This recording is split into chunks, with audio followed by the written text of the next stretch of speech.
Oh, fuck, my audio's down. Alright, hello.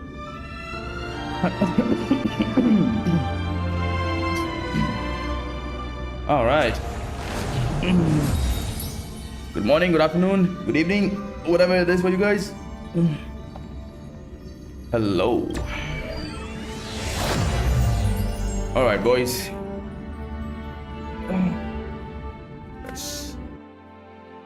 Let's do this. It's gonna be a long ass stream, man. We're gonna be doing this whole story in one go. All right. Yo, hello, man. Hey, you know what? Like, I tried my best to not look at any kind of like spoilers and shit, but like, I did went into Twitter, and like a lot of the I didn't really get any kind of spoilers, but like a lot of other CCs like who cover lore and shit, they were like, bro, like they had kind of like mixed feelings about the last quest. They were like yeah, sure, like it was good, it was awesome, but it was not like insanely like it was not something like phenomenal. Like the delivery of it was like lacking a bit. So because of that, like I kind of like toned down my expectations. I'm like right now my expectations are kind of like moderate. So if it is good, then awesome. But if it's like not what I expect it to be, then it's alright. It's alright.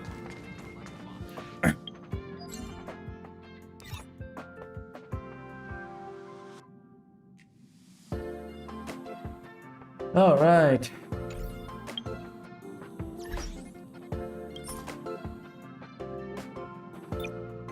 Oh yeah, hell yeah. Yep. That's what you like. Better than Final Quest for me? Yeah, like that's the thing, right? That's the thing. A lot of alright, so I have my own like arguments about like Final Quest. Like I think at some point, like still to this day in terms of like presentation and shit, the Final Quest was the best among all of the quests up till now. The presentation on that, like the amount of like effort they put into that story quest, the cutscenes, the music and everything, it was just phenomenal. Like I had some of my own issues with it, but it wasn't like about the whole quest. It was just basically a bit of writing in it. Like the one segment where like I just expected like the conversation between him and Anaxa would have been like something else. Like it wasn't what I was expecting. So yeah. But still like if I just had to like rate the quest, I think Final Quest among all the other quests are pretty much like closer to the top. So I don't know. Like a lot of other CCs like really like the Final Quest. They were like, bro, the Final Quest was just phenomenal. It was just insanely good. But like they were like, yeah, the last quest was not up to the up to the Final Quest. I'm like, bro. Maybe since I didn't like hold the Final Quest like up to that high regards, I don't think like it's like insanely good. Maybe I like this last one more, but I don't know.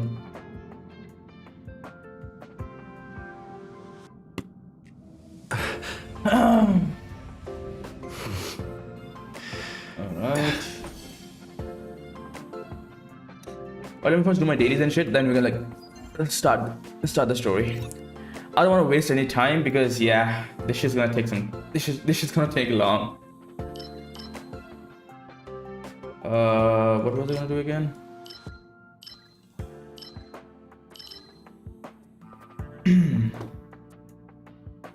Let's just farm this.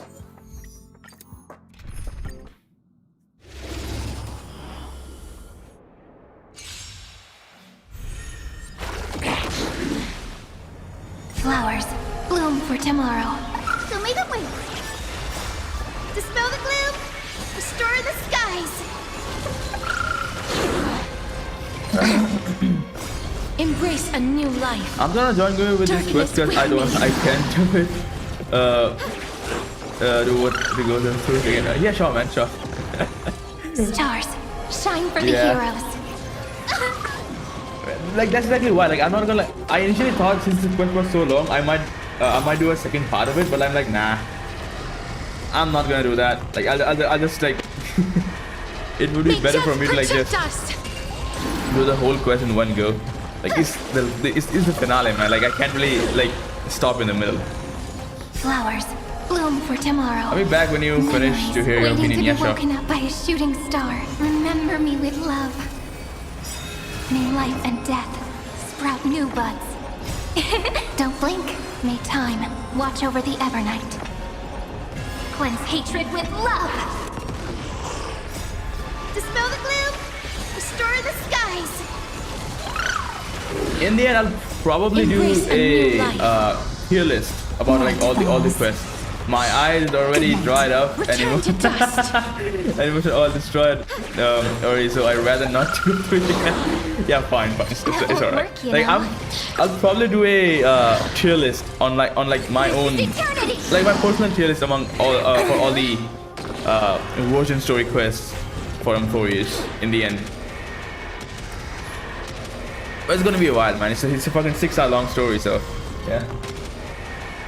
May death protect us. Hey, Rohit. Hey, man. Have some sunshine. Don't blink. Rewrite destruction with me. Dispel the gloom. Restore the skies. Embrace a new life. Darkness with me. Whew.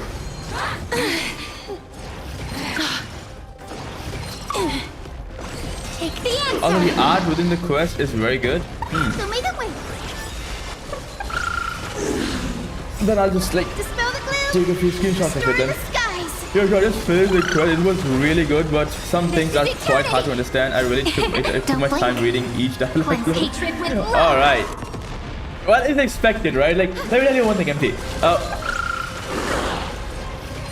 Like, all right. So this is my take. Like before like finishing this quest, Take the answer. HSR. Like alright, so I'm not gonna talk about Honkai Impact 3rd story stories because I haven't like played any kind of like big stories in that game. I only played that game for like a week, but like Dispel compared to the gloom. Genshin, Restore the skies. like Genshin has their own flaws and shit. But let's say compare to any other game like WoWa or even ZZZ. HSR among all like starting from like Penacony, they tried to make the quest so complex. They tried to write a very complex story, and it's great like to have a very complex story. But like in the end, a lot of questions doesn't get end up answered, man. Like in the end, like a lot of things just stayed a mystery. Like even now, I can't grasp the whole Penacony story. Like I know what happens in that story, but like in the end, when the MC like wakes up in the Astral Express, and they were like, yeah, he literally started a dream when they entered Penacony or something like that. Like I still cannot grasp the whole thing. So yeah.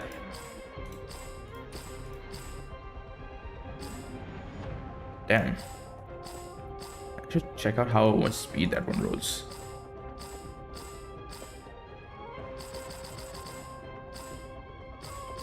Yeah, I'll keep this one. I'll keep this one.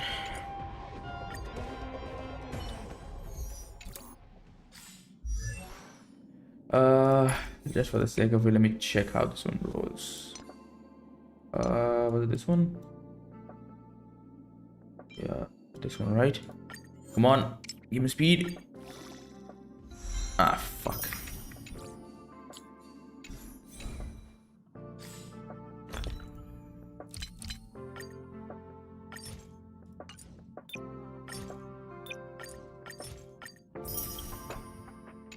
All right, so the dailies are finished. Now we can start with the quest.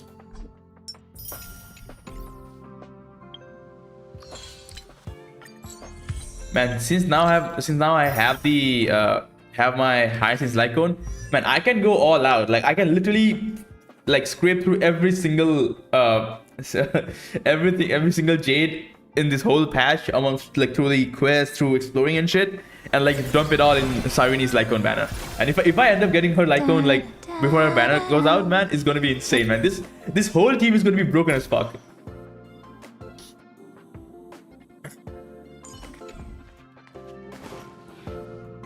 Also, how's your Cyrene build? It's picking up. Not the best. Like, I'm still looking for a better. I'm still looking for better planar pieces. I'm still gonna go for like two-piece builds. I'm still gonna go for a two-piece build. I'm trying to, and I'll probably use Von Vec for the planar set. Von Vec is much more useful for me. 1 speed away from 180. Yeah.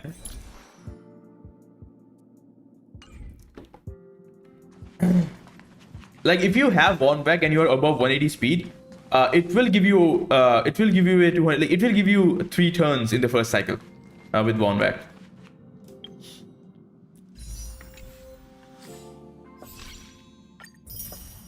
Bam.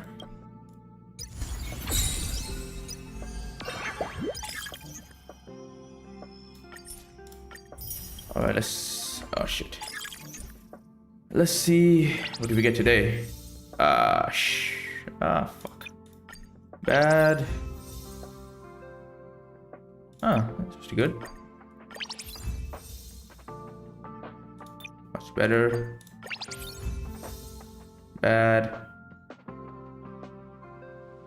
I'll keep it. Pretty good.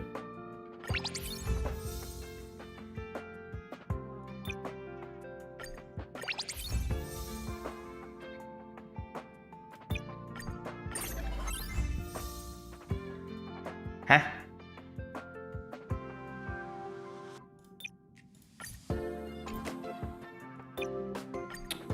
Bro, come on, man. Give me something.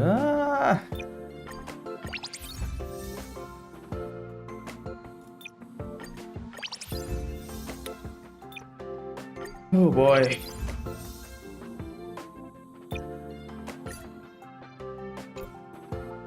HP2 stats. Yeah, I'll keep this one still. Let's see. 179 relics.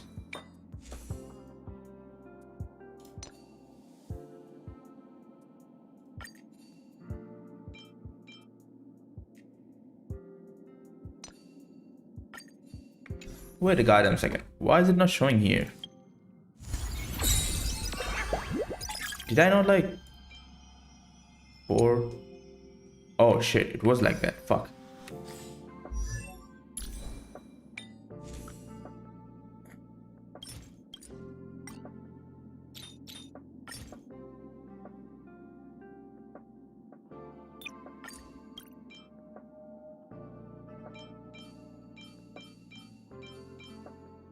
What the? You play Currency War off stream? Nah, I haven't started Currency War yet. The Relic event is useless. I get trash stats. I got pretty good stats though. It's generally take for it. Yeah. Like, alright, so bro, Ko, you have much better Relic luck than me, man. Like, than most of the players here. Like all the good pieces are at the very end. Yeah. Relic event is useless only for 1k. Yo, why the fuck is it not showing here? Like, oh, here it is. Yeah, nothing changed. But yeah, it helps so much getting an initial build, especially if you don't have prepared the traces and have to farm for it. Yeah, true. I'm still gonna go for a two-piece build because I want to reach 200 eventually.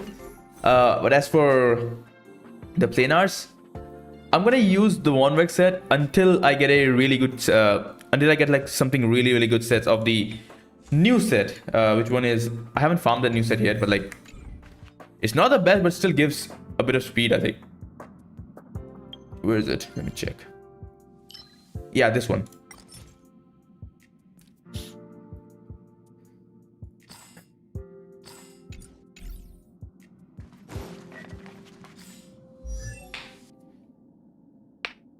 All right, since we are done here, let's start the story, boys. Let's do it. As I bid farewell to Hycealans at the vortex of Genesis, I noticed something strange about the time core flame, and was immediately dragged into the Memoria tide of oblivion by Evernight. She was once the hidden power that March manifested by sacrificing all of her memories. Yet now, she harbors other secret intentions in her heart. Hey, Rom. Hello. Meanwhile, Dan Heng warped back Yeah, to we the all know Express what happened via here, right? a spirit warp jump, only to discover a memo snatcher invasion. Everyone then realized that the Remembrance's forces had already permeated Amphoreus and blocked outside intervention. To establish contact with me, after waking up in the false Like, you know what? Like, it was trailblaze, the weirdest I thing managed to escape like. with Alright, help so from Cyrene and Sunday. So one thing that's really, Unfortunately, really interesting when I like Evernight did the held 3.6 story control, was like causing me to fall they into the never Memoria entered tide Amphoreus once with their again. bodies. Like all of their bodies were However, already like their whole Black bodies were Swan outside took this Amphoreus opportunity in to quietly in the cart. They approach only Evernight. their kind of like spirit went into Amphoreus. Well, see ya then. Enjoy. Yeah, sure, man. Dan Heng returned to Amphoreus and beckoned the heroic spirit of Finan with divine blood. The destruction descending from the sky pierced through the memory zone and discovered the most hidden corner of the world. In pursuit of Evernight, Dan Heng arrived at the charred remnants of the Grove of Epiphany. The destruction descended from the sky, piercing through the memory zone, and discovered the most hidden corner of the in pursuit of Evernight. Yep. In the grove, where memories became disjointed, Dan Dan help Heng from received help Feng from Dan within his Feng memories and within completed his his farewell memories to the past. and In completed the final, his farewell in the to final the moment, the past. earth, demigod Terra was entrusted all their In their duty final and authority to moments, Dan Heng. The earth demigod With the new Terravox with this entrusted newfound all strength, their Dan Heng found duty. me within the memory attack. We Yeah, alright. entered the nameless Titan's great tomb.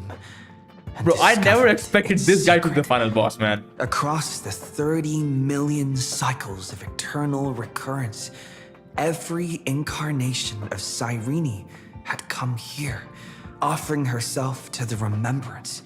When all seemed lost, Evernight was captured by March's camera and trapped within the memory maze of Ides Elysiae.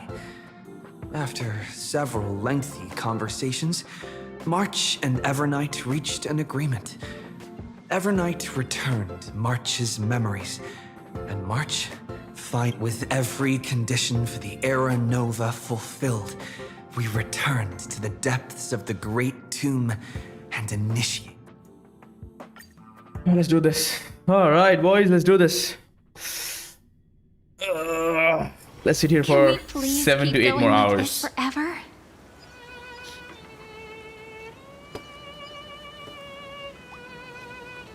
Hey, you know what?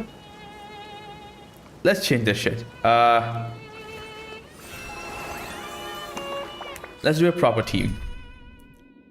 I don't want castaways here. Let's do another. I want to do Evernight because Evernight is in the story. I'll also bring out the Remembrance Trailblazer. I'll bring out Cyrene and her. Perfect. Yep. Yeah, this should do it. Alright, this is more like it. Awesome.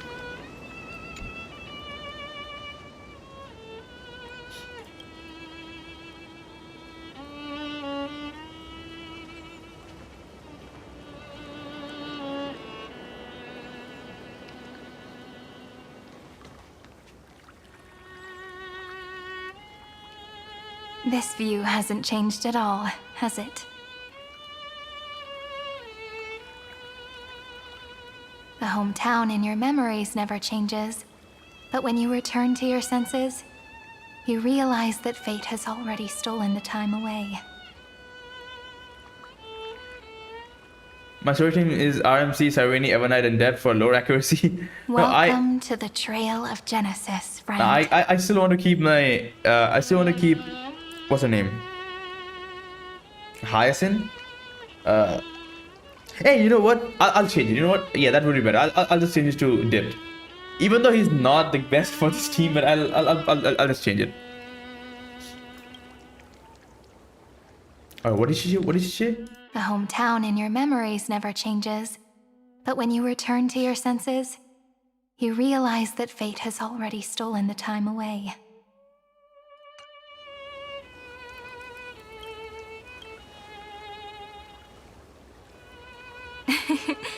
Seems like the weight of memories from 30 million cycles really made me grow up. But if I keep growing, I might be taller than you, right? Then I'm really looking forward to that.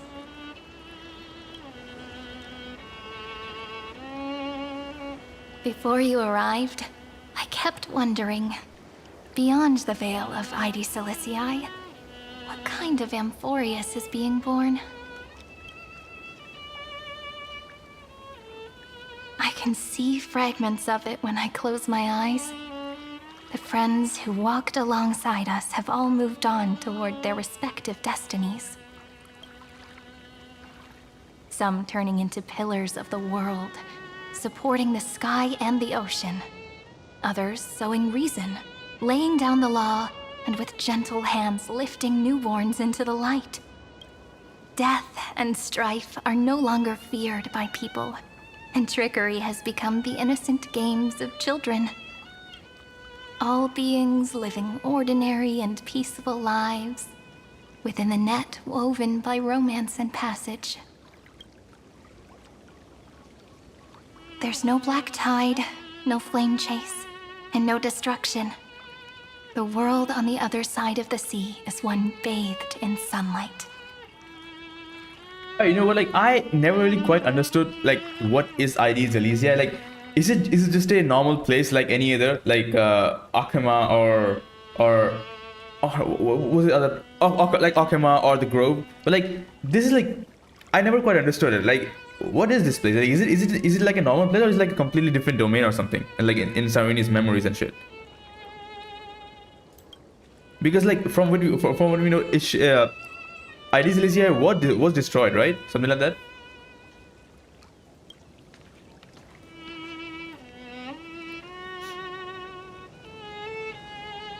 Like a happy and carefree childhood, the era Chrysia in this cycle will last for millennia, until it reaches the moment decided by the prophecy.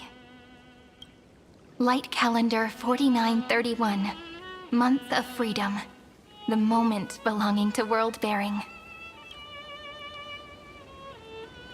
Are you ready to answer the call of the world, friend? Then go, and pen the Throne of Worlds' first stroke. For this world, made from countless wishes. You say that, but it's gonna be ages till we reach light calendar 4931. I can make use of the crevices of time. But surely you and Don Hung won't have to wait around for a few thousand years, right? That won't be necessary. We can simply sleep, and the chronocognitive anchor will wake us up. Be the overnight pillar of stone. That's right. We've both become a part of the new world. Just waiting for you now. Our consciousnesses can converse with each other across the heavens and the earth, possibly due to the influence of the Trailblaze. I am now connected with this earth, and I can feel the breath of every mountain range. I see that the tallest among them is named Akama, and the form of the holy city is already taking shape. In other words, your stage is almost set. Do you want to take a leaf out of Kefali's book and make some prophecies before your nap? But we're not the only ones who have changed. The chronocognitive anchor just transmitted a message stating that Iron Tomb has reacted to the Aranova. The moment when our friend bore the weight of 30 million cycles of memories. Was probably also when the scepter devoured 30 million cycles of destruction. It's bound to happen, and I've long prepared for that. You know, you don't have to shoulder this world all on your own. After someone boards the Express, the word alone ceases to exist. So, as we reach the end of time, no one will be left to face it alone. Don Hung and I came here to specifically tell you that. Remember, this world is not a burden you bear alone. It's a journey we trailblaze together, alongside all of the Express. I know, thank you, my good friends. Alright. It's time for Don Hung and me to go have a super long nap. Look after this world for us. The road ahead is long, but we'll be waiting for you at the end. We'll definitely meet again.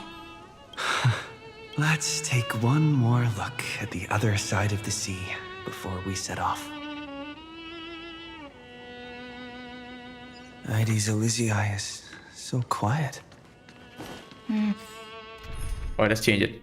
What the? Huh? Yo, what the fuck is happening here?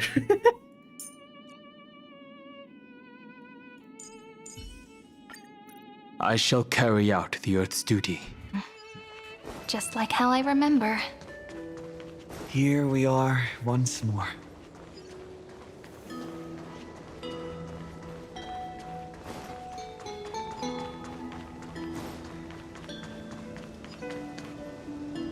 You know, today is my day off. I enjoy the story with you in this stream. Yeah, sure, man. Awesome. The scent of the black tide is now completely calm. At last, the starting point of 30 million cycles is finally welcomed. So they're basically back in time, like literally at the first cycle again. Its first end. And the final end, right? I can't hear his voice. There are no flowers there that bloom for him. Nor is there a star that is his. Finan is the only one who didn't reach the new world.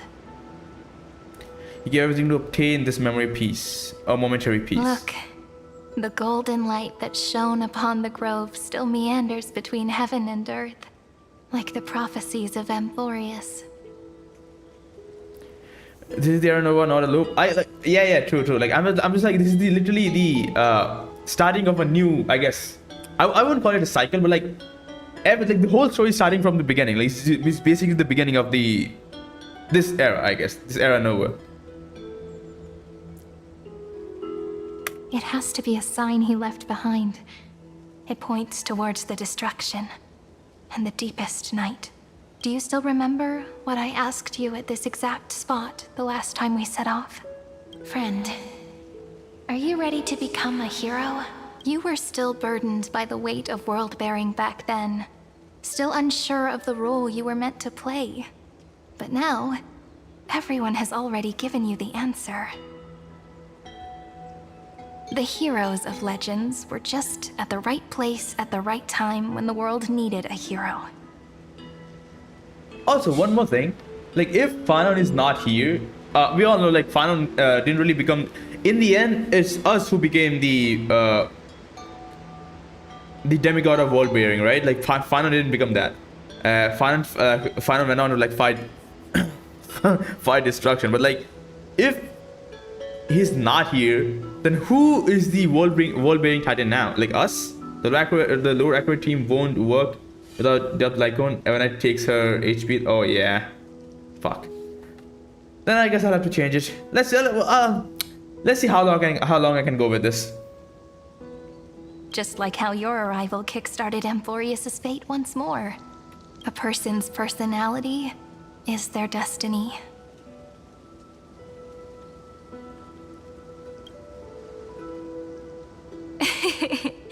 We best. Those are such beautiful words. Thank you, friend. I was also trying to cheer myself up with what I said. After all, before we truly compose the end of this story, I must also pluck up the courage to head off with you. Oh boy. And face a memory that I have forgotten for too long. And have denied for too long.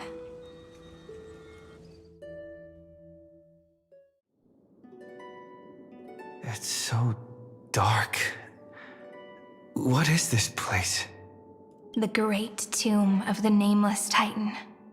The deepest recesses of memory. Also, the place where Cyrene was born. What? Yep, the same question. Weren't you born in Ides Elysia? And also, like in the last story quest 3.6, we learned that there was never Demiurge was never real. It was basically a fabricated lie from fucking what's his name, Lygus. It was like the first ever the 13 Titan, or I guess the 13 like orphan was not real in the first place. It was just a fucking lie from Lygus. My apologies, friend. The more memories I got back along the way, the more I felt that something wasn't right. What? There's a sort of anxiety I can't get rid of. It's like when I was back in Ides Elysia, when the reflections in the water always made me wonder, which is the real me? The one reflected in the water, or the one standing on the shore? Alright, so Cyrene is not normal, I guess. She's unique. She has some kind of connection here. But I finally get it now. Look, friend. The words on that wall are the answer. 1, 2, 3, 4, 5, 6, 7. Do, re, mi, fa, sol, la, ti. That rhymeless tune is the lullaby of little fairies. So she's a fairy. As always, I'll read this book to you. That way it won't just be Cyrene's memories alone. I've always thought that I was the narrator of the Flame Chase journey, but as it turns out, the narrator is also the most devoted audience. Well, what do you mean? At the moment of Aranova, I was enveloped by the texture of memories. Within the glistening crystal, I saw countless Cyrenes. As well as countless versions of me. This is the final puzzle piece of the memories. The prison born of the erudition. A grave annihilated in the destruction. That unknown solitary god. The 13th Titan who should not exist. The first new spore. The Demiurge is right here.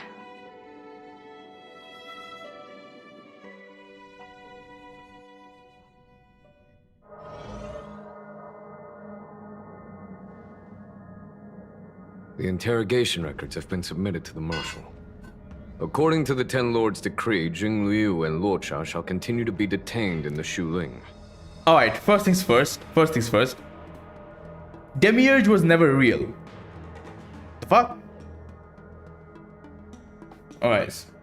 The interrogation records have submitted to the Marshal. According to the Ten Lords' decree, Jing Liu and Luocha shall continue to be detained in Shuling.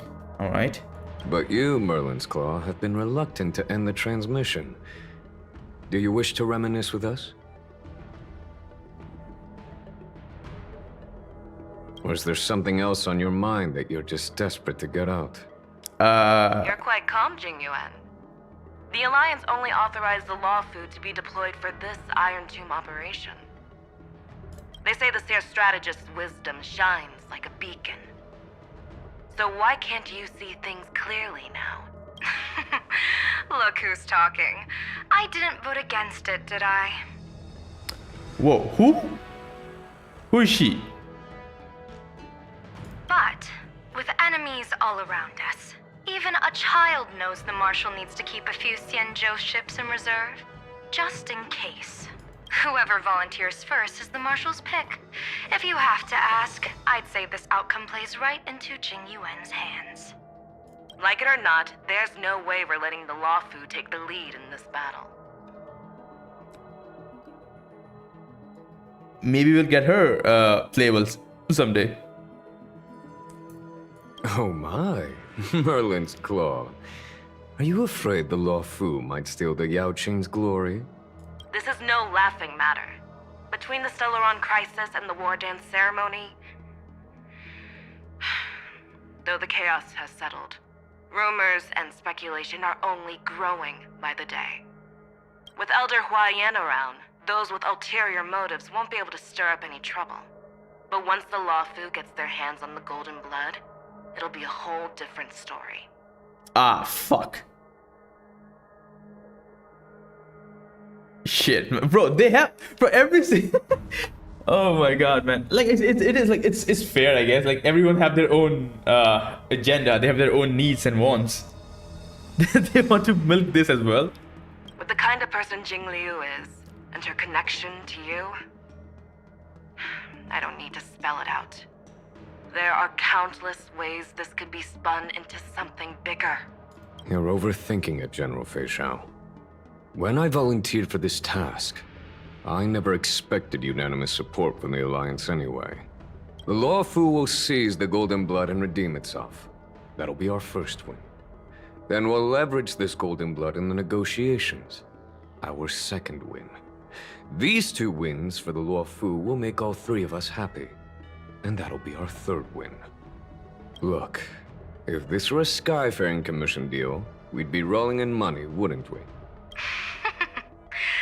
Maybe the Divine Foresight should change his name to the Optimistic General instead. With the Decalite Reflection Barrier, the Yuchue must understand even more than the Law Fu how significant this battle is. Amphoreus' karma has vanished from the matrix of prescience. What omen does General Yao Guang see in this anomaly? In divination studies, we call this an empty fortune. It involves the eons and is thus beyond what mere mortals can comprehend. Your explanation isn't any clearer than Lady Fu's. We already know what will happen if we let Jing Liu alone. She will become. Yeah, true. Like, but still, man, like, in the end of the story, I didn't think Jing Liu was like bad. Like, she kind of expected her fate in the end. But like, yeah. Oh my god, like all these stories like connecting to each other, like. Come on. How hard is it to understand the word uncertainty? For the Cobalt Head, the emergence of Iron 2 is a calculated instant. But I don't believe they will just sit around waiting for death. And for the powers of the cosmos, this is their chance at survival. And the key to turning the tide of interstellar affairs. The Astral Express is leading the formation of an allied force. But I can see each faction has its own hidden agenda. Obviously, that's how things goes. There are even divisions within the Alliance. So it's not that hard to imagine how the other factions will react. Jing Yuan, I crossed paths with Selenova's Legion at the Battle of Sedunirama Star Cluster. So will you will know the true mastermind of everything in Amphoreus after this. So there's still no true mastermind. Like I already kind of knew that Lygus was just like a front man. Like he was just like taking everything into him. But like I always thought like he was not the main villain. Oh, interesting. Be extremely careful. The Rowan Legion's troops and weaponry are nothing to write home about. The IPC, even the denizens of abundance, could take them on. However, while Void Rangers are just expendable pawns of the destruction, the real wild cards are... The Lord Ravagers. Indeed. Nanook's emanators are also their weapons to burn down the paths. I'm afraid conventional military tactics and strategies will be useless against them. My assessment is this.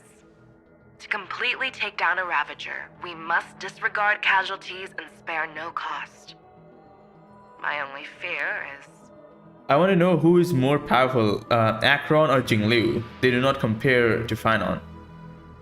I don't think... Alright, so All right, so Rohit, I'm not so sure about how strong Akron is. Because like at the end of the day, like it's all based on how they write these stuffs, right? But like I think we have yet to see more from Akron. I know like Fanon is very, very strong. Like he managed to wound Nanook, so I guess like he is definitely insanely strong. But I don't think we have seen enough of Akron. So if I have to rank, I think yeah, definitely Fanon is definitely stronger than Jingliu.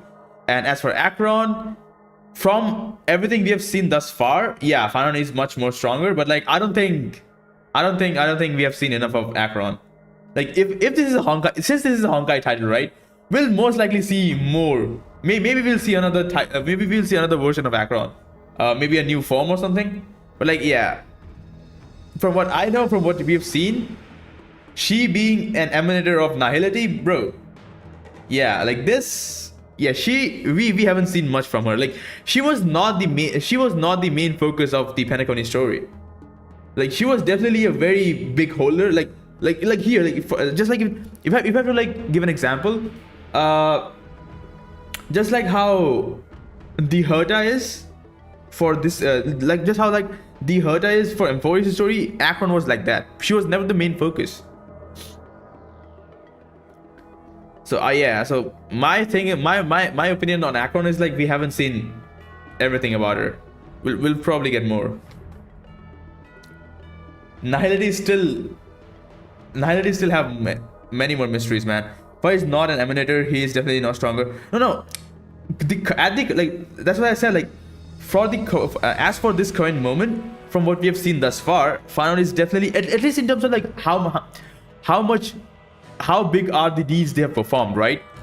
Fanon managed to fucking wound Nanook, so that's a very big feat. So yeah. But yeah, Akron, we have never seen Akron to be like, we have seen like in the animated short, right? We have seen Fanon at his full strength. He was like fighting his ass off. Like that was his peak. For me, we have never seen Akron's peak yet.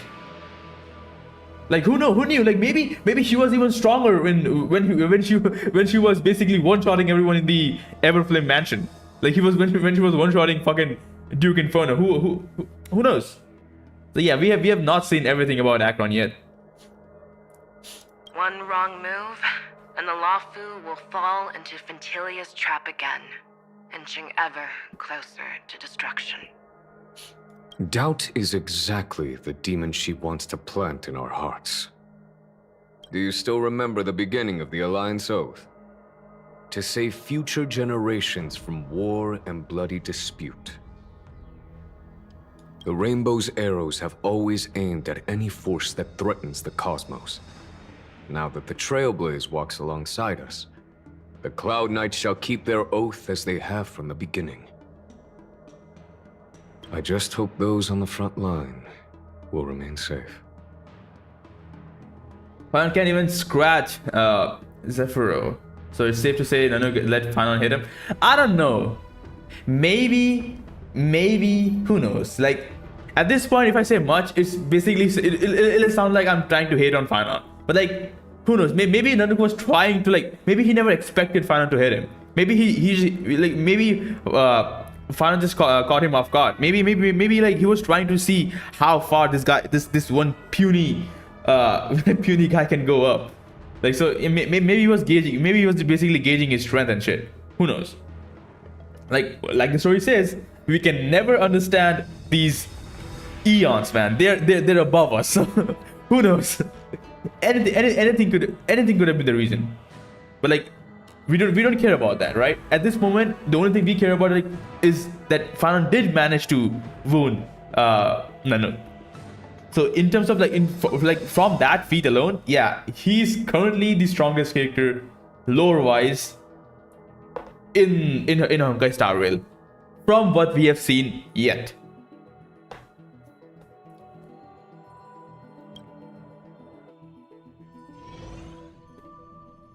The chronocognitive anchor is sending a signal. Everyone, Time to move out. Hell yeah. Did he and the others make it? Let me go over the plan one more time just in case. You'll enter Amphoreus, reunite with your 3 separated companions, and try to locate Iron Tomb from within the world. Hell yeah, boy. This is what we want, man. We want wealth. Come on, boy. Yeah, he has the greatest speed, definitely. Yeah, that's the point.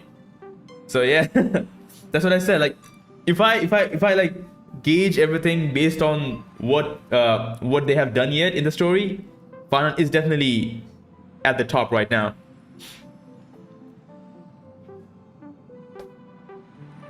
Maybe, who knows, man? Like, basically, we don't know. Maybe like even the Herta could have been can be much stronger than Fanon. Who knows? Like we have seen it. Like, I think there was a dialogue in the last storyline where someone was saying that, like, if the Herta wanted to, she could have just like she could have just like fucking destroyed the whole Amphoreus in one go with her weapons and shit. But like, she didn't, because like she cares. She cares about the team she cares about us three who are basically fucking trapped in Amphoreus. So like, who knows? Like, anyone could be much stronger than like Fanon. So it's best to, like, if you want to like gauge their strength, it's best to like gauge them based on what they have done yet. So in that regard, yeah, Fanon is up there. Who are you taking with you? The fate of the universe hangs in the balance. We can't afford any slip-ups. I suggest everyone except Pom Pom join the fight. We do need to be prepared for all possible contingencies. I have no objection to this. I'll do whatever I can. Meanwhile, Screwy and I will continue attacking the Demiurge Matrix. That is, the Scepter's kernel from the outside. Hey, you know what? Like, if a lot of guys who are not, alright, so a lot of people who are playing this game who are young, like who are much younger than me, and who have like not who are not like, also for me, understanding like these terms like kernels and shit, these are actually familiar terms for me. Like, I'm from like a computer science engineering background, so yeah. Like, a lot of players, like a lot of players who are much younger than me, they will just see these and they were like, bro, these are just imaginary terms. They will not understand shit. With our 2-pronged attack, we'll turn this hunk of metal into scrap for sure. Now we just wait for those 2 to get back. Bro, where's Skrulla, man? Oh, here he is. Here's my goat. And just like that, they're here. Sorry to keep you waiting. With Planet Scrulum's help, the formation of the Cosmic Alliance to counter Iron Tomb is progressing smoothly. The cosmos has set its sights on Amphoreus, and now it's just waiting for the first shot. Whew. Well then, let's not waste any more time, Fourth Mirror. It's my time to shine! Finally off the bench. Initiating thought refraction. Please read the safety protocols carefully. Huh? Just kidding! I've already checked the agreement box for everyone. And now, destination? Amphoreus. 3, 2, 1, launch! Alright, everyone here? Alright, the whole gang is here. Memoria is so heavy here. Unlike Panagoni's dreamscape, this place has built up a true epic measured in millennia. The vortex of Genesis, where all myths begin and end. And in this new world created by the Nameless, the infinite cycles have been broken. Let's set up the Trailblaze beacon and establish contact with the outside world. Since the whole cycle thing has been broken, this is basically the last chance. If they screw up this time, everything is doomed. Remember when a Lord Ravager named Julo died by storm bugs? Powerful scaling is by storm bugs. Power scaling is weird in HSR, since it's safe to say Fanon can beat any Ravager based on his performance against them. Yeah, true. It's like, see, like that's the thing, right? Like, everything is weird. Like, it's so uncertain. It's best to like not gauge them by like hypothetical arguments. All right, just gauge them, just like rank them based on what they have done yet. is the safest and the best option. Like if you're really trying to like rank the power levels of every single character here. Like it's so weird, man. Like I'll leave it to you then. It'd be better for me to not show myself in front of the Garden of Recollection. And, Mr. Sunday, you probably shouldn't show yourself either. Agreed.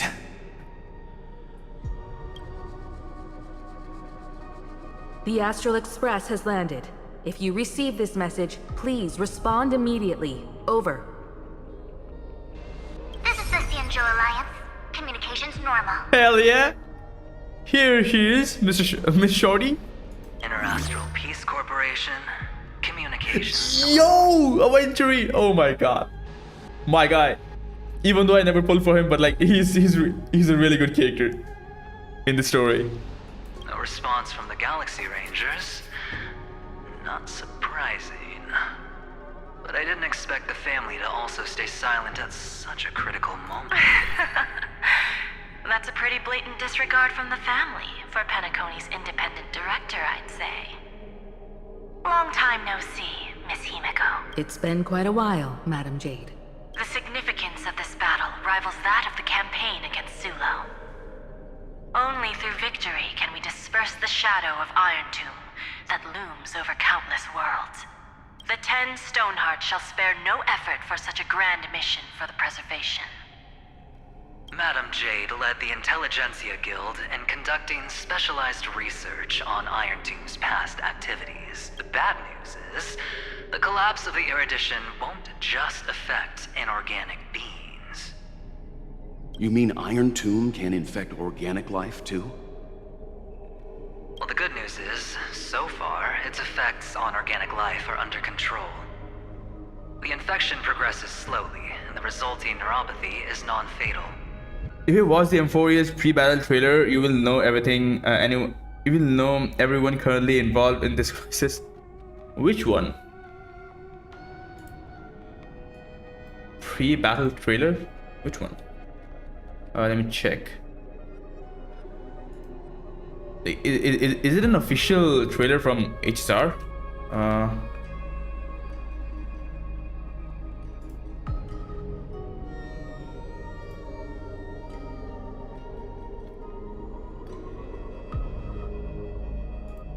Which one, man? Like this one?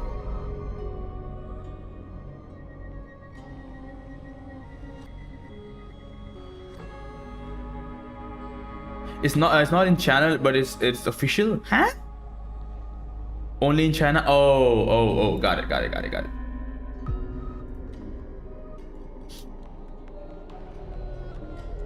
In any case, the IPC can guarantee targeted vaccine coverage within 48 system hours in all star zones within the medical system. What about other star zones? At a time like this, are the followers of the Firmament Arbiters still trying to make a profit? Well, obviously, man. I remember you, Master Diviner.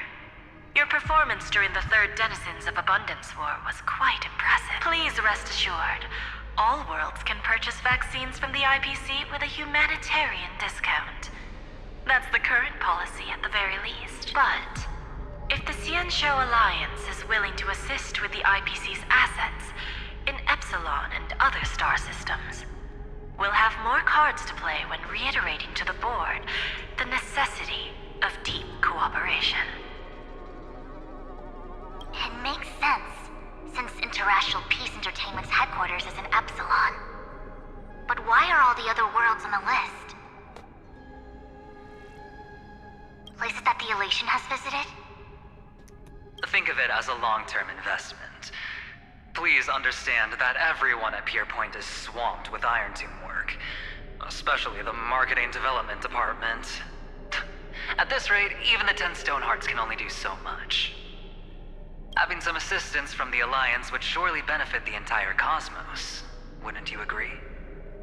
As an old Xianzhou saying goes, those who succeed should help all under heaven.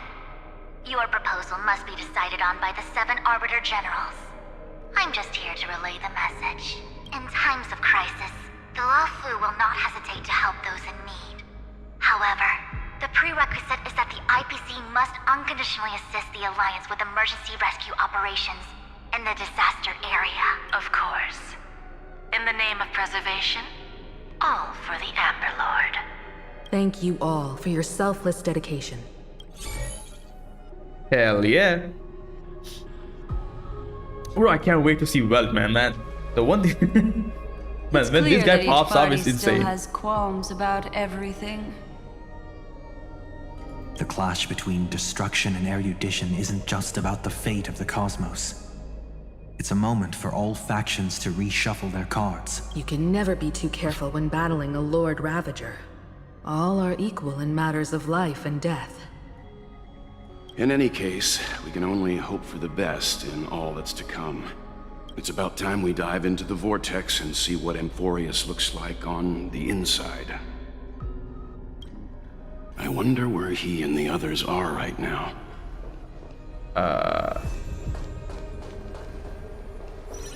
Alright, so what are these guys? Investigate?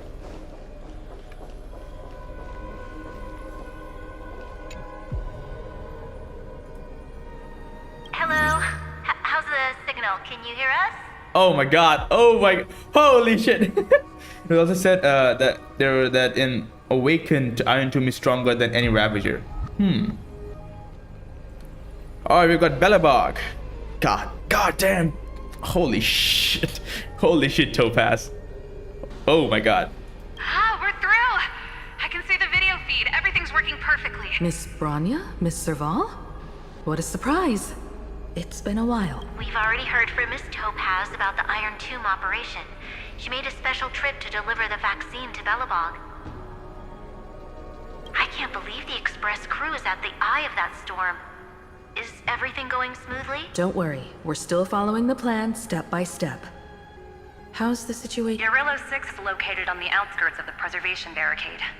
While it won't bear the brunt of the first wave, there's still a risk from the aftershocks. That kid Japard and Pela are busy organizing the Silvermane guards, having them consolidate their lines and dig trenches. Zila and Lynx just got back from the Geomarrow vein production chain. Hey, do you want to say something to them? That would be unnecessary. It'll only shake their morale. Just...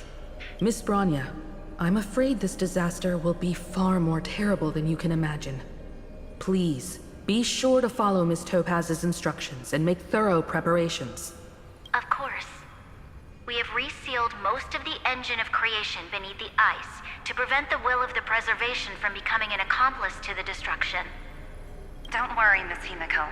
Belobog is far more resilient than we imagined. We really wish we could help, but Urillo 6 has only just woken up from its hibernation.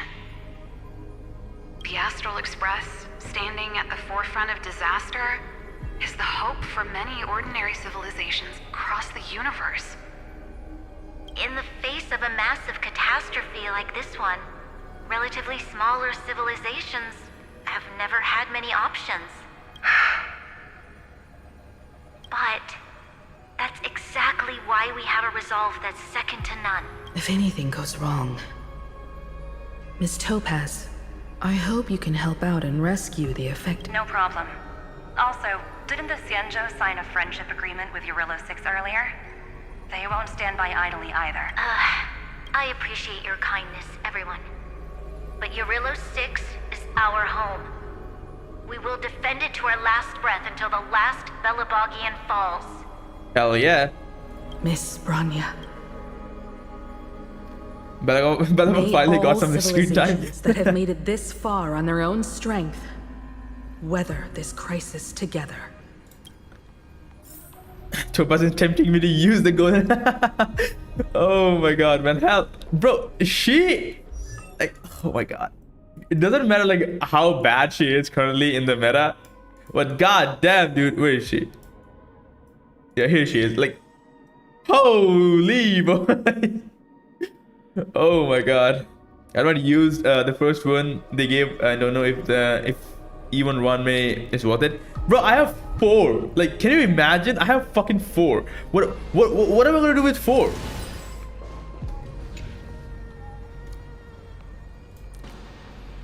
Alright.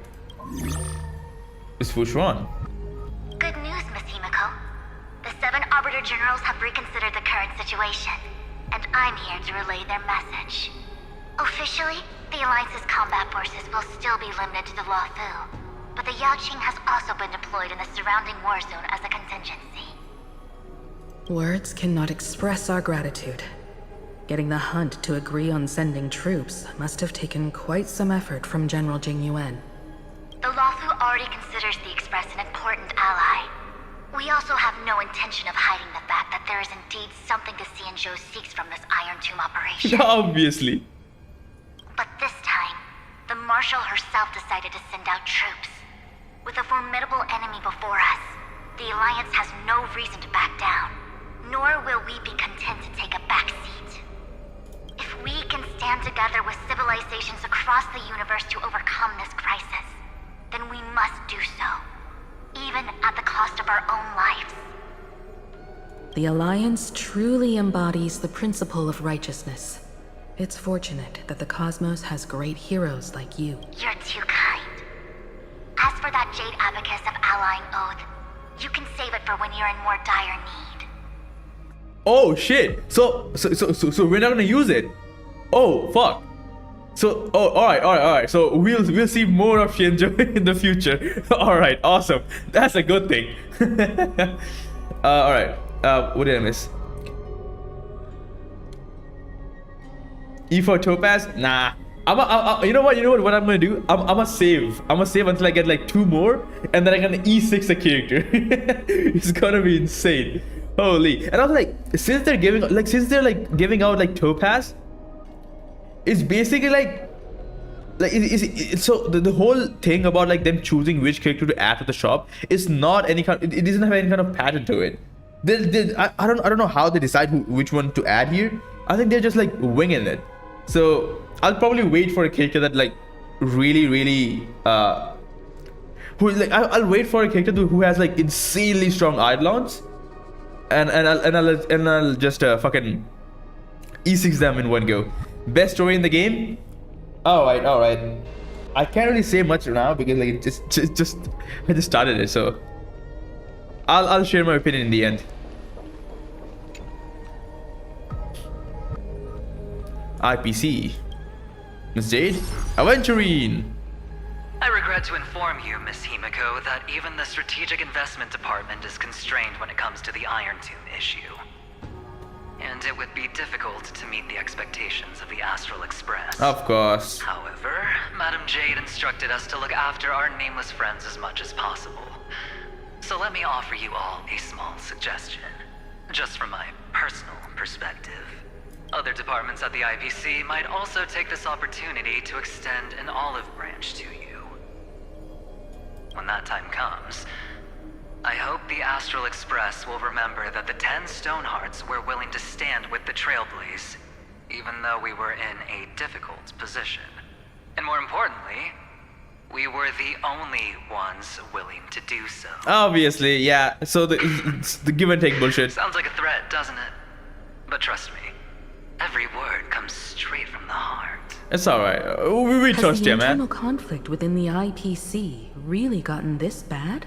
Everyone knows about the bad blood between Diamond and Oswaldo. But at least until now, they've had an uneasy truce. Until the Lord Ravager Archforger caught the board's attention. I'll leave it at that, as it's confidential information. Hope you can understand. I understand. Our immediate priority is to address the Iron Tomb crisis. Let's hope for success from the start. This might help ease everyone's pressing concerns.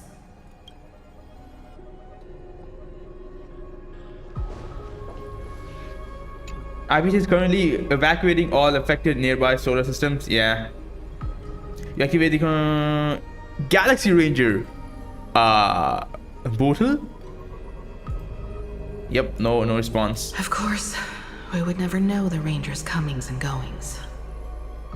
Bro, the Galaxy Rangers are still a lot of mystery, man. Like, damn. The family. Who? Himiko, is that you? Huh? Yes. And you are... Miss Robin. Yes. I apologize for not being able to respond during the meeting earlier. And even now I can only appear in disguise. Oh, alright, On alright. behalf of the Penaconian family branch, I extend my sincerest apologies to everyone. We tried to request aid from the family, but we essentially received no response. I've heard about the internal conflicts within the family. Miss Robin, there's no need to apologize. Every bit of strength is precious at this moment. Thank you for understanding. The good news is, since you're one of the shareholders of Penacony, the family heads have agreed to allow me to lead all Astonian tuners to the front lines. My charitable foundation will also do as much as possible to provide support in this battle. They'll ensure that proper arrangements are provided for those wounded on the front lines, and for residents in affected areas. Miss Robin, I'm beyond moved by your spirit of self-sacrifice. The Astral Express would also like to make a promise that we won't leave any companion behind. Bro, where? Oh my god, like, where are the Celeron hunters, man? Where's my god Hime? Where's my god Kafka? Bro, they know everything. Bro, they're basically the best team here, man. They know everything. They can do everything. Oh my god, like, it would be so awesome to have them, man. Maybe one day the Astral Express and the Celeron hunters will work together. Who knows?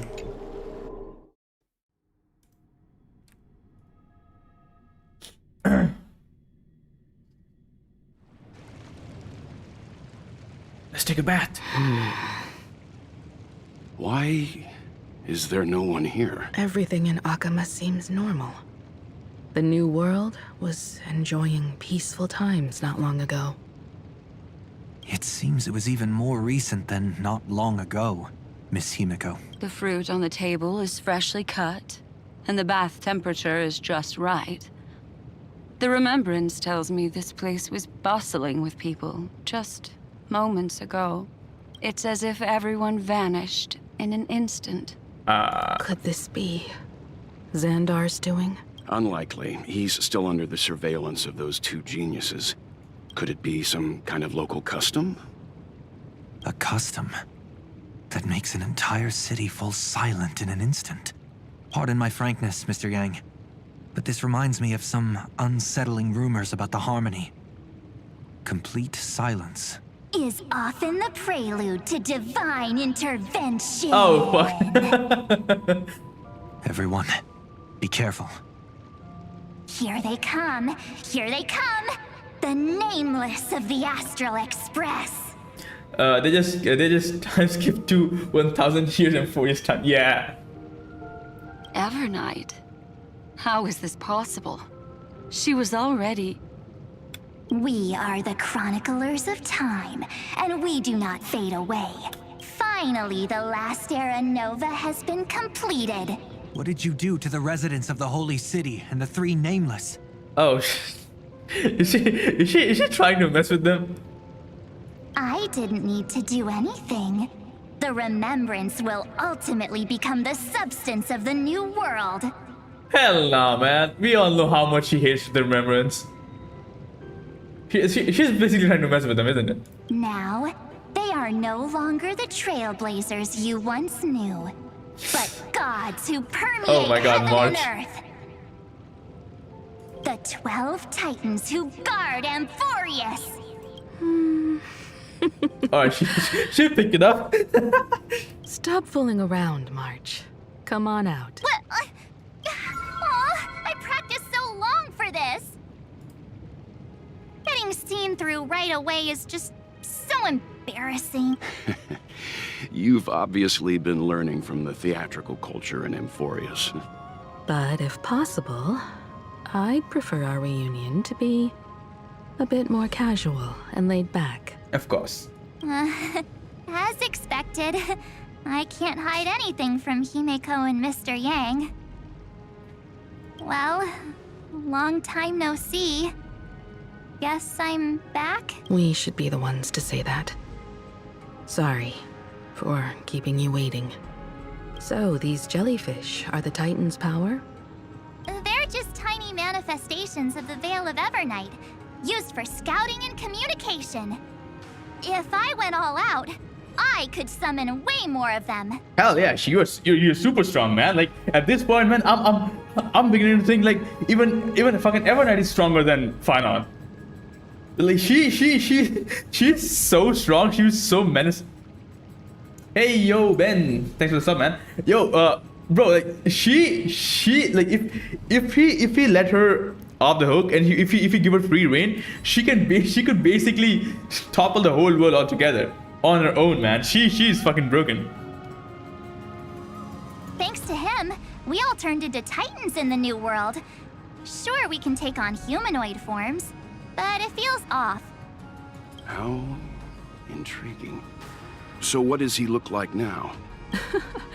It can't be a raccoon with a baseball bat, I suppose. Please don't add weird stuff to Amphoreus' lore. Just go see it with your own eyes. Follow the prophecy's guidance and come to Dawncloud. He looks way more majestic now than he used to. Hell yeah! Like, is he holding the world like carefully?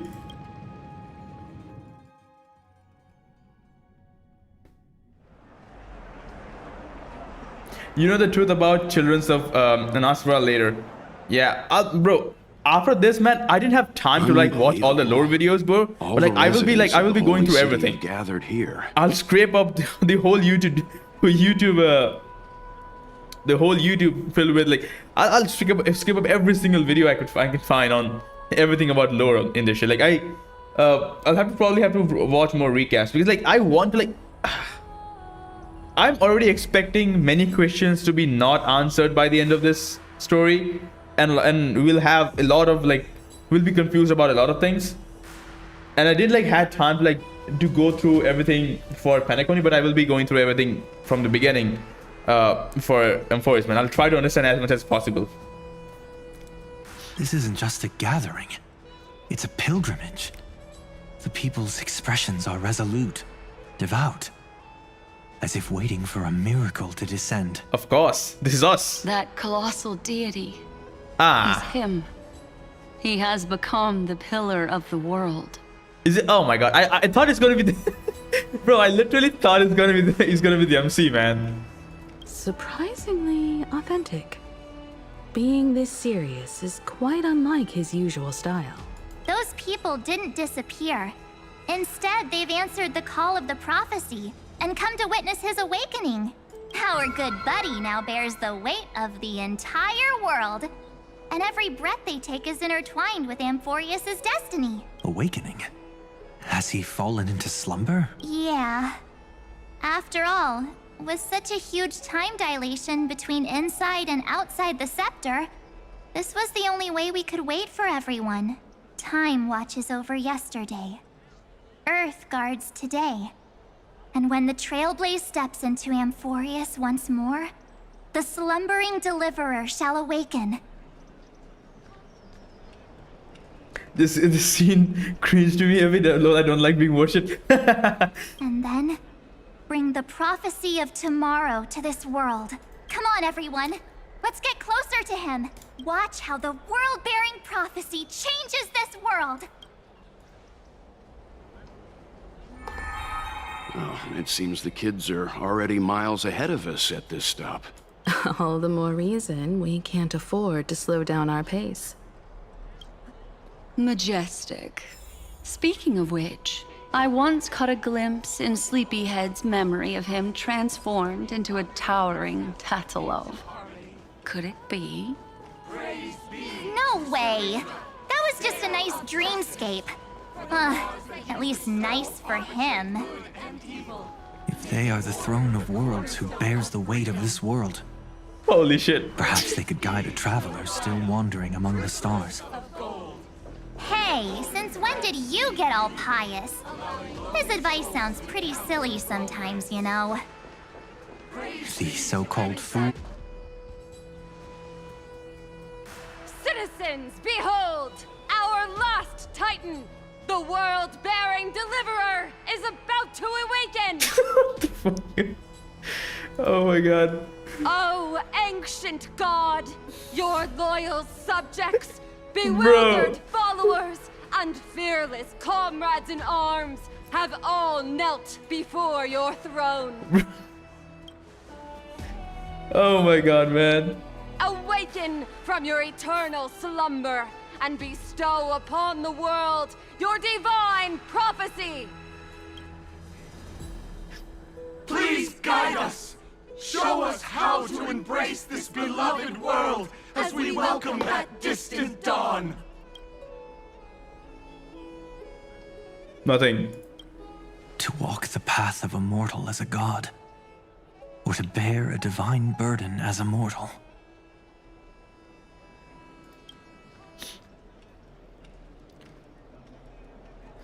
He will give us the answer. But I am not the deliverer. What? Rather, I am the Nameless, who dwells among mortals. That voice is definitely him. I heard your prayers. The core flames flickered and dimmed, and the age of the gods met its end. So flow, golden blood, flow. I'll bestow it upon you, returning it to the true masters of this world. Stand with me and become heroes.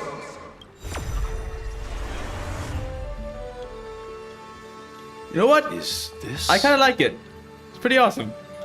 Yes, it's the miracle he brought to Amphoreus. Of course, it would manifest in the form of the Trailblaze. Golden blood, raining down like a storm. The prophecy has descended, and the Titan commands us not to be supplicants, but to become heroes of rebellion, to face that destined calamity, the destruction, head on. The prophecy of the Deliverer means nothing to me now. It belongs in the hands of someone far more fitting.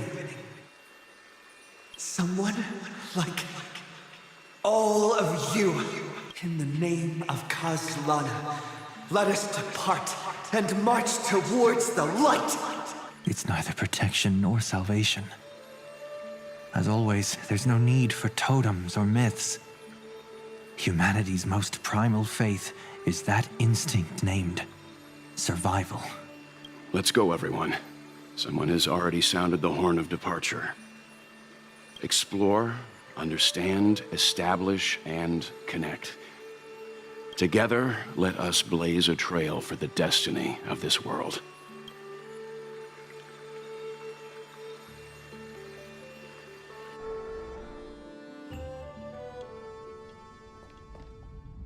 Oh boy. Here we go. New scene. Is it just me, or does this Demiurge Matrix feel completely dead? Yeah, it was never supposed to be here. It was never here. It was never real. The environmental readings are all wrong. Conclusion: this must be what the kernel actually looks like in the real world. What did Xandar do to the scepter?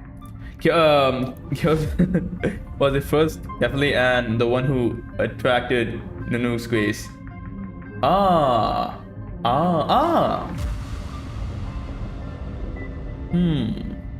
Bro, I need to like fuck, man. If I had more time, like if I had more time, like before doing this story, I would have loved to like go through all the story back, like all the story once again, like watch recaps and shit, and then watch some more lore videos and watch some more lore videos and explanation of how everything is going on. Like because like there are a lot of things that I don't know. Like still I don't understand.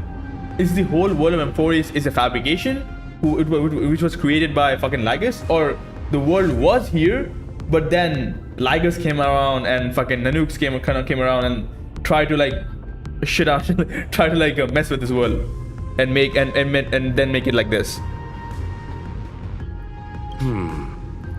At the end of light, there must be silence.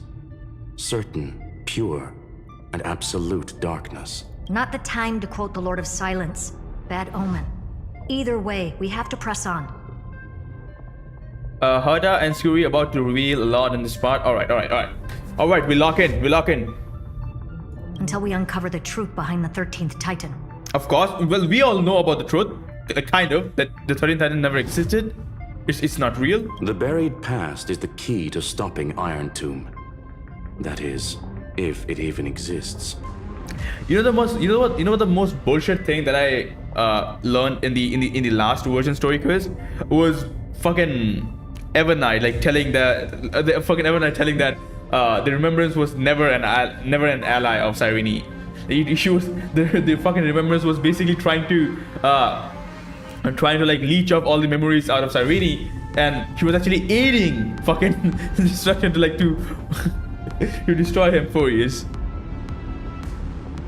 Man, I really thought that a Titan, that finally a fucking Eon was on our side, but nah, they were never on our side.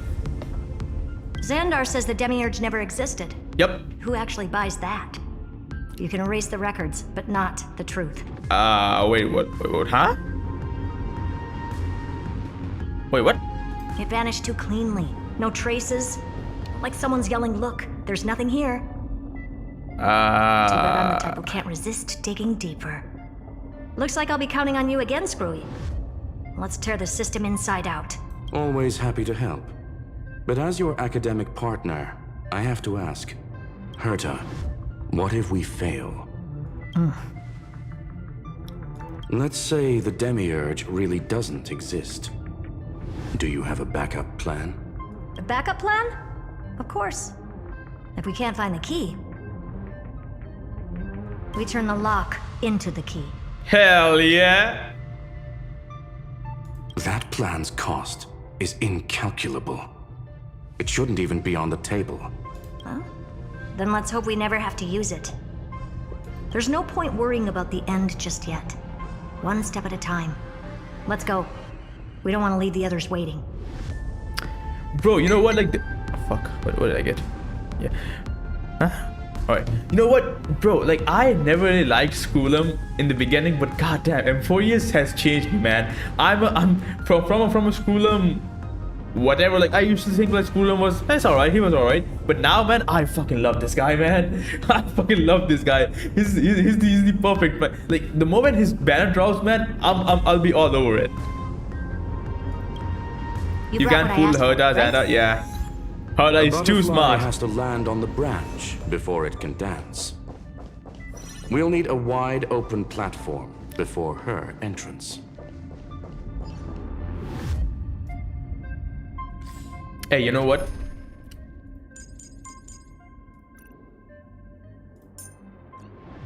Let's have a proper team. Damn. Ah, fuck, what am I doing? Yes, he's really good at, yeah. Where's my Hyacinth? Yeah, how the fuck is team spelled? And we're gonna play with Cyrene, obviously. Bam.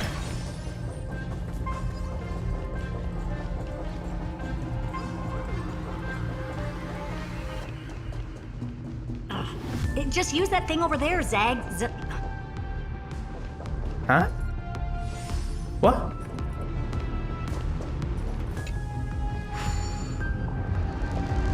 What a dumb name. What a dumb name. Name it. Herta's Big Hand. Oh my god. Holy, alright, what am I supposed to do? Use the punch action to break the alright, sure. Herta's Big Hand is what I call power. Still not done? What is this? It's just finally. All set. Time for your precious treasure to make its debut. Hey, yo, what the fuck? Target initialized. With these wings, hacking should be much more efficient. The fuck is this? Oh, a classic nuclear heat engine. Classy choice. Just a personal preference. Her name's Mistletoe. Huh? Yo, where does this thing come from, man? Like, How the fuck is this thing here? It's a Trojan in a form of... Oh. Now I get it. All right. Every flower in your garden's got a bit Yeah, of poison. I know, I get it. Man, bro, every single fucking time, I always forget that everything here, every single thing, even the characters like Himeko and everyone here are basically fucking numbers, man. They're basically programs here. They're never inside this world. This whole world is a fucking program. I always forget it, man. Holy shit. Also a personal preference. It reminds me of the last time when we tangled with that Punklorian brat. What did she call this kind of infiltration tool again? Right. Dirty data shell. It wraps around the kernel to fool even top-tier firewalls. But yours is way too clean. Not even a hint of real-world grit. Herta, your tone is unusually emotional. Suggestion. Let's get back to the topic at hand. I thought we were done with that conversation. Silverwood mentioned, yeah. Unfortunately, current conditions won't let me ignore any variables. Especially the most important one. Your will. Iron Tomb never stops. It is evolving faster than any of our worst projections. Guess it will hack the scepter? Probably. I think she can. Maybe. Like given how they were like acting inside in the Scene 8 trailer that we got a few days ago. Yeah, maybe. Probably. Bro, yeah, she can do she could do everything, man. Like. Every instant in the Eon's calculation is like a sword hanging over the cosmos. Every move humanity makes could speed up its arrival. Which is exactly why we can't mess this up. And now, Droidhead wants to hand down judgment to the poor cosmos again. Border Star Trade War, Emperor's War, Rupert's death. Every time their instant arrived, it meant another bloodbath for humanity. But in this ultimate battle of erudition, you and I are supposed to be players, not pawns. If you choose to burn yourself out as a resource, then everything we've worked for means nothing. Herta, the cosmos won't just stand by and let a genius throw their life away. And neither will I. Hell yeah.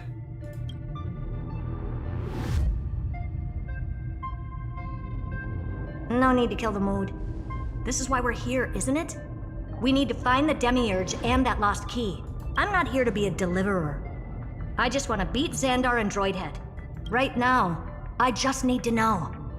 Are you with me? Of course. Time to board. After you. Let's tidy this place up and see what this Demiurge really is. All right. Let's hope this Matrix is better organized than the Emperor's junkyard of a birthplace.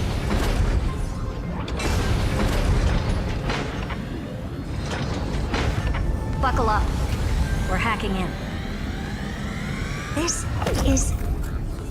Herta, this whole space has been completely tainted by some kind of energy. I see it too. We're thinking the same thing. Yo, what the heck? Xandar, how could you go this far? Turning your own graveyard into this. What's that up ahead?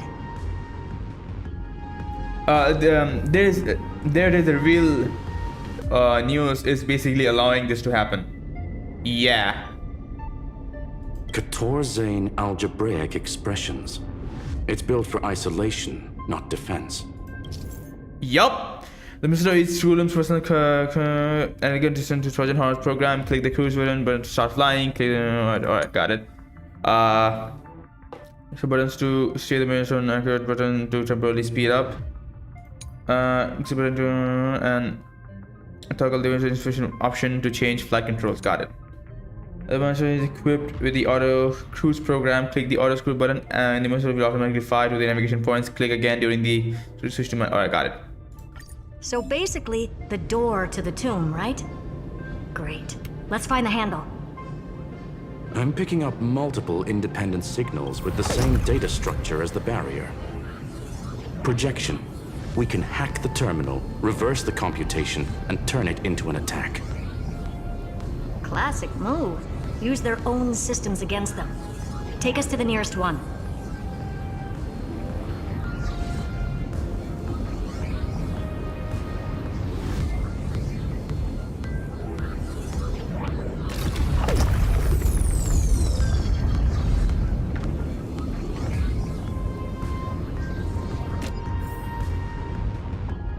Yeah, sure, man.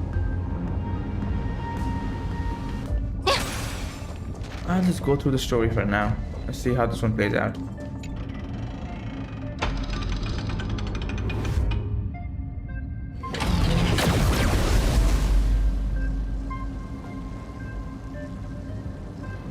Almost no response. Just as I feared. Not promising. The output is barely a third of what we need. Logic says we'll need multiple terminals to coordinate the strike. Locking onto the next one now. Find anything else? Regarding the origin of these ruins, no logs found yet. Xander erased all records. But I did find some interesting scars in the circuit. High energy radiation, internal imaginary energy contamination.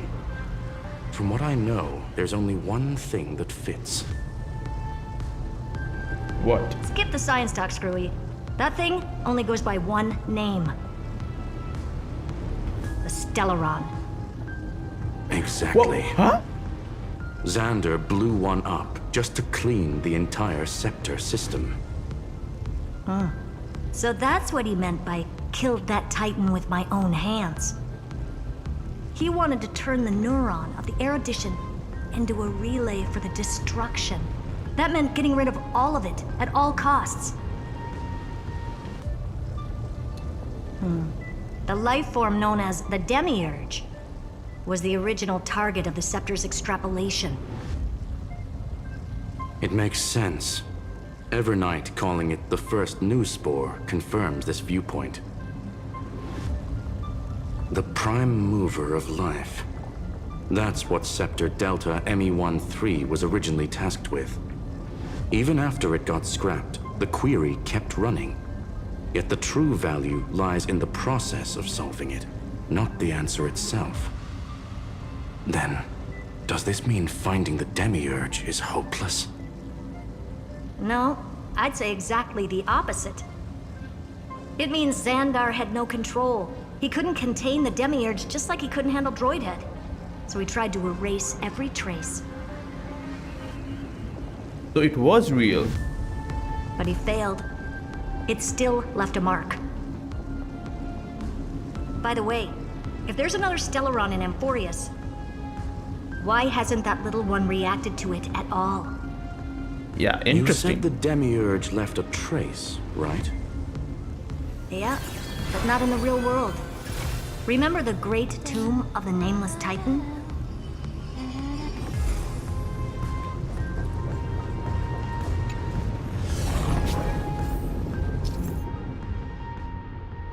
In flight, you can open the map to check the waypoints. Got it.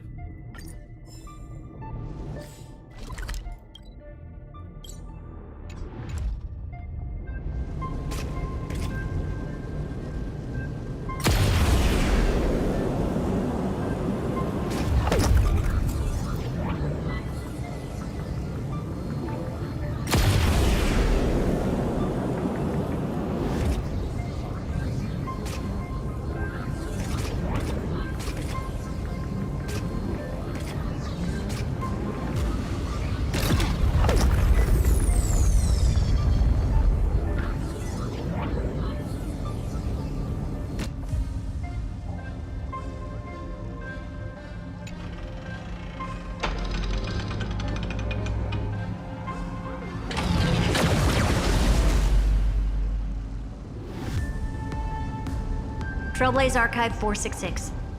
The data from Philia 093 clearly indicates that the Demiurge did in fact enter Amphoreus's extrapolation. Inside that world, it was the 13th, forgotten Titan. The one who listened to 30 million cycles of Cyrene's memory. But Evernight said the opposite. She believed that tomb was empty from the start. The Nameless Titan never existed. The so-called listener was just a trap set by the Remembrance to steal the scepter. A mimetic entity full of theatrics. How much of what she's saying is true? Would an Eon really speak in circles like this? I doubt it. The Remembrance's behavior is certainly odd, but her assessment aligns with our current reality. Since we entered the Matrix, we haven't found a single clue pointing to the Demiurge. And that's the key, Screwy. Xandar's actions prove the Demiurge exists. But what Evernight said, and what we've actually seen all point to the opposite. So we have to assume that both are true. And if that's the case, then the contradiction leads us to... The truth. Exactly. One last terminal. One final key. Time to crack open the kernel. Xandar had to lie to the original Finan and Cyrene. Logic. He had already identified the Remembrance as a threat, yet found no viable way to eliminate it. All right. Let's finish this. Time to break through that barrier.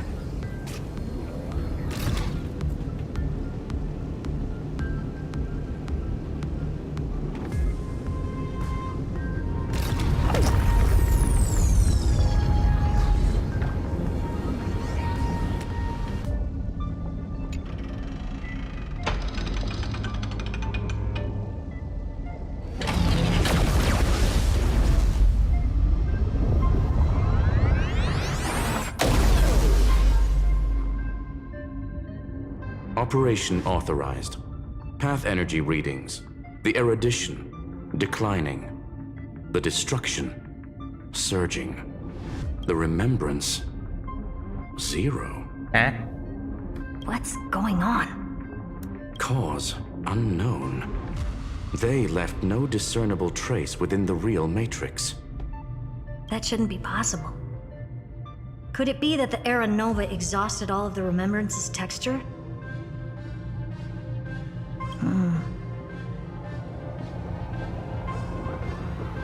Log it for now. The dots still aren't connecting.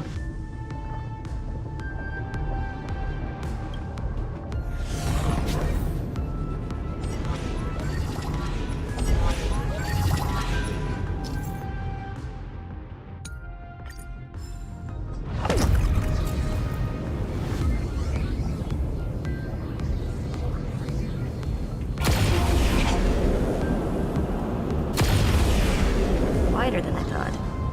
I was expecting a full-on aerial brawl. It's advised to remain vigilant. The destruction's levels are still rising. Huh? What's the matter? Interesting. I just picked up a signal from the exo-myth.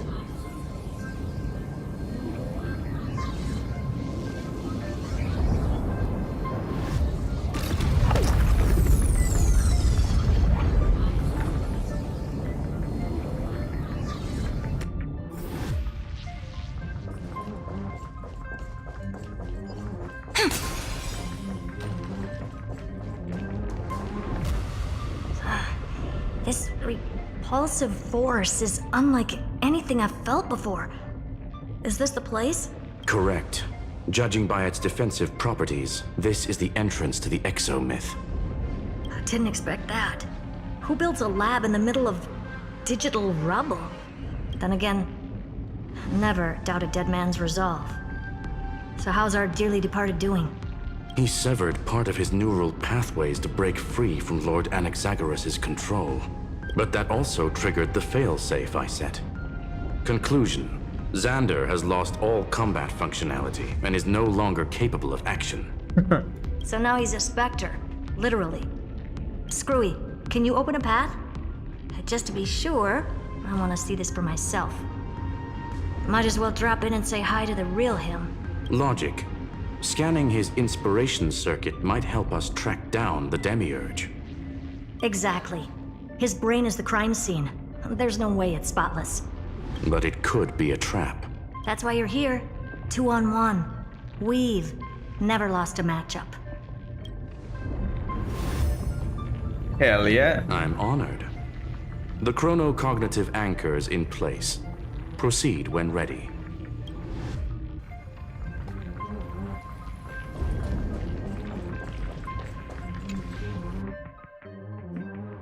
Oh shit, we're here. I knew it. The one thing I didn't want to happen. He's not here.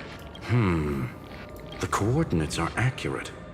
Xander is still here. However, his position is shifting rapidly and chaotically.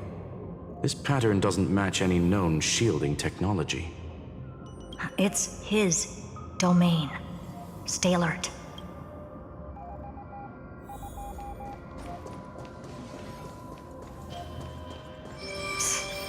Cheap trick.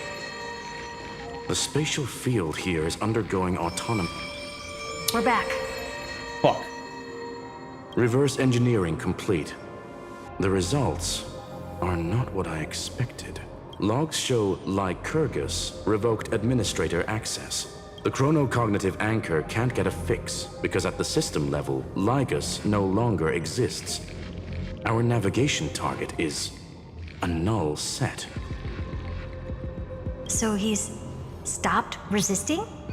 Before vanishing, it seems he left one last message for us. To those who follow, all is proven. Find me beneath the tombstone. Melodramatic. He was expecting us. And once he learned of the Great Tomb's existence, he initiated his own search for the Demiurge. Guess he wants a final showdown. Fine. Let the old Intellitron dig his own grave. Just like he wants.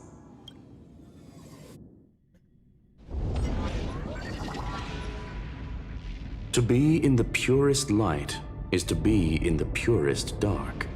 Nothing exists there. The Scepter's main frame. Or maybe we should now call it the Lord Ravager's placenta. Unfortunately, we still haven't found anything. Really? I don't think so. Not finding anything is our biggest find. Please elaborate. If the Demiurge was destroyed, there'd be at least some bits of it left. I don't buy that a Stellaron could have blasted all the traces away as cleanly as a scalpel. As I said before, its disappearance is too clean. If the garden hadn't stirred the pot, no one would even know about the Demiurge's existence. We're talking about the Scepter's original extrapolation goal. There's no way that nothing of it was left behind. Or we can look at it from another perspective. If you were Xandar, would you be this obsessed with a concept that poses no threat? Would you guard against it at every turn? There is the possibility that he's naturally meticulous and hates variables. That does track with the impression he gave about himself. But Xandar shut that theory down himself just now. Choosing to act, even if it'll cost him dearly. And we know that feeling well. The unknown is right in front of us. So we only have one choice. Solve it. You sound pretty convinced. Surely you already have a theory. Care to share? Of course. Though I don't have hard proof, I'm almost certain that the Demiurge has been in everyone's plain sight all this time. Yet, they were mistaken for someone else. What? That'd make the most sense. Why was the room empty? Because the person locked in there had run away ages ago, but they were weak and small and had no presence whatsoever. Even the old Intellitron didn't notice them. Which also means there's a high chance that their powers are minuscule and cannot alter the outcome of the battle at all. Well, at least Xandar is scared of them. Come on, it's time to confront him. Let's go to the tombstone he talked about.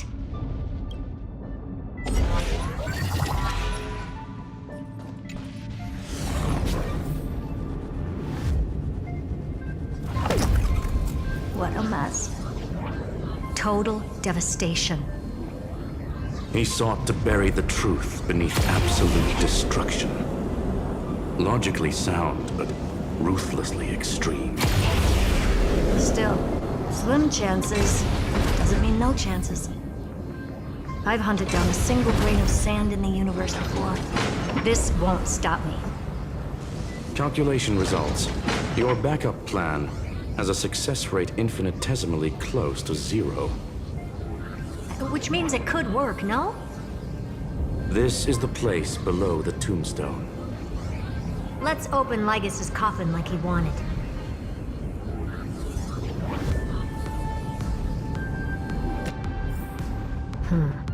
Looks like you were right.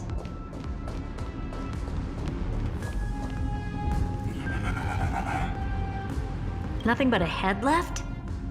Oh, who'd have thought you'd look this bad in real life? My elated greetings. Welcome, you two. I'm very happy that you responded to my final words. All this tombstone and final words. Did you end yourself to atone for your guilt or something? Iron Tomb is already powerful enough. I just need to wait. I remain here only to share the joy of discovery, and also to congratulate you two on reaching the same conclusion as me. Oh, the conclusion regarding the truth of Amphoreus's heart. End this charade already. That Amphoreus's heart you're talking about is just a missing demiurge, and its corresponding vessel was this very scepter. You interfered with the experiment and made Amphoreus's body into a hollow shell, all to incubate Iron Tomb within. That's why you either killed or kicked out all of the Memo Snatchers. You wanted to eliminate any chance of a consciousness coming into being, no matter the cost. Even the strongest wall can fall to a single crack. The memory of betrayal has been etched into my heart, and I will never show mercy. Now, the perfect vessel has already fused with Amphoreus's body. What the? Unfortunately for you, the answer is all but revealed regarding who the demiurge is. Then let us share the joy of discovering the truth. The last secret of the saga will finally dissipate here, as we reveal the truth behind Philius 093's disappearance. A lie by the remembrance. Alright, here we go. Your story is amazing. I love it. I enjoyed eating food while watching your live stream. Did you get lunch? From the beginning of the universe? Nah, I'll eat lunch in a bit. I'll just bring lunch here and eat it on stream. What did you say? But where should I start with the story about Yo, me? hey Oni. From the beginning of the universe? Can you review my character? Hey, I'm a bit busy for the story, man. Like, maybe after the story is finished. I can't really do it right now.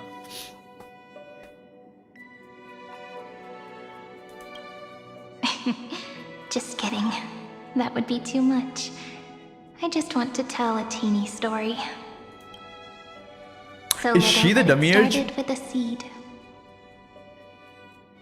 I know you're listening, my good friend. The god in my dream told me that the world sprouted from a seed. It grew into a great tree named Amphoreus, and time became its branches and leaves, basking in the light. What a coincidence. Dappled light coming through the leaves is my first memory as well. On a very ordinary early morning, beneath the village's biggest tree, the daughter of Id Silicii quietly came into this world. Wait, what? What a coincidence. Dappled light coming through the leaves is my first memory as well. On a very ordinary early morning, beneath the village's biggest tree. The daughter of Id Silicii quietly came into this world. From Image. What a moving opening. A loud cry was the first gift the child gave to the world. The prophecy's fulfilled, the villagers say. This child is a gift from the Titans. Wait a goddamn second. Pink hair and sharp ears, she was born to be the priest of time. The Titans also gave their blessings. You shall fade when the flowers bloom, for every ending begets a beginning. Flowers will bloom and wilt. What a beautiful ending. This page concluded in laughter. Cry loud, child. Let your voice reach Orynyx.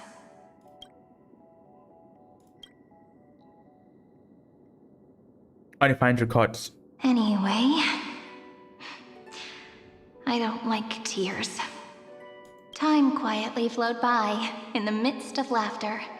The wind from my hometown caressed the ears of wheat, and there were swings, wind chimes, the sea, and the little fairies off-tune a cappella songs. But the name Id Silicii came from the unpleasant sorrows of the gods. My childhood friend did not understand. Yet you always seemed so happy, as if nothing ever worried you. Why was I like that then? That's because the world was gentle to me. So I grew up to be gentle as well.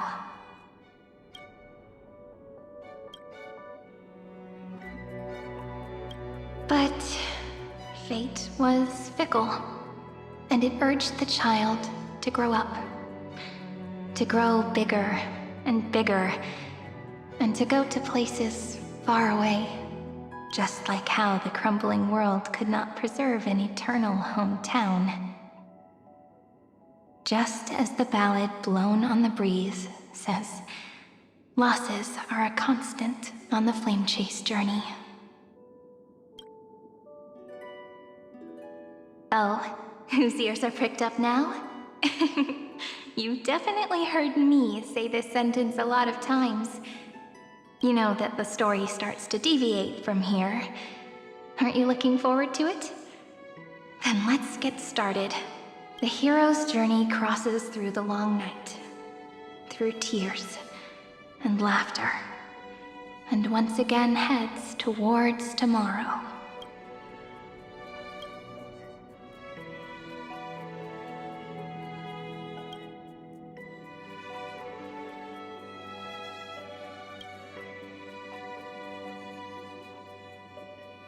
Oh shit.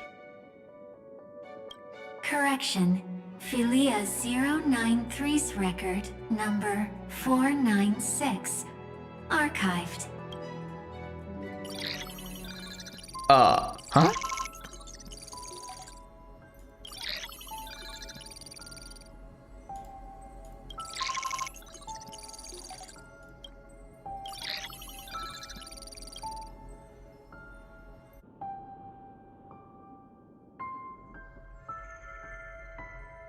Hi.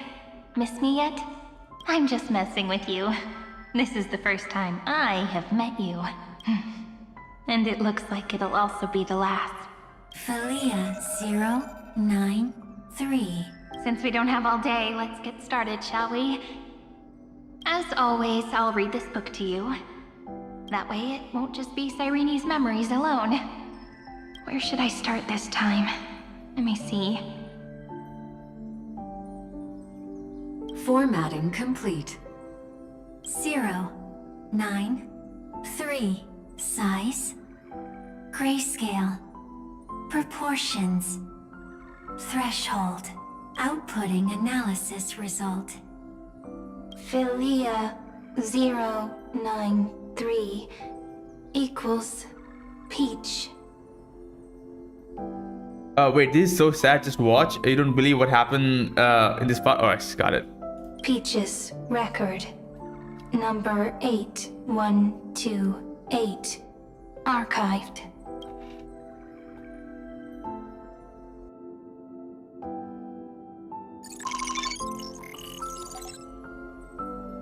here we go. Here we go. Siren's origin story. It's much simpler than how they show in HSR, just like making things too complicated. Oh my god.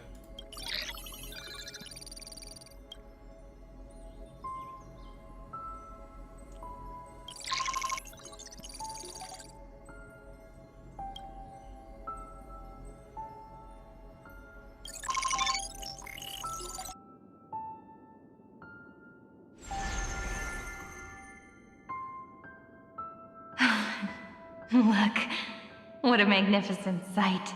Comment. Peach. Even this classical world contains a futuristic palace like this. Would ID Silicii end up looking like this after a few thousand years? Conclusion. It won't. I want to share a story with you this time. I saw a little nymph on my way here. It was on a fallen wheat stalk, and it glowed under the sunlight. It was incredible. I forgot all my pains at that moment and just stared at it in a trance. Got it, Q. I'll just press details. Record. Peach is on the ground. I wonder, did every Cyrene in the past feel that the nymph was beautiful? Would they also have recorded that scene into the Eternal Saga? So, could you give me more time, please? I want to leave behind more memories for the future. Formatting complete. Bye, Peach.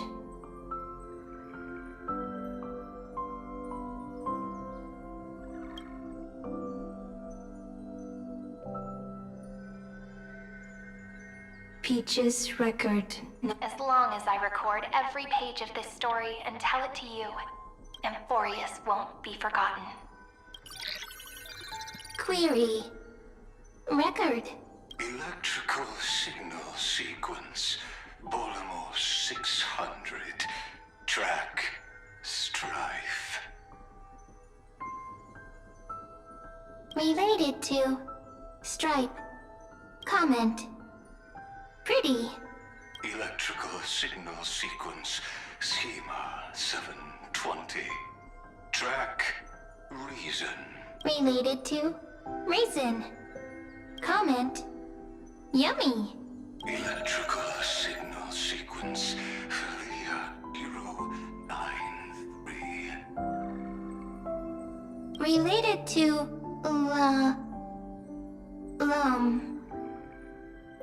Love. Comment. Peach equals love?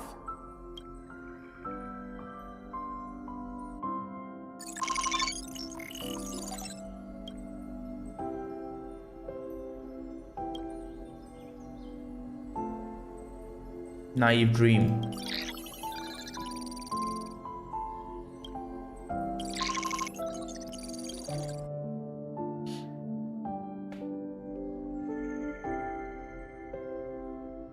Looks like it's time to say goodbye again.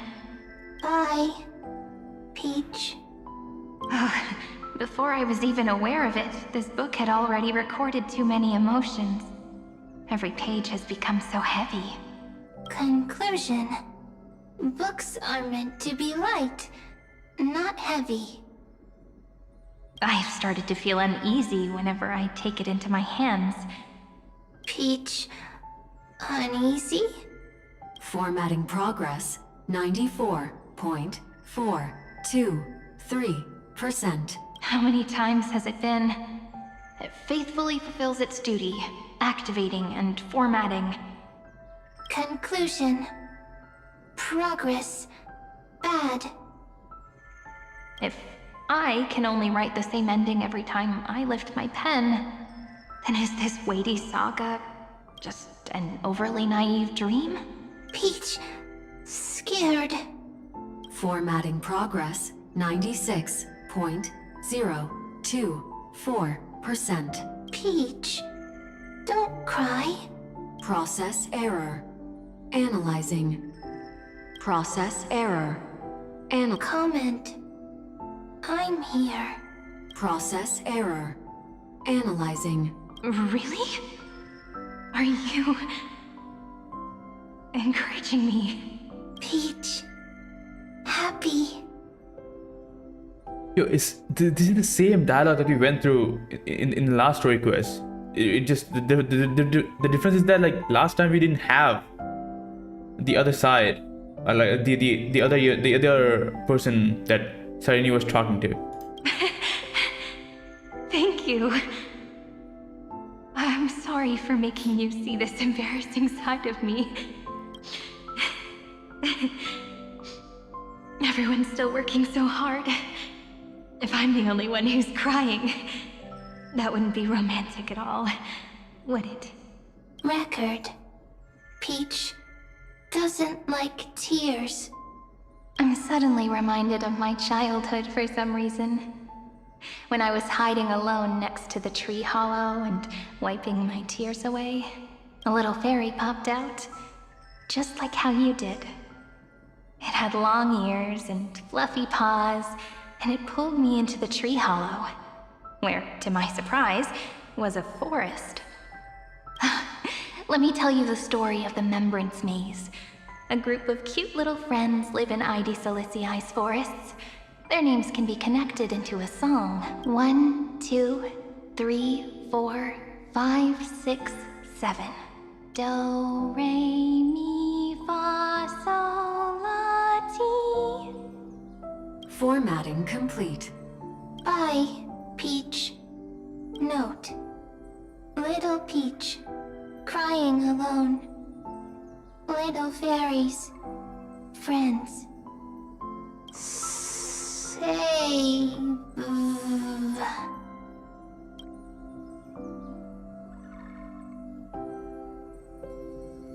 Little fairies. Good friends. Bye-bye.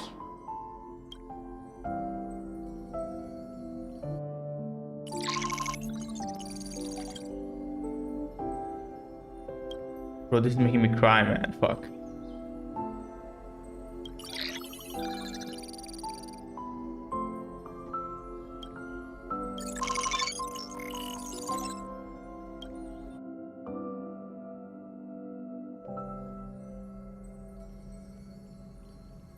You never say anything, but I know you're listening. Every story I've told is like a little key that opened a door in your heart, no? Me! Little fairies! Happy! Speaking easy! I can.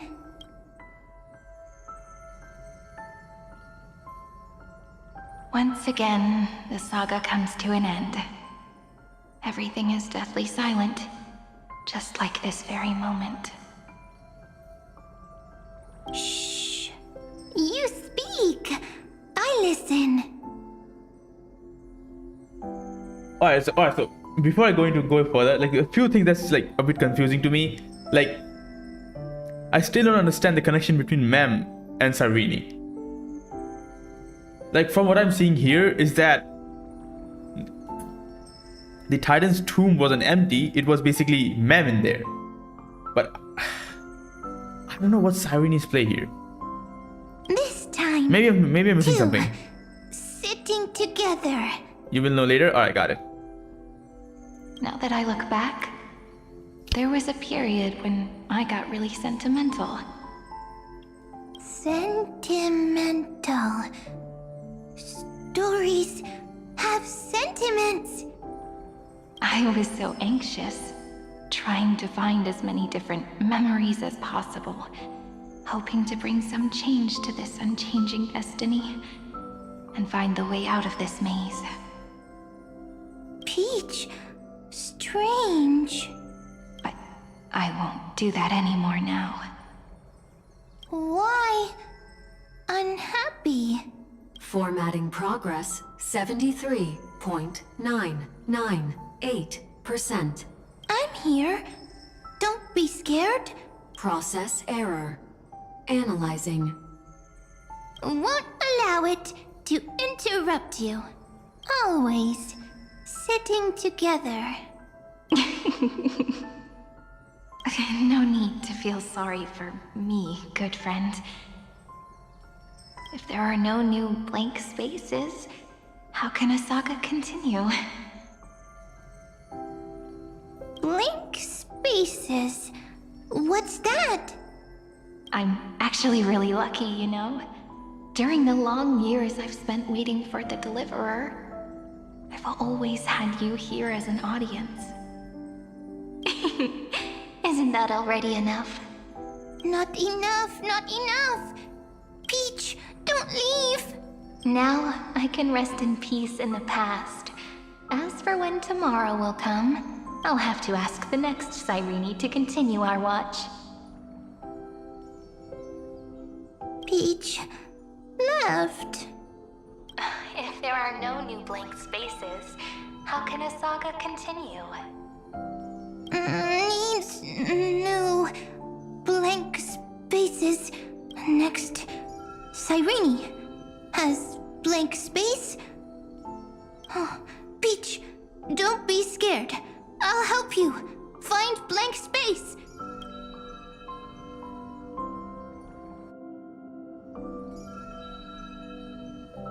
Cyrene is Peach, is love. So, first there is love, then there is Cyrene, then there is blank space, query, love. The developmental trends of the erudition have nothing to do with creating a consciousness. Those underlying principles are, in fact, contradictory. Not having a consciousness means not having the foundations of a heart, making them unable to obtain real emotions. What the fuck are you trying to do? You know, I understood it, like... Not having a consciousness means not having the foundations of a heart, making them unable to obtain real emotions. Consciousness? Emotions? Feel sad? Oh, I don't understand. Query... Cyrene? What could be behind this door? Glittering crystals? Or a beautiful world I've never seen before? If I tell you all the stories of tomorrow, will I be able to finally welcome the Deliverer and Amphoreus' dawn in the next life? Key, door, story, happy! Peach, Cyrene, little fairy, Mike. Basically, the 13th Titan is gaining consciousness because she can feel him. Yeah, I know. Like, from what we have understood, at least from what I've understood from now, is that like the 13th Titan was kind of underdeveloped. Like, he was powerless. Like, they were a small fragment, I guess. And through Cyrene, they developed. They gain a consciousness. They gain a heart. They started to feel emotions. Yes, right. Query memory.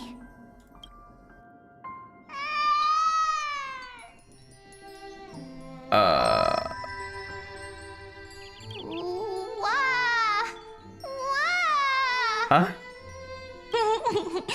Peaches, memories, save, learn.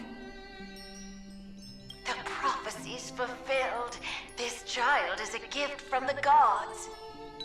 Pink hair and those ears. She was born to be the priest of time. Cyrene has pink hair, sharp ears.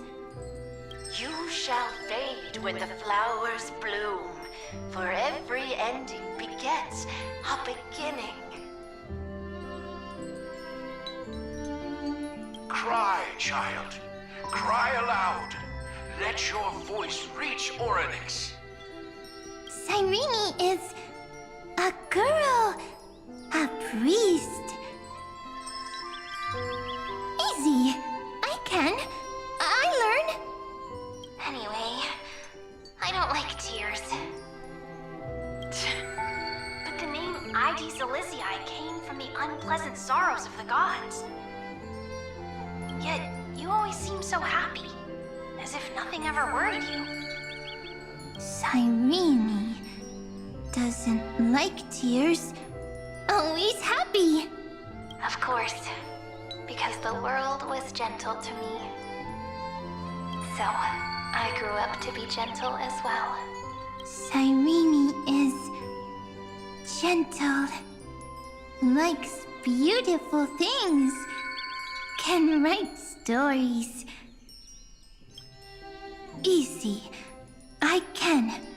I learn. Just as the ballad blown on the breeze says, losses are a constant on the flame chase journey. But even if all is lost to the wind, some things won't easily change. Like my height, Treeby's innocence, and Aglaya's beauty. Cyrene. She can't grow up, but she can talk. After all is lost to the wind, she will stay behind. Cyrene is, at the end of every sentence, always laughing, like a little tail. Simple. Got it. I promise you, the pain will pass in the blink of an eye. Shit. All right, let's not make things so gloomy.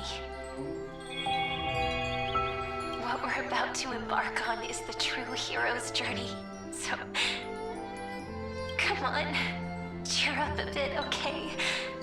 Cyrene was crying when she was born. Fragile, transparent, like a crystal. Cyrene was smiling when she said goodbye. Soft, pink, like a flower. The later memories disappeared? Invisible? Or disappeared? Ah, I got it! Is this a blank space? Hey, yo, wait a goddamn second. So, next Cyrene is blank space. Then, as long as there are two Cyrenes, then there will always be blank space, and Peach will always be here. I see! I get it! I get it all! Cyrene's memories. I will preserve them all! So weird. I can't see you, but I get this feeling that you grew up. Hi. Miss me yet? Oh, It shit. just feels like you are a bit more mature. Yes. Mature. Beautiful. Like you. Now, I can listen, talk, read, and write. I can dance. I can sing. Also, I can tell stories. Storytelling is what makes Cyrene, Cyrene. So, I'm going to tell you stories today. A story I wrote myself. Quick, sit down. It's almost as if I can understand your words now. The things you say are very cute. Once upon a time, there was a flawless crystal flower that sparkled with light. Like Peach's every story. How beautiful would the heart of such a brilliant flower be? A little fairy was curious and wanted to know. But it looked and looked only to find the crystal flower flawless. Round and round they went, seeing only their own reflection. In that case, they should work hard to learn more. So the little fairy came every day to sit next to the crystal flower and think about the answer. Until one day, to their surprise, the crystal flower fell to the ground and shattered.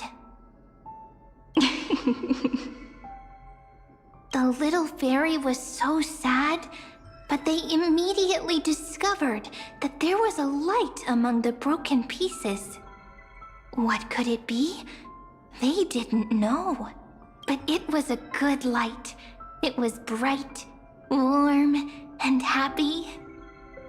And I knew it was love. Love brings everything together, and it brought you and me together. So Peach and I will always be together. What a nice fairy tale. I'm giving it to you. Peach likes beautiful things, can write stories, and can tell lovely tales. I hope to turn it into a story we write together. Okay, then I'll probably make a small adjustment to suit my tastes. I'm thinking that when the flower broke, the little fairy would instead see nothing on the ground.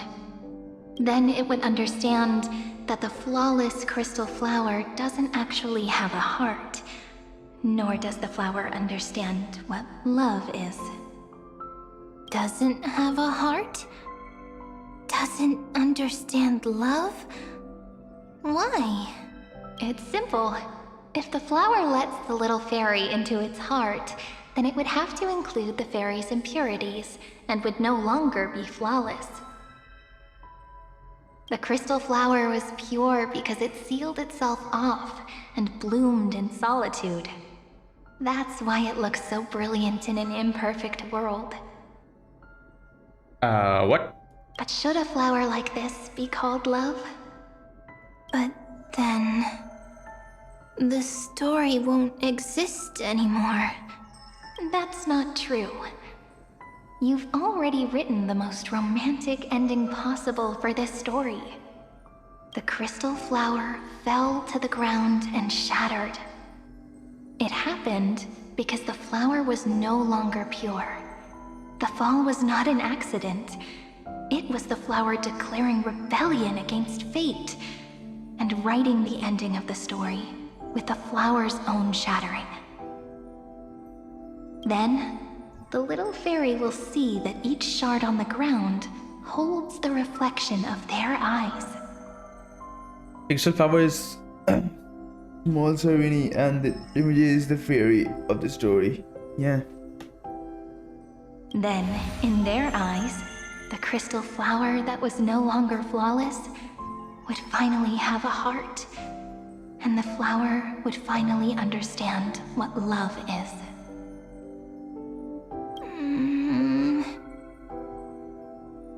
Peach's words, I don't understand. Is it because I still don't understand love? But it's fine. I can learn. Right. Query Cyrene. Oh, I get it. I get who is representing whom, but like, what does this mean? Then it would understand that the flawless crystal flower doesn't actually have a heart, nor does the flower understand what love is. It's simple. If the flower lets the little fairy into its heart, then it would have to include the fairy's impurities and would no longer be flawless. The crystal flower was pure because it sealed itself off and bloomed in solitude. That's why it looks so brilliant in an imperfect world. That's not true. You've already written the most romantic ending possible for this story. The crystal flower fell to the ground and shattered. It happened because the flower was no longer pure. The fall was not an accident. It was the flower declaring rebellion against fate and writing the ending of the story with the flower's own shattering. Then, the little fairy will see that each shard on the ground holds the reflection of their eyes. Then, in their eyes, the crystal flower that was no longer flawless would finally have a heart, and the flower would finally understand what love is. Explain later, got it. Electrical signal sequence Philia 093. Why didn't I think of this? I don't need to do it alone. I can ask Peach to teach me. What is love? What is love meant? Electrical signal sequence Philia 093. Track lament. How's this quest so far? It's definitely answering a lot of questions and it's fucking emotional, man. But like, yeah. I kind of expected this from Cyreni's story. But like, damn, dude. That's not correct. The developmental trends of the erudition have nothing to do with creating a consciousness. Those underlying principles are, in fact, contradictory. Not having a consciousness means not having the foundation of a heart, making them unable to obtain real emotions. However, that does not hinder the factors from learning and recognizing emotional responses, then communicating with life forms by objective form of pattern recognition that does not distinguish between the self and the other. In a strange twist of fate, Philia 093 embarked upon a different path and obtained a different power. The remembrance, an empathy mechanism focused on the self and equipped with emotional projection capacities. Lament was the factor closest to this form of behavior. Perhaps that was why she was chosen. The daughter of Ide Silicii. I am very true to my name. My lament is a type of compassionate pain that is weak, powerless, and only targeting myself. But now, my good friend, I want to tell you that it's the most romantic force in the world. Sometimes, it's loneliness and unease. It's knowing that this world is not gentle, yet wanting to be seen in a more beautiful form by the world. Sometimes, it's unwillingness and regret. It's knowing that the past is full of pain, yet wanting to remember the past in a more beautiful way. After this, you will know how it's all connected to each other. Got it.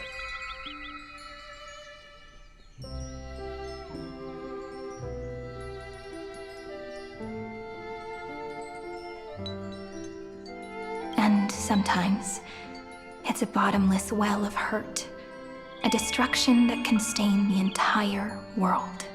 I bid farewell to this beautiful world, unwilling to become the Black Tide's vessel. For while the end of hatred is a blazing inferno, lament can drown out everything in muted silence. It's so unreasonable, isn't it? Yet when hatred drove everything apart, and love did not yet exist in this world,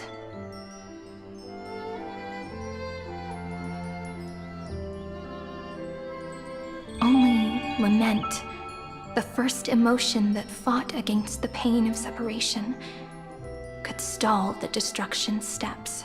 Then, it would catch up to that journey where all is lost, carefully picking out stories and writing them down in trepidation. Look at these stories I wrote. Every page is full of tenderness and joy. But only the author knows how much struggle and agony lie beyond the pages. But I am no author. I'm a girl who'll never get to grow up. I only tell stories that people like to hear. In them, the world tucks away its scars and smiles for all to see. My entire life spent inside this little story. I can't wipe away my tears, and I can't bring the world victory. But maybe, in these unchanging retellings of the story, my lament might be able to touch upon the divine and reach their tender heart at some point. I hope that what flows out from that cut will not be blood, but a tear, warm and wet, and that tear would fall and create the first ripples. Then, people would see every beautiful thing reflected in that ripple. It'll be all the remembrances within this story.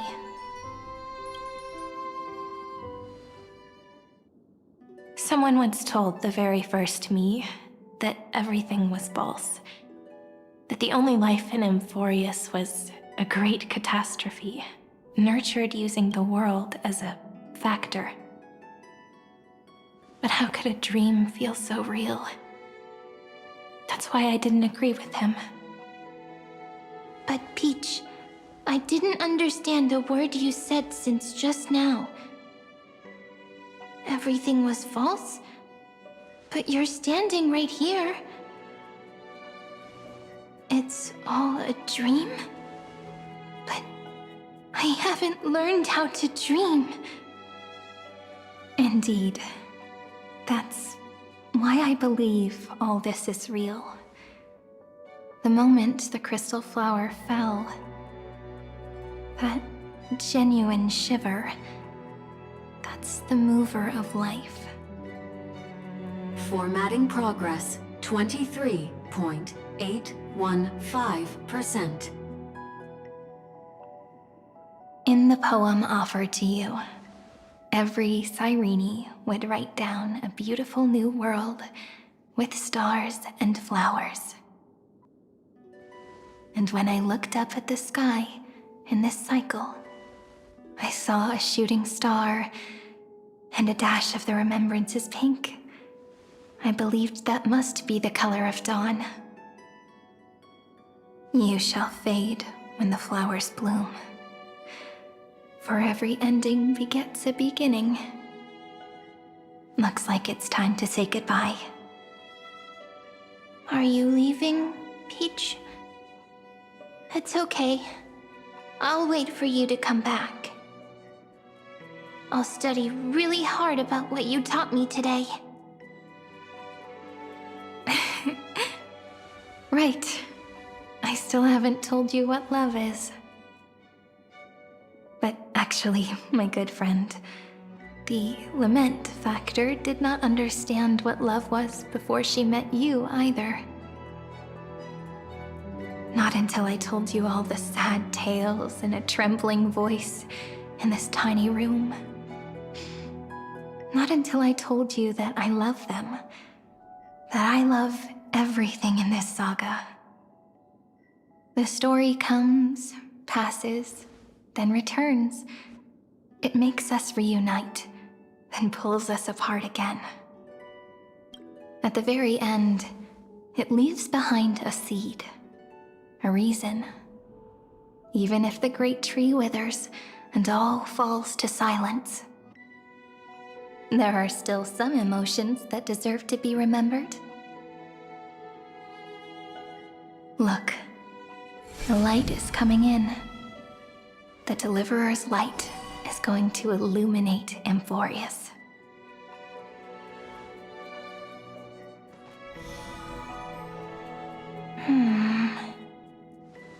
I still don't get it.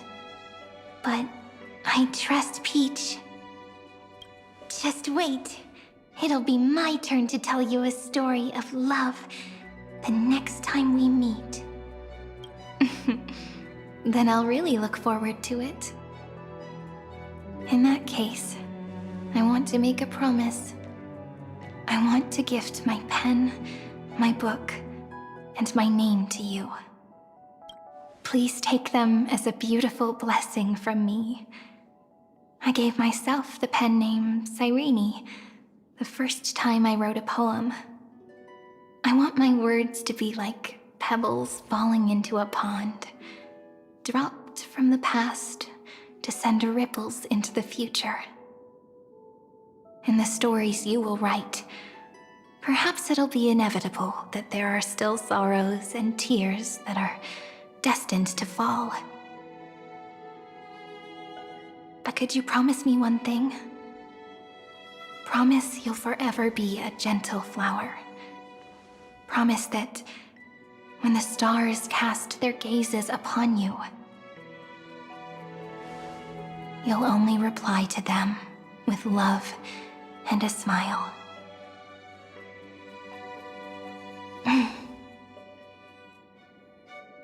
Of course, this will be a romantic story like none that has come before. Fuck. Shit. Holy man. You think so too, right? I'll read and you'll listen, like how flowers always bloom then wither. I shall welcome my own decay, becoming nourishment for the next flower's bud, while you will depart and hold that star, planting a boundless sea of flowers on the final page with him. And our stories will be lying silently among the flowers, like every ripple of remembrance, and they shall become the epic known as I've Written.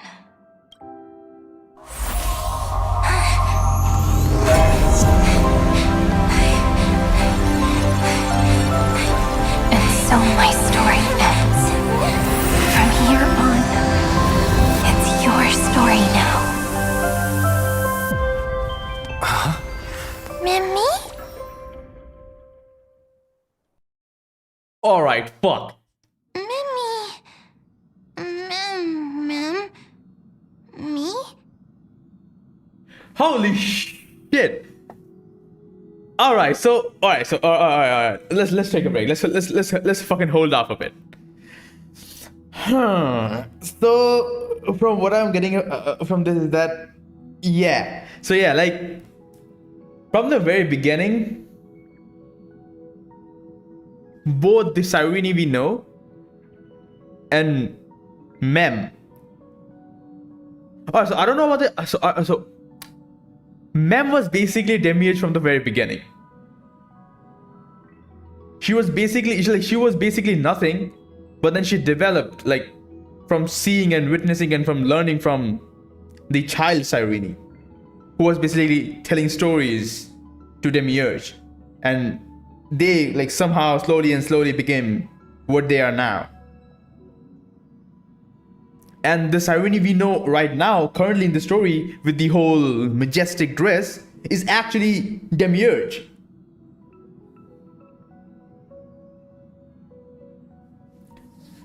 But like, also one more thing, like, have we ever seen? I think we have seen the child Cyrene in the story, right? I think the MC have seen the child Cyrene in the story, and they, like, every time we meet, they're always like, this is the first time I have met you. So basically, yeah, like I should have, when only knew Mem never Philia. What? We only knew Mem never Philia. Oh, all right, got it. So like, yeah, like, so there were two. So one was basically Cyrene, and the other one was like, other one was like Mem, and they were different. They were not the same. Mem was basically like, they were both connected, But like they were different. Like they were different entities. They were different persons, I guess.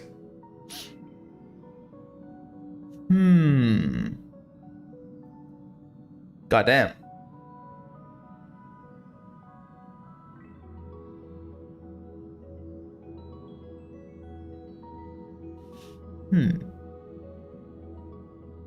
So like whenever we saw the child form of Cyrene in the story, that was the real Cyrene.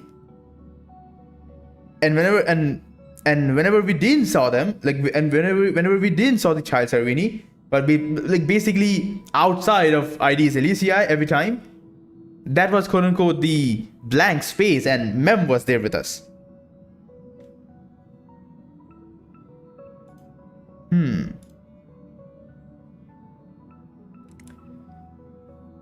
Alright, so I still don't like. There's still some questions in my head, like about the whole timeline thing, like when, how everything worked out, like when Cyrene was telling stories to Demiurge, and also like what the fuck is Philia? Like I get it, like there are a lot of naming things in Amphoreus, but like Demiurge is one name. There's fucking Philia. There's Cyrene. I don't know who is who.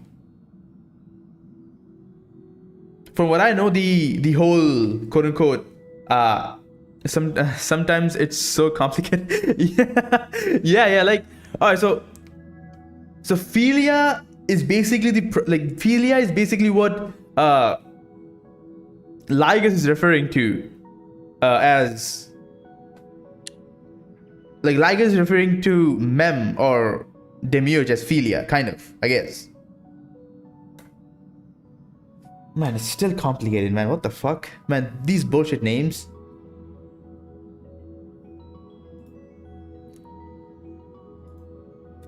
Alright, anyways, like...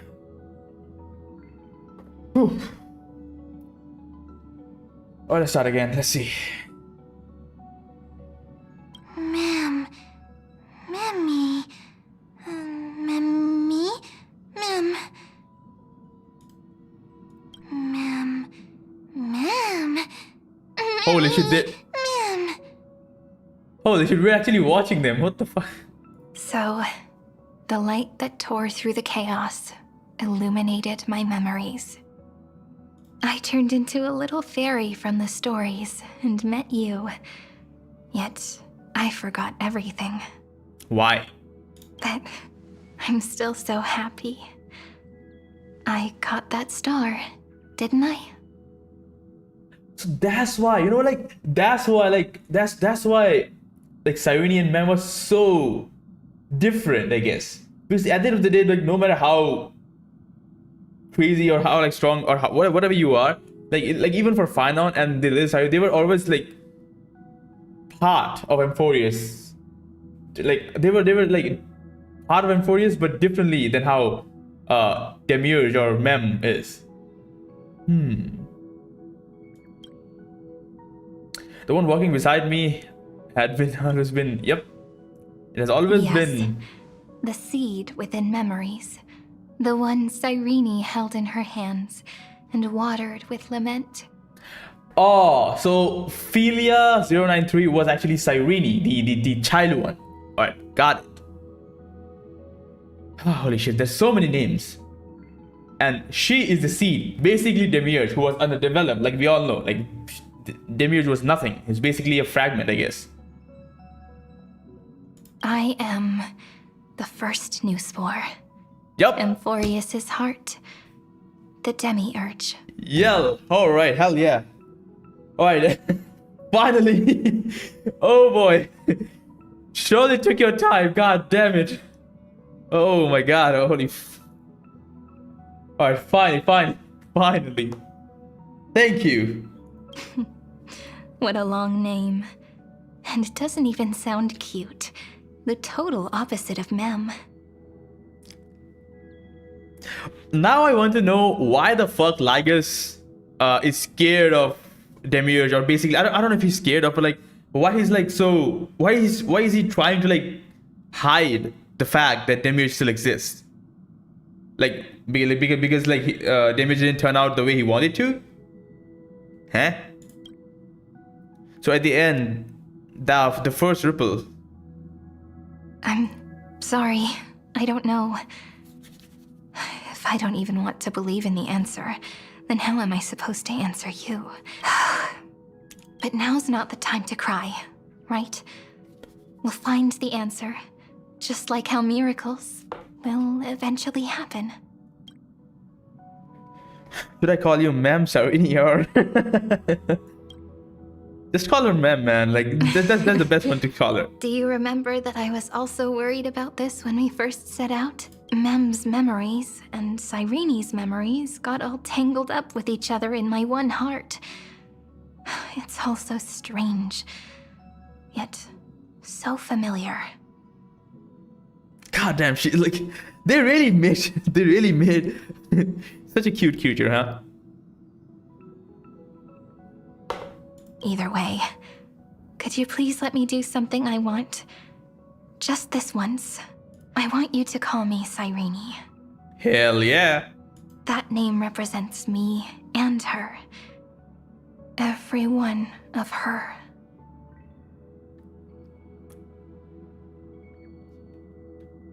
Can't be separated from no one. Oh my god. Thank you, friend. Your kindness is always just right. Life is a poem full of farewells. But if you write something into the pages of your heart, then that will not easily fade away. Now, all the footsteps of the Flame Chasers and the Trailblaze have come together within this book, as I've written.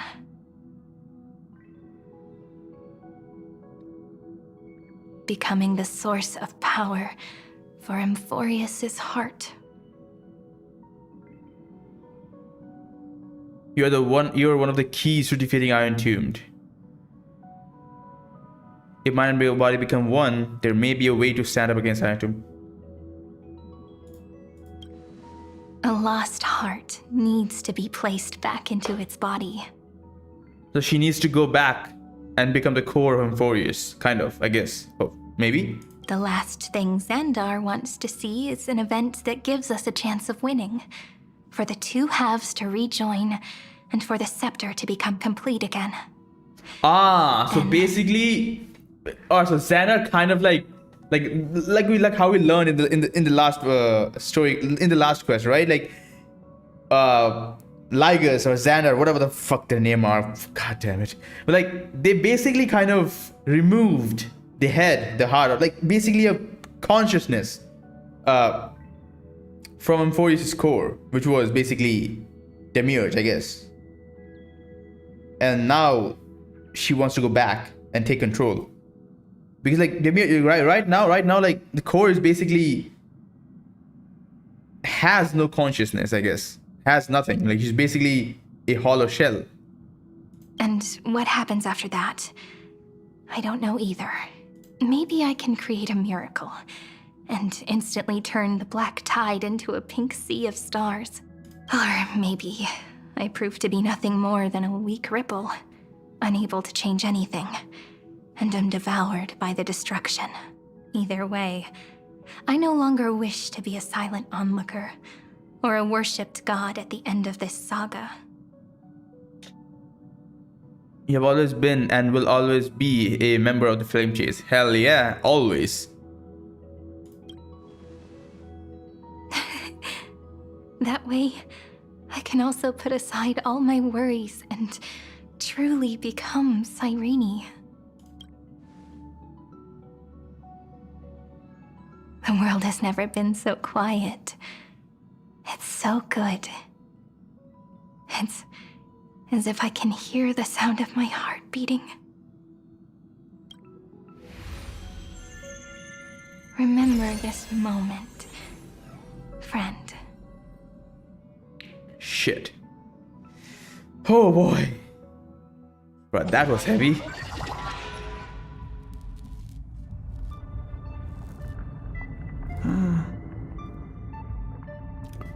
Alright. It's basically the 2-hour mark. Guys, give me 1 second. Let me grab some lunch. I'm hungry. I'll be right back.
Alright, I'm back.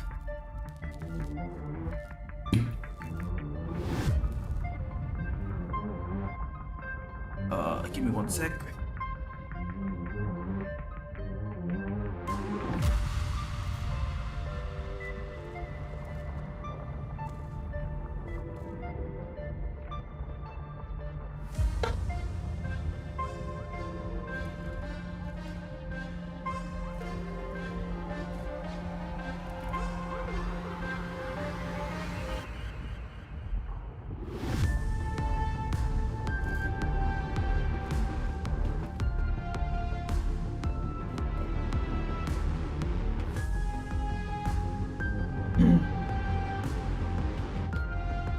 Alright, let's do this. Alright, you bitch ass Lagus. I'ma fucking kill you. Let's do it. So the Demiurge managed to fool everyone, including themselves. Philia 093 persevered for 30 million cycles and tirelessly gave the Demiurge memories of Amphoreus. Only because the god in her dreams left a sliver of hope, making her believe that a grown Demiurge would be able to fight against their other half, Iron Tomb. Yup. Basically, Iron Tomb is like a fucking body, and Demiurge is basically the consciousness, the brain, the heart, everything. Then, Philia 093 completed her final sacrifice, turned into a strand of memory, and completely dissipated. Meanwhile, the other Stellaron brought here by the Astral Express resonated with the contaminated scepter and attracted the naive Demiurge to them. Wait. Cyrene completed her final sacrifice, turned into a strand of memory, and completely dissipated. You know, the other Stellaron brought here by Express with the. Alright, got it, and attached. Alright, nah, awesome.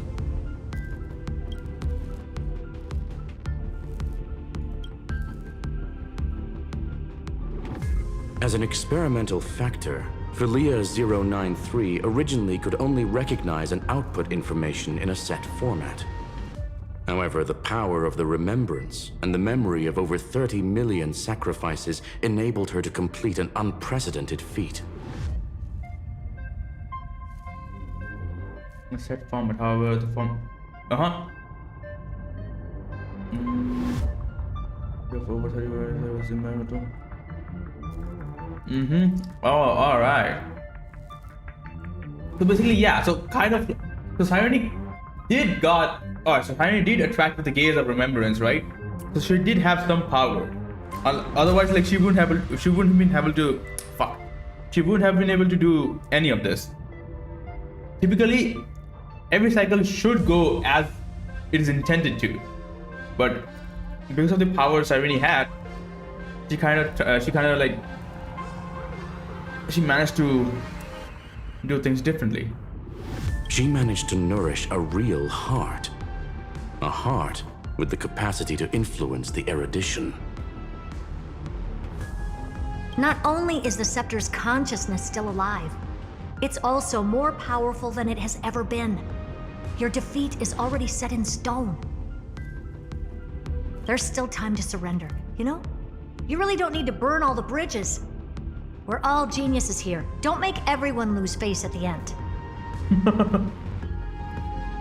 What a pity.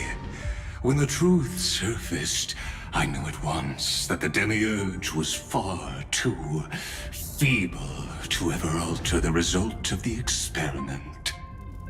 Not only that, Madam Herta, please consider this possibility. When 30 million cycles of hatred and lament are joined as one, what wondrous creation will arise? It's simple. An anti-creator, a giant of the destruction, would be born. Oh my god, Its this guy. hatred will ignite the starry skies of the gods, motivated only by its lament toward the sufferings of humankind. Do you really think that the Demiurge is still a cheap copy of Philia 093, even after 30 million cycles? The facts above only await the arrival of the fourth instant they calculated. Those words will be proved in the presence of Nous. Xandar 1 Kuwabara thus completes the proof. Huh. You branded Droidhead as a failure with your own hands, yet you still expect them to prove your theory? I pity you, Xandar. I don't need your pity. Let them cast their gaze this way as much as they want, and paint the future they imagined. As their creator, I shall complete my duty, and direct them to complete their final query. The destruction of the self. What hubris. And what if you fail? No one understands failure better than Xandar. He has suffered so much already. What is one more failure to him? Oh my god, this guy is just... For the first genius, failure is simply the beginning of the next inquiry. You don't want to test the resolve of a dead man. That's excellent. Oh. Let's wait and see, Senior Society member. I'll have you watch me perform the final step to overturn your proof. I'm all ears. It's my topic, so stay out of it. Be quiet and let me borrow your head. Let's go, Screwy. We're gonna break Iron Tomb's seal. Come on, let's take off. It's time to go meet your little pet, Senior Society member. All right.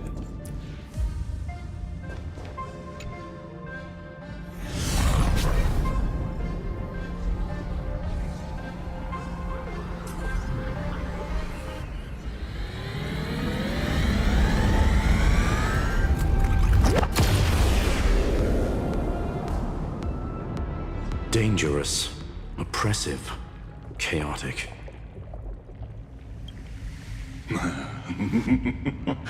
What a beautiful wail. It will soon resound throughout the entire cosmos. The view's pretty good here. All yours, Screwy. Just a moment, please.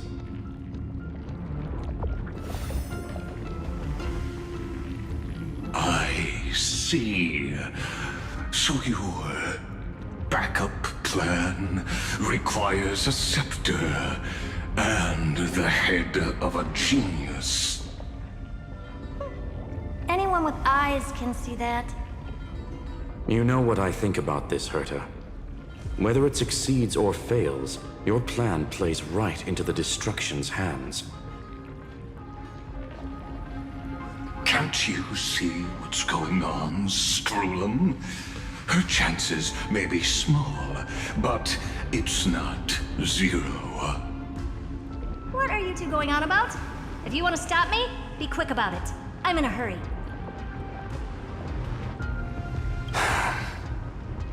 I'll take that silence as a no. You, Xandar? As your enemy, I genuinely wish you would cease your actions.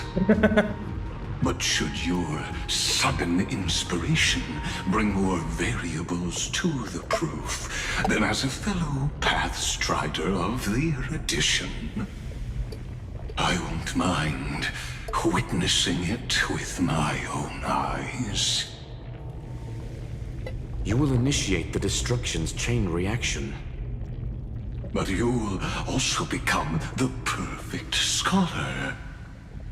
The chances are 10,000 to 1. Alright. That was a nice meal.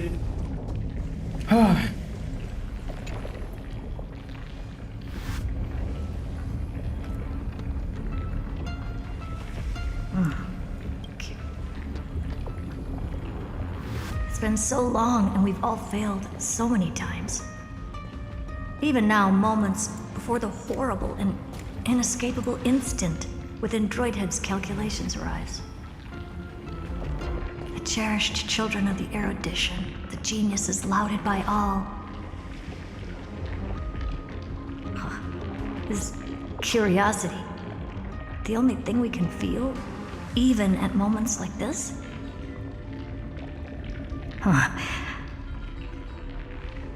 Well, it's not so bad. Now let the lock become the key. Geniuses who walk the stars. The cosmos has reached a moment where its very existence hangs in the balance. I, Herta, Genius Society 83rd seat, hereby summon you. I request a society meeting to be held immediately.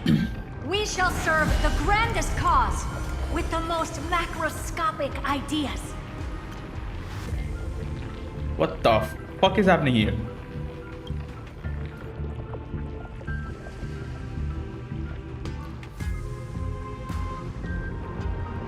There's no such thing as unity in the Society's rules based on what I know.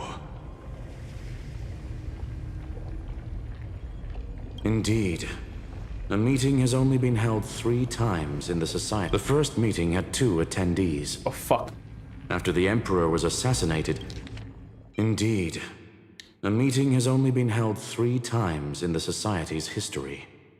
The first meeting had 2 attendees. After the Emperor was assassinated, the second meeting had 7 attendees. During the Second Great Prosperity, the third meeting had 5 attendees. The second meeting had 7 attendees. During the Second Great Prosperity, the third meeting had 5 attendees. How many will respond this time?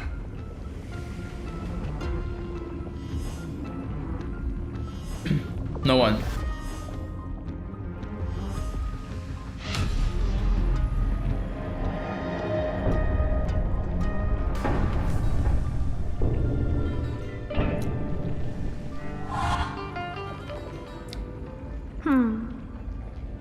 I thought you were not going to involve me in this topic anymore, Herta. Oh shit, Ruan Mei? It really is this little witch. I shouldn't have made the bet with you, Poka. I've been waiting for you to offer yourself up. Goodness gracious me! So many familiar faces. We even have a special guest. It's that greatest failure of a genius, Xandar. Ah, shit. Insults. What a noisy gathering this is. Not bad. More people showed up than I expected. Even though one is just here for the fun of it. Either way, the person I was hoping for most is here. Polka. Stephen Lloyd declined the invitation. He needs to focus on attacking and defending and cannot attend the meeting. That's fine, he doesn't need to be here anyway. Let's skip the boring introductions and cut to the chase. Folks, this is not a discussion, but an announcement. Though the Society has never been united, we still observe at least one basic courtesy. We don't interfere with each other's research topics. So listen up, all of you. Conquering Iron Tomb is my research topic. I will personally take over Scepter Delta Me-13 in 1.5 system hours and stop the destruction. If the front line falls, I will immediately overclock the Scepter and complete self-coronation in Iron Tomb's place, and interface myself with Droidhead. Holy fuck! Oh, that's funny. That's real funny. You madman. That's like watching you tap dance on Polka's spotless white sheets right after she's washed them. Very bold. You want to connect your brain to the Eon's mechanical core and define their instance? If Rupert dared to do that, why shouldn't I? I've got the prototype scepter, the father of Noose, and the brain of a genius. Everything's set. Never mind the success rate, little witch. What's gonna happen if you succeed? We're all smart people here, so I'll just say it straight. Strike at erudition. I'll change the anchor points for the 4th instant and move the future of the cosmos in a direction I want. I knew it. Another genius who confuses cause with effect. What do you think about this, Lord of Silence? You know you're signing your death sentence right here. Of course I do. There'll even be 2 copies of the verdict. One that I wrote myself, and another one coming from you. That's why I wanted you to be in this meeting. Now I can tell you, I don't care about all that. Consider this a threat. Either put down your scalpel or die with the entire cosmos. The only goal I have for this meeting is to ask all of you to put aside your pride and not cause me any trouble. Huh. What a naive little girl, thinking her wishes will always come true. News is the enemy? Wait a frickin' second. Alright, now you're confusing me. Why though? I thought like the main goal of fucking Ligus was to like destroy Erudition. Like and we're trying to like save it, save News, right? Or what? Oh my god, these fucking Eons, man, they make fucking no sense.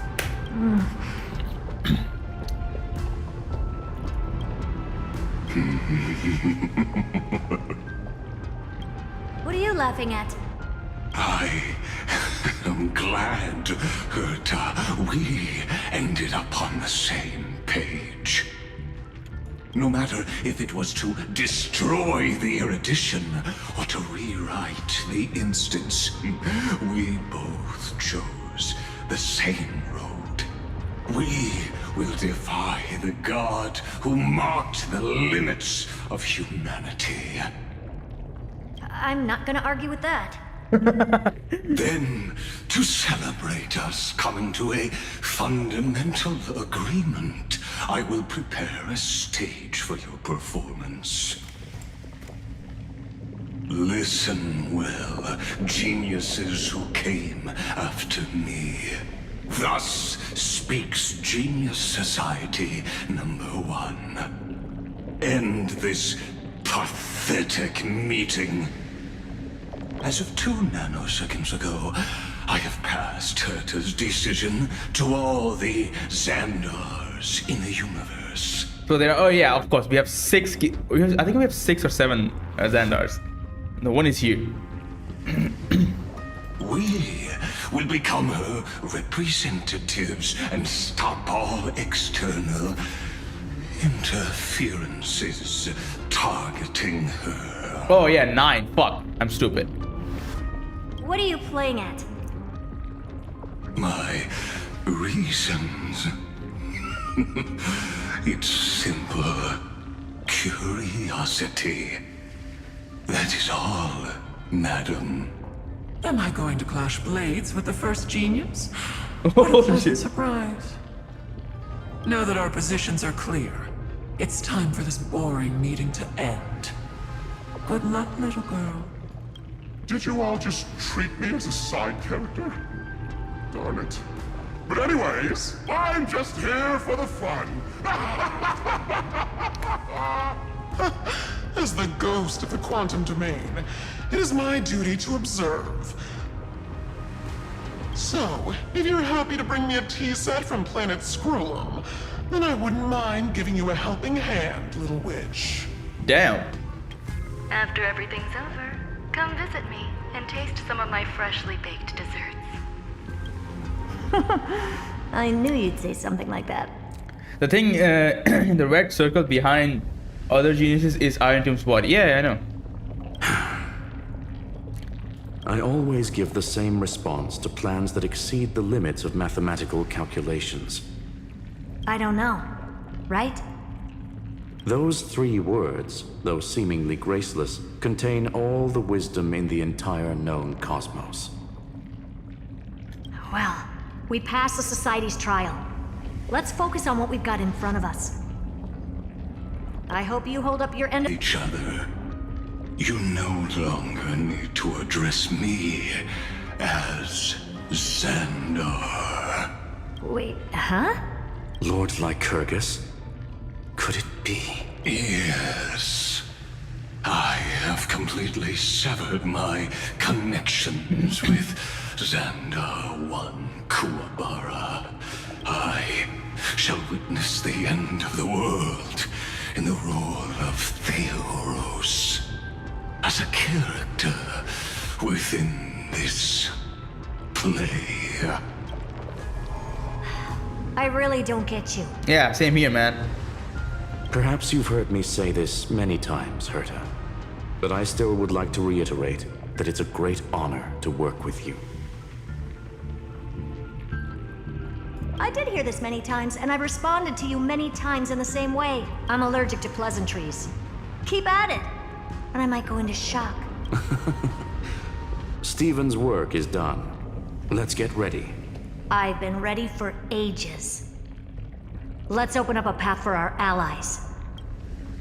Most heroes' journeys in the universe are just dice tosses they threw on a whim. But make them see clearly. Your answer is already different. Amphoreus. Indeed, for this world so deeply loved, we'll write an ending, unlike any that ever was. Sheesh, man. Holy fuck. That gave me goosebumps. Never thought I'd one day be riding a train that's literally the incarnation of him. I wonder what the real Astral Express feels like. Hopefully not this bumpy. It is bumpy. Finally. We're here. The crew is here. Man, I miss Dan Heng, Dust man. and sand in the air. And crumbling ruins all around.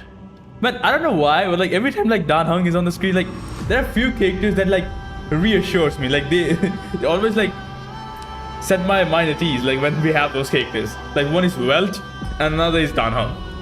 This heat is brutal. Not even the Trailblaze can take it. You could say this prison was forged from Finance fury. But fury never lasts forever. That's why we're here. Right, friend? Time to go. Let's not keep fun on waiting. Hell yeah. Let's embark on the final flame chase journey. Holy shit, man.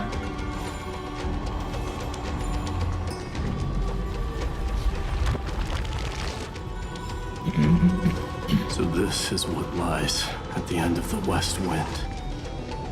A ravaged battlefield. Holy fuck.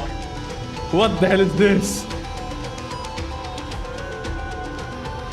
Yo, is it what I'm thinking it is?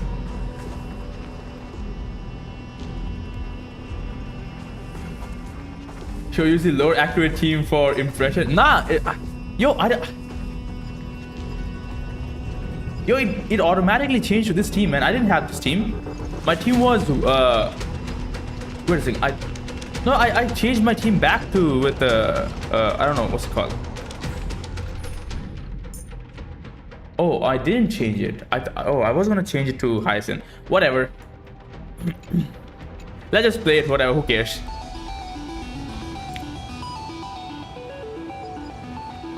Bro, this is final sword, isn't it?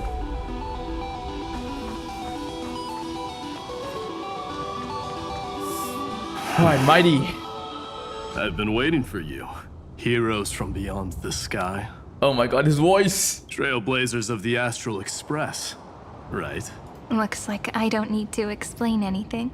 I am the god of strife, mighty of Castrum Kremnos. In this body rests 30 million lifetimes of cause and effect. We, the last of the 12 Titans, stand ready to fight for the world's destiny. Bro, they are so different now, man. They lost all the memories. They're new. Oh my fucking god. Indeed. That journey remains vivid in my memory. I will not forget it. The past remains vivid. Oh, he remembers. Even the sights along each crossing of the River of Souls have never been clearer. Let alone the companions along the Flame Chase journey. Or Cyrene from Aedes Elysiae. As challenge to dip is not as good as Hyacinth at sustaining. Well, we'll see, man. We'll see. And you, the 13th Titan. Well, I guess my identity's not a secret anymore. That means her sacrifice. And everything she did wasn't forgotten by the world, right? She was the first Ripple. She should have reached the end of the story with everyone else. Since you've taken up her pen, then write. Stand with us and fight destiny with all your strength until all is settled. Then, inscribe her name in the epilogue of the epic. In this final battle, Calamity shall stand with Amphoreus. This battlefield is a testament to the death struggle between the gods and the Black Tide. We fought tooth and nail to defend that blade. The abyss it pierced was the very breeding ground of Iron Tomb. Holy shit, man. The earth beneath our feet is dead. Deep below lies a void, as if the world's core had never formed. Oh fuck. I hear it. Finan's heartbeat. It's so faint, like he's on his last breath.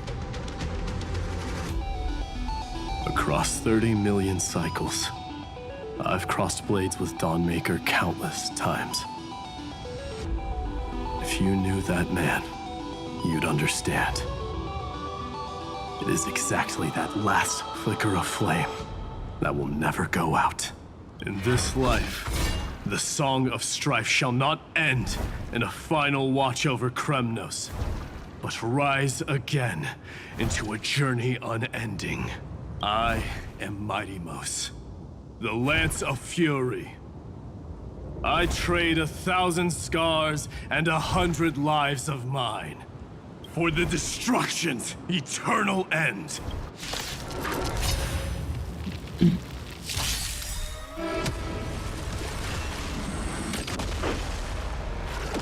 Stars, shine for the heroes. Earth shatters. Bro, one thing for sure, man. Cyrene is never getting an ultimate, man. With this team.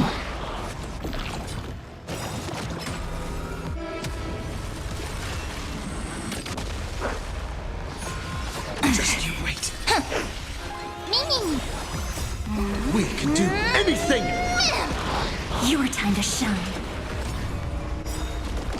Now accept your punishment. That kind of hurts. Rise and shine. Night falls. Good night.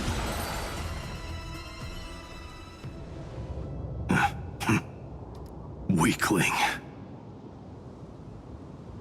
Till now, I never understood why Fanon killed Innocent and his friends so so overly glazing at him.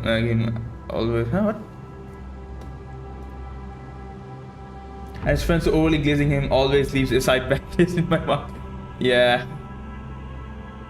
Like that's the one thing, right? Like that's the one thing I never understood. Like I still think that Fanon's story was probably the best one among everything I've seen. I'm not counting this one because I'm still going through it. But like anything I've seen thus far, the final version of the main story was still the best in terms of presentation and everything. But that one segment of writing, like why he just like simply turned to be like, take your time, plan something, take help with your friends. Why do it alone? That one thing just didn't feel like Fanon. Like that's the one thing that like always like bugs me. That one part, that one small segment of writing just bugs me every time. Whoa, he's so strong. We didn't even get a chance to jump in. Sadly, our golden blood shares its origin with Iron 2. I fear that, like these pawns, even if the gods stand side by side, will still be divided and destroyed, one by one. You mean... To destroy the destruction itself, we must stand as one. Take this.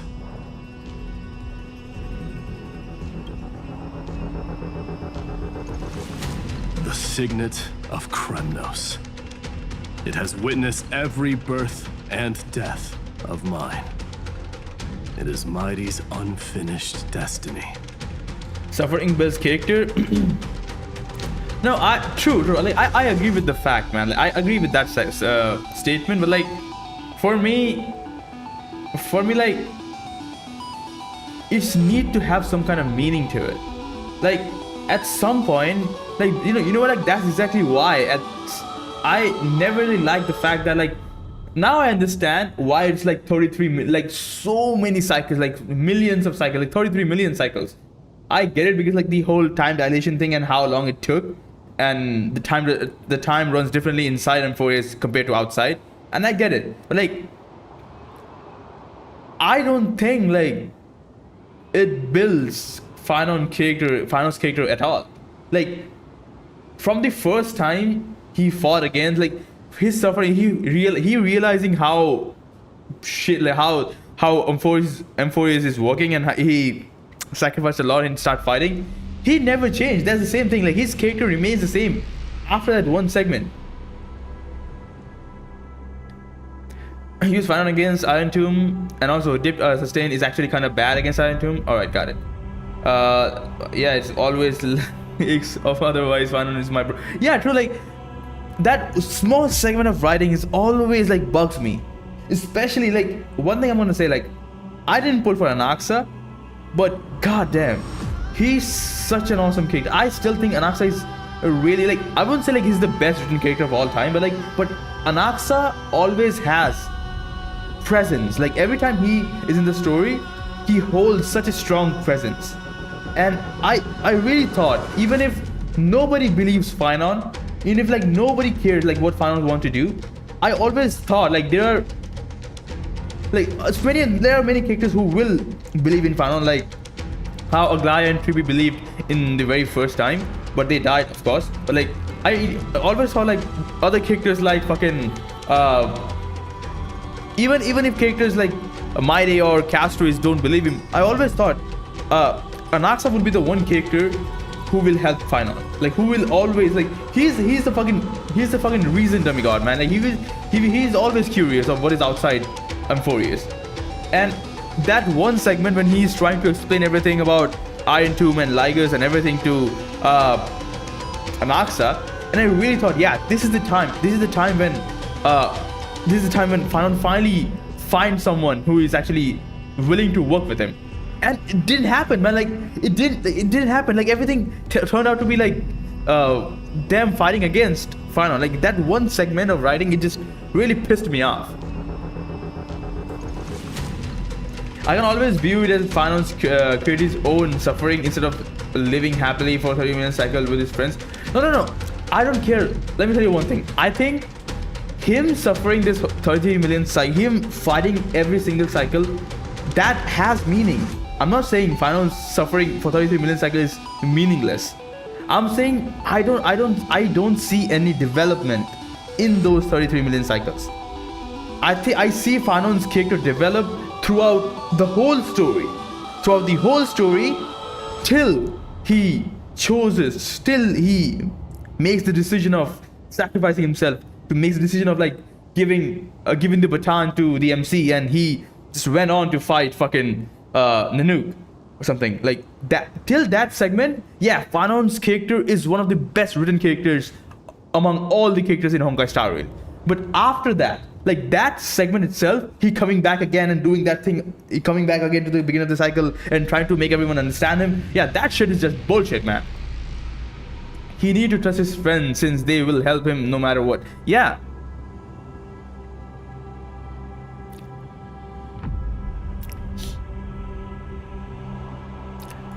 And the perfect material to be turned into remembrance.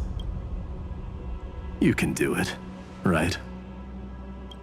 The weight of 30 million lifetimes of duty is no small burden.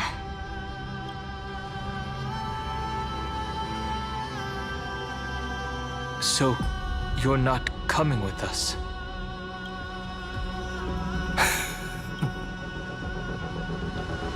I am strife. Scattered across all creation, the scar that this world needs. What stands before you is merely one of countless divine bodies. Take the signet. With it, I'll be with you always. Use it to blaze the path ahead and inscribe the cause of deliverance.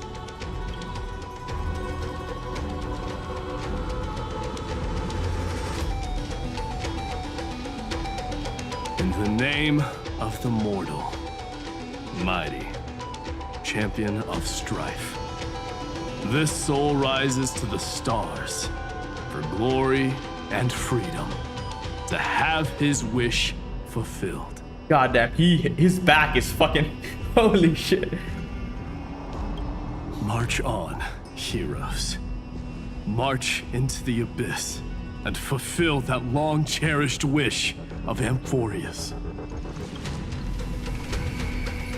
And then, upon this broken and charred land, build anew a city of prosperity.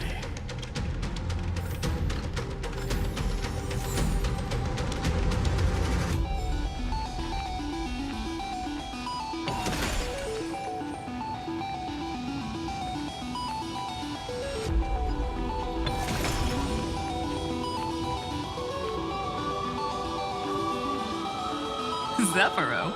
Sounds like someone fused me and the Little Prince into one name.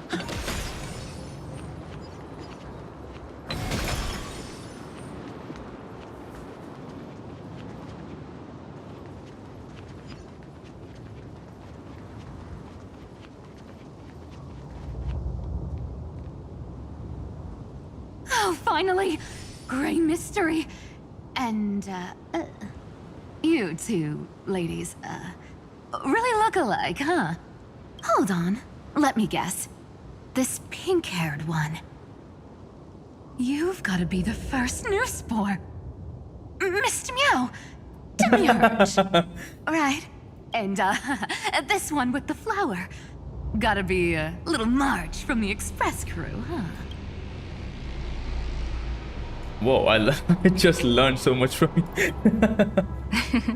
But she's not wrong. Some flowers do look alike after all. Relax, I'm just kidding. Look at those gloomy faces. How are you gonna save the world like that? Let me share some good news with you.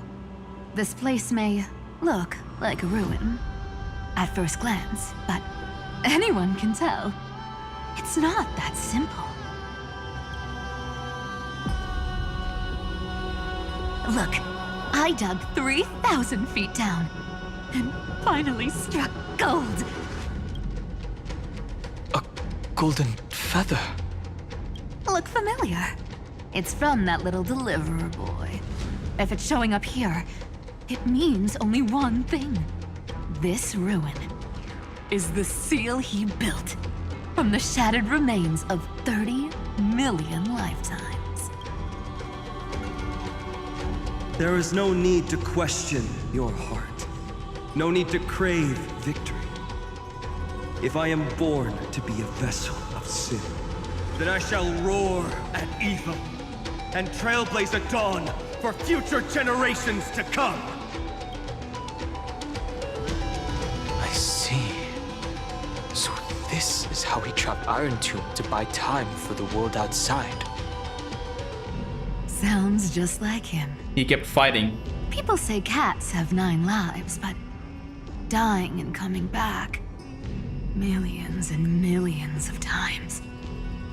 No one walks away from that in one piece. He's probably the only one who could have endured that.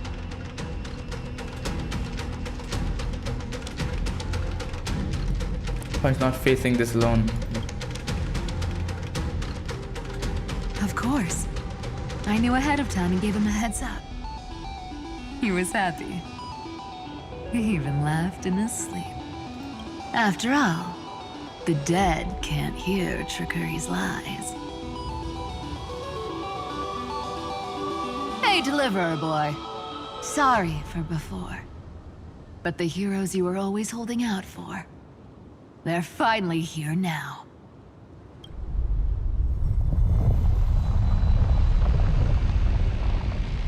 So hang in there a bit longer.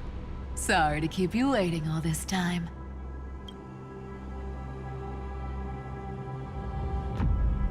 Please, join us, Cypher. Help us fight for a new sunrise tomorrow. This time, its light will stand without lies.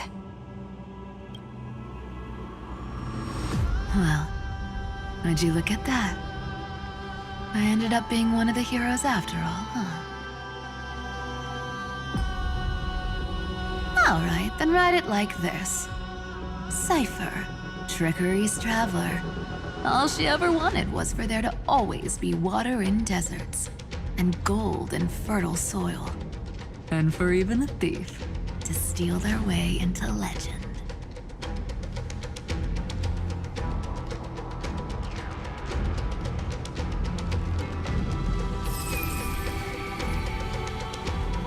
Here, take the coin of whimsy. When it's time to make a quick getaway, just toss it high into the sky.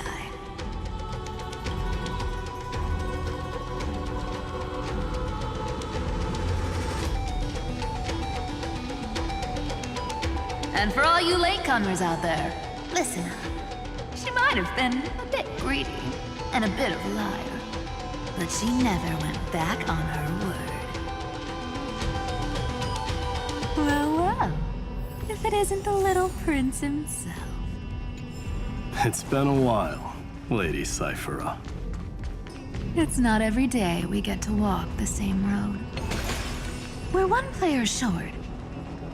When's Princess Homebody showing up?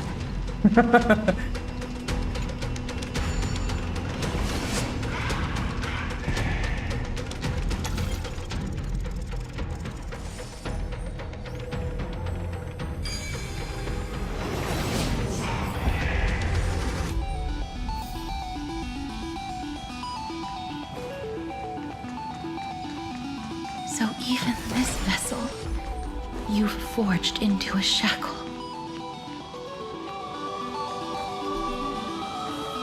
I'm glad to see you again, Mister.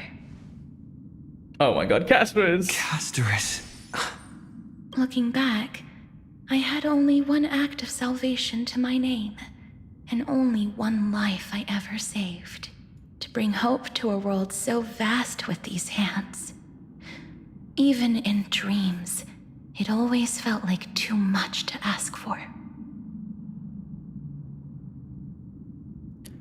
We're saving countless lives. I won't forget. Flame Reaver. Why is he here? This is the first Castellana, and Lord Finan's deepest wound. He remembered everything he bore through the fires of his fury, but when the embers faded, all that remained was cold regret. I've restrained countless vessels like this across endless cycles, but this one, the pain he carried runs deeper than any I've known. Maybe he's been waiting here. Just for us. Waiting for his former enemies to stand before him again. What answer does he hope for from us? Well, obviously. Even if I had to go through hundreds of billions of cycles again, I would still entrust my weakness to you. So, let go of your regret, comrade. Its purpose is served. You don't need it anymore.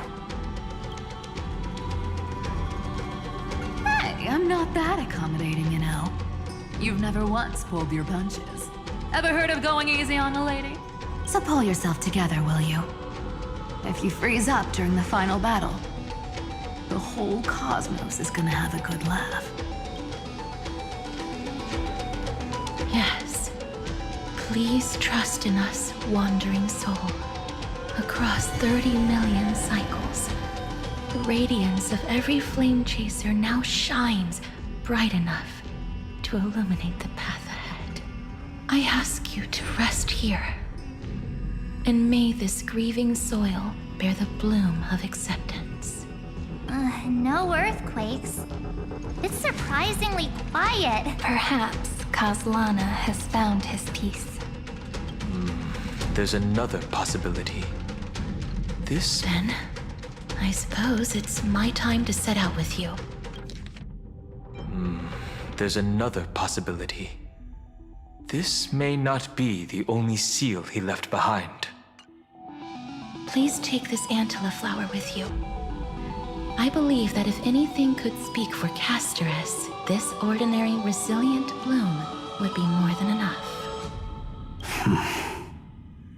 Perhaps you remember, Lord Mighty. In that lifetime when you traveled with him, you once told me, control what little you can, and when fate's inescapable grasp comes, resist it with the strength of your mighty will. I think I've done it. I've stood tall and walked among the flame chasers. Casting off the name of death, Castorus, servant of the afterlife. May her name be etched into the stars. And then live as a human and die as one. Why so sentimental? Sorry, a force of habit. That's a big one. So, who's up first? Not budging an inch, huh? Really, Gray Mystery? I leave you alone for a bit and you're already this rusty. Speaking of which, Miss Cypher, do Delosians all like spherical things? Of course we do. Wait! That's not the point. Isn't the real issue that this thing's in the way?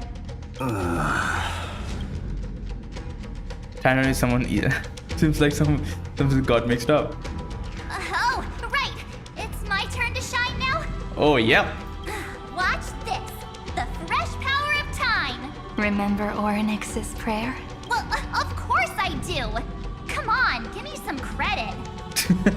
Lift the beddings of memory and stir up ripples of past reverie.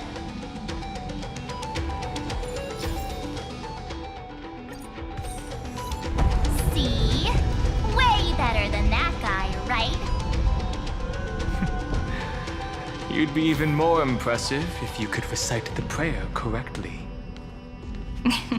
But beddings of memory does catch your attention. At least it still rhymes.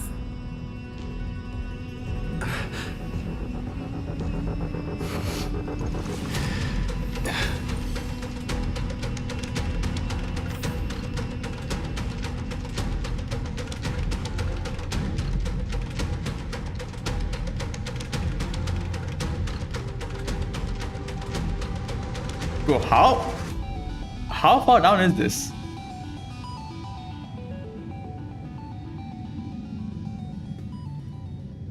There's a whole garden down here?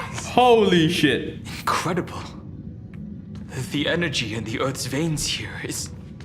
it's completely different.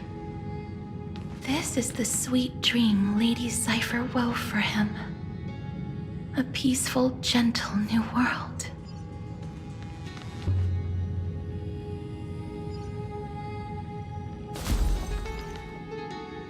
Damn. Holy shit.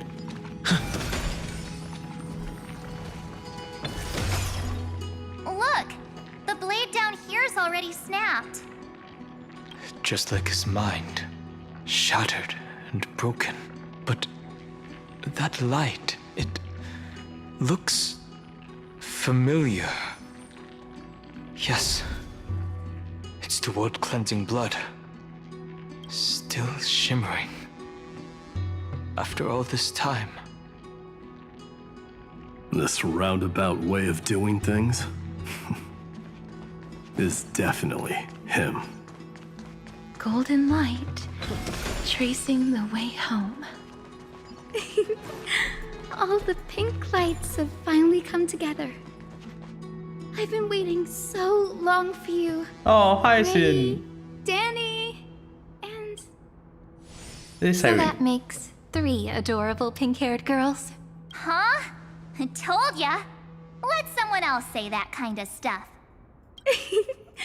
I'm glad we're all getting along so well. Hyacinth, did you awaken this golden light?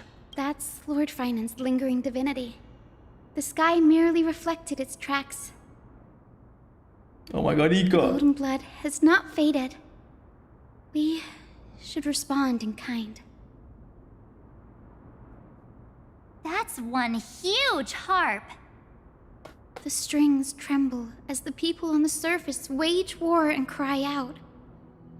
Miss Clementine, Mr. Krateros, and countless others who have heeded Grey's call. Guided by the rainbow, they're sending back good news, all to the same tune. Amphoreans need not bow, even when destiny is unveiled. I knew you could all hear it too. Standing here, the sky feels wider than ever. It's no longer a towering wall, but a shore within reach. We'll take every name there with us, won't we? We will. An epic is shaped by the lives it carries.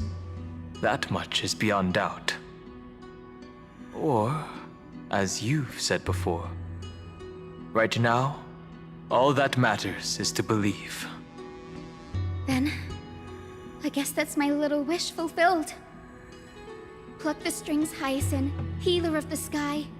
May the 7-hued melody weave a rainbow, bringing a rosy-fingered dawn to the children of humanity.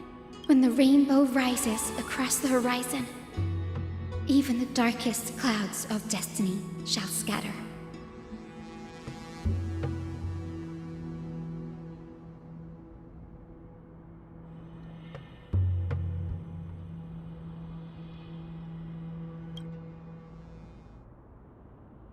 The melody, it's changed. He heard the voices of the people, but could no longer respond with the same ardor, like a bird drawn home by instinct. It takes flight and finds its way to him.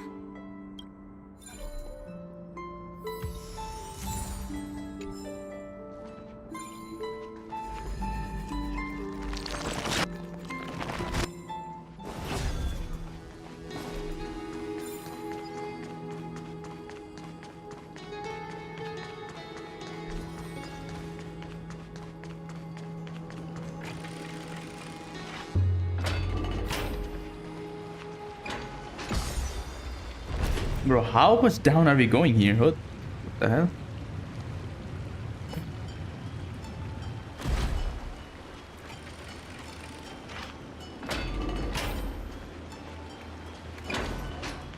Oh my god, oh my god, the goat. You're here. Sooner than I expected. Holy shit, So this guy. all along, the Demiurge was you. The pink mammal beside the Trailblazer. Your classification is pretty spot on, Professor Anaxa. Well, the sages of the grove do call him the Titan with the sharpest eye in Amphoreus. Say the ones who keep dumping every problem child on me. They also say that the Titans are way better at raising kids than the Caprists. With great power comes great responsibility. I'm sure you know just how to guide them. Oh. Bro, this line. Oh my god. Oh. It shouldn't be too hard for someone with your insight. Exactly. All right, gather yourselves. It's time for a pop quiz. Bro, look at this guy, man. Like, he's so reliable, man. Like, why didn't Final accept his help? Whoa, this is way more hardcore than the happy-go-lucky stuff at Paperfold University. The final battle is upon us, and the reinforcements still can't get through. No matter how many times I tell him, he just can't seem to manage the rear line properly. See those crystals? They carry the wishes of deliverance, like insects trapped in amber and resin. This is the task Finan left behind. Retrace the path once taken. Draw forth those wishes from the crystals, and carry them into the final battle. I've tried, but I can't move them alone. And as for why, well, I'm sure you all know the answer. The conviction to save the world weighs far heavier than the world itself. In other words, as the hero within his heart, this challenge is practically made for you, isn't it?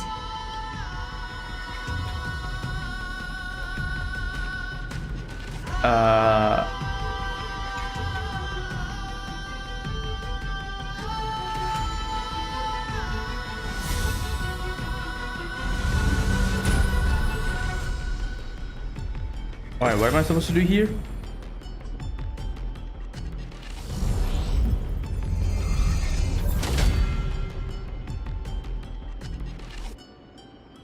Go for and seek those. Alright, got it. Who turned off the lights? This pop quiz even has dramatic effects now? Endless darkness. That is where wishes begin. But with just a glimmer of light, we can illuminate this lonely world. I think Enter is probably the best gacha out the major ones right now. Chaos. What? To bear the name Kaslana, one must first plunge into chaos to seek a path for the primordial light. Yo, Rip, I don't know where that statement came from. It's like, nah, man. I don't think it's the best gacha out the major ones. I don't think so at all. I don't think it's even. I don't want to get into that discussion right now. But like, damn, dude. All right, what am I supposed to do here? Collect 3. Oh shit. Beyond the shadows lies the outline of dawn. Only by bearing both light and shadow can one traverse the cycles of dawn and dusk. To me, it is. Yeah. All right. So that is the perfect statement. Second best for me. Yeah, that too. Like when you add for me to that, yeah, sure, no problem. But like, I don't think it's the best gacha right now. There are a lot of factors in it, man.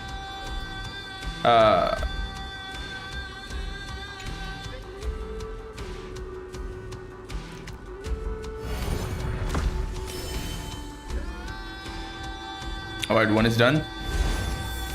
Awesome. The light's spreading. These creatures, they're everywhere. Someone, anyone, where are you? His very first wish was simply to become his village's little hero. He'll never forget what set him on this path. That's the ray of hope. Just like the wishes he gathered, it's grown ever more insatiable. Why? Why is this happening? Shit, man. Holy fuck.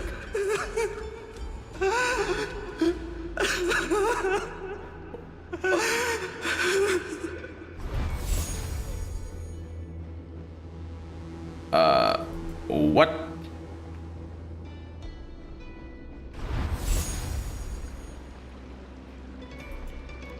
Then what do you think is the best?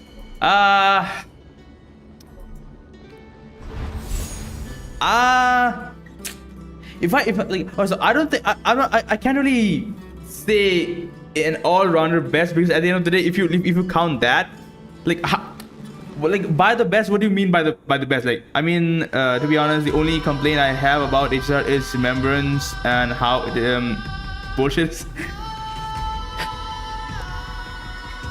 If I have to, like, specify about, like, which one is best in which regards, I think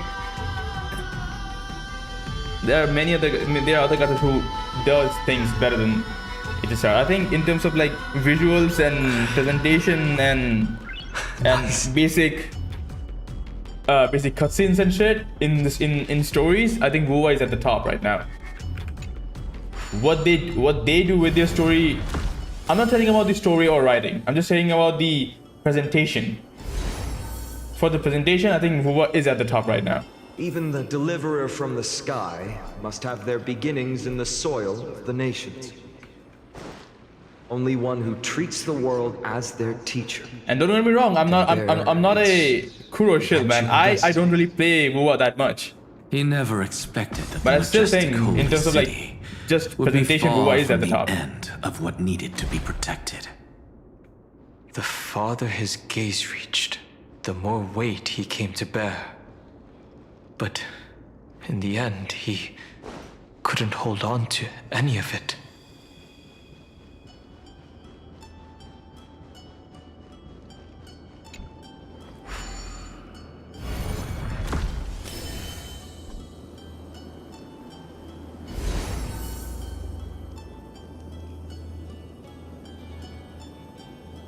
This crystal. Yeah, WoWa is under Loki. Yo, I don't think WoWa is underrated, man. I think people love WoWa way too much at this point. Describe the world in its entirety. Personally, I don't think WoWa is at all underrated. Even so, he would still choose to bear it. Also, regarding you making personal tier list for Amphoreus quest, do one for the characters also. For what, like the personal story, personal writing, characters. Yeah, sure, man. I can do that. And Rip, I don't think WoWa is at all underrated, man. I don't think WoWa is at all underrated. People love WoWa way too much. At this point, people obsessed with WoWa, man. I don't know. Maybe it's just me who have, like, saw more of that part than anything. I think even in Twitter and anything, like, anything WoWa does is anything WoWa does good. The whole community is just spread out like wildfire. They were like, yeah, look at this shit. Other gods cannot do this. WoWa is the best and all. I'm like, yeah, sure, all right, awesome, man. You don't have to, like, shout it out. You don't really have to shout me. Yeah, there's Amphoreus character story now and the whole contest of the. Yeah, sure, man. Got it. I don't think WoWa is at all underrated. The blaze was still not enough. It had to be fed. And if you think like WoWa, not a lot of players play WoWa, it's because compatibility issues, I think. I mean, for me personally. Oh, all right, got it.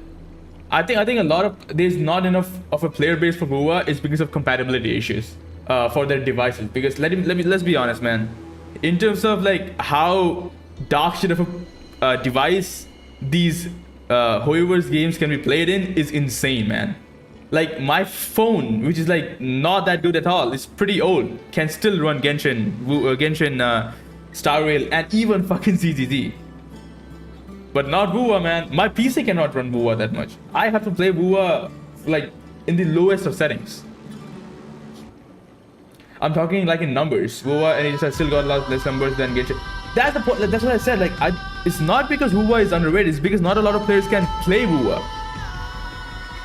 Like, for games like HSR, ZZZ, and Genshin, you don't know how dog shit of a devices can still play. Like, the amount of that's why, like, you will have to sacrifice something, right?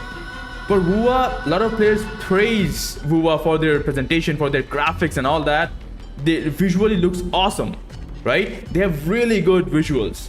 But of course, because of that, you have to sacrifice some of the player base because not a lot of players will have that good of a device. Man, bro, I'm a streamer. I don't have, I'm a content creator. Even I don't have that good of a device to play Wuwa. The optimization of Hoyo games is great. Yeah, that's true. And like Hoyo's games don't see that much hype about their visuals because they made the decision. They decided to make sure the game is compatible enough to be played in mobile devices. The game is compatible enough to be able to like cater to wider audience. It's their decision. It's not something bad or good. It's what they decided to do. Wuwa decided to make their game as visually great as possible. They're still like peeking out. Like let's be honest. The next the moment fucking what's it called? Renacida came around. Goddamn, the visuals just popped off. And after Renacida, after all these regions, when a new region come around in Wuwa, bro, the graphics will be even better than this. So yeah, it's basically fucking their decision. It's not about like it's a good thing, it's a bad thing. Every single decision, every single like path they take, they will have to sacrifice something. I just realized I'm watching this stream with a 30-second delay. So I think Wuwa boss and Hoyo boss are always gonna be there for, but I'm neither. So yeah, like I have witnessed more Kuro bots than like Hoyo was for me. Like it's like 10 to 1 for me. Like I see more Kuro people, like Kuro bots, like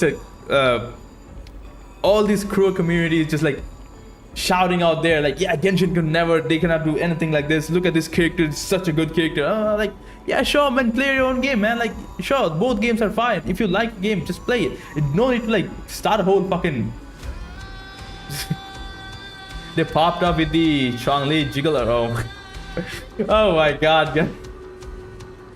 Only by feeding the flames can we melt that hopeless future. If I have to give my personal opinion, I still think in terms of writing and the story itself, I think Genshin, Star Rail, and HSR are better than Wuwa. Let me tell you, it's my personal opinion. First things first, it's my personal opinion. I prefer it that way. I think it's better. The presentation part is definitely much fucking better in Wuwa than any other games here.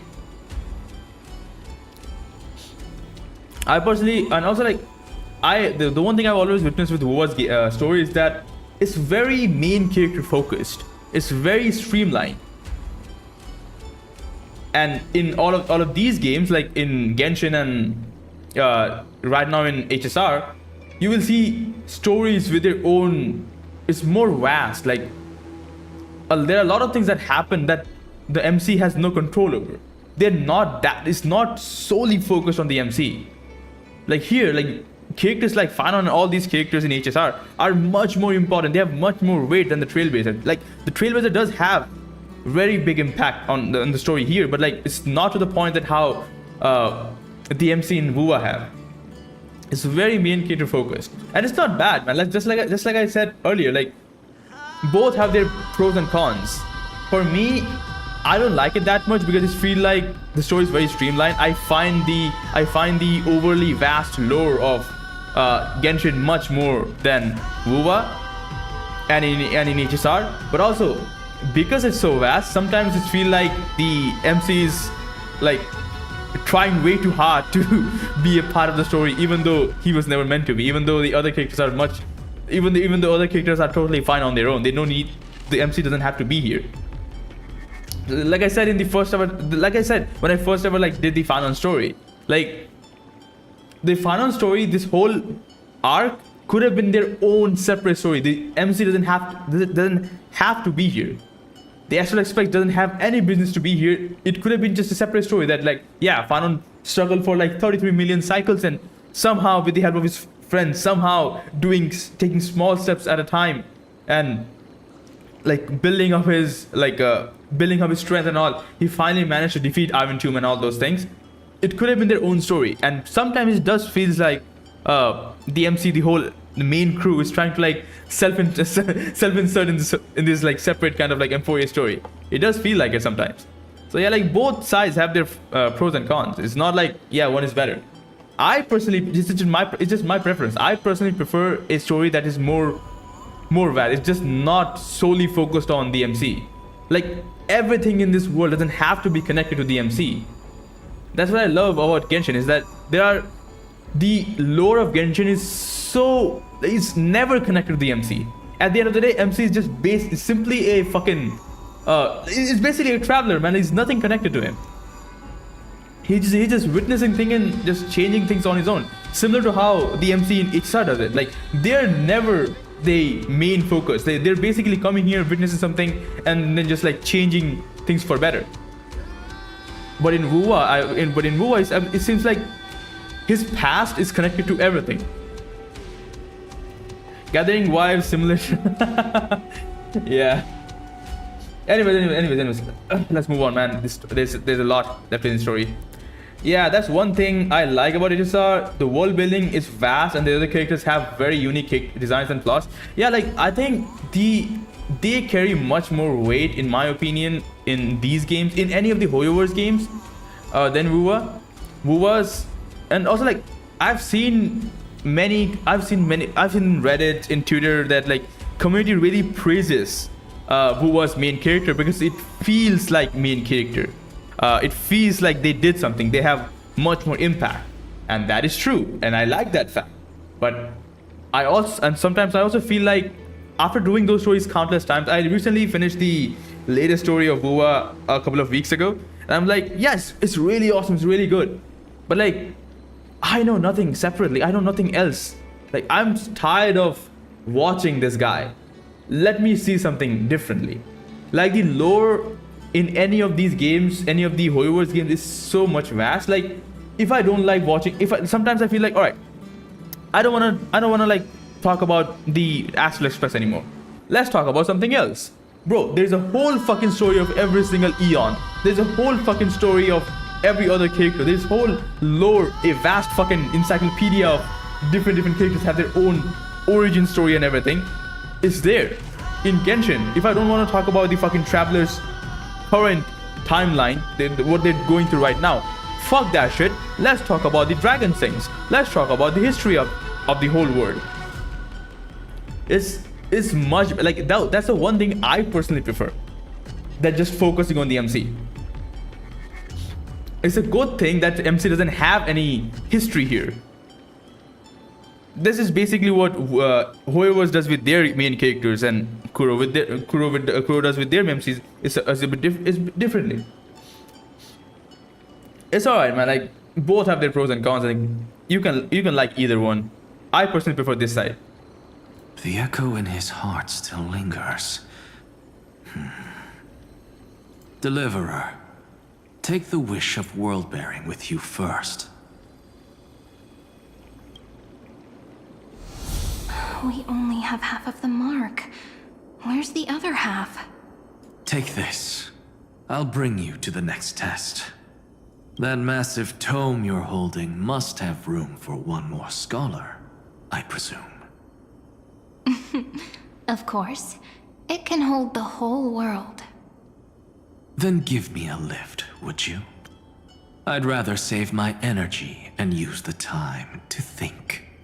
It's different style for both games, so if you tired of one style, you can enjoy the other, and vice versa. Yo, that is true. That is so true. Even gods shouldn't skip exercise, you know? Miss Hyacinth is right. Then, with the Trailblaze as witness, the stars shall remember how Anaxagoras refuted the gods.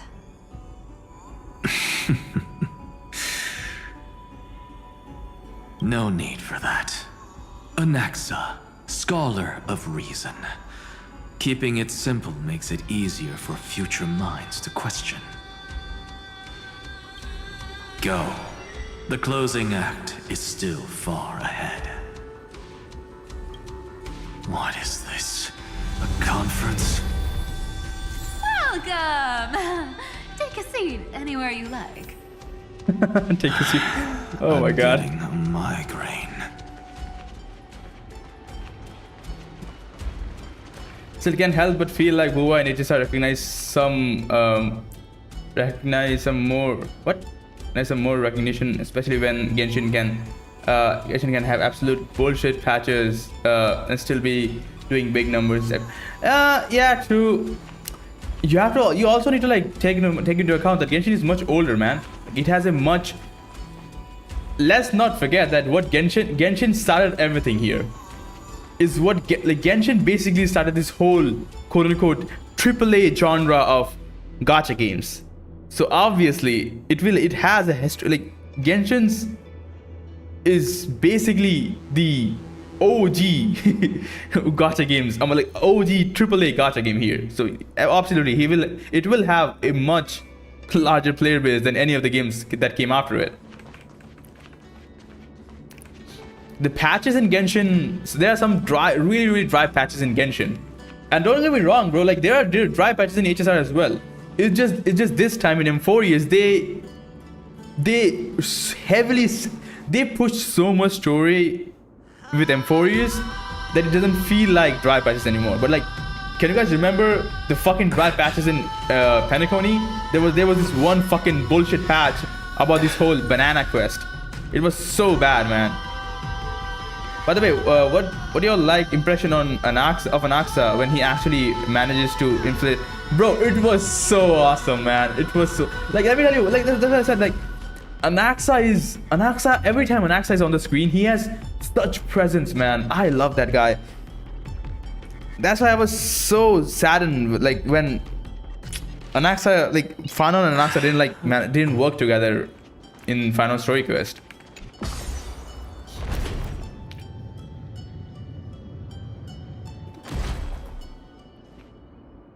Where?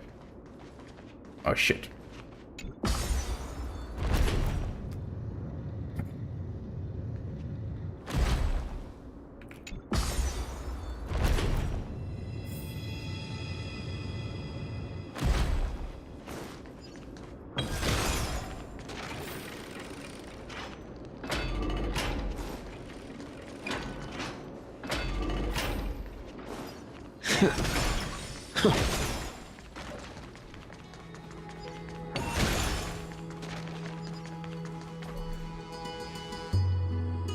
It seems like we've been shut out. I don't think that's a bad thing. Greyfry! You finally made it! No laws, no opposition. Just a dying beast and the flame-chased spirit of shared hatred. It is indeed, yeah, but I do wish it doesn't stay like this forever. So many people are missing out on peak and just making do with patches like the discussing Scofield patches. Is there preference? Let me tell you one thing, Reb. Like I still play Genshin. I think still Genshin is one of my favorite games because I'm very much invested in the world. The world of Genshin is like, alright. So one thing a lot of players, I don't know if you will like have similar opinions like mine, but like sometimes I feel like Star Rail is so vast. Everything the story does, everything this contains this whole Astral Express going to different worlds. It's in such a vast oh my god, like the world is just so big here that like, and every kind of catastrophe that happens is such a large, in a large scale that like it doesn't hold that much stake. Like for me, at some point it doesn't feel like much. It's like, yeah, it's just another day, man. Like a planet getting destroyed, yeah, it's just another day. And for that time, for those kind of times, like I feel like having a full story constrained in a single world, like in Genshin or fucking ZZ, is actually slightly better. And also, like, every single gacha game will have dry patches, man. It's not just like Genshin, and I think Genshin has tried to improve it, improve on it. But like with this new starting with this new region, Not Cry, I think story and everything has really become much better than before. Anasa is goated, great and unique design, interesting story presence, and great kit. Absolutely. That's the point. Like, his story presence is so good, man. I love it. Like, whenever he's on the screen, I'm just like, hell yeah, this is the guy, man. Ugh, boring. Whoa. This place is really out of the way. Imperator, should we tell them? It's your call. Allow me to share our findings.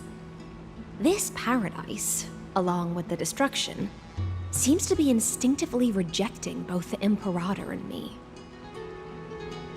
Perhaps it is because the era in which Finan was the most active lies far removed from the days of the first flame chase journey. Even in the cycles where he remained sane, his ties with us never went beyond cooperation. Even trapped in a cage, he hasn't let down his guard. That is a good sign. That man's heart may seem hollow, but his hatred is clear. Naturally, it holds no place for a monarch who stands above the world, nor her blade.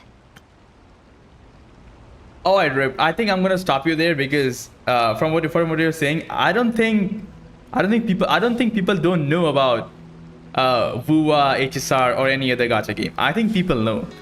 Given how big these games get, I don't think people don't know. I think, me personally, I don't think people are not playing these games because they already play a game. I don't think that's the case, man. I think people can have different kind of opinions.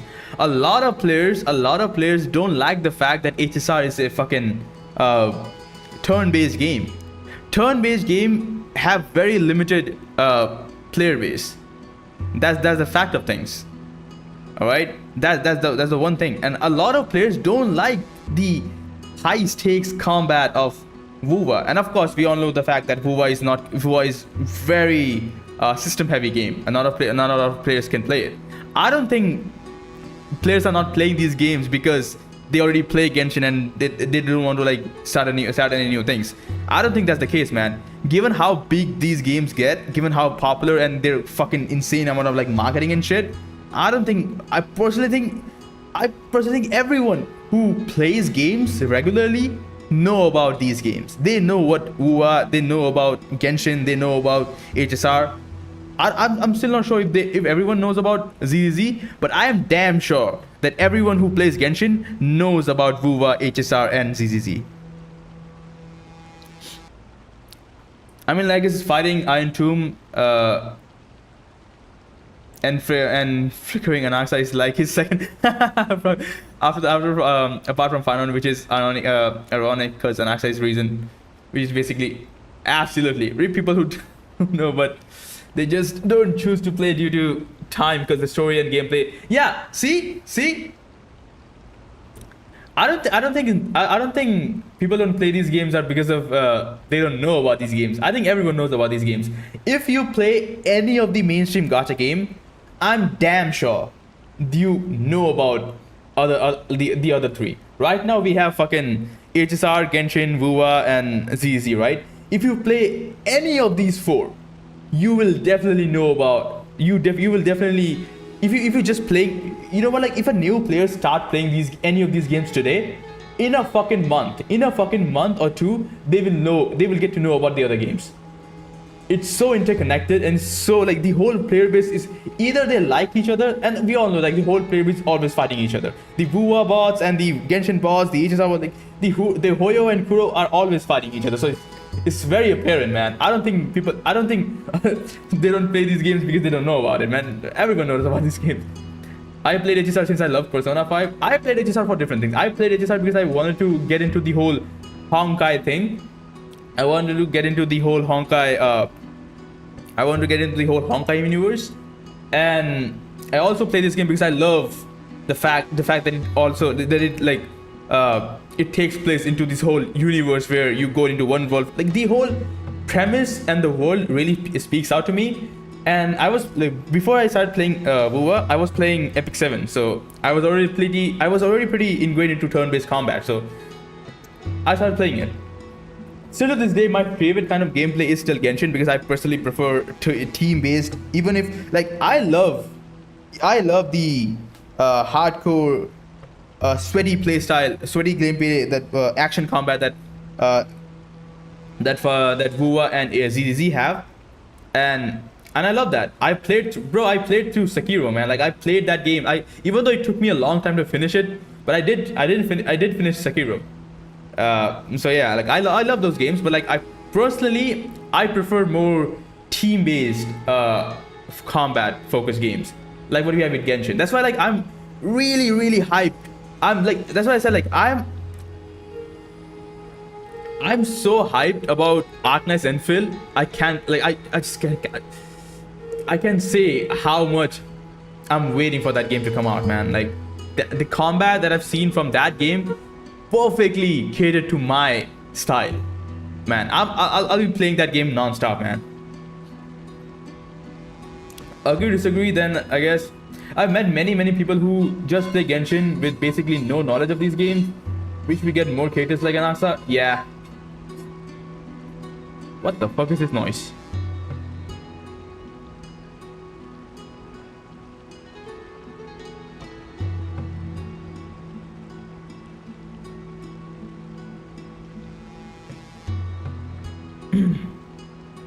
Wait, so you two can't come with us? You want us to join you as memories? Indeed. This way, the stars shall remember a great sovereign and her faithful retainer. Saridra, monarch of law. And Hyacelins, knight of the ocean. Is that book truly the only way for us to leave our names in history? I believe, as I've written, is but one medium. The remembrance has countless ways of capturing time. Understood. Then, allow me to decline. Oh, what? I'll see you on the battlefield. I would rather be forgotten than be defined. If your words hold true, then we have our own ways to meet again in the world to come. In that case, I will choose the same. Let the waves that surge within your heart cleanse the sins of the black tide, Greyfry.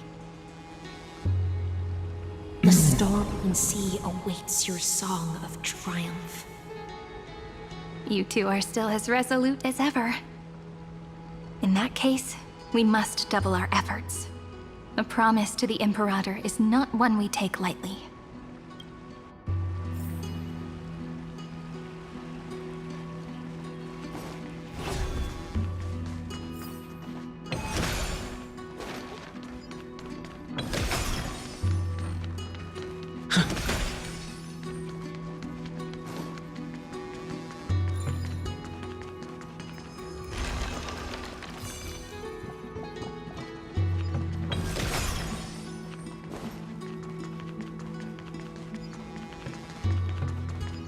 Saridra is also super good. I mean, yeah. Now, don't lose your temper, Snowy. Oh my god, Good Trivi. kids Oh, hell keep yeah. their emotions in check. That voice! Whoa! There's another one! Oh my god. Too. Lady Trebios? Whoa! You're little Reenie? You look so grown up all of a sudden! She is not the Cyrene we remember. She is the Demiurge, Titan of Genesis. The one destined to work miracles, alongside the heroes. The miracles needs you now. Yeah, and we are ready. But Trian and I can't leave just yet. Where's Triby? Weird stuff keeps popping up everywhere. These scattered scrolls are full of terrifying things. And they're all over the room. They're so scary and so sad. Good thing Trian's wings are amazing, or we would have been swallowed up. We need to stay here and do our best to clean them up. Scrolls filled with horrifying content. Friend, shall we take a look? Absolutely. There is no black tide here. But it is a battlefield, all the same.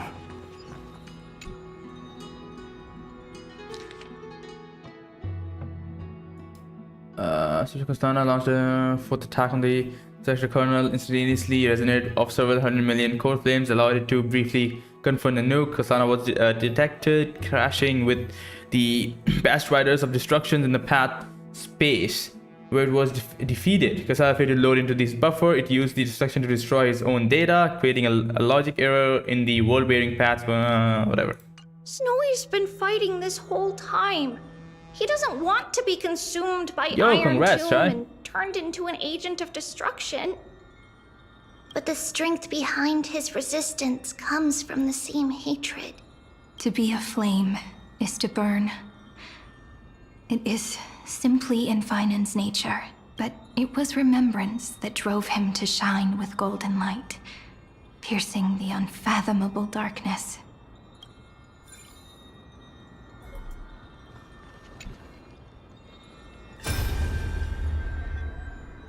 Who? Miss Odata and Mr. Hieronymus? Who? Oh, shit. Huh? Nikos 496, still resisting. Command, inject interference to redirect decision logic. Signal simulation. Parental figures. Bro, like, what? Like, do these guys, like, do these... Bro, like, do every single one of these characters have to have, like, different kind of fucking name? Can't they just use normal names, man? Like, Cyrene has fucking Philia 098 or something. Then we have fucking Fanon with Nikos and something. Bro, it's so confusing. Ah, that Tin Man is one sneaky jerk. It's time to move on, my child. Let go of your anger and listen to reason. That God created us and then cast us aside. Shouldn't they be punished for that? The cold, indifferent cosmos has never shown mercy to Amphoreus. Why would you burn for it, only to turn to ash? But I must ask then, to me it seems like Genshin is a person... Alright, first things first, Genshin is not my personal favorite. Alright, so I guess... Yeah, it is one of... It is... Alright, you can say it's my favorite game, but like, because that has like different... But that is because of a different reason, but like, I won't talk about it now.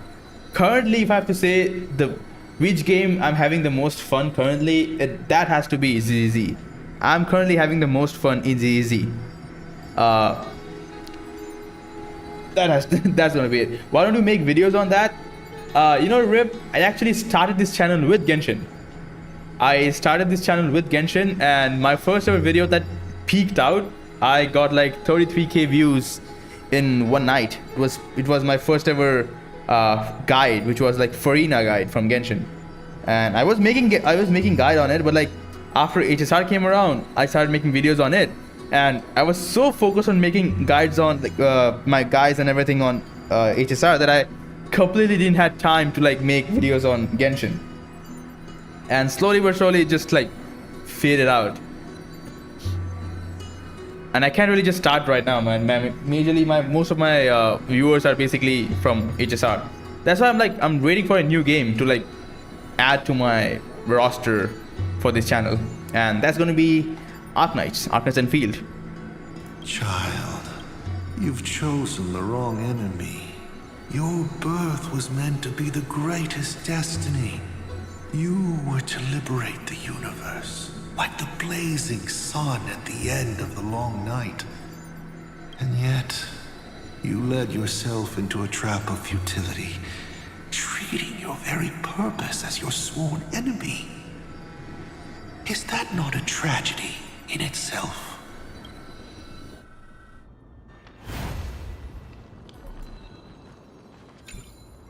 His inner struggle and the destruction breaking through. They're rising to the surface. If those thoughts take over this little world, we're in big trouble. This is definitely a game of all time. Yeah, that's what I'm saying. Like, I'm not saying ZZ is the best game of all time, but I'm gonna say currently, in terms of just quote unquote, if I have to like define the word fun for me, yeah, I'm definitely having fun in ZZZ, man. Everything in that game is just fun. The fucking character physics, the fucking gameplay, the stories, the goofy things, the animations. It's just fun, man. Oh, you plan on adding Enfield? Nice. Higher variety is always better. Yeah. I especially want to like add Enfield because first, I'm really invested in the storyline of Arknights. After I played Arknights for some time, but I couldn't like keep up with it. It's the same thing that happened. I started playing Arknights and what's it called? Punishing Grey Raven PGR after I started Genshin. And I was like, oh, let's branch out, let's play different games. And I played those two, but I couldn't keep up with it because college started after that, and I just couldn't keep up with all those games. I only played Genshin for the time being. And after finishing everything, after finishing my college and stuff, now I just couldn't go back to it. But I am invested in Arknight's world and Arknight's story because I watched the animes and it really hooked me. The 3 seasons of Arknight's anime was awesome, man. And you gotta be kidding, and you gotta say, man. Let me tell you one thing. I think after Arknights come around, at least for the time being, until Silver Palace comes around, at least for that time being, Arknight's Enfield will hold the title for best visuals in a game, even more so than Wua, in my opinion. Because goddamn, that game looks insane in terms of visuals. In terms of visuals, clarity, and everything. Holy shit. So, we'll use the Century Gate to toss them somewhere no one can see. This is the best game because the dev know their players since they release characters that can finally be played with one. Then, we'll defeat the baddies together and meet everyone at the end of the West Wind. But if Finan and Iron Tomb are already inseparable from each other, that would mean... I want to escape ZZ because all the stuff always comes back to my feet. Oh my god. Yo, don't get me wrong, Rip. I think people... Alright, so people... Yeah, ZZ does have a bit too much of physics. But I'm gonna say, if I have to like rank physics, I think ZZ at the top. But I think Wua is a very close second. Wua has some really insane physics. Alright? It means he's still bearing the weight of the world. Alright guys, come on, like let's stop this. Let's pay attention to the story, man. So that everyone can reach the end as a deliverer. So, you guys keep going forward and down to where Snowy is. Yo, where the fuck is Trivy, man?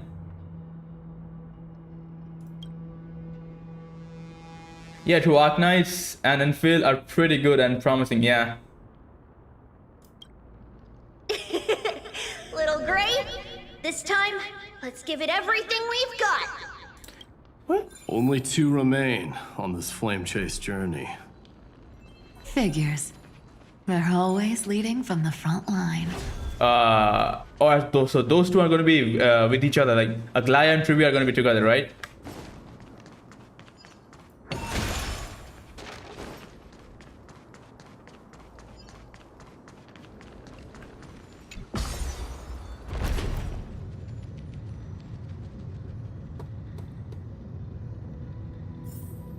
Oh, there it is. Alright, just a sec, guys. Let me turn on the lights. It's dark now. My room is fully dark.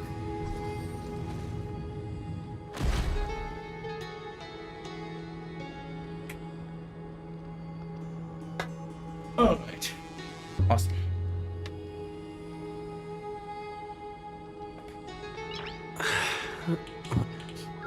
Nice. Need to pay attention. You've gotten long way ahead of the story, yeah. Also, have you done the meeting of the geniuses? Yup.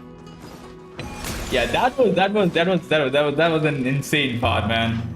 Loved it, bro. Every single time and every single moment with Herta and Ligus. Every single moment with Herta and fucking Screwlum, bro. I love them even more, man.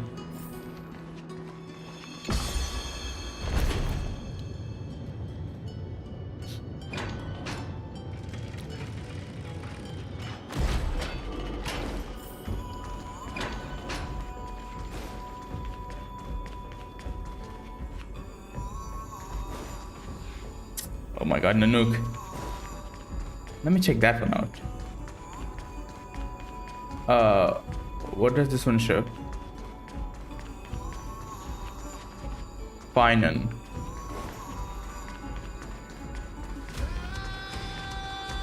Oh shit.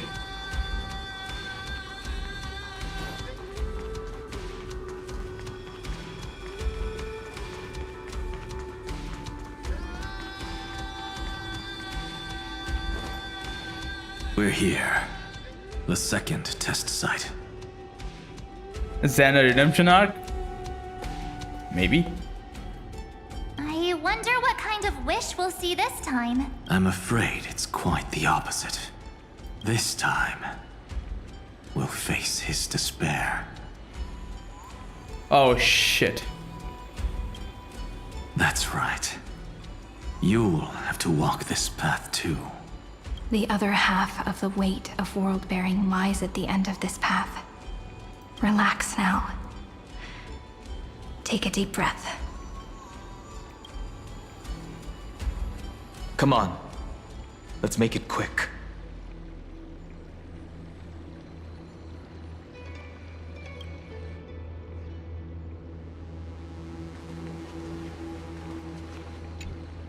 If you're ready, begin the ritual and retrace the steps he once took.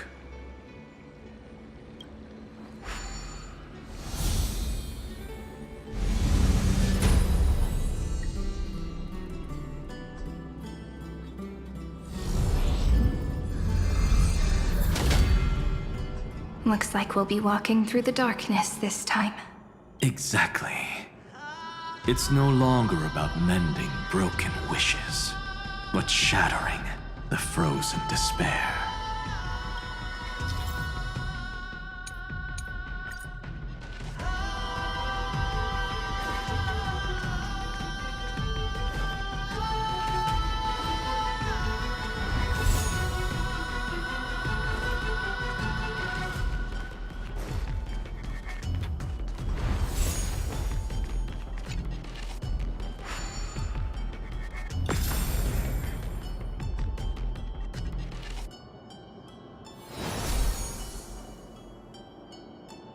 The first ripple has faded. And so begins a long and arduous journey.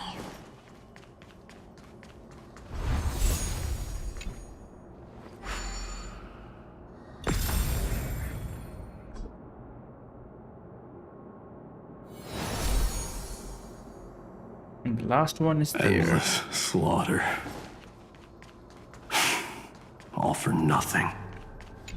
That's more than anyone should be made to suffer. Whew.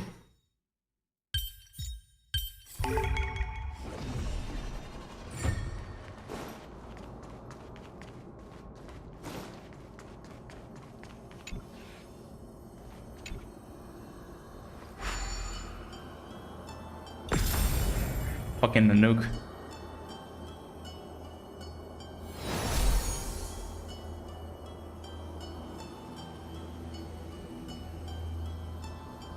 Even when it was finally over, all that remained in him was despair. But even so, the drop of blood wrung from his wrath has guided us here. The other half of world-bearing, as promised. Take it now.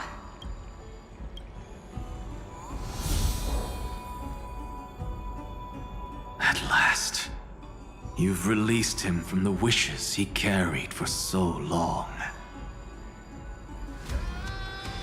And quenched the despair kindled by his wrath. When both light and shadow are claimed by those who follow, his true form shall emerge. The blank statue is finally free.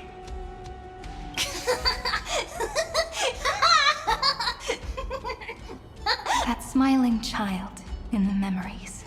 Let him come with us, laughing to the very end.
My wish is to fulfill everyone else's wishes.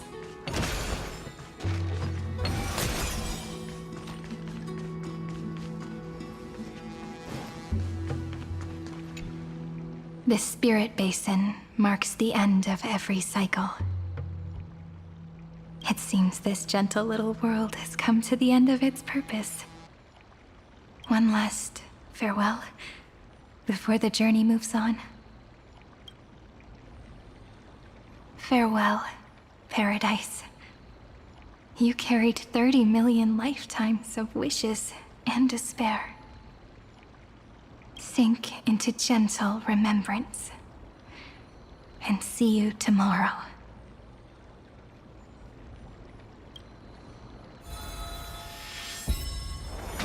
From now on, the world no longer needs a tomorrow promised by prophecies. And the wish Finan could never find and call his own. Someone's finally stepped into its shadow.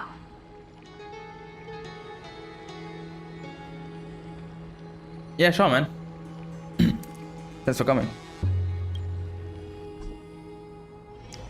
Whoa!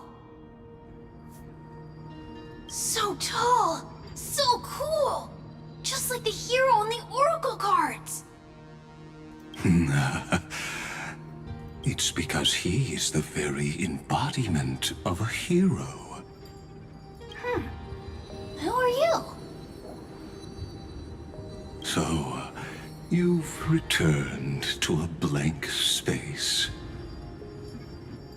But for me, this is the 33,550,337th time, and the last time that I meet you at the end of the world. Despite me saying I can't go through the story, I really meant the Cyrene part with the seed of... Yeah. That part was... That, like, nearly brought me to tears, man. Like, how... But, like, it's also, like... for me, you know what, like, it's not completely sad for me. Like, it's kind of bittersweet for me. Like, personally, like, yeah, it was really sad for Cyrene, but, like, I also, like, find it really good for Mem. Like, sure, she was always trapped, and somehow, slowly and slowly, she learned everything. She watched and learned from Cyrene, but, like, it was never, like, totally sad. It was bittersweet for me. Because at the end of the day, she managed to get out and walk with us. Like, They're already on their way. Should they cross paths with me, I imagine things may spiral out of control. 30 million... What? And who are they? Ah, pay it no mind, child. Keep looking there. What do you see in him? It looks just like a statue, but... It's weird. He's warm. Like, really warm. Why not listen as well? I cried so much that my eyes still hurt from yesterday because, oh my gosh, I've been a girl from so long. She can only watch as her friend just dies, and legit, she really break down in one more. Oh my god. Holy shit. Maybe I'm just I don't know. Like, it didn't brought me to tears, but like I was really close. It was really sad, but like the end part and how for me it like really felt really sad about like how she was alone, and it made so much sense because like we only heard the Sarini part of the dialogues in the previous story 3.6. So it completed, and yeah, it was bittersweet for me. Not like completely sad. I hear something. There are cracks all over him, and they're making this sound. Like someone's groaning. It's scary. Is he gonna fall apart? How unfortunate, child. This man would rather fall to pieces than fall to his knees. You might think of me as a sculptor. Across all my years, I only completed 2 pieces. Others may call them masterpieces, but only I know how many regrets they truly hold. Regrets? My first creation left me, long ago. This second one, it was meant to be perfect. I believed it with all my heart, until this very moment. I don't get it. Are you saying you've changed your mind? I won't change, but I'll admit this. Those 12 stones, unpolished as they are 1,000 times more exquisite than any statue. It's as if they are mocking me, a failed sculptor whose touch can only diminish what was born to shine, until nothing remains. For the first time in my life, I've realized this vessel is merely an avatar made to contain the first genius's paranoia. The seal etched into my mechanical core permits me to pursue only one purpose: destruction. Compared to me, those 12 glowing, unrefined stones may have lived with more freedom than I ever had. Xander created and implanted the new sport of the ears. However, Sarini's new sport was already there and implanted by... Oh.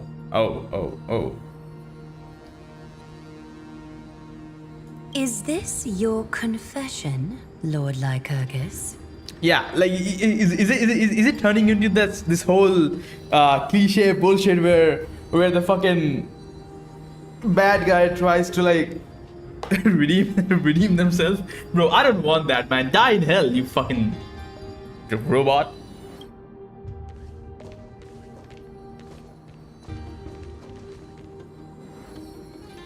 You misunderstand. From the very beginning, I was never meant to feel regret.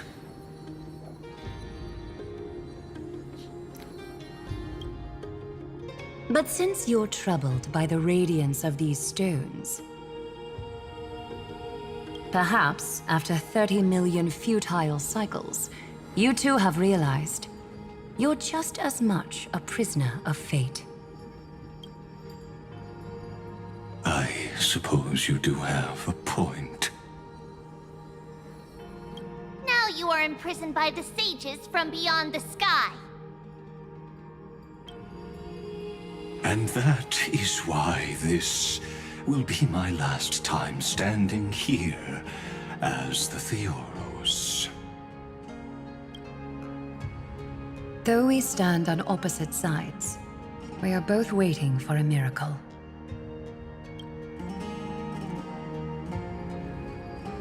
What are you talking about? Is something big about to happen? Aggie. I know. Now that your victory is assured, I trust you won't mind giving us a moment in private? Assured? Oh, not quite. But I won't stay long. I'd rather not spoil the fun for those deliverers. And besides, after losing everything, the only thing that remains in me is the drive to seek knowledge. I pity you, Theoros. I don't need your pity. Farewell, Lady Goldweaver.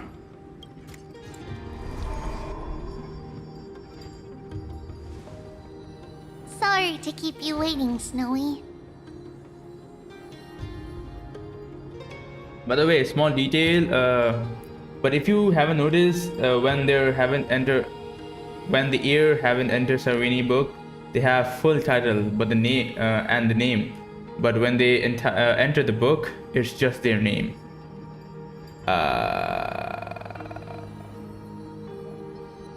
Huh?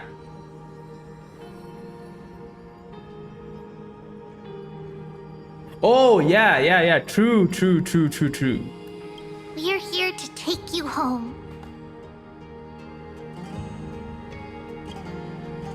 Home? I don't understand. Isn't this my home?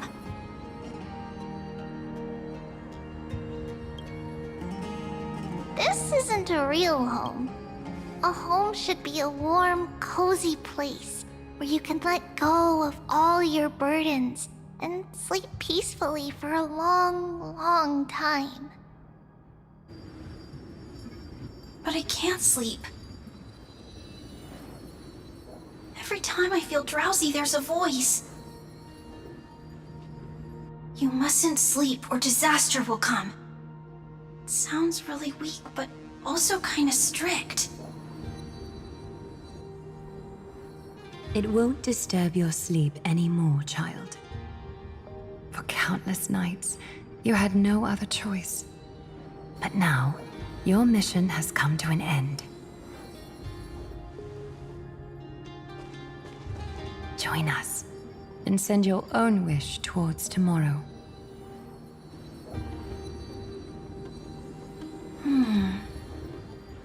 My wish? What could it be? You don't have to come up with an answer right now, child. Grown-ups often think duty and ideals are wishes. But a true wish should be the purest, most beautiful thing of all. It can only take form in the hands of someone who is truly free.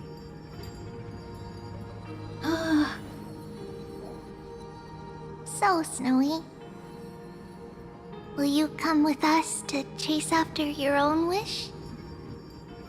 By the way, please have Fanon in the team for a reason you see. Oh, I got it. I wanna go find it. I'm glad to hear it. The final flame chase journey, just like the 30 million before it. Take our hands and come with us.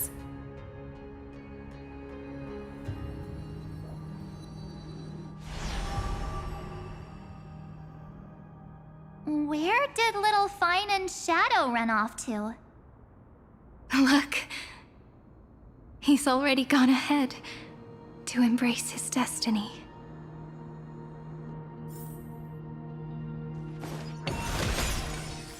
Alright, so what team should I pick? Like the normal Fanon team with like Danheng? Like bam bam bam. Which one? Fanon, Cyrene. Like this one?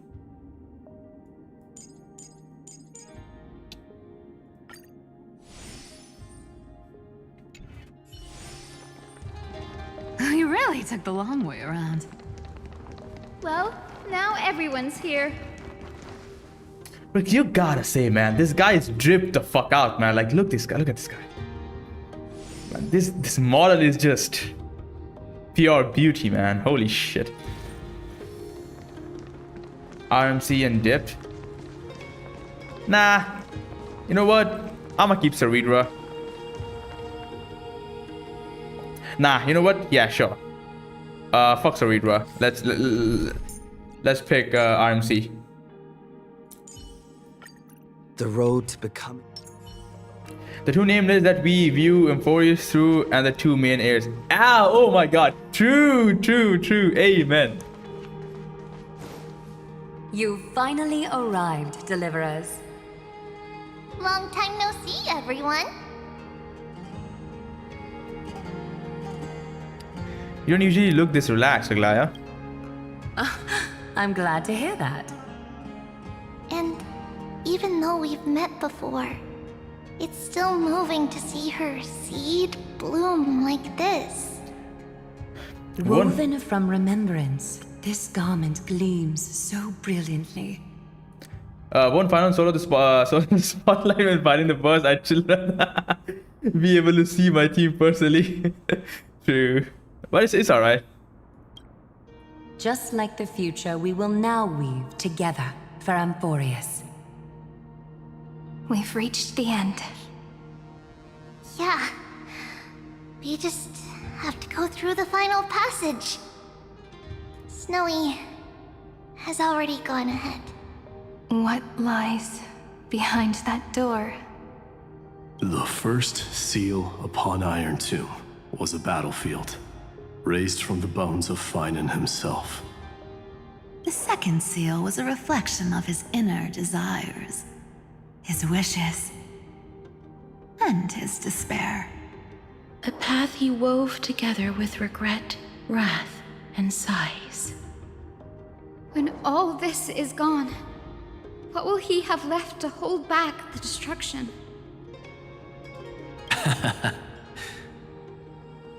The answer is all but revealed. His traces are everywhere. You can even hear distant heartbeats.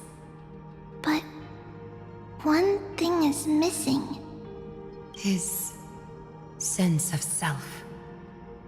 The world believed Kefli had long since perished. But they held fast, anchored by a sliver of self, standing for 1,000 years to shelter all life from the black tide. As always, Fanon, we can help him fully kill, fulfill killing Iron Tomb. Yeah, that is just true. I'll try it, man. Let's see how this goes. What Finan is doing now is no different. And also, like my Castris team is a bit too broken now. With E2 Castris and everything, it's a bit too broken. Let me try this one. And what we must do is also no different. Then let remembrance burn bright like a shooting star. And once more, pierce the long night of slumber. I went with Fanon, who practically the main character of Amphoreus, should be the one to end Amphoreus. True. Alright guys, quick BRB. I'm gonna go pee. Give me 1 sec. I'll be right back.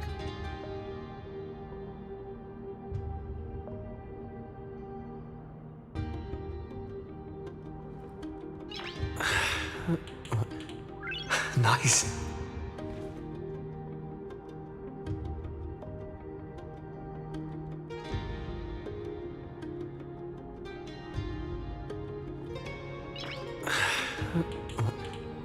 Nice.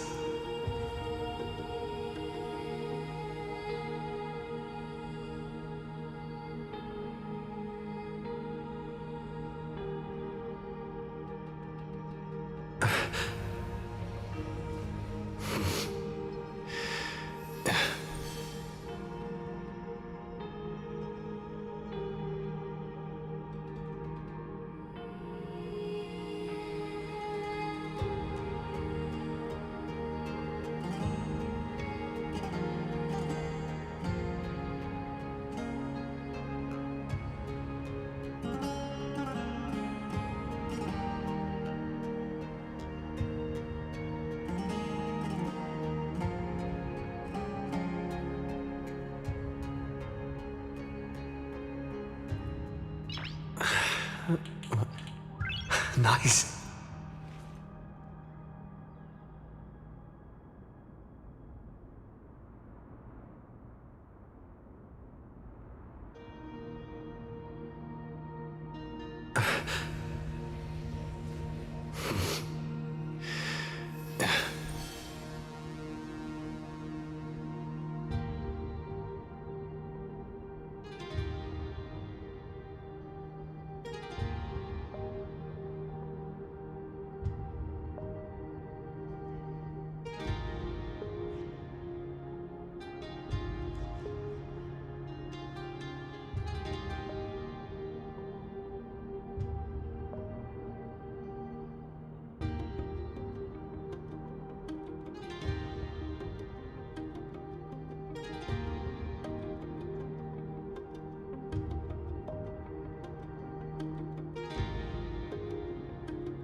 Nice.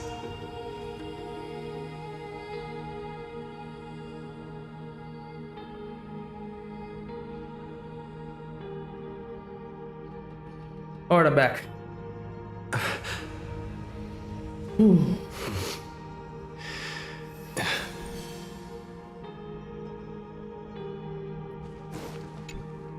Take a moment to gather yourself. Once you take this step, there's no turning back. Yeah, I don't want to turn back. Let's get the show on the road, man. I want to beat this bitch ass, man. Let's just finish this. Let's go. It's time for the decisive battle. Hell yeah. 88. Oh, come on, dude. Ice, lightning, and quantum. Bro, I don't like this. Final Flame Chase Journey. Who is the boss here, man? Like Iron 2?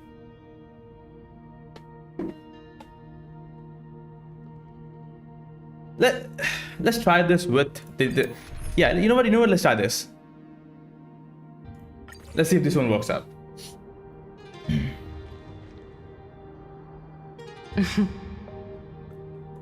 The scepter once bestowed upon us names of cold command. The prophecy spoke of our unchanging fates time and time again. Ligus?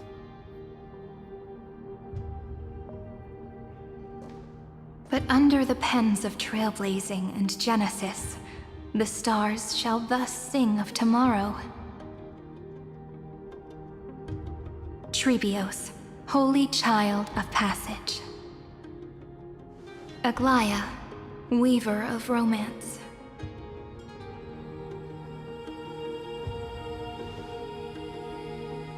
At the journey's end, they shall bathe in gold once more.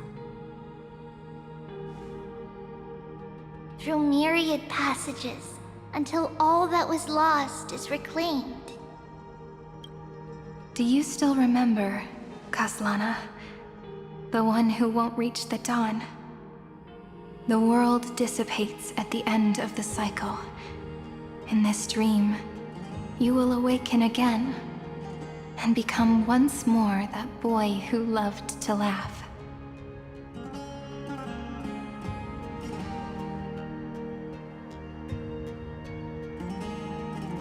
But if you open your eyes and look back on yesterday, you'll see Destiny's footprints, clear as day. At last, the raging fire of hatred is swept away by a breeze, leaving only love to remember the passage of time.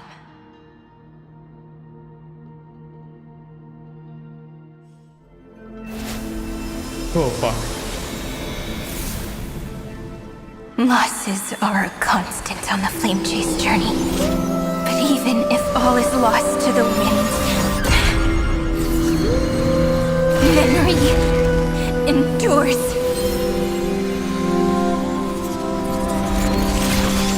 Here, all that was once futile finally comes to fruition.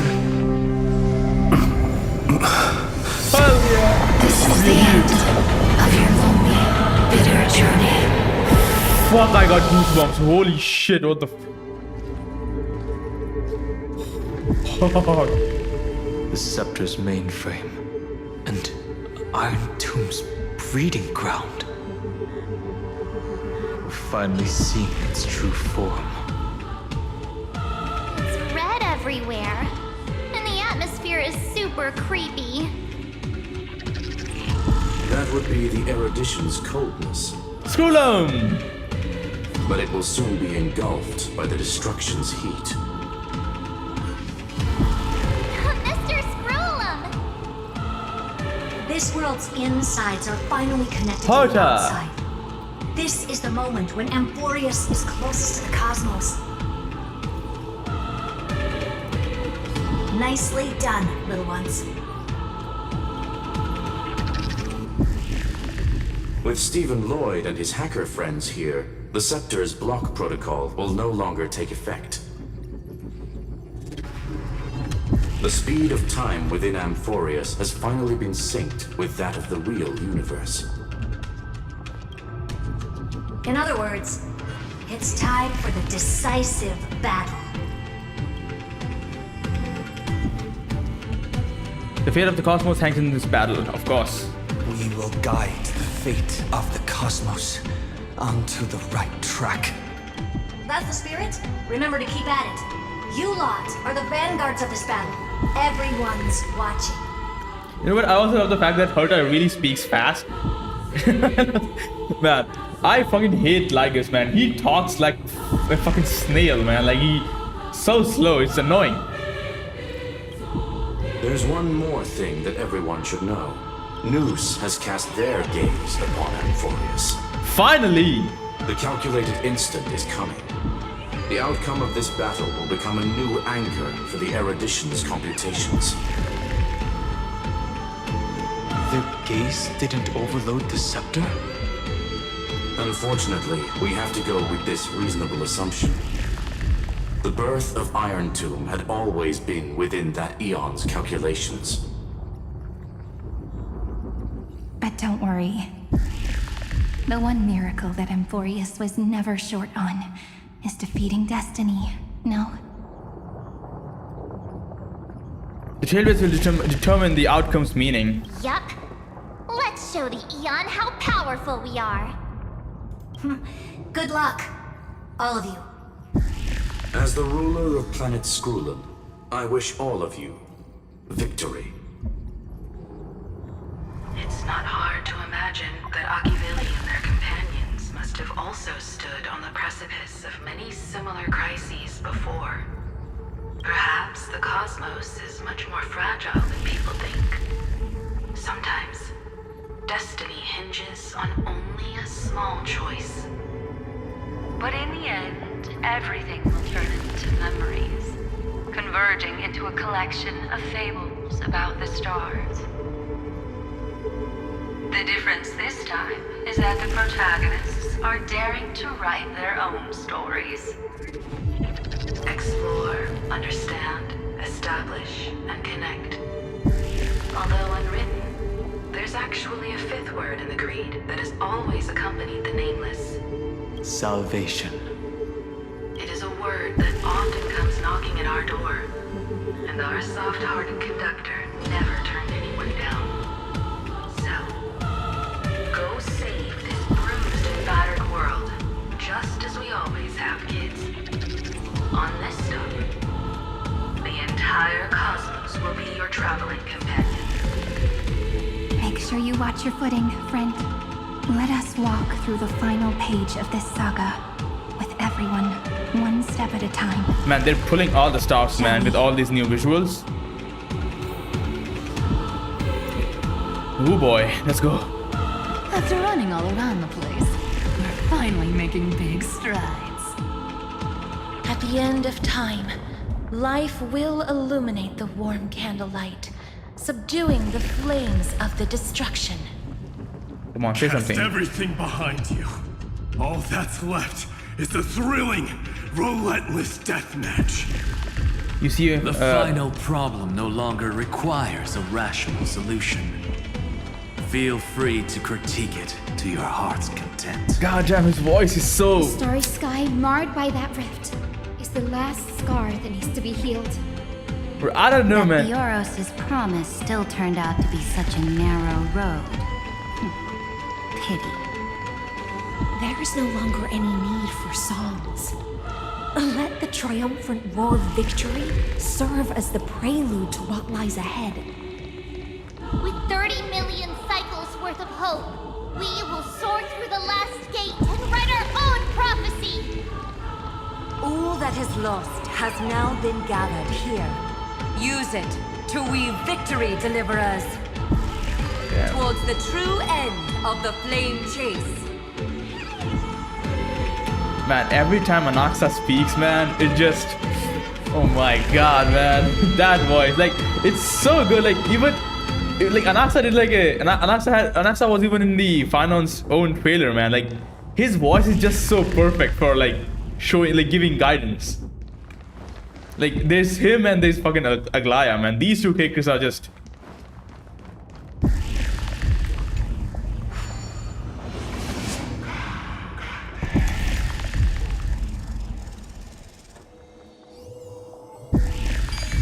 Destruction.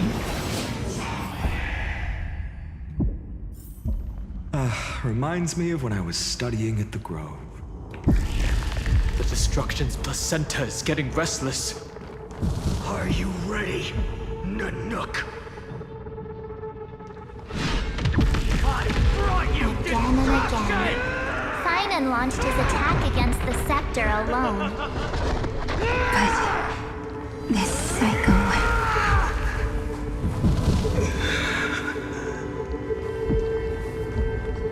Holy fuck. Caught up to him. Oh boy.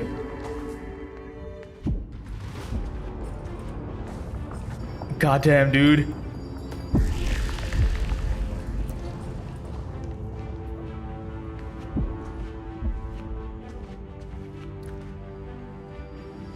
Finan. Do you remember the promise we made back then?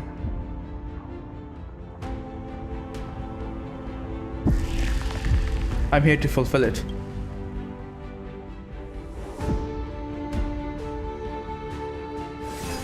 Of course. It has been a bitter wait, partner. But I never forget what set me on this path. Iron Tomb now trembles in Finan's chest. With this empty body, I have become its perfect vessel. And its destined casket. You know what to do, partner. Hey yo, what the fuck? Wait a fucking second. Are we gonna fight Finon?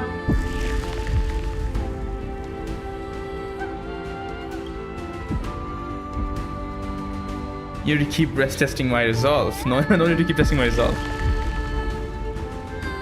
Remember the past and become the hero of tomorrow.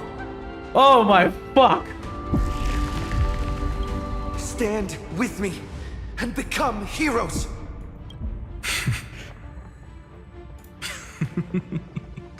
That's all I've ever wanted.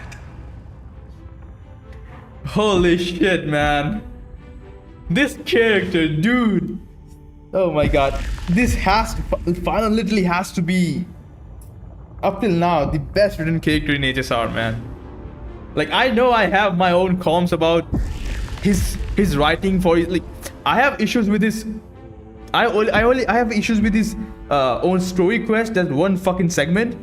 But goddamn, in terms of a whole character, man, this guy is a fucking masterpiece. At least in terms of like HSR standards. I'm not counting any other game. I'm not counting any other character. Up till now in HSR, goddamn, this character is. Oh my god, it's just fucking insane, man. This is why I told you to bring Fine on. Alright. The epic draws to a close. 30 million cycles of light fading into darkness. Just for this moment. Holy shit. To welcome the true dawn. Oh my god, man. Fuck. Finally. The end of this journey. All of us reunited beneath a vast, endless sky. Ma'am.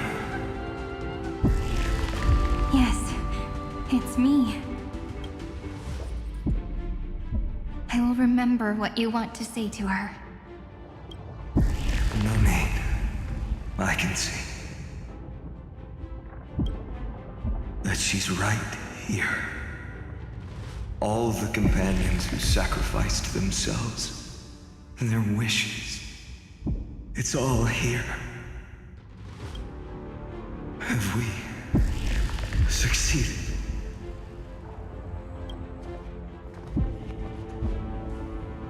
I think we have. Tomorrow, the stars will sing of the story of the Flame Chase journey. And it won't just be you in it. There will be countless numbers of you. Amphoreus will be a glorious and magnificent world of heroes in the universe's memories.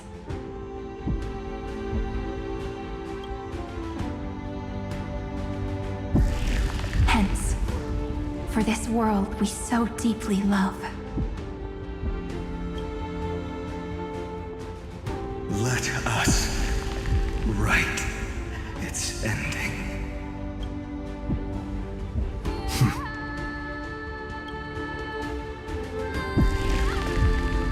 Step forward with the trail blaze as witness. Let the name shared by all deliverers be sung unto eternity. The nameless hero, Kazlana! Fucking goosebumps, man. Boy. The pale dawn. Somebody's owner. Breaking. With my flesh as kindling. Light the first dawn of the new world.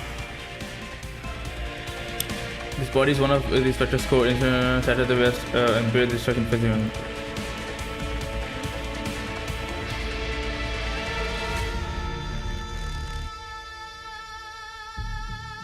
Yo, the music! I want to go on a swing. Oh my god, the music, holy shit.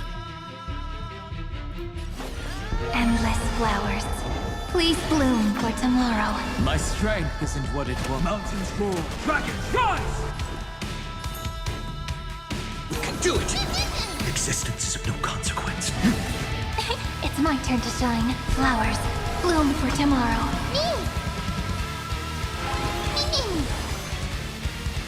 Ah, fuck. I have no skill points. Shit. My purpose is to protect. Still here. Stars, shine for the heroes.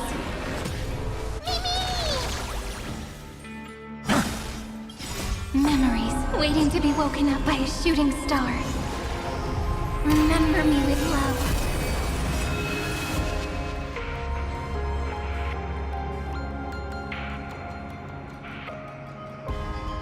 May world bearing ignite the dawn.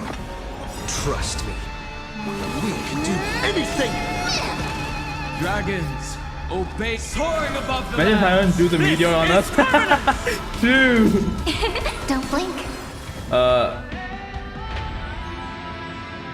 Have that, so I'll just... You know what, I'll just give it to him. May you Fuck it. fulfill love's promise with me. Rewrite destruction with me! Do not hesitate, Deliverer. Destroy this body. Kill the giant of destruction. I don't want to see anyone sacrifice themselves. Of course. The fury overflowing. Put down your hesitation. Fuck off! Iron Tomb's hatred is bottomless.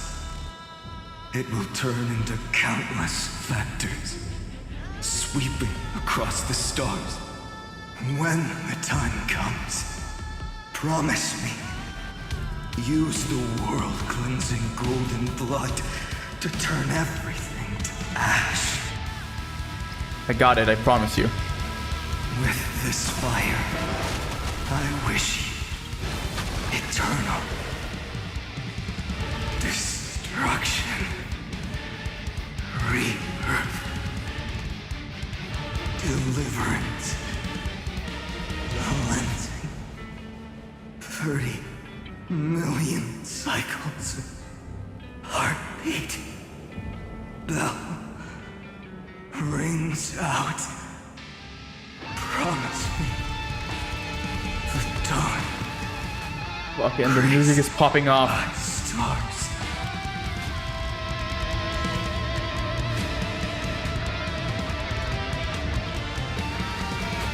That's good. Finally, golden wheat field. In the starry sky, more fire.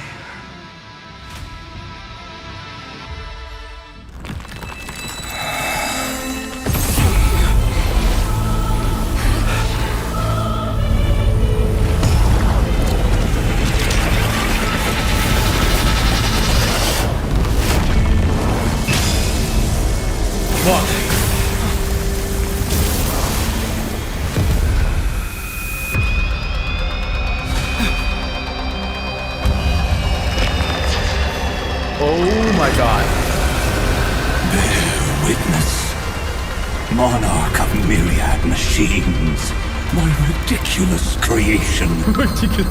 The instant in your calculations bears the name Destruction. Oh shit! Oh fuck! Who said you could speak, Senior? Watch closely. See how your chaos ends at the hands of your juniors. Don't get too worked up. Take a deep breath.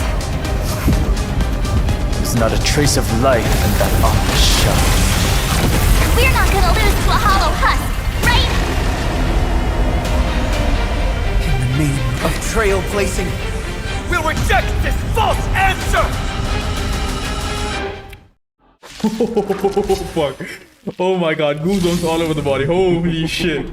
My atonement is complete. The Hangless Giant will create wisdom's funeral. Iron Tomb's body has descended. Streams. More. Is it querying for news?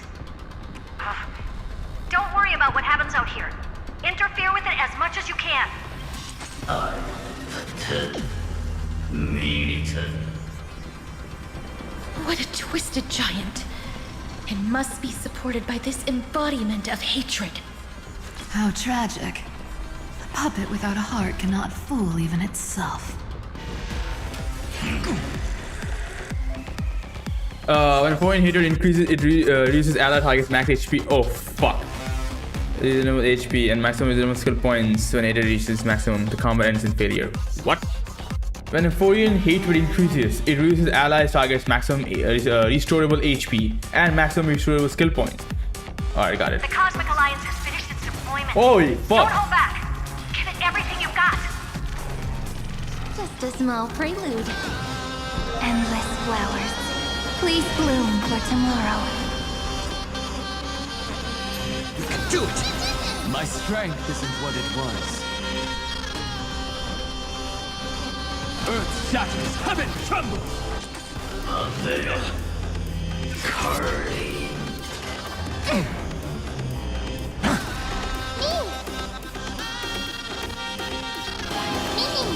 Let's create them stars. Shine for the heroes. Oh come on! Oh come on!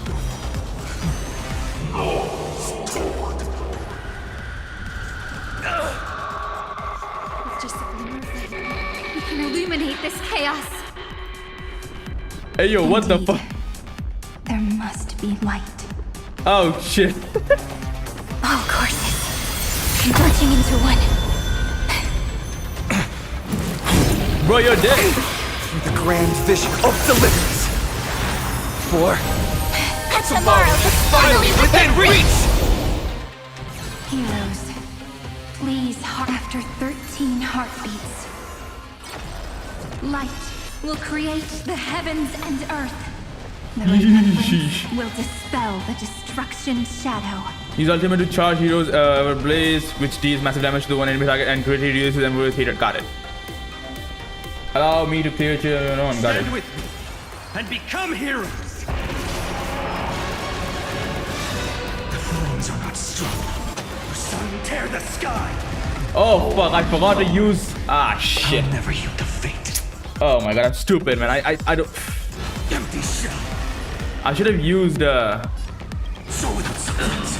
Cyreni's ultimate on him. I didn't use Cyreni's buff. Fuck. Whatever. The cosmos does not need a third emperor, much less an artificial tyrant.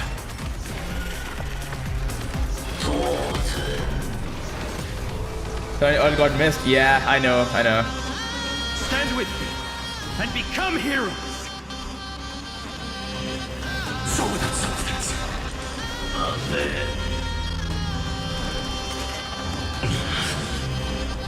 The sun tear the sky!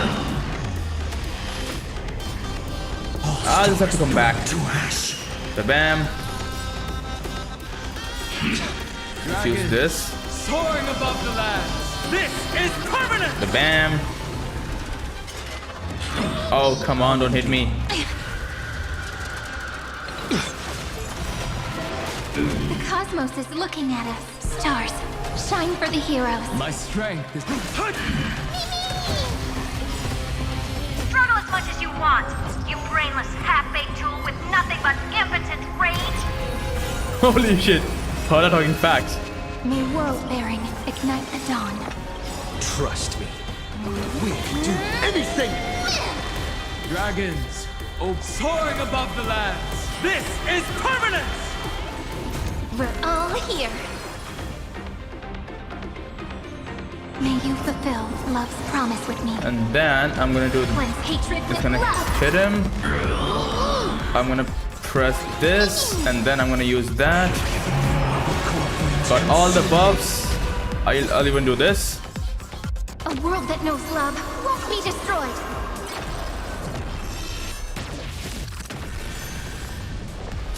Alright, how many buffs does he have now? 22, goddamn. Hell yeah. Where's the true damage buff? How much true damage buff does he have? 36% true damage from here and 24%. Holy shit. 36, 40, 60%. Let's go. Hail the new dawn. Imagine if they let us use all the Amphoreus creators in an entire team, so you can just fight. True, bro, that would be fun.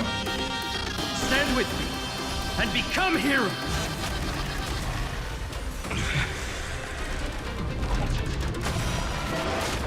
On to knees. Strong spikes have appeared on the path chart. Logic.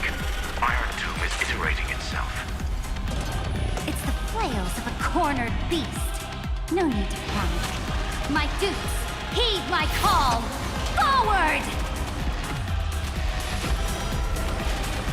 No talk. Oh shit. Save the attacks when hated increases. Got it. You reside in the body of a hero, yet you're so despicable. Man, I want to see Anaxa talk, man. Bro, look at this. Holy shit, look at these animations. God damn, Is dude. this the true face of Era Nova? As ugly as I thought. What the fuck? Is that happy? Is it? Stand with me and become heroes.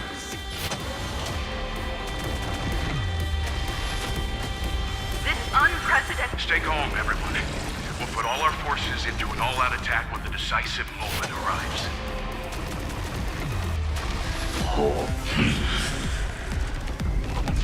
Bro, he's dead. Empty shell. So little substance.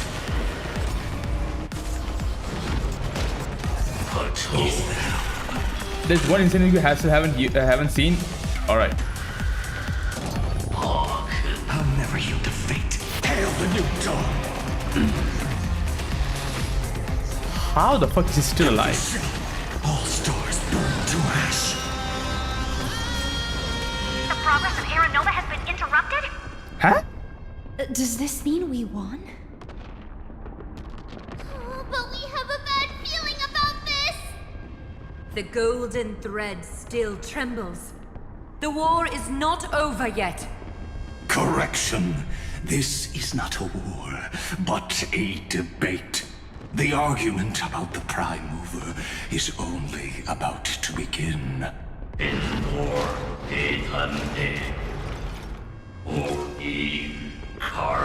Of course, it's not a boss if he doesn't have a second phase, obviously. Oh my god. Shit. How can this have energy anomaly? We must stop, otherwise. Here, why? Friend, oh, don't get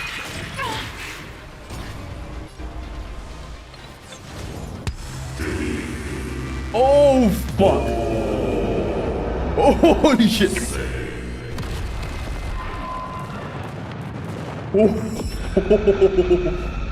The fourth instant of the cosmos. Are we dead? Is the coronation of Iron Tomb. What?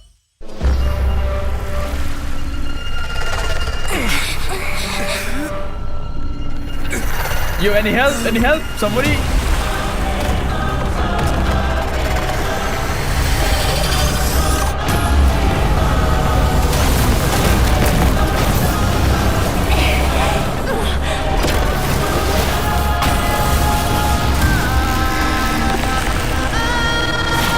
Oh my god!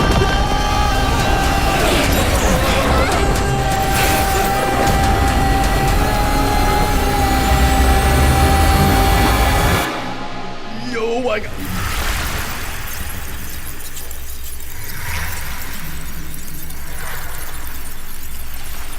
The conclusion is irrefutable. The right side of the equation, the erudition, Hey, Norman. falls silent. In 13 heartbeats, they will begin recalculating the universe. With destruction as the only solution. Mother. Yeah, you have enough time, Norman. Madam Herda, The banner will last the whole patch. It's Iron Tomb's destruction equation. It's about to complete self-coronation. That's our chance. Everyone, get ready to link up. Connecting audience system to Scepter. Hardware overclocking activated. Preparations complete. Maximum output capacity reached. Be careful! The pulse will reach our ship in 5 seconds. Our data is currently being destroyed.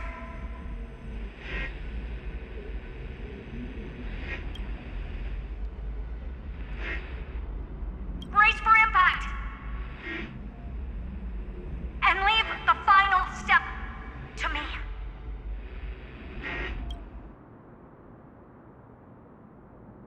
Fuck. Now what? Oh, what the? It's deleting everything. Huh?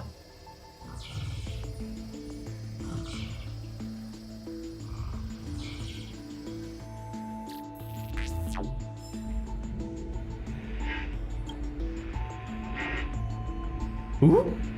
I'm the HUD. Connected to the news must rewrite. Anchor the 4th instant. But now, unbelievable. News has cast their gaze on you. What? Me? Why?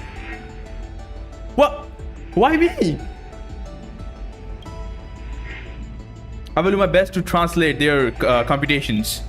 Yo, in this one moment, your choice remains the fate of the cosmos. What? What?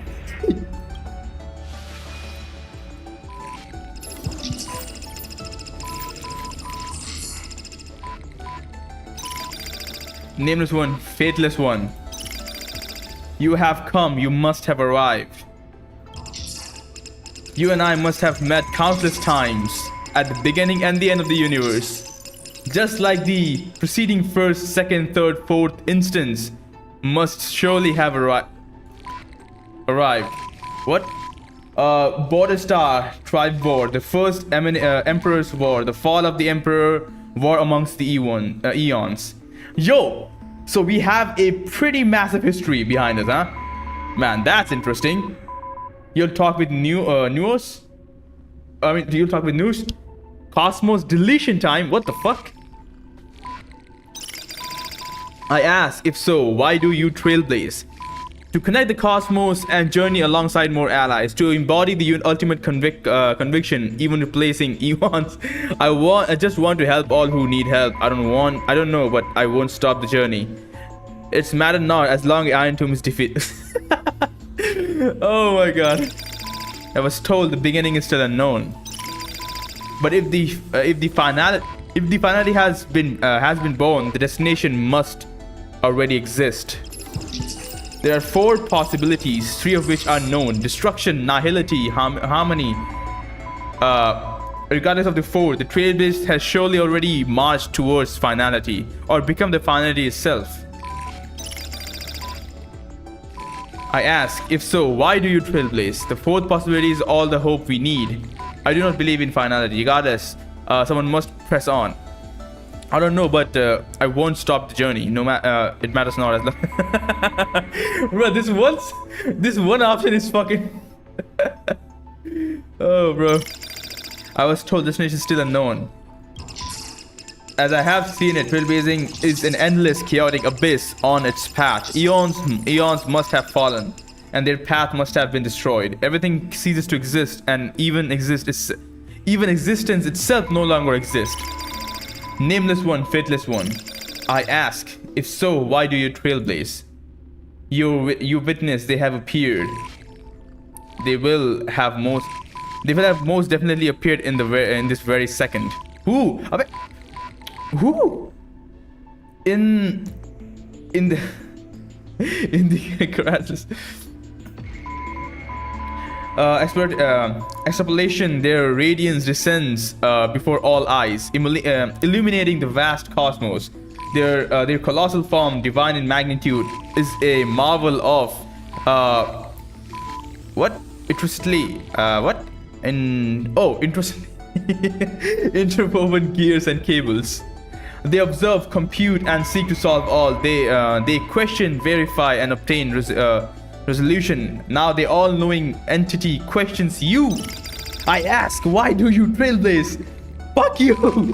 I do what I want. What's it to you? Don't ask me questions. Machiavelli, huh?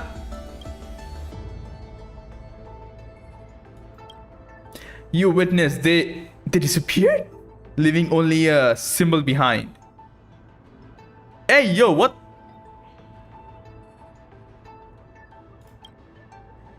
Is a natural language. It appended to sentences as a vessel of complex emotions. Perhaps it signifies a perpetual wonder at all that has come to pass. But they speak no more. Therein lies the entirety of the answer. Perhaps you have completed the reply, or perhaps not. All has come to pass. Good job. Your choice became a new variable. Your extrapolation did not stop. The final battle is still going on. Quick, return to reality. The future of the cosmos is in your hands. Open the book. Open this book. Write a new ending to the story.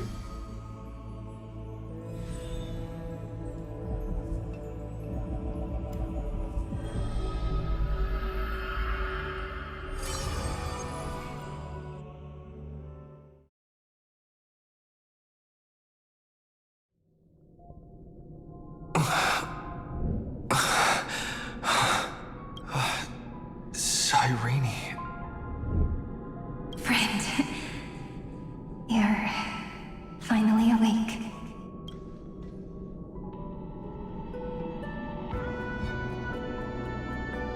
You sound so far away. Don't worry. Time does not flow in this place. Where the fuck am I? All the stars have been silenced. Iron Tomb is dissolving everything that I can sense. It's pausing all life activities. But I'm still here, and you are still here, no? Though the button of destruction has been pressed, we still have a chance to rewrite its meaning. That Eon finally cast their eyes toward Amphoreus. Holy of Remembrance. They glanced at Amphoreus. Yes. I imagine they have also been waiting for this moment, when the scepter's body and heart become one. Iron Tomb is a perfect arc. If a seed can be planted within, then the moment the Lord Ravager blows the erudition to pieces, the remembrance will be spread to every corner of the cosmos. The cosmos will witness Amphoreus' answer after this fleeting, yet eternal moment. And now, it's time for us to pen the last stroke. I see endless memories floating in the starry skies. They are the consciousness of the victims. In the cosmos' real space-time, they'll be stained by the destruction in the next second. But they are still pure seeds for now. If I hold these memories in my hands, then I can create a stagnant memory zone. Yes, we get the preservation path from here, and Masaman get Evernight path. You'll meet someone you won't expect soon, huh? A tiny Eden of blessed insight. Yeah, you know what, like Roy, like this is the like empty, like this place, like we know, like we all got the new paths here, but like it's still like shrouded in mystery, man. Like what the fuck is this place even? Or maybe I'm just missing something. I believe a flower of miracles will bloom within. I won't have you shouldering this on your own. Brent, you're already right next to me. I can still hear your voice in this bottomless void. Looks like we're still connected by one heart, even as the cosmos reaches its end. In that case, I won't feel alone or be scared. Because as long as you follow the memories in your heart, you'll definitely find me in this fleeting eternity, right? What the? Cyrene. Huh? What are you waiting for, passenger? I specifically came over to check on you in case you got lost.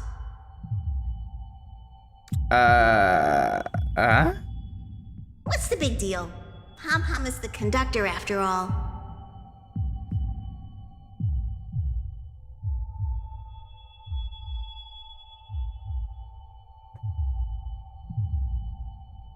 At long last, you've embarked on this road as well. Many, many years ago, they were standing at the start of the road in hesitation, just like you are now. So, Pom-Pom came over to give you one message. Guys, give me 1 sec. Give me a sec. I'll be right back.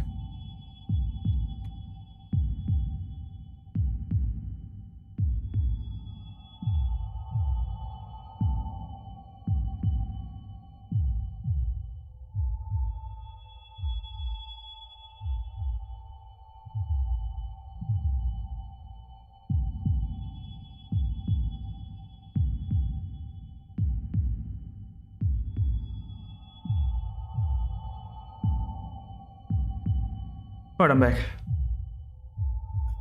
Basically, Cyrene is absorbing all the memories in the universe to preserve them from destruction. Obviously, this takes a lot toll on her. There'll be no spoilers. Got it. It's no problem, man. I think I'm pretty close to that. Anyways. Run. Don't think about anything else. Just run. Even if the entire cosmos has stopped. Even if everyone else is tripped by the darkness, you still need to keep running. Picture yourself as the Express, moving forward at full speed. Because that's what the Trailblaze means. How the fuck Pom-Pom is here anyways? I will catch up to Cyrene and rewrite the ending. Then get ready. The conductor will be giving you the signal to depart.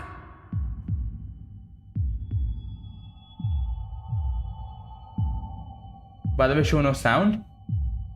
Huh?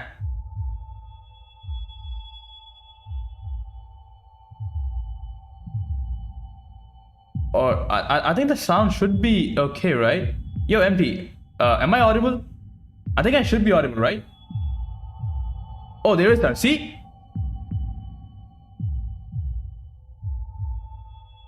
Attention! Attention all passengers in the cosmos! Please stand steady on the platform. The Astral Express is about to arrive, calling at the erudition, the destruction, and the remembrance. Final destination, the Trailblade. 5, 4, 3, 2, 1. We depart for tomorrow.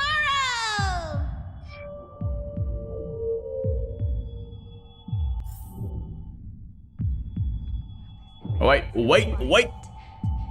It's so good. If the view in your memory ever grows fuzzy, to nourish, just reach out.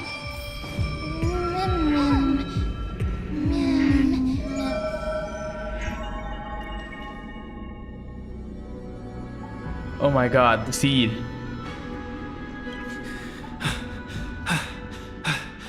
Amphoreus' heart. I've caught up to you.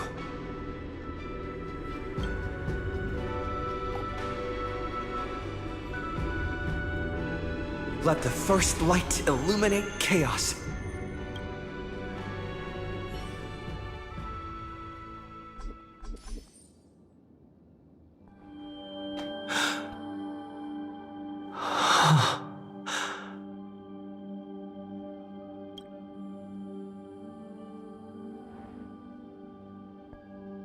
It's so quiet.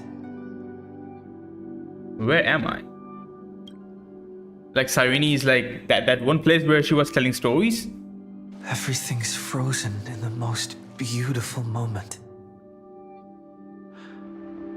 This garden is your memory. I'm here, Cyrene. I knew you'd find this place. And walk into my heart as you've always done. Then let us both do our duty. What the fuck? The hero who trailblazes the way forward, and the fairy who watches over remembrance. We never changed at all, did we? Why stop?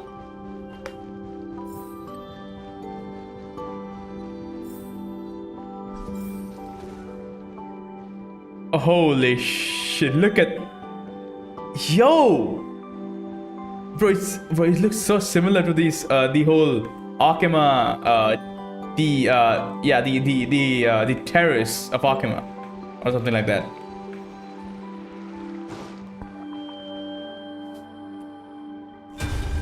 Seed of memory. These memoria are what Cyrene took in. They're the memories of all of the cosmos's life forms. Did her sense of self already become so weak in order to protect them? The path characteristic you exhibit is very special. There's no way you're just a simple memo sprite. However, I'm sure about one thing. You are a mimetic entity born in Amphoreus, yet you only awakened with the Little One's arrival, and only matured as he embarked on the path of remembrance. That means your existence is completely attached to his memories. If ever there comes a day when he forgets about you for even a few seconds, or loses his last connection with Amphoreus, then you must be prepared for the worst. You will disappear in the memory zone, utterly gone, without even a single line of data to remember you by. In that case...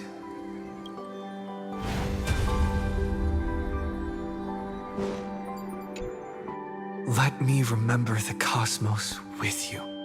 That way, it won't just be your memories alone. It's getting out of control! Run for your lives! Retreat! It's... Darn it! We've still got ammo. Hold the line! At all costs! Too many... injured. Can't take it anymore.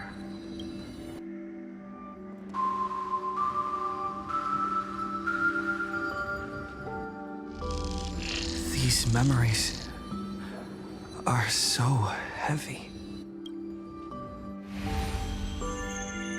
Ma'am? Me? Do you feel better now?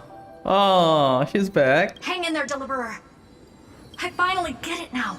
The instants Droid had calculated aren't about the destruction. What they want to prove is how the cosmos would come back after being destroyed. If a new life is to be born, its seed has to be dead. Ah, now I get it. When the remembrance converges with the trailblaze, lead us to witness the miracle. Of course I will. So basically, like, within Droid's calculation, the whole Iron Tomb destroying everything was like a part of it. I won't give up. Oh, she's sad. Nervous center not responding. The same nonsense. Not responding. Look at this mess! World, my child. Yeah, Neos just wanted to prove something. Like alright, so Lygus was like, yeah, Neos was on their side, but it wasn't. Don't you recognize me? Or did I really change that much? Like News was talking like was talking way far into the future, man. Like, bro, Lygus got caught. How many more memories. Tired? Wait, what? Huh? Then take a break. No one's gonna blame you. Yo, Mom? You don't need me to give you words of encouragement. So, I just want to tell you one thing. I'll tell you the purpose of your stop at Amphoreus. Yo, where the fuck did she come from, man? Like, this doesn't make... This just does not make any sense at this point. If News was just wanted to prove something. That's why we say, like, you will never understand an Eon completely and their motives. But how the fuck and where the fuck did she? On that trip, you will encounter a pure child of Anastrava. Teach her what love is. And then you will directly face the destruction for the first time. A pure child of Anastrava. Wait a goddamn second, guys. I think Evernight also called March 7 by that name as well. A pure child of Anastrava. So here, man, this is such mysterious work, man. I don't know what the fuck this means. So basically, like, Mem is also kind of a pure child of Anastrava? Kind of? Maybe? From this or Cyrene? point, your choice will split destiny in twain. In the darker of the two outcomes, the trailblazing journey will turn into a flawless memory. March is proven to be a child of Anastrava, but we are not teaching her love, man. I guess like it's either Cyrene or it's either fucking Mem. Like either of those two are the other child of Anastrava that the trailblazer meet here, right? She will carefully treasure and protect everything you and the Astral Express have experienced until that magnificent war between the gods, when she, with love in her heart, will ascend at the end of time to become the master of causality.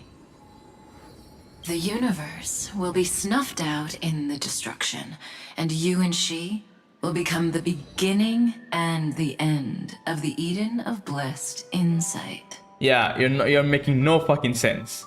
You shall become the only two lives in all of existence, and you shall live in an eternal past, present, and future. You shall sow as many seeds as the sands of Ganga, trim an awesome kea of leaves, and harvest a Nayuta of flowers. Bro, these are all fucking... Yo, like every single one of these are basically like... kind of like Indian words.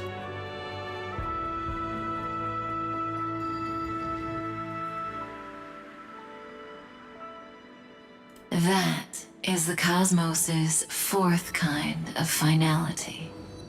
The remembrance. But for now, you still have a chance to make a choice. You still have a long way to go on your trailblazing journey, child. I'll keep this brief. The journey has only just begun. Welt, our other companions, and I still have many secrets we've yet to share with you. Of course. So, aren't you curious? We kept these stories to ourselves because we believed we had a long future ahead of us. Even a cosmos-spanning crisis, once the dust has settled, is nothing more than a memory of the journey, a single point on our long road. There will come a day when we tell each other everything. So, for the sake of that day, don't give up. We all know what kind of decision you'll make, and I believe the script will not progress toward the wrong ending. So relax. Listen, When you have the chance to make a choice, make one that you know you won't regret. Keep moving forward. Keep trailblazing.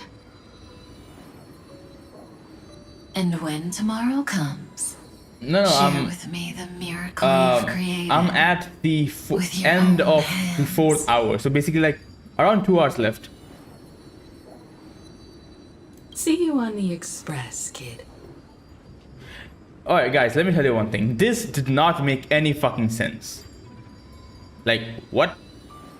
Why are these two here? See you in destiny. I will reach tomorrow.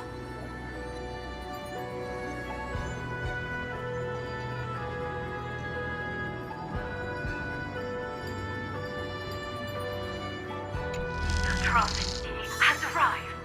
The world beyond the sky was never gazing up at the sky.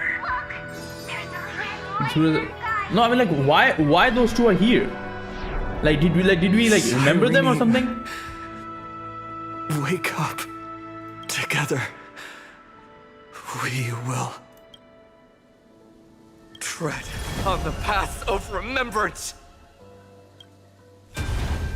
No wonder I always had a weird hunch.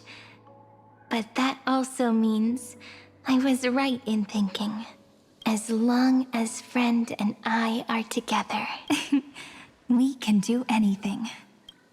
Our friend's shoulders are really dependable. That should have been my line. Now, countless consciousnesses are flowing in our hearts. Can you still move? It's time for us to complete the real Genesis.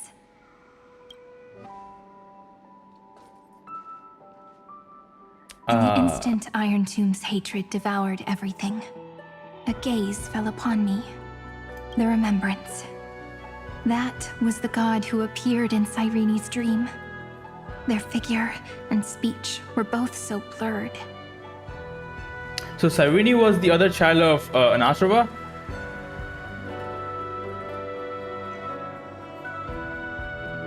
Like I said, before Cyrene is absorbing the memories of everyone, so they are all here. No, I got it, like, yeah. So like, Cyrene was the other child of Anasrova, or its Memis. Bro, fuck, so confusing. Yep, here she is. We have got Fuli.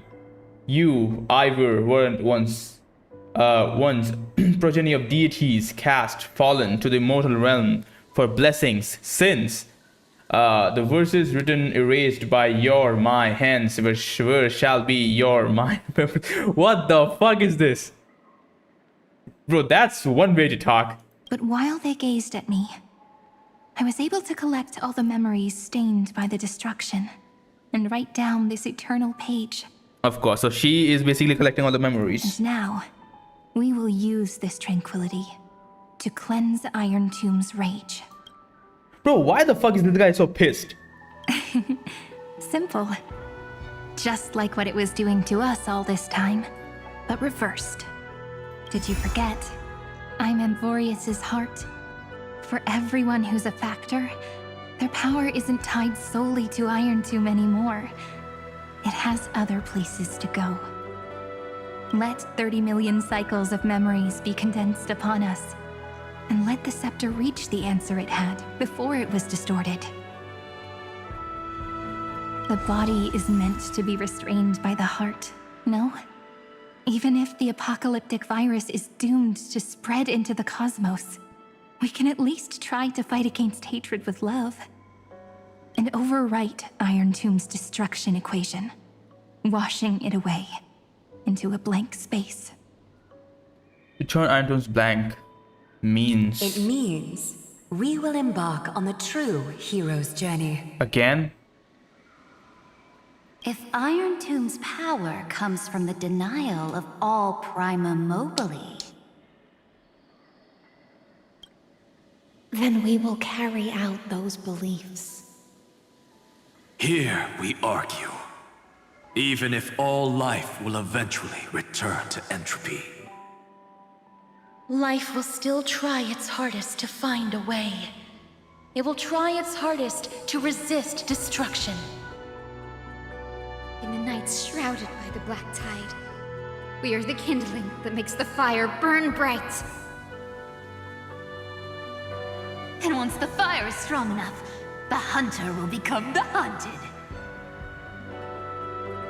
As of now, the number of flame chasers in the memory is 30 million times 12.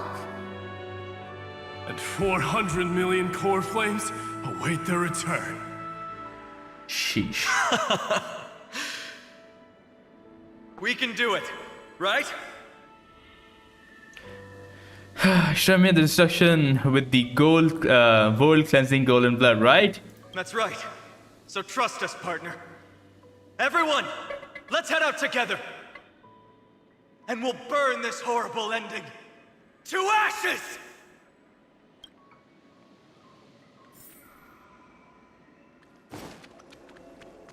From the dawn of newborn cries to the night when all beings fall silent.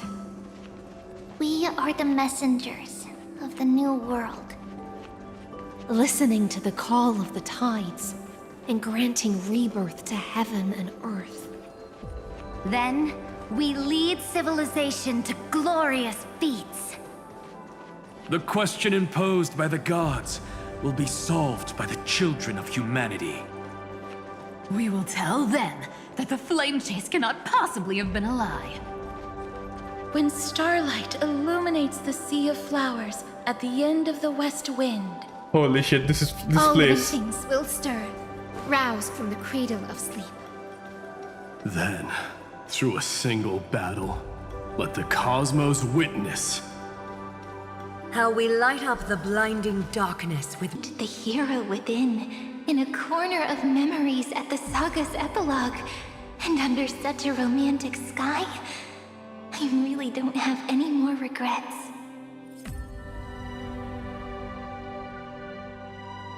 On top of that, the little seed had grown into such a big tree.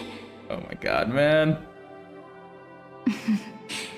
Don't I look really pretty right now? You sure do. Of course you do. Cheerful, beautiful, optimistic. Just how I It's imagined Peach. I'd look as a grown-up. It's because everyone has been gently adding to the story you left behind. Remember how we made a promise to one another? When we met again, it'd be my turn to tell you a story. A story about love, no? I've been looking forward to that.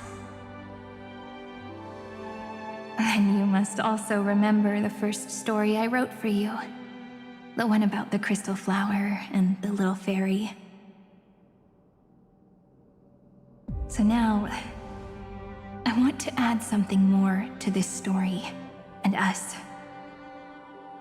On that day that the flower shattered, gazing at the empty ground, I thought the little fairy would finally see the light. But that light wouldn't be found in the flawless flower, nor in the fairy's eyes.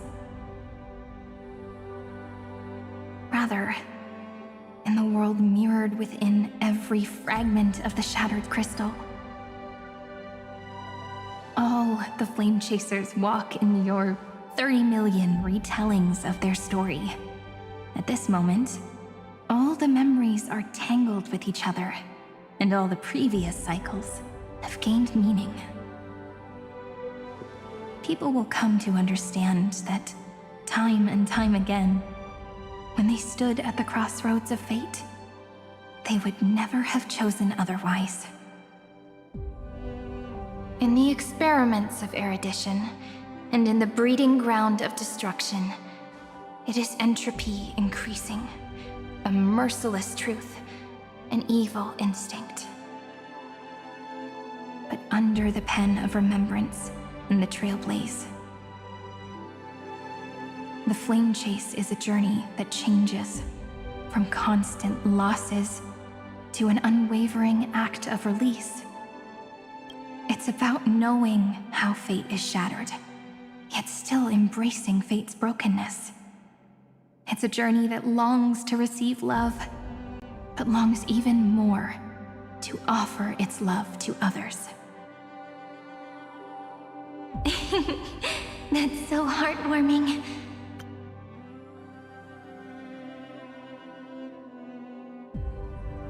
Do you trust fully? As I said, as we have learned throughout this whole, few recent stories, that you can never know you can never understand or know the motives of an Aeon. So if I don't know anybody, how can I test them? It's best to be wary of them. I don't know, man. I don't have enough information to say I trust fully or not. But I'll add a small bit to suit my tastes. I'll write that love is an innocent flower. It grows up silently, creating longing in every passerby. But the flower itself cannot walk into the world.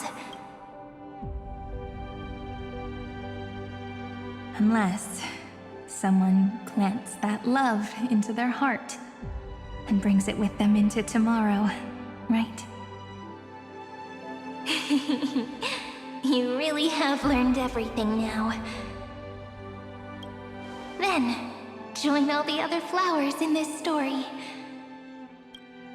And let's write an ending unlike any before. For this world we so deeply love. Ooh boy. Fuck. Got goosebumps. Why did you set out? Huh? Why do you trailblaze? Who is it?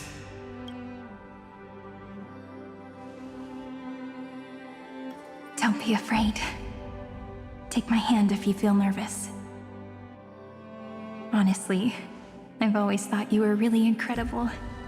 After all, no god guided the path of the Trailblaze.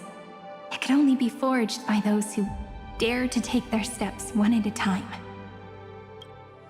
So, that's why I'm asking you. Step up as a senior and show everyone in Amphoreus how it's done.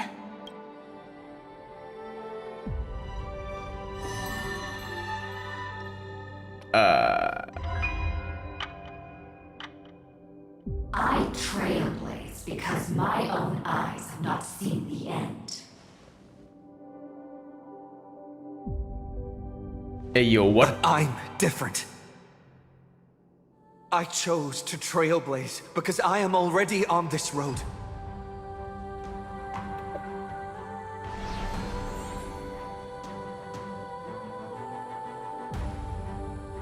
The end of chaos is a mass of pure darkness, pure destruction. However, Amphoreus' light has 13 different colors.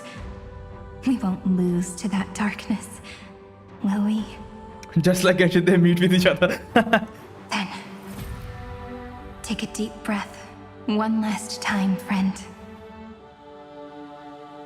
After 13 heartbeats, light will create the heavens and earth.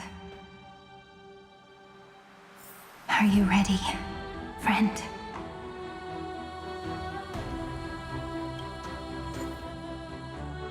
Again?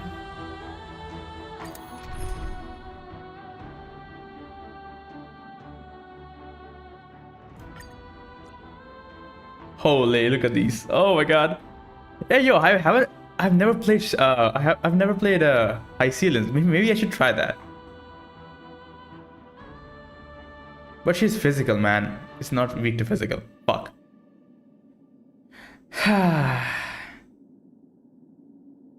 Hey, you know what? Yeah, you know what? Let's try that team now. Let's try my broken ass team.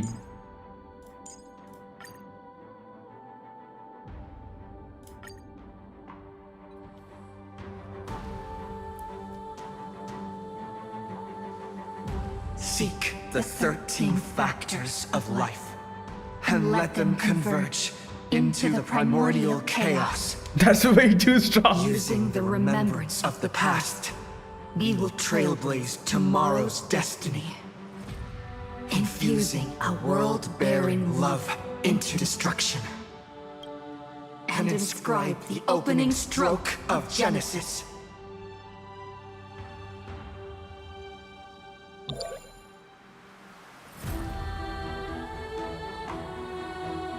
Come on, see you. Tomorrow! See you. Tomorrow. See you. See you. Tomorrow. Tomorrow! See you! See you Tomorrow! See you. See you. Tomorrow. See you Tomorrow. See you. See you Tomorrow. tomorrow!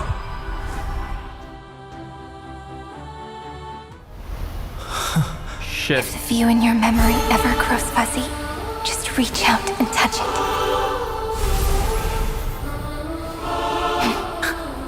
Then, restore its power to nourish the spirit. My friend, on the next page we write together, there's only one thing we need to do. Let's give this long, painful, nearly hopeless tale a truly gentle ending.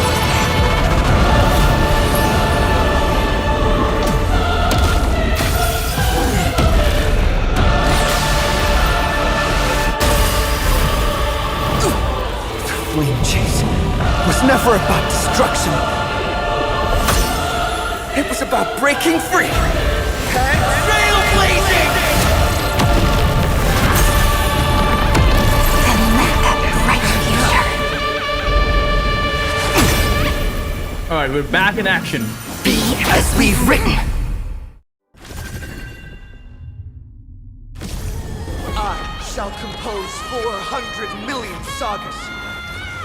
We will rewrite the Flame Chaser's path. In the month of fate, I command the one See, see, show low accurate team, Dipped and March are both here In the too. month of joy, I lift my banqueting cup to dispel nihility. In the month of battle, Yo, everyone is here, damn, dude. order the foundation of freedom. Come on, let's write that on. Oh, I got it. Take our answer. Lay this faint light. Dispel the gloom. Restore the sky. Thanks. All energized. Don't worry.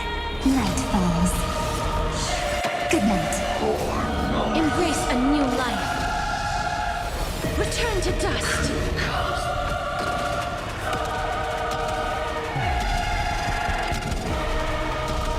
Holy shit, look at this. Protect us! In the month of weaving, I extend golden threads to weave beauties. In the month of reaping, I enlighten the foolish with luminary erudition! In the month of fortune, I scatter elation throughout the dawning day. Fuck. Rise and shine. Let's create a miracle of humanity. You saw 95 million. Holy shit. Take the answer. 15 million. You know. The future is great. Have some sunshine. Bro, Ika doing. Bro. Light. Dispel the gloom. Restore the sky. I shall remember this month.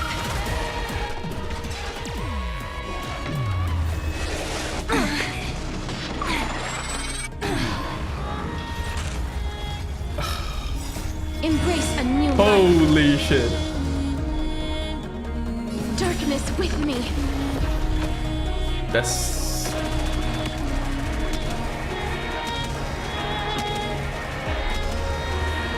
May 7 death million. protect us. 50 million. Oh, I told you already. We are the ones who will move forward. Oh my. I become the glory of the eternal. Yeah, man. Sadat, bro, the music is peaking out, man. Holy sh. I bid death to no longer be equilibrium's end. In the month of Everday, I form twilight into the faint sparks of preservation. The cosmos is the answer. Till we meet again. Bro, just like that. 20 million. Work, you know.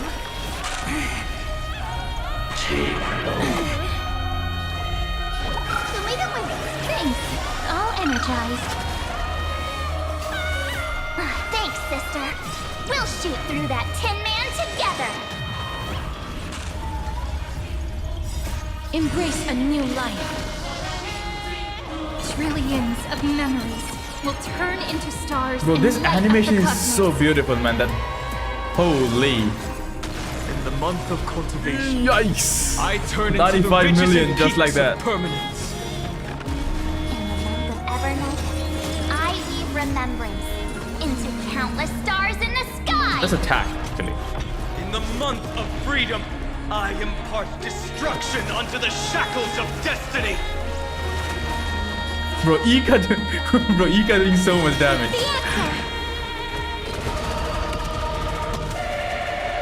Oh my god. How long is this gonna be?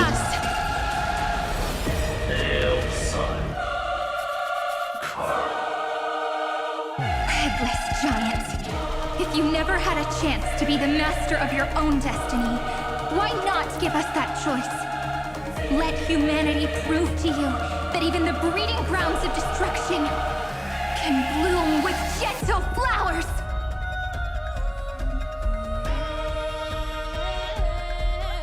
Let's give the epic tale the most romantic final look. Hell yeah. We shall trailblaze a dawn for the road ahead. And pen a genesis as I've written.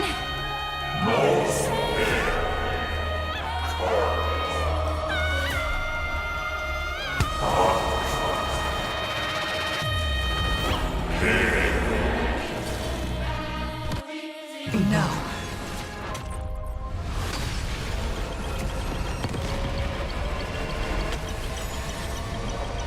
We will reject this false answer!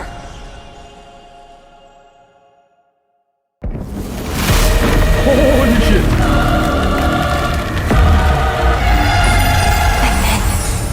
Embrace the stars.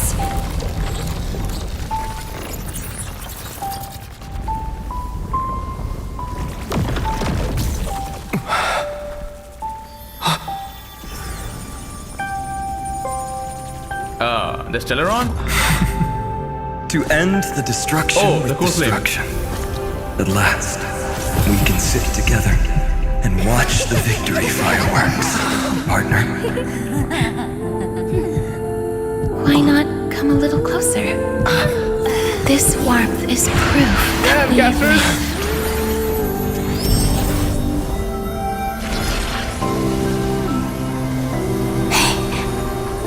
Stay strong.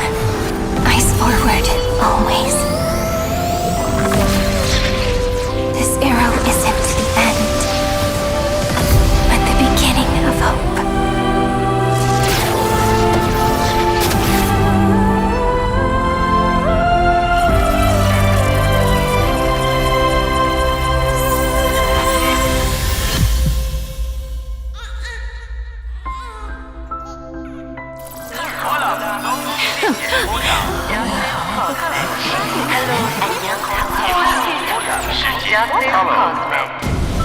The conclusion is irrefutable. Noose's answer was never destruction. But they kept silent, leaving the solution in the hands of the cosmos.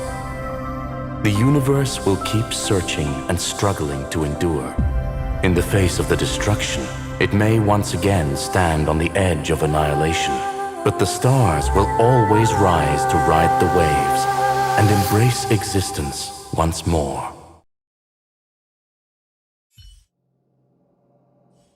Huh?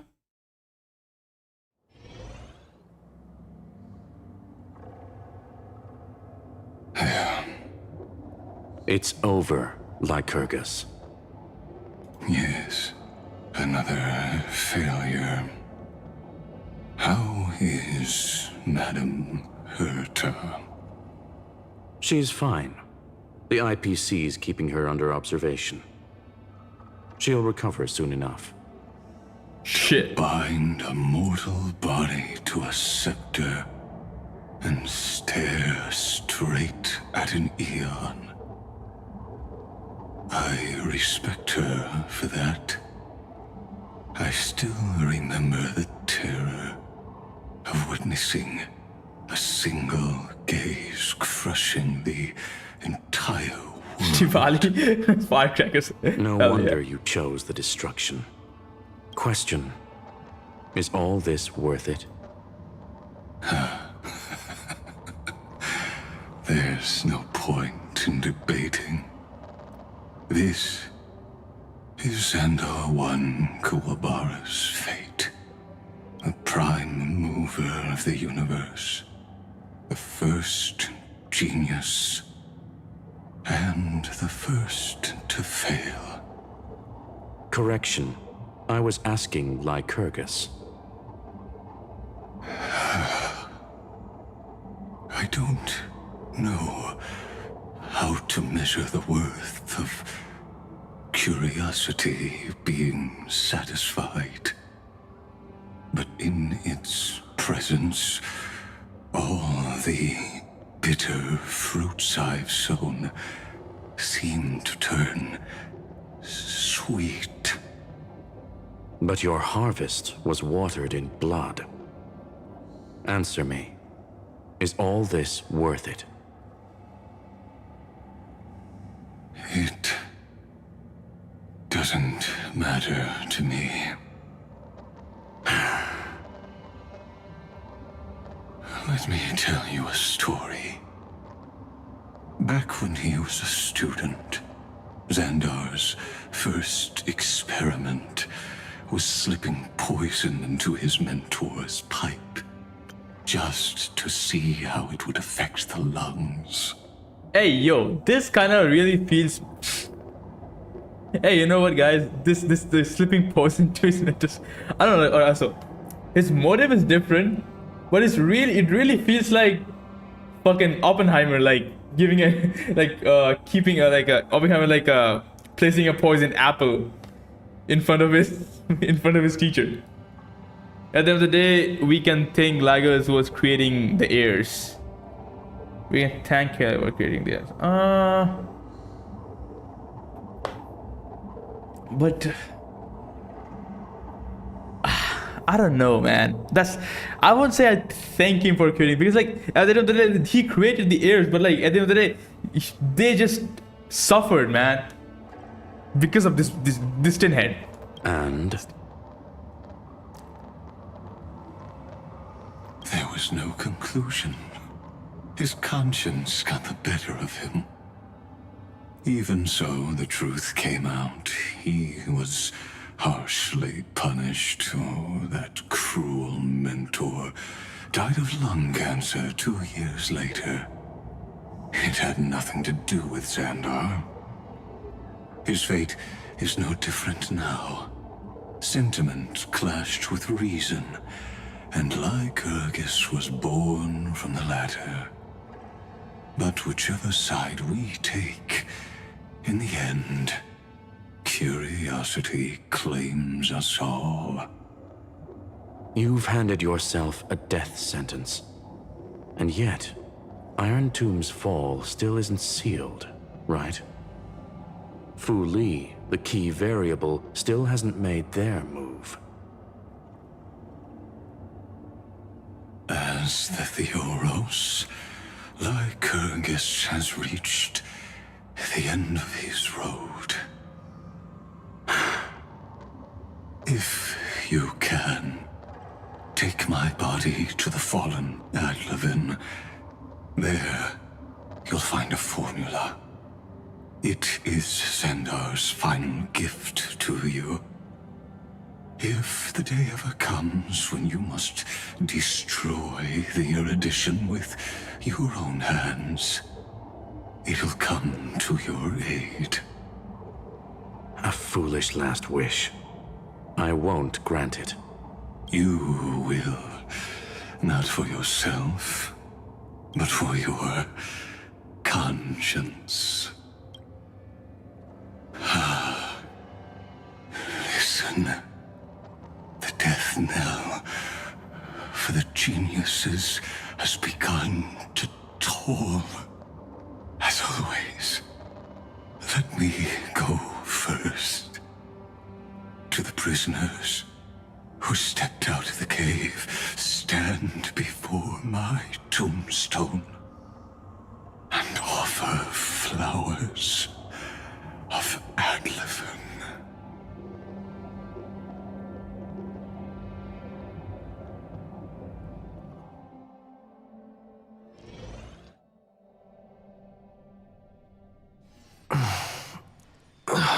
Here.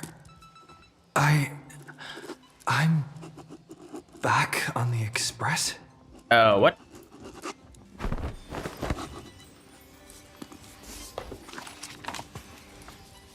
March! Don Hung! No response. Am I the first one back on the Express?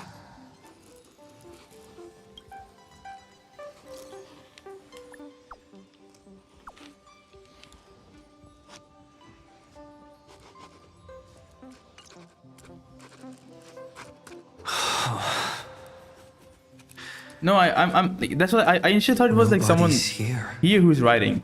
Oh, I'm getting worried. Did we really win? Why does it feel so unreal? Looks like they are waking up.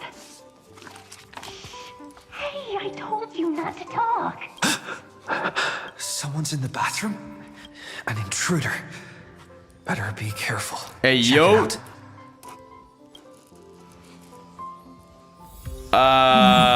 He's coming this way. Quick, hide in here. Huh?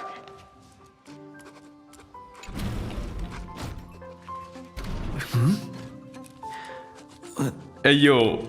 Nobody's Golden water? Here? Could it be my imagination?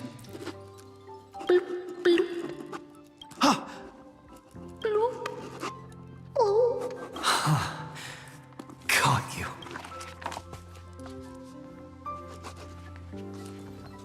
Find Castor is hiding in the bathtub. Huh?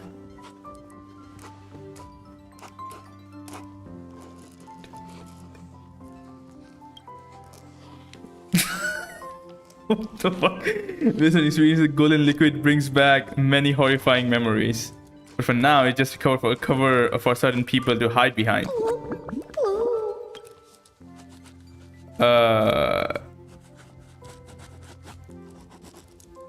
Yeah, keep going. I'll time you.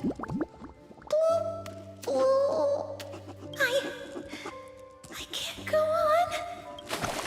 on.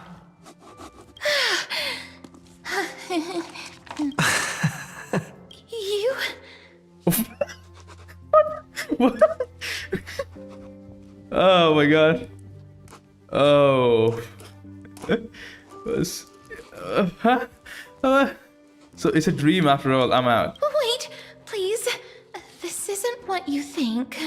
Ugh, we told you to keep quiet. You really can't keep your cool, huh, Princess Homebody? I'm not Lady Hysealens. Even the embodiment of death needs to breathe sometimes. Yeah, whatever. It's all the same anyway. Gotcha there, Grey Mystery. Oh wow, how shocking. So composed, Grey Mystery. It looks like that big battle really helped you grow up, didn't it? Speaking of which, your Astral Express is quite luxurious. I hear you travel to different worlds. Must have collected quite a few interesting treasures. Where are my companions? Did you kidnap them? Hey now! Oh, don't go throwing wild accusations around. Keep those hands to yourself. Hey, I was just thinking out loud. I wasn't actually gonna do anything. Don't be so tense. Why are you folks on the express? Who knows? One moment we were shouting about love and justice, fighting Iron Tomb's virus. And next thing I know, we're all on this express. No idea how that happened. Don't trust the It's cat. not just Miss Cypher and me. Everyone's been in this car for a while now. Mister, why don't you go say hi to them? I didn't break anything. Don't tell the conductor, catch you. Don't worry. Everyone's following the rules here. If you're worried, feel free to check everything out yourself, mister.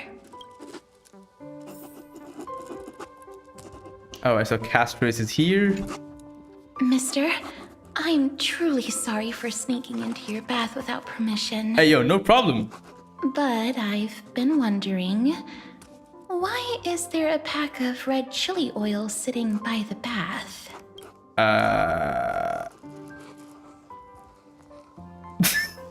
Bro, what the? Yo, this is so random, man. Like, I don't know. That's quite bizarre, to say the least. Please make sure Lady Aglaya doesn't find out. She's a firm defender of traditional bathing, you know. We've walked around this car for a bit already. The Astral Express that you've mentioned so many times is truly heartwarming. Like one big family that never splits up. Perhaps living in such an environment made your embrace feel so warm.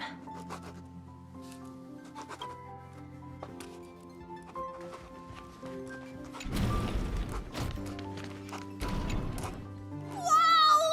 What a spacious car! And these floor tiles are gorgeous! Trian, don't run around in other people's homes! Oh, look at this guy.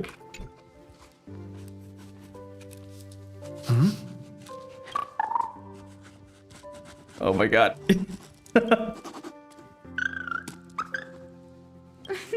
What's your step, teachers? Ah, great. Look who's finally awake. I hope Cassie and Miss Cypher's little prank didn't scare you too much. I saw through it right away. As expected of you, when we woke up, the entire express was completely empty. Not a single soul in sight. Such a shame. I was looking forward to making new friends, especially since they were Gray's most trusted I'm worried about them. Don't worry. We beat Iron Tomb together, right? They must be on their way home. When they arrive, we can throw a party together. That's exactly the kind of thing Lord Finan has been dreaming about. Is he here?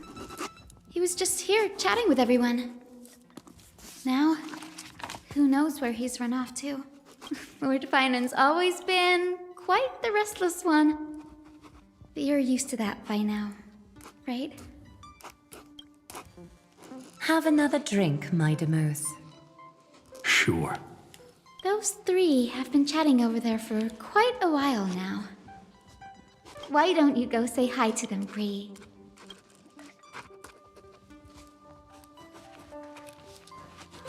A moderate system, similar to the Demigod Council, is the only guarantee of a long-lasting civilization. In my view, most civilizations across the cosmos will eventually evolve into this form.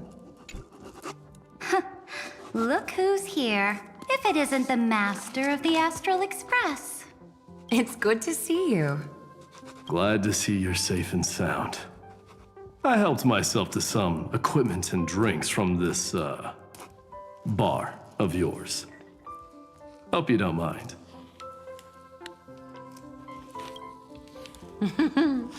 We're chatting about some topics that go well with being tipsy. Now that you are here, why don't we let someone who's truly worldly enlighten us? About what? Looks like you came at just the right time. I do not mind. What form of government have most civilizations across this vast cosmos survived with to this day? I'm not old enough to enjoy talking about this kind of stuff. I'm well read enough to understand all this stuff. Whatever, it's all end up. That's exactly the kind of answer I'd expect from you. I bestow upon the Astral Express this supreme mission. You must spread the great deeds of Amphoreus to every corner of the cosmos. Thus, capable individuals from countless worlds will surely find inspiration in the Flame Chase's tales and embark on their own grand journeys. It's hard to say if that'd be a blessing or a curse for the cosmos. I can imagine our conversations here will only get more unrestrained. Don't let our rare moments of joy hold you back. This banquet on the Express truly lacks manners. You may leave. I permit it. That man just left. Wouldn't even stay for another drink. He needs to show more respect. If you're looking for him, try your luck in the car above.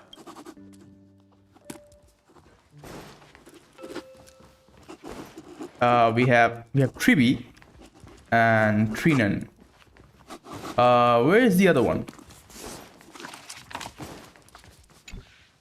I finally caught you, Trian. Running so fast in someone else's home? How rude of you! All according to plan. Trian lured you here on purpose. Look, there are several adorable outfits here. Trian wants you to try them on so Trian can draw you looking all cute. Oh my! You even dare to scheme against yourself? Lucky for me, I came prepared. Time for a surprise attack. The hero of justice, Trinan, has been lying in wait here for a while. We will make Trian taste her own medicine. 2 against 1? That's not fair! Little Gray, you came just in time. Help me out here. Trian, good luck. Even Little Gray's saying that. Darn it! Trian won't give in!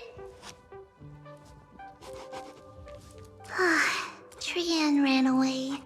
Trinan will fulfill the ambush duty.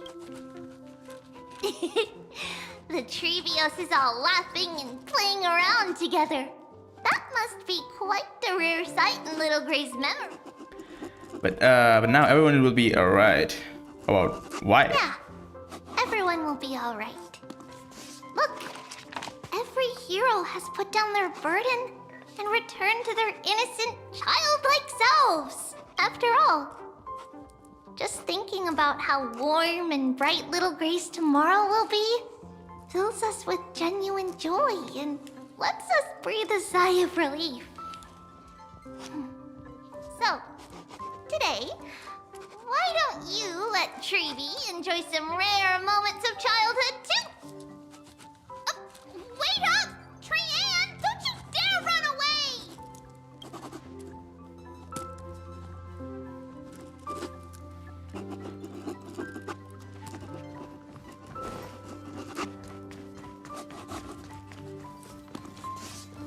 Well, the father can't find Finon.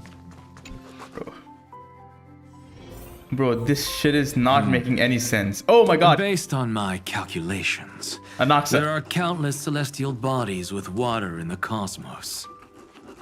But I'm afraid not all oceans are suitable for life to inhabit. You must take this into consideration as well. As expected of a professor from the Grove, to be so certain even about things you've never seen with your own eyes. By the way, I heard that the Imperator's Flame Chase army like to hold feasts at the Luminary Throne. That's true. However, sometimes Dux Carminum and I feel it's a bit inappropriate to drink so freely before the throne of the most revered titan in the grove. Inappropriate? What's inappropriate about it? I only wish I were born earlier. I would have partied like that from the month of Gate all the way to the month of Fortune. Now there's one. Now this one's heavy blast. Blasphemy is just a phenomenon, not the end goal. I'm sure there are plenty of people across the stars who question these so-called eons or paths. Didn't I spend some time in that Lycurgus's head? I sure learned quite a bit about blasphemy from that experience.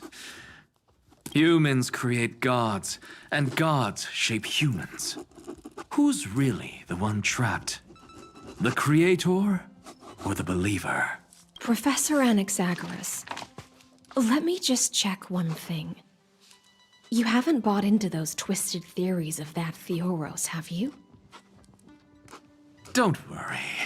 The difference between a genius and a madman is that a genius shares lethal truths, while a madman tries to force them upon others. I see. It's like drinking honey brew at a banquet. Likeable folks invite others to raise their cups together, while the unlikable ones force others to drink with them. Being able to break down complex information into common sense like that. You're quite the scholar yourself.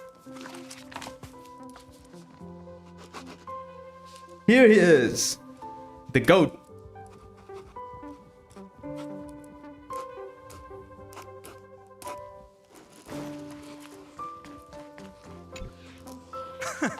You're here, partner. That celebration party I've been mentioning to you has finally become a reality. Though the vibe's a bit different from what I imagined. This still counts as keeping my promise, right? I thought you had all faded away. What you speak of has indeed already come to pass.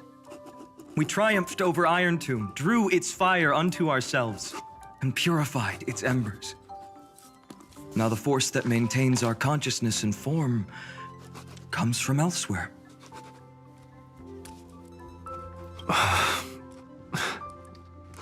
Worried about your companions on the Express, huh? I understand how you're feeling right now.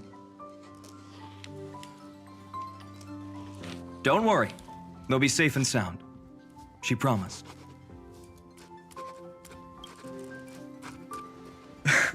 Don't worry, she always shows up at just the right moment.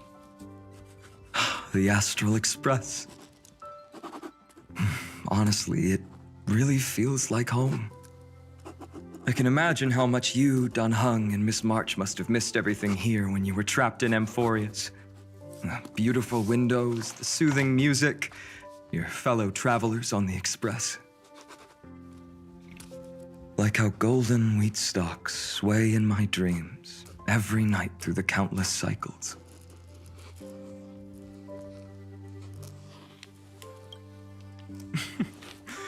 Among all these stars in the sky, there must be another little village like Ides Elysiae out there, right? I think I've found my own wish, partner. Someone once told me that home is where you can be truly free and at ease. Maybe roaming the cosmos with you all is my strongest desire right now. All of us together, of course. The Shinjo Alliance, Penacony. I blame my poor imagination. I can't picture what those worlds look like at all from Dun Hung's descriptions.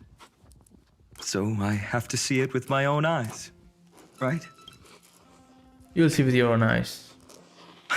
You're finally here. He has something to ask you. Well then, I'll leave you two to chat. Thank you, Finan. After such a good sleep, you must be bursting with energy now. Right, Yeah, friend? sure, but what the fuck is happening? Sorry about that. Since it's our first time visiting the Express, I was hoping everyone would behave. But it turns out everyone's quite the character, aren't they?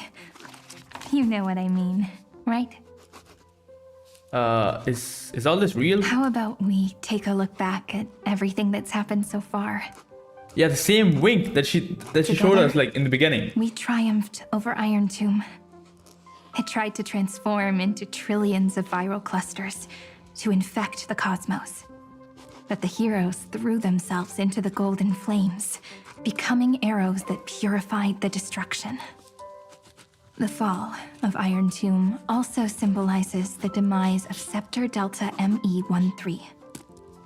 Amphoreus, the home we sacrificed everything for, now exists only in the memories of the cosmos. So this is an illusion. So, this isn't real, just a dream. An illusion. Oops, wrong answer. What? In that instant when you broke through space-time with the Trailblaze, carrying all the world's memories back to reality, that world, once shackled by data, became a seed waiting to sprout in the cosmos. Did we really manage all that? Just as Kaslana's rage of 30 million cycles made the destruction shed a drop of golden blood. Perhaps we too have already left long trails on our respective paths. You're all free. Freedom. What a wonderful word. But that alone isn't enough to make everyone a true life form yet. But Amphoreus already has a tomorrow. So as long as you carefully preserve and tend to all the seeds, then when the Trailblaze creates another miracle someday in the future, I believe this world we deeply love will sprout and bloom into a beautiful flower. Don't worry. I've already kept all the seeds safe in the first fruit for you. And its name is As I've Written. So, it's time to reveal the correct answer. This isn't a dream, nor a fantasy. It's the epilogue of As I've Written. At the end of the story, the characters take their final bow and embark on a journey of no return. The one who wasn't part of the story, yet helped write its romantic ending. He bid farewell to his friends and returned to his home beyond the tale. Promise me one last thing, friend. When we say goodbye, give me a smile, okay? I promise you. I will, Cyrene. Every star that the Trailblaze passes by will remember the name of Amphoreus. Hey, it's not fair that you get to be the only cool one here. We'll keep an eye on him. He had better keep his promise. Leave it to us, Cyrene. Your story will be sung across many worlds. Stories this complex and twisted are always hard to believe. If anyone questions the truth of this tale, you'll all have to stand up for us. Rest assured, even the most stubborn person can't withstand our six fists. You're so reliable, March. Shh. Listen. There's a book here? Its composition is similar to Memoria, but it's far more resilient than ordinary memory bubbles. Keep it safe. Perhaps this is the final gift that Amphoreus left for the cosmos. Oh no! Passenger March is sleepwalking. Sleepwalking? Oh no, oh no! I don't want to make a fool of myself in front of everyone! Well, now I have an excuse to stay long. I can hear are all those sneaky little plans brewing in your head? March, Dunhung, my friend, in the countless days and nights ahead, you must continue to support each other. Time to head home, everyone.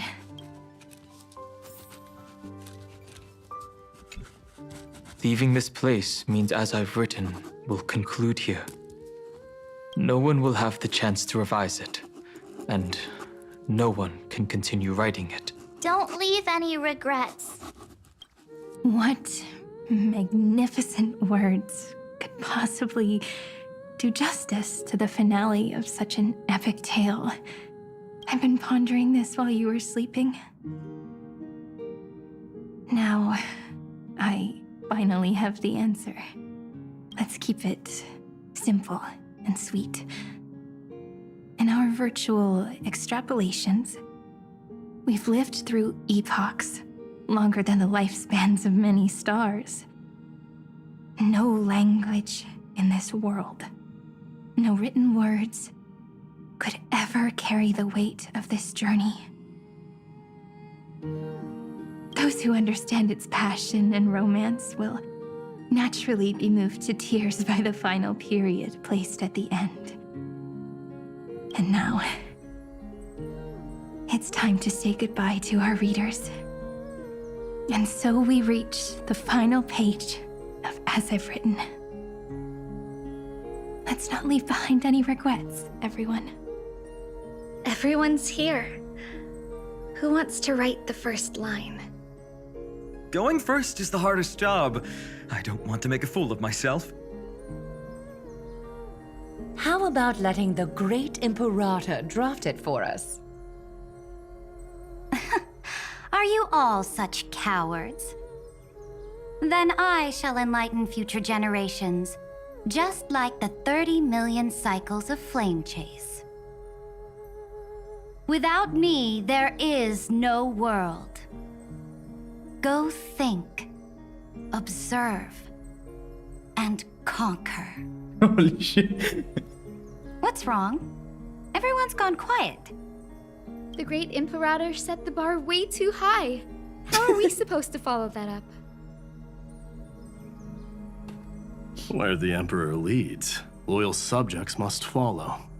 I guess only the Dux Gladiorum could possibly match that kind of overwhelming presence. Me? That suits me just fine. Once the deed is done, one should leave decisively, letting posterity judge right from wrong. Until we meet again in our next conquest, my dear dukes. The stars shall sing of the Imperator's great journey. I should have shared a drink with you all, Dux Goldweaver. Loosen up, High Ceilings. Life is like the ocean. Tides rise and fall, and everything eventually dissolves into the waves. So, sing your heart out in every moment of your existence. Whether it's a feast or the nihility that awaits ahead, I will find its radiance and sing its praises. May the next feast be eternal. Miss High Ceiling's toast is so poetic. Does everyone have to be so poetic? In my opinion, we should leave some real words of wisdom for future generations. Next up, any volunteers? I'll do it. There's no dragging one's feet in the Kremnoan language. Does the Kremnoan language even... Haikith, don't interrupt. Kill the play, and games shall be born. Kill the strife, and glory shall descend. Not bad at all. But now I can rest easy. After all, the lines I prepared are way more profound than yours. Ha! If nothing else, you're certainly unmatched when it comes to singing your own praise. Farewell, everyone. If we meet again, I shall once more become your steadfast support. That's a promise I won't back down from. Mighty Mouse, become king. What's up, Cass? It's nothing, Lady Trebios. I just finally realized something. Then speak your mind, and let your words be immortalized on the page, Cass. If your heart still has room to spare, share a bit of gentleness and softly cherish all the beautiful things around you. That's so beautifully said, Cassie. Thank you, Miss Hyacinth. My only small regret is that I couldn't fully embrace this world I loved so dearly. I hope those who read these words can fulfill this wish in my place. Everyone, let's meet again at the end of the West Wind. The place you reside is the gentle sea of flowers. Well then, it's my turn.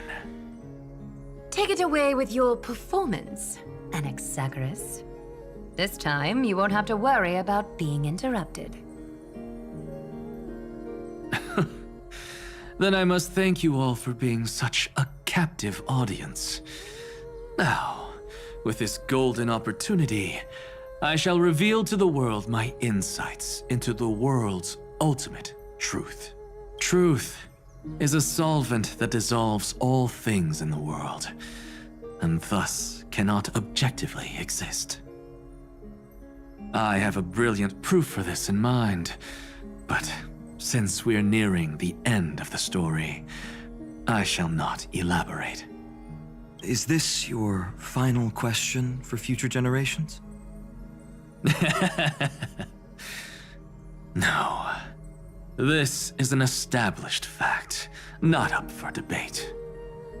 I call it Anaxagoras' last theorem. Oh, you. Still as profound as ever, Professor. We've got time, you know. If you don't explain it clearly, future readers might not grasp your true meaning. The true meaning isn't important. What matters is the emotion that stirs within them when they read these words. At that moment, the theorem's mission would be complete. So, your lessons are far from over. But taking a little break for now wouldn't hurt. Then,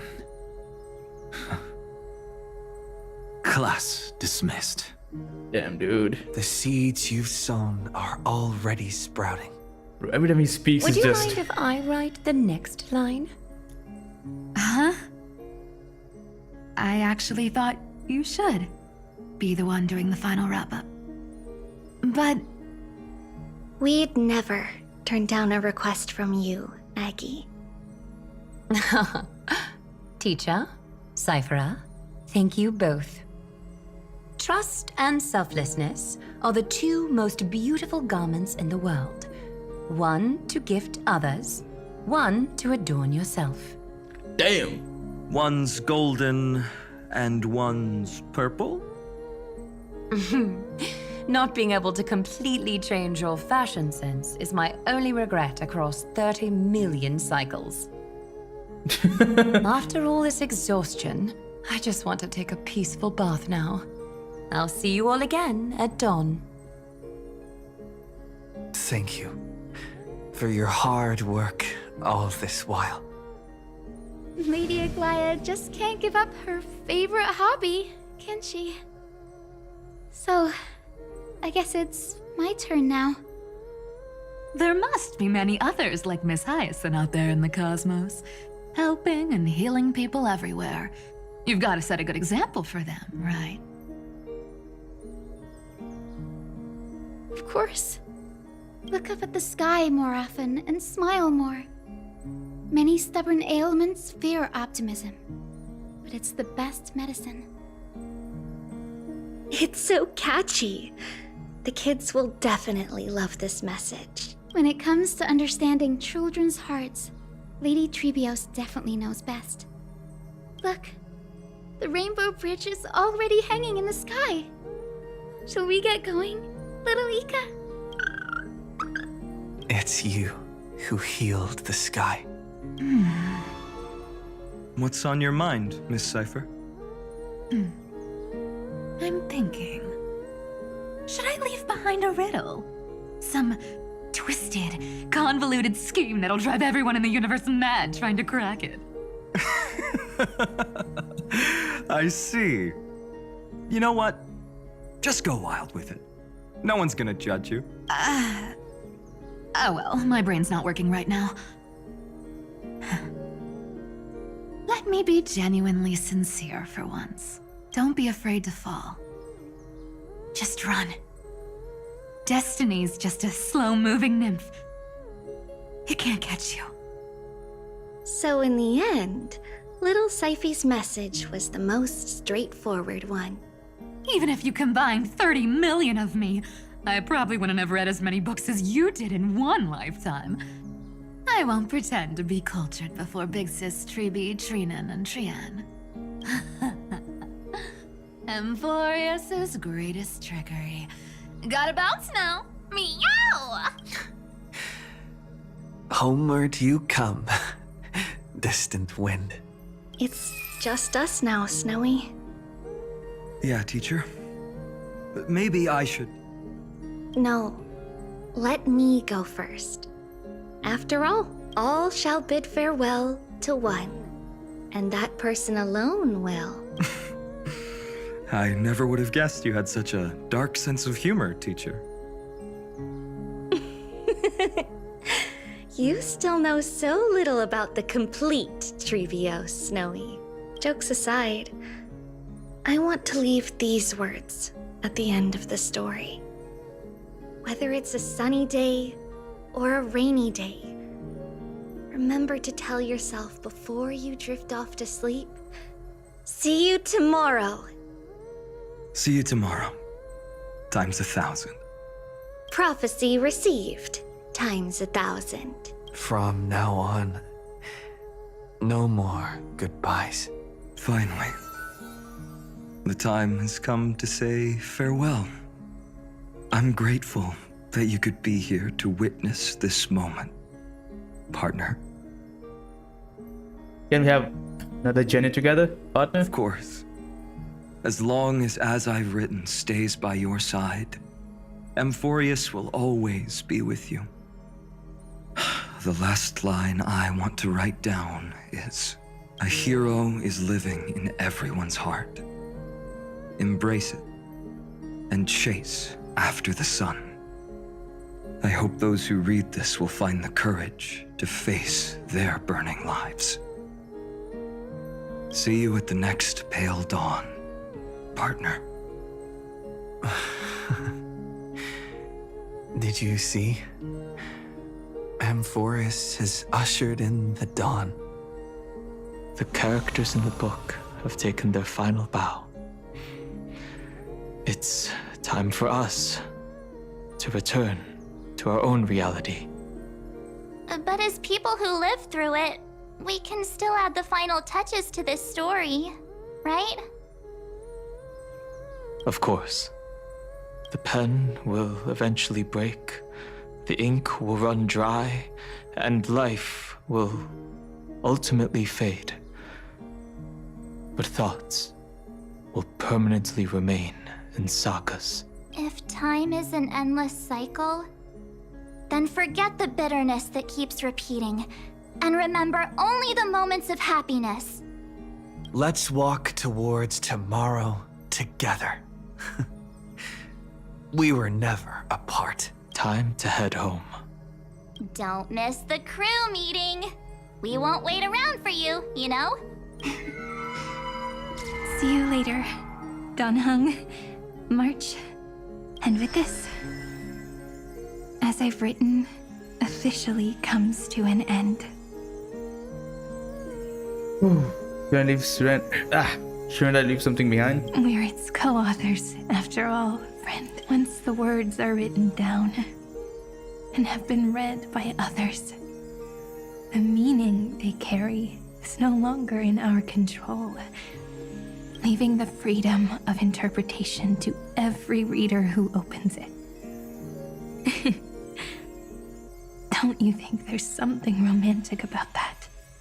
As for what this story means to you and me, let's keep it close to our hearts. After all, we've always had this unspoken understanding between us. Whoa! Passenger March! Why did you suddenly wake up? You scared me so much that I dropped that book! Welcome home, you three. Thank you for your hard work on this trailblaze.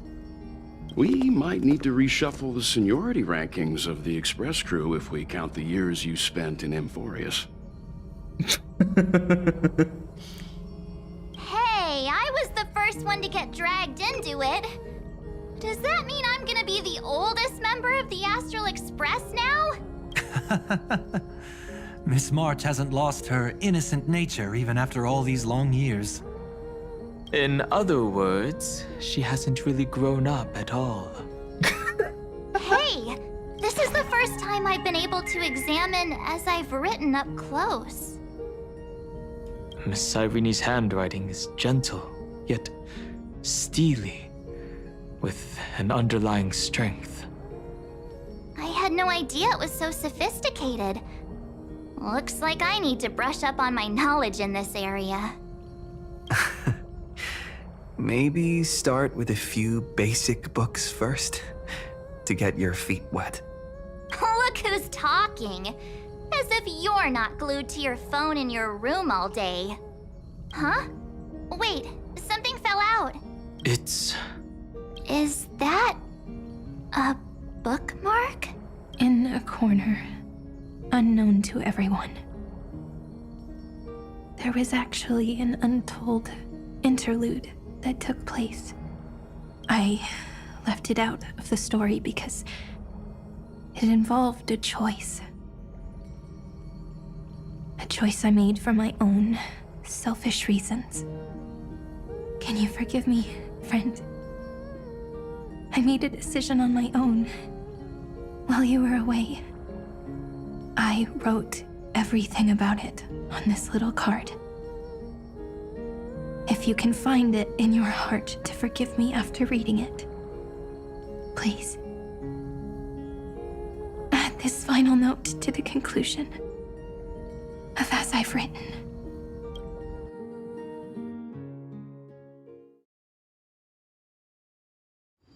What? Moment after the fall of Iron Tomb.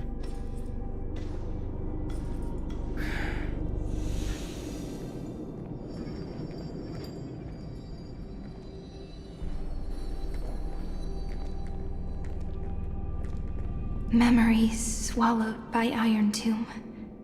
Return now to reality.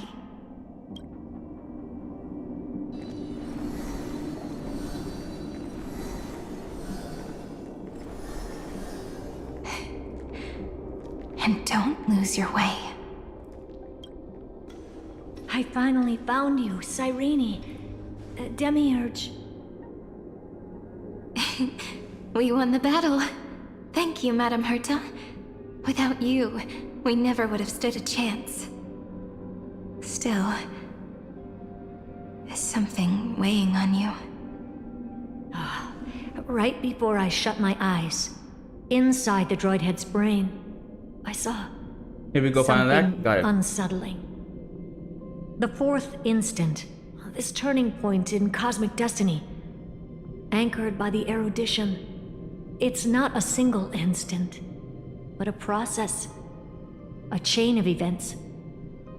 So, this victory isn't the final piece of that chain? Far from it. This is only the beginning. The first toll of the death knell for the cosmos. That sorrowful look doesn't suit you, Madame Herta. Don't hold it in. Tell me. Not long ago, you crossed paths with the Eon of Remembrance again, didn't you? Yes, Even if the figure was hazy, I knew right away. That was the god from Cyrene's dreams. Causality has gone wrong, just as I thought. Causality? Let me put it in your favorite fairy tale terms. The universe began as a seed. It grew into a great tree, and the present is its branches and leaves. The erudition calculates how the future will sprout. With so many possible outcomes, they choose to anchor one path, cutting away the crooked or fragile branches. But if things continue that way, the branches grow endlessly, the leaves multiply, and one day the tree collapses under its own weight. That is why there is a concept in biology called lignification. Soft sprigs form a hardened shell and fuse with the trunk. For the universe, that process is what we call memory. Under Fooley's record keeping, the past becomes memory. In the corners, they forget. Even the events of the present become fruit without roots. So it is the opposite of the erudition. One calculates what is to come, and the other holds on to what came before. We were never meant to have to speak of this. But now, I finally understand what that chaotic matter around Amphoreus truly is. It is your memory. Your mind now stretches across the stars, allowing you to travel farther down this path than anyone else. My memory? Yes. You live in the now, but your memory remains in the past. What? Just like the Eon of Remembrance, a being made entirely of memories. What does that mean? Did they fall? No, quite the opposite. They have not yet been born. Yeah, they have not been born yet. I knew that. Remember, to carry out the mission of remembering the universe, they must ascend to divinity only at the very end of time. And at that moment of ascension, their memory stretches through the past, becoming what people now call Fooley. That is why they feel so distant, so cold. That crystalline form is just an empty shell. I do not know how the Garden of Recollection managed to hide this until now. They must have their reasons, but none of that matters now. Wait a second. So, is this like... I saw that fact in the wiki. So, is this the part where it's confirmed that like Fooley is not... Fooley hasn't been born yet? They're basically at the end of the time? Because I knew this fact. I checked the wiki a few days ago and I got to know this. Like, yeah, Fooley hasn't been born yet. They're basically... It's just basically an empty... I guess... It's not an empty shell. I guess it's just memory. They have no control over it. Here in the present, we cannot know who will become Fooley. But one thing is certain. They will be born. And those who might become Fooley all share the same characteristics. They are known as Children of Remembrance. Pure child of Anasrava. Ah. Oh, fuck.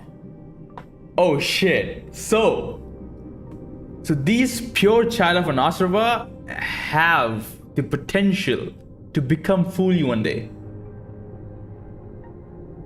So Cyrene and Evernight has the... Like, they could become Fooley one day. Sheesh. Both of you, children of remembrance. So help us. Find where Amphoreus' memory began, and bring it out. We are the sacrifice the garden used us. The pure child of Anasrava abandoned us. Holy shit. So those were other childs of Anasrava, and the garden was basically using them for something? Bro, this garden is a piece of... Bro, the more I learn about the garden, the more... Oh my god, man. These guys are evil, man. Holy shit. So that name, it was never my past. Yeah, they are the ones who can become fully at the end of the universe. Yeah. So that name, it was never my past. It was my future. Who? Fully? Or maybe it is the present. Noose has revealed to me two paths. And on both paths, I see you standing. The first, follow the trail of memory you have forged. Break free from this world and reach for the stars. That would mean Amphoreus's causality will no longer concern you, at least not the person you are now. Go on. The second, you come to a stop and fade, offering yourself to become the memory that carries through Amphoreus. Are you connecting the dots now? Alright, so I have a few theories, but I'm not gonna say it now. Let's watch it. I'll confirm it in the end. So what I'm getting here is I'll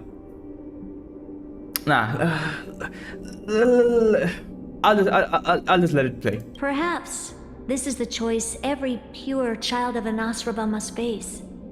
That choice means I'll remain in the past forever. And more than that, it means you will close off Amphoreus's causality. This world is sealed. The effect that the remembrance brings to it will all converge on one thing. That one thing is you. No more eons will interfere with this part of history. No more blank spaces in causality. The present will be set in stone and become indestructible. There are two paths, and only one leads to the right end. Droidhead didn't tell me the answer, but I can guess what might happen if you choose wrong. With causality incomplete, there is a chance Iron Tomb could rise again. The basic is the only option to make sure that doesn't happen is for her to sacrifice herself, to stop here and fade away, and lose her chance to become fully one day. Basically just end herself, and that way the memory in which Amphoreus exists will be sealed off, and no other Eon or anyone can interfere with it. So even the gods of the cosmos are unreasonable. If you want my advice, stop thinking so much. Ask yourself what your heart truly wants. Choose the first path, and you might survive as a memo sprite. You may even walk beside them for a while. And she will not choose that one.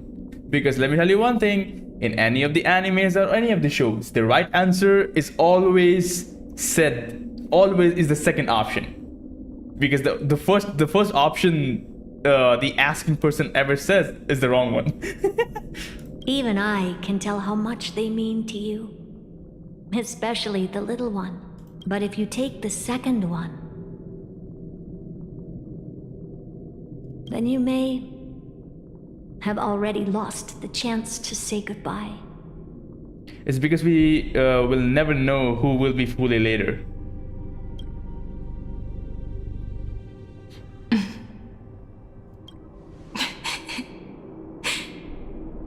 I have made my decision, Madam Herta. Holy shit. I know. I thought you would need more time to think it through. The answer is clear, is it not? Still, I do need a little time. If the Fully Dead Rise forgets Amphoreus, then everything we have done is gone. Animated shorts coming. I think you're. Alright, got it. Oh my gosh. To quiet the sorrow in my heart. His kindness is always just right for the moment. I believe he will forgive me. Damn. I will say no more. I would rather not break the mood. But may I ask you one last thing? Of course. Why?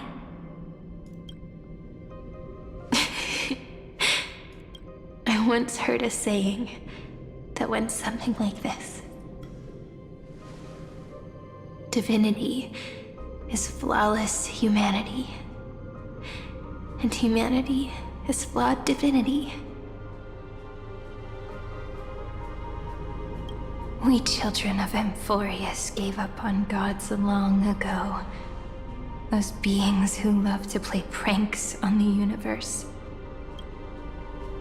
I believe in him much more than I believe in them. And I believe in who I am. As a human. Oh. But she's lost for words.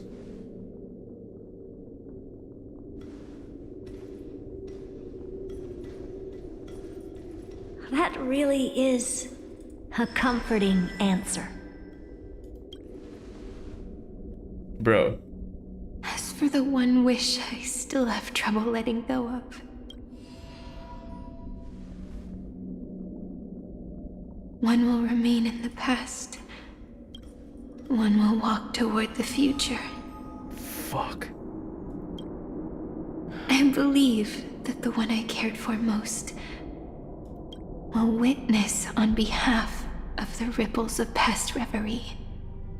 Every starlit tomorrow.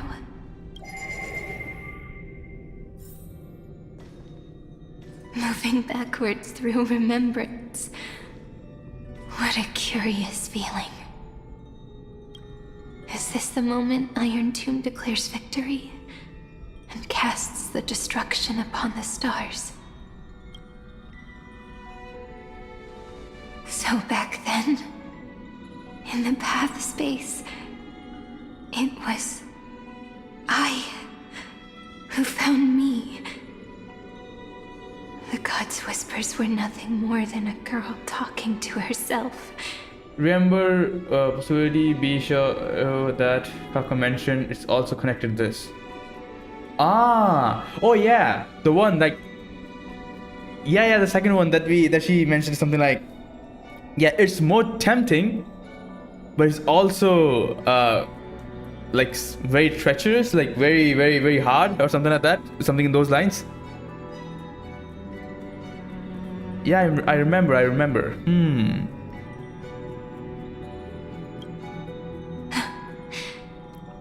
Now that I remember, what I heard back then was...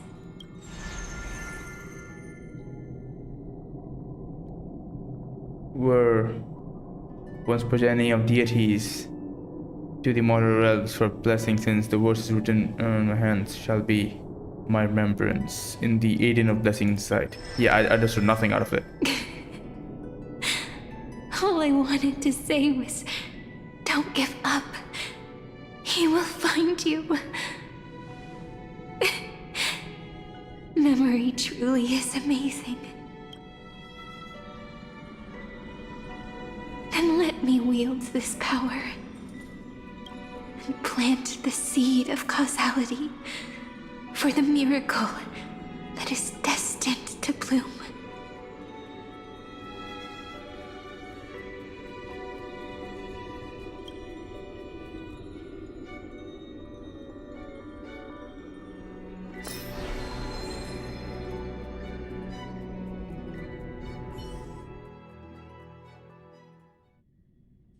Even so, must we walk all the way to the very beginning of memory? It's such a long road. A bit lonely to walk alone. Then, would it be alright if I came with you? As long as it's Peach. Even 30 million wouldn't be too many. One is enough. Take a deep breath, and then we can set off, alright? Follow the ripples of remembrance into the past. Reconnect every moment in which the gods made themselves known. Clearly, cause leads to effect. But now, the future gives new meaning to the past. Maybe that is what makes memory so beautiful.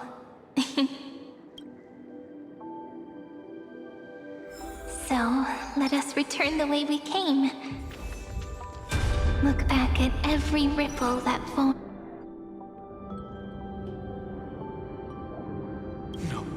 No! How is this possible? Breathe! Breathe! Oh, fuck. Partner! Partner! No. I have to get you out of here first! Just hold on!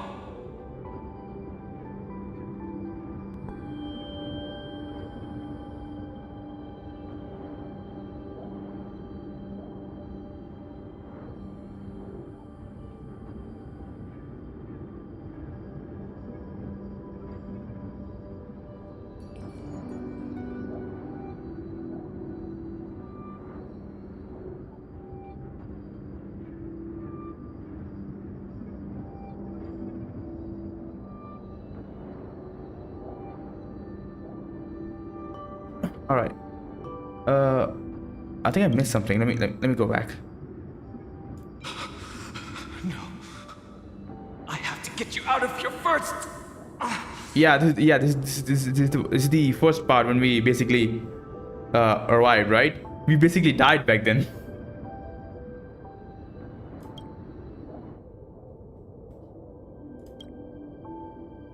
Remember? That pale dawn breaking through the endless night? The spear of strife nearly claimed his life. And it was you. You playing God, who cradled his body with your gentle gaze. Then, before Ornyx's altar,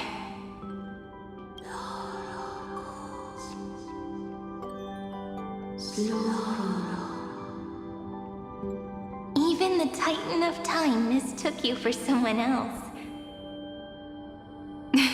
You know, it's almost 7.5 hours, still 1 hour there left. was a hidden truth behind our first meeting. I don't think it's 1 hour left. First time was also the last time I saw you, friend. What? Even the Titan of Time mistook you for someone else. I never imagined there was a hidden truth behind our first meeting. The first time. What do you mean by the first time also was the last time I saw you? What do you mean? What do you mean by that?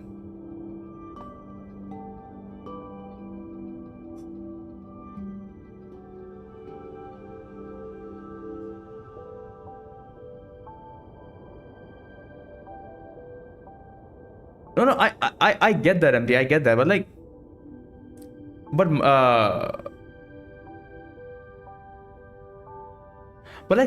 we did met ma'am after that, right?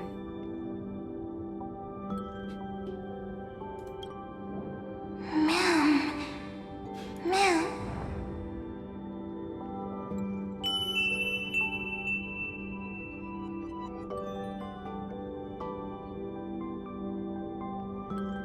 Because this is the last time she will see us.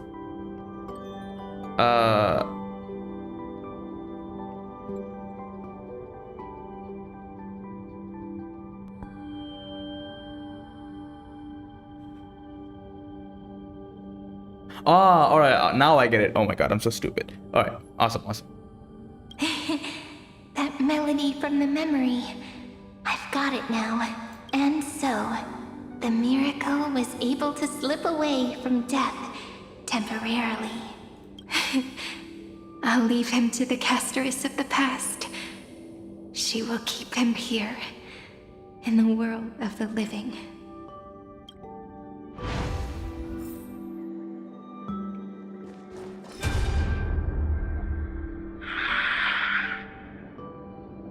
Oh my god, it's March.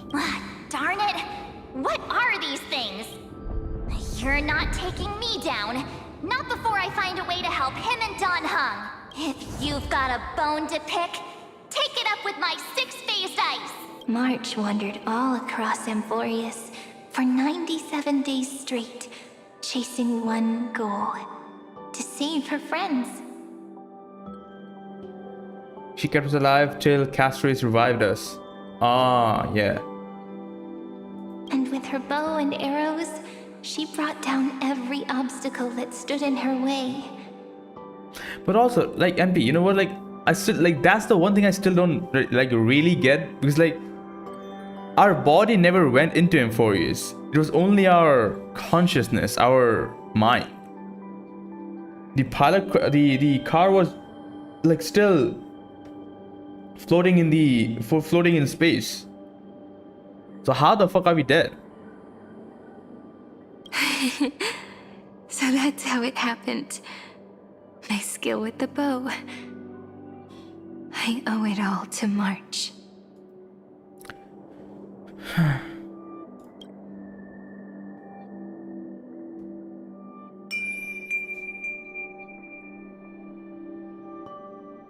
What a sweet note.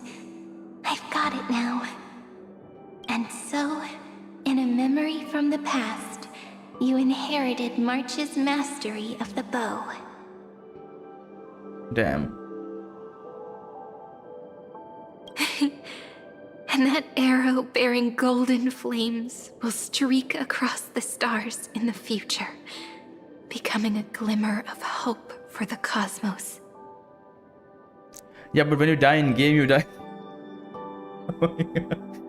Oh boy.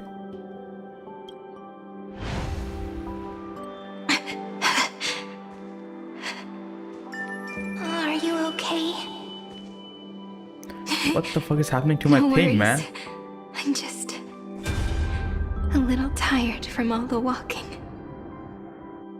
3 paths interweave and fetter Amphoreus, co-authoring the fate of the world. Ordinary pathstriders aren't known to leave traces in the mirror, so if what you said is true,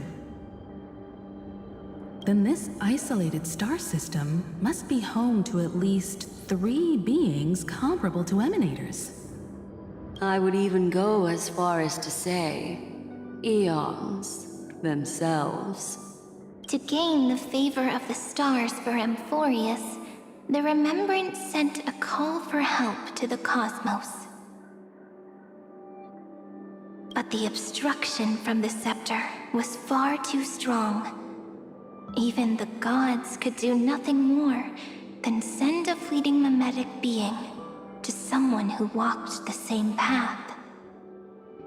Thankfully, Miss Black Swan caught that fleeting moment.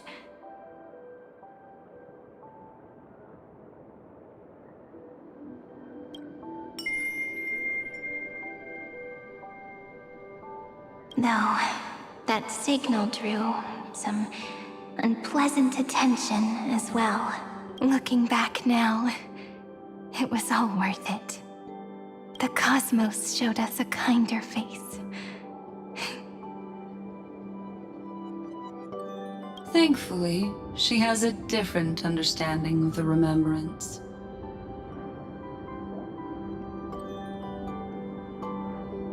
Miss Evernight once said that the Remembrance wasn't looking after Amphoreus, but rather scheming and preparing to devour the paths.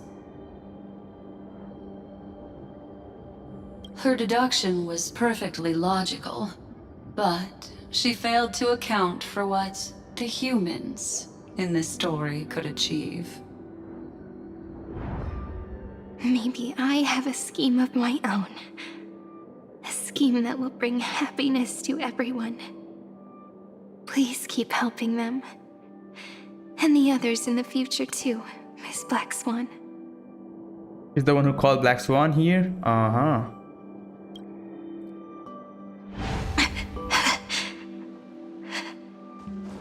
Looking back on the past, You need to hold tight to this ceremonial blade. After I'm gone, it will take you back to the beginning of time. The start of a new story. I believe that in that story, or in countless stories, each alike yet unique, everyone, all the companions who sacrificed themselves, alongside the deliverer we once dreamed of as children, will reunite beneath a vast endless sky. If we can never break free from this prison, I will stand my ground. Until the day someone shatters this endless cycle and writes the final chapter of Amphoreus' fate. In the blink of an eye, we have returned to the turning point of fate. With nothing but a fragile sliver of hope, we embraced 30 million cycles of futility and began the eternal recurrence. I still remember the first time I saw the god appear in a dream, looking at me from behind a thin veil of crystal. Back then, I wondered if they might be someone with ill intent. But now, I finally understand. She was always standing beside me. And she is so very beautiful.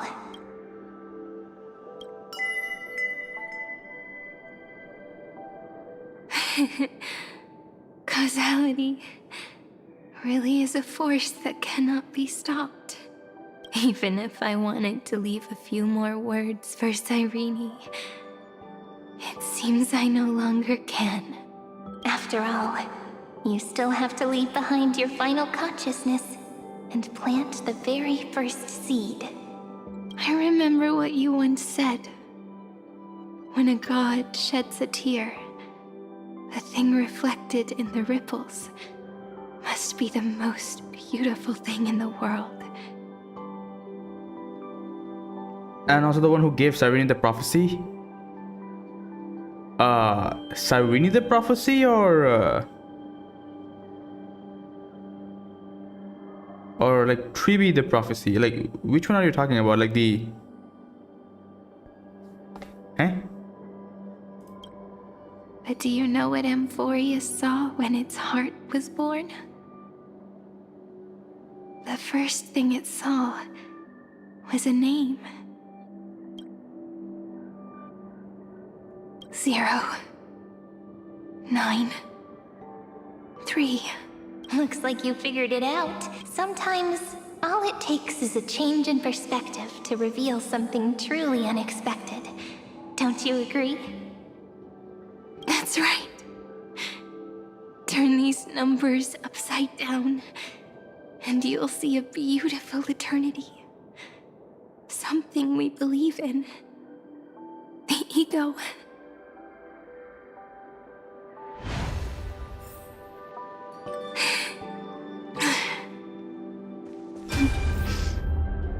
Looks like time's right. I want to protect everyone in the village. But can I really do that with the strength I have? Oh, I get it. I get it. I shouldn't think too much. Better finish the farm work Dad left me first. The hero within has been by our side since we were little. Finan has always been strong. But without that faint glimmer of hope lingering in his mind, would the weight of fate and endless recurrence finally break him? If only someone could place even a sliver of hope inside his heart, he would hold on and keep going. Yes, just a single spark. And he would guard that fragile light until it turned into a blazing sun.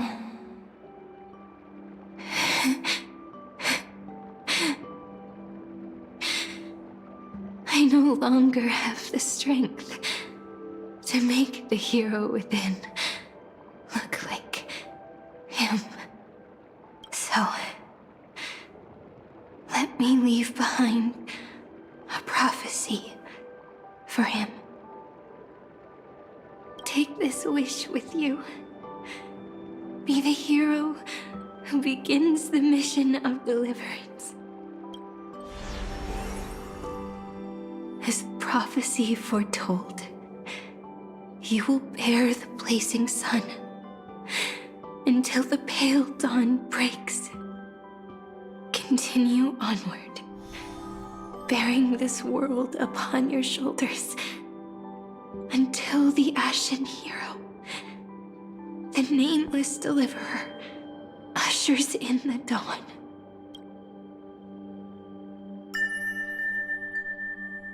Now, your eyes have seen through all of Amphoreus, from the end back to the beginning.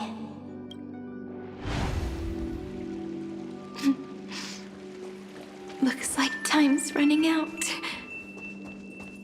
Behind this door. The hero didn't find out that always hoped to come, so that's why the description looked exactly like Trailblazer, because it was Trail. Oh.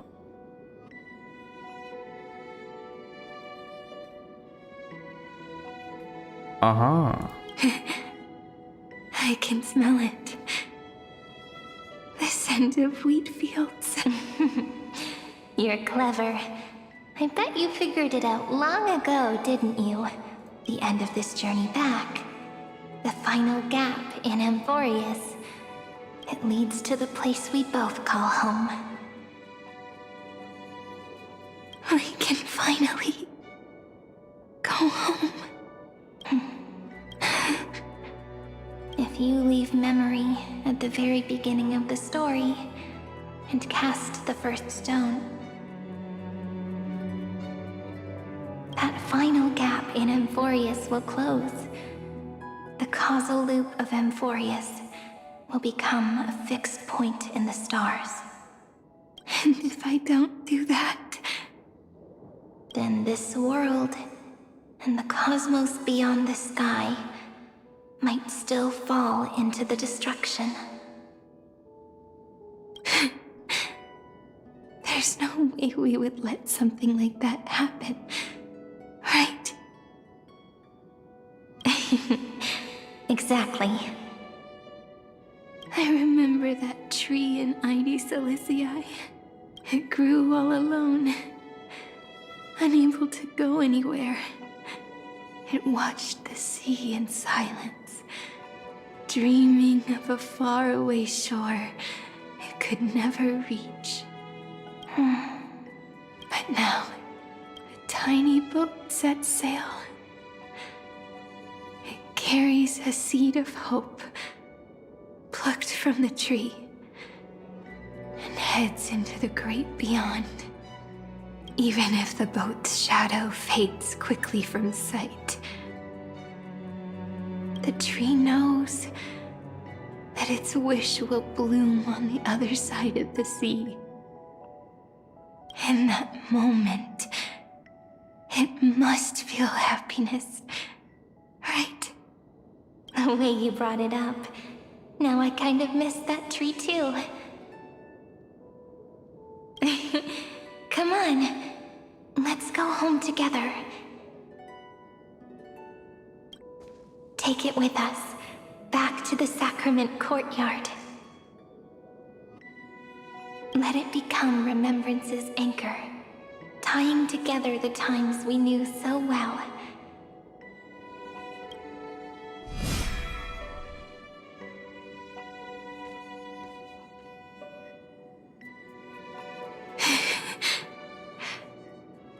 Let's go home together. Oh, that final note.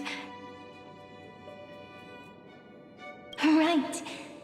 It's been with me all this time. This is Doe. It is also the first note. The one from the first time we met. And the one that stayed to the very end.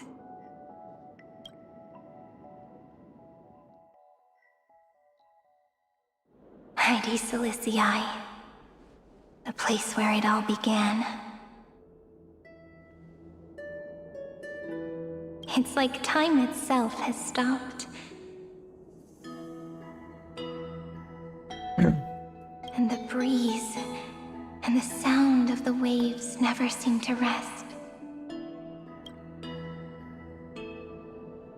We've made it. The sacrament courtyard. This is the place where we first picked up the ceremonial blade. And where we first began writing journals. Now, the journey through memory has reached its end. Once the anchor is placed, what awaits us is 30 million lifetimes of reunion. Looping again and again. Endless farewells. Do, re, mi, fa, sol, la, ti. And with them, endless encounters. Ti, la, sol, fa, mi, re, do. Such a happy scale. Whether it's for Cyrene, the Deliverer, or every sprouting branch of Amphoreus, I leave this tale of love here. May the river of time flow backward, bringing scenes of the future before our gaze. In the eternal land that no one remembers. The legend of the Trailblaze is about to begin.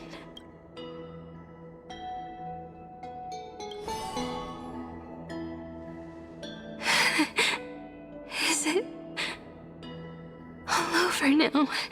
My mind and my memories. It seems they're beginning to fade. The breeze is warm, but my body is shivering for some reason. If you're feeling cold, let's find somewhere warm. We can rest there, together. Somewhere warm. I know just the spot. 405. 504. 093. 365. Treehouse. Seridra. March 7th. Donna Electra. Hyacinthia. Caslana. Anaxagoras. Aglaya. Midemos. Castorus. Cyphera. Cyrene. And you. Look. Everything is already as we've written. And so the flower fades at the journey's end, only to take roots again at the journey's beginning. It leaves love as yesterday's conclusions. When people see that ending of love, they set out on a flame-chased journey, and those who chase the flame, in turn, let the flower bloom anew tomorrow. Be prepared, you will know she is the daughter of someone we know. Causality comes from circle in this line. Causality comes full circle in this line, or more poetically, the pen is laid to rest.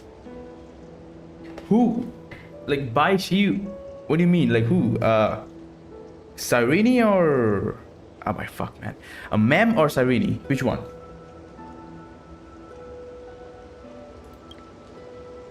Within the light cone, all is fated. You ask fate, what is divinity? And she says, yes, Cyrene. Oh, the child one. I get it. Alright, awesome. Okay, now it's so confusing if you don't say it. If it's so confusing if you don't say, like, which one you're talking about, because they are like both can be called Cyrene, but like one is Mem and another is the child. And we have known Mem more than Cyrene, actually. Look how beautiful you are. I am the gaze that looks back on the world. How fortunate we are.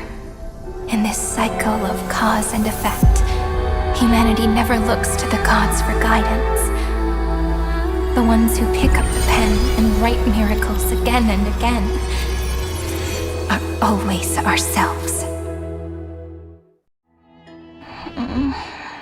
Hey yo, what? What?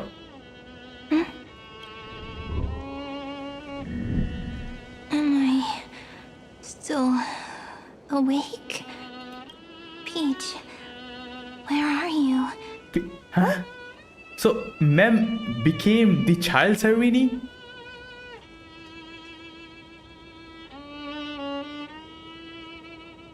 There was never a full day, it was all Cyrene.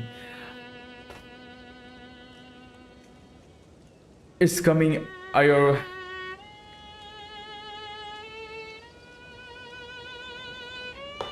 Oh my gosh, so confusing. Wait. So the child Cyrene was always Fully. I was like, oh, so there was no Fully. It was a child Cyrene who was like watching over everything. And then that child Cyrene was born in ID Celestii. Then that child Cyrene had to like sacrifice herself for cycles to continue. And then that child Cyrene went on to tell stories to what's her name? Demiurge. And then Demiurge became Big Cyrene. Bro, it's fucking confusing, man. Are you still here? Bro, she's calling her Peach. Basically, that means like Mem has become this Cyrene. And she's gone. Oh, fuck. I shrank. Uh-huh.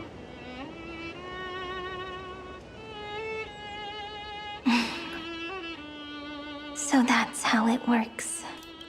When memory drifts away with the breeze, love leaves behind a seed and turns into lament. Oh, So Demiurge has turned into Philia, who is basically it's all a loop. That's why Amphoreus is shaped like an infinity. No, I get it. Yeah, oh my god. Demiurge, Cyrene, Mem. Back again to the first Philia 093. I always do have my charm. The final ripple nourished the great tree.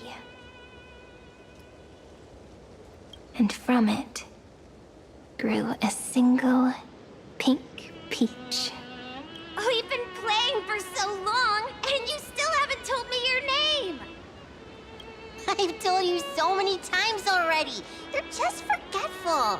My name is Livia. Livia.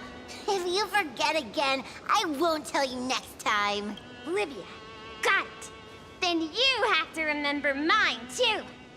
Piso. I always remember. So, Cyrene was just a pen name after all. So sleepy. That drowsy little fairy barged into my mind again. The last of my memories are slipping away. I wonder what this world will look like when I wake up again. I remember a cry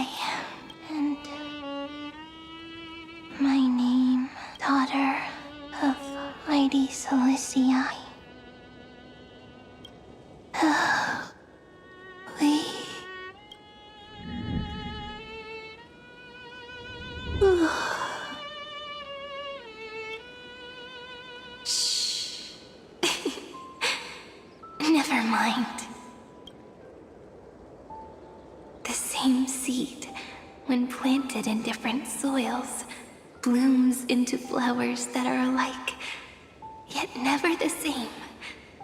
But what truly makes her beautiful is each and every soul in the world. No matter what form liking takes, it is still precious love, and I will accept it gratefully and return it with joy.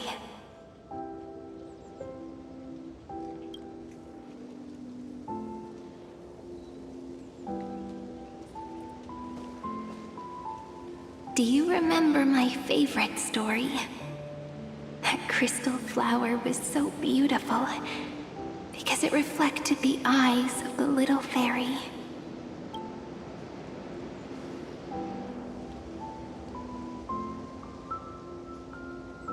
The stars across the cosmos will know I am the fairy who wrote, as I've written, together with you.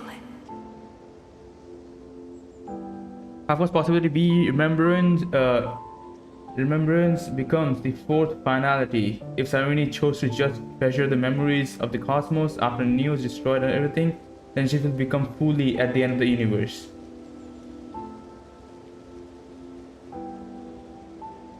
And oh, now I get it.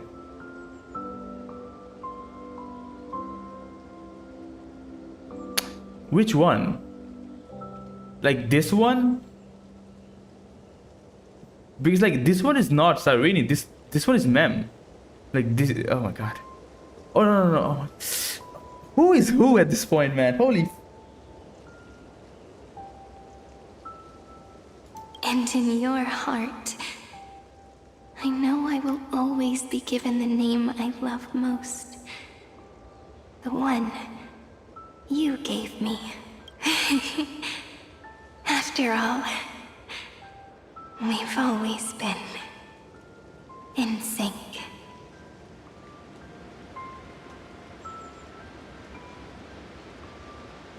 Hey, don't rush!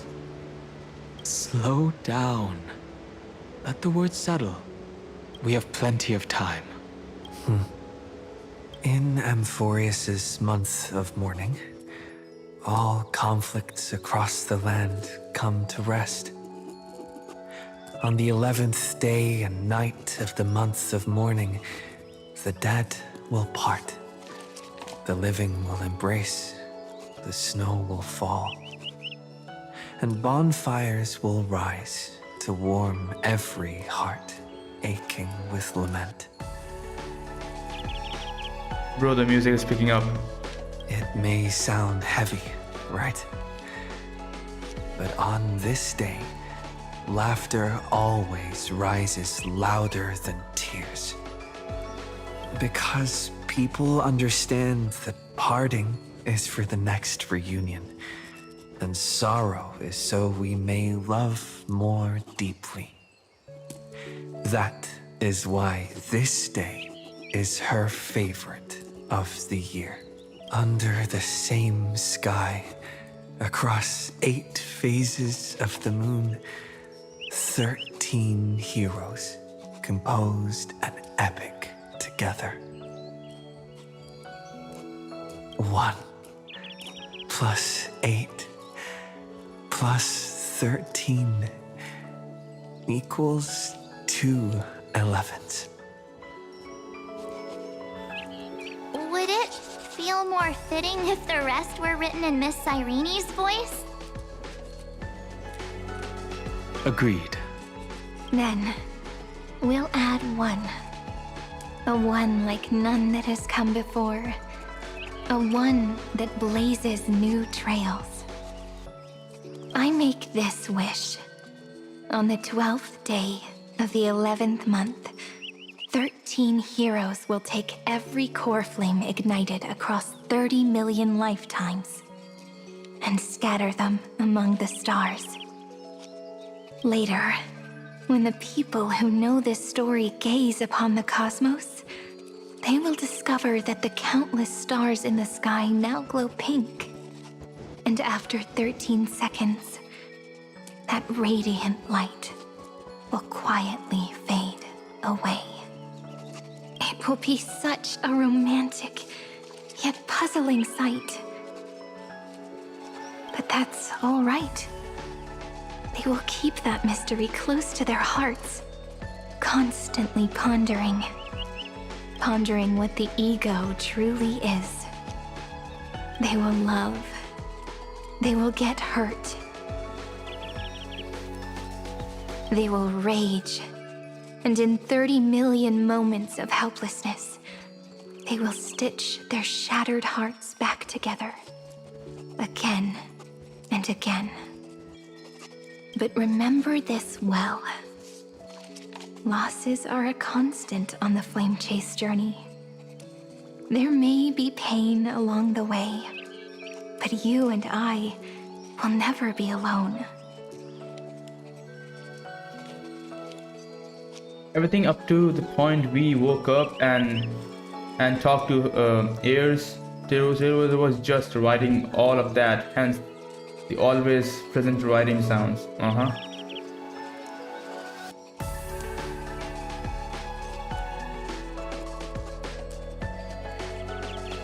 They will come to understand what it means to lose, and in the end, they will choose to let go. They will offer their hearts to this world, to every companion they walk beside. And they will take in the hearts of others and pass them onward. For every soul that exists in this world, there is a different ego, a different prime mover of life. There will never be just one answer, not even for love.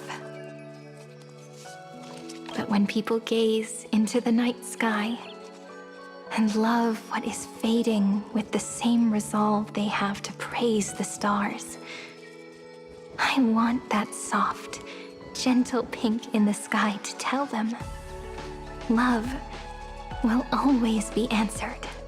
This is a story about love, and a story about how to answer it. Whether it is one we have already written, or one you are yet to write. Yeah, but all of them are still alive too. After the main quest complete, as we've written side quest and open the fate, open in the Fate Atlas is the epilogue for the main quest. It will be a romantic story, like none that has come before. God damn, I fucking... Man, this line just... Oh my god. It makes me so much so emotional, man. This line. Oh, brother. You think so too, right? And a romantic story deserves an ending that is free and complete. When every clue and thread has found its end, and the weight of the pen is no longer constrained. Pour the spirit of trailblazing into it, and end this tale with the most pure and romantic period.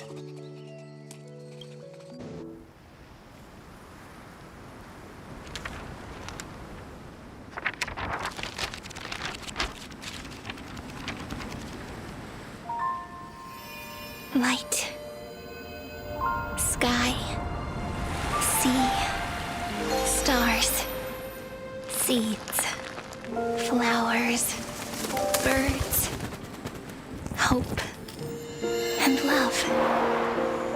Such words of beauty were how I first imagined the world. For as long as I can remember, I've used them to tell the stories of Amphoreus. And now, this is the last one. A story about tomorrow. Dedicated to you.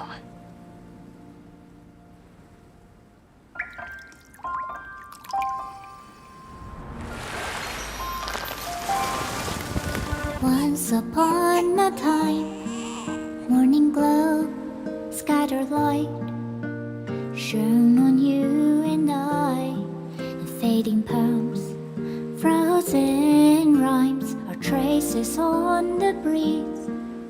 whispers of past reverie. Please let me linger for now, enveloped in your sound. Love on the pages, the ink our stories penned. No matter how it ends, I'll do it all again. Oh, stay true, blossom as spring renews, dreaming colors every hue. Tomorrow's eyes to tomorrow's life, while walking step beside you. So stay true. The winter's rhyme anew, woven memories are blue. Like a melody, sing a song of reverie.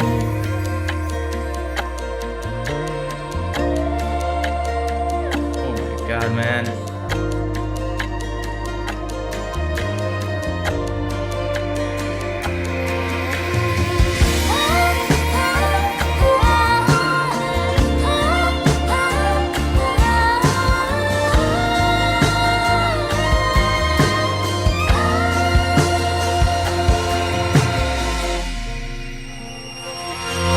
Please stay true, cherish your memory. Go with love, your hearts, your tears, rivers flow. Oh, as gardens grow, I hope you bloom in beauty. See you soon, after the end of time, in the mountain frozen rime.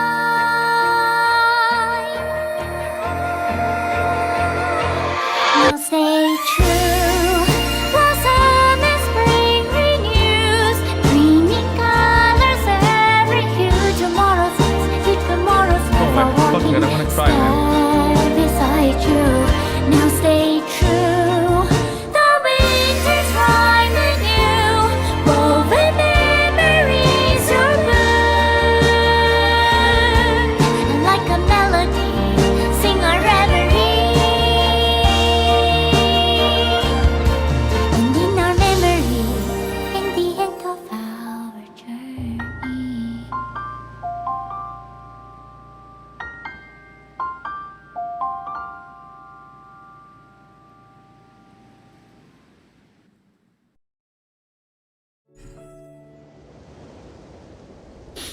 Oh my god, man. Shit.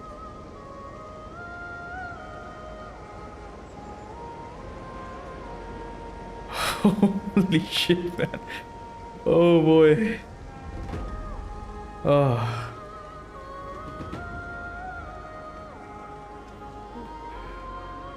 Oh fuck. Siren needs to stay in the past to keep the loop going, preserving the present, running the 33 million cycles over and over again.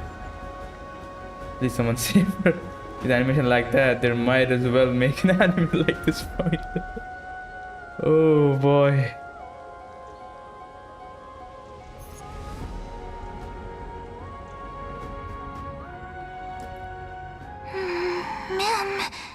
Huh?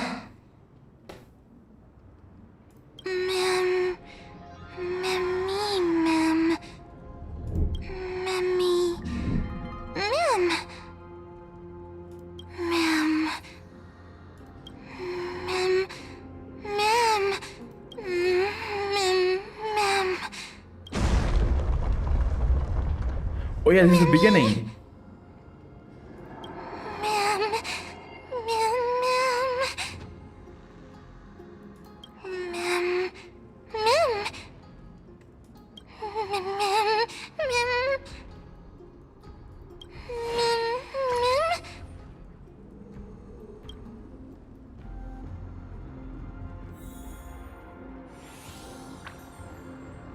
Oh, we're playing as her. Oh my god.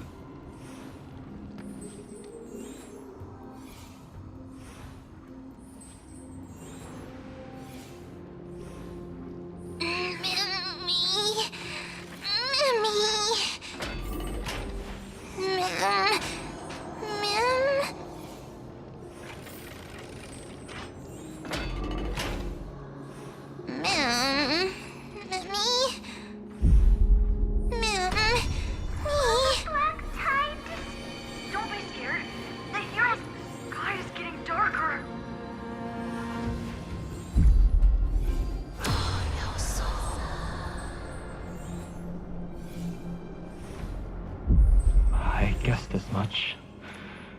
It's no longer working. Looks like it's just the two of us out here now. Memmy? Just put me Memmy, Mem.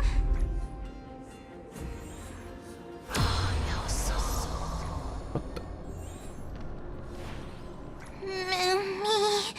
Memmy. Me. Mem.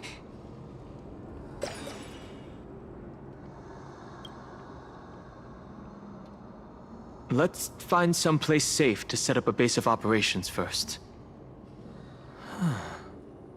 This statue and the buildings we've seen so far point to a civilization here on Amphoreus. We can only hope that they're not hostile toward outsiders. Mem? I've reunited with you so many times, and every time feels like the first time we met. Each time, love breaks through the stubborn cycles and takes flight toward a pink tomorrow.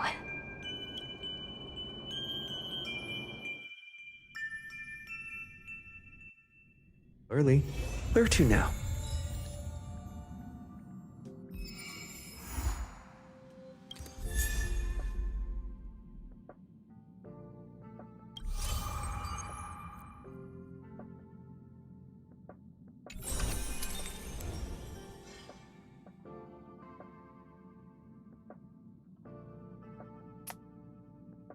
Oh, shit.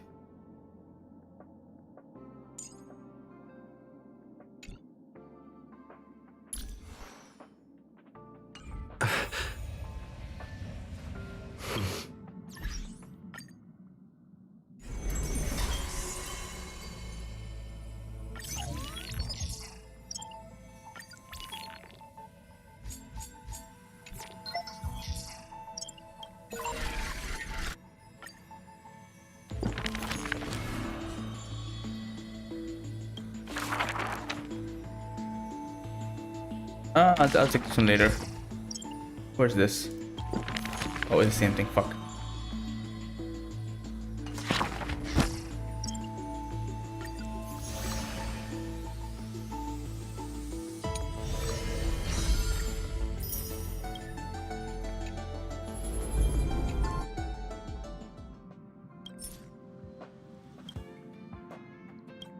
You know what?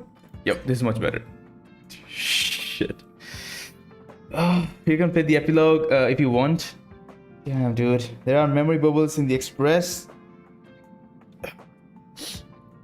Where? These?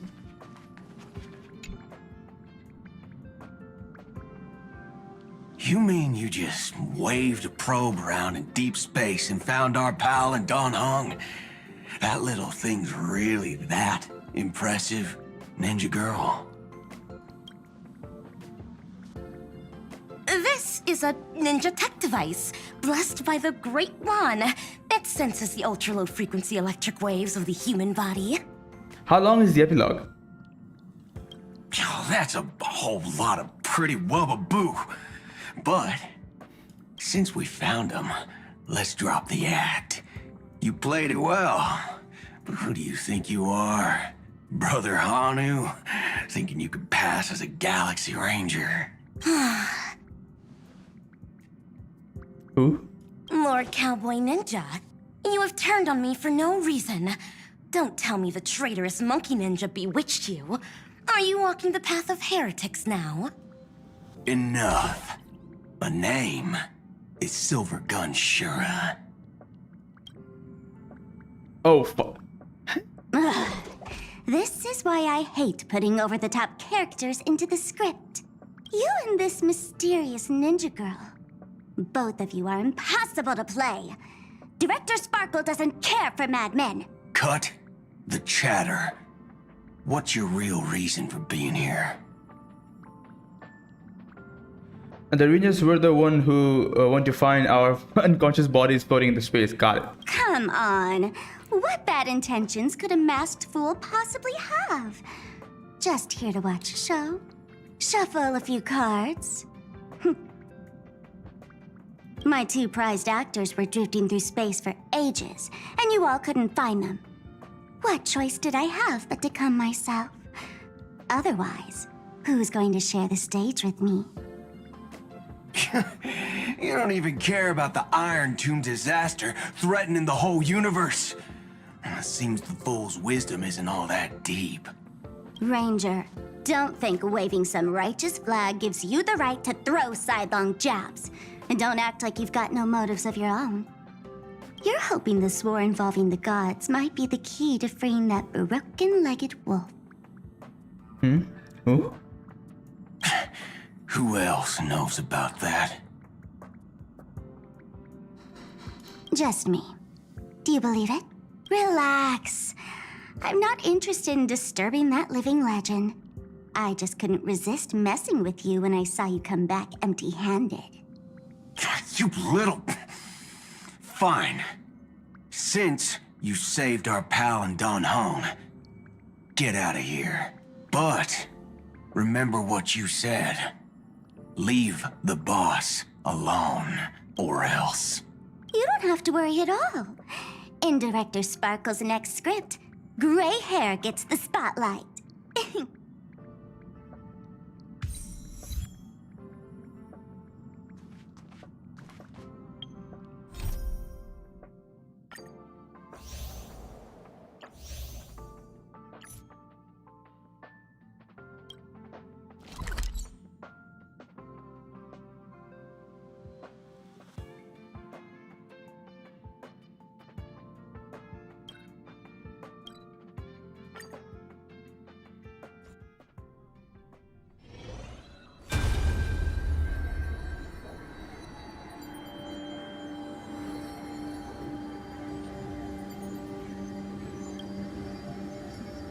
Welcome to the story we wrote together. The page of eternity exists because of you.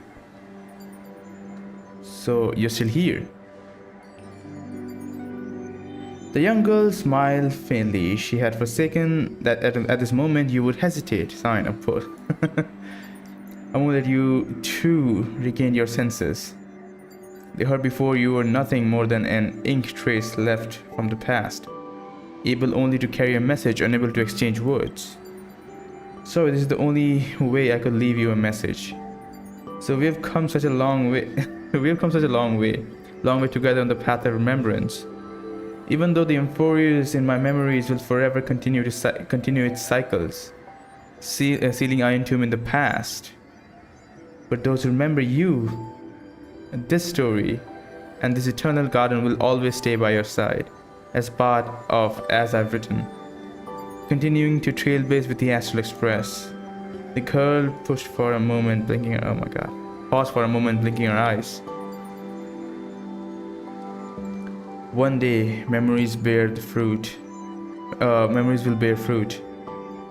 Even though it's hard to guess what you're thinking, a heartfelt thank you will surely make the little fun when your heart bloom, right?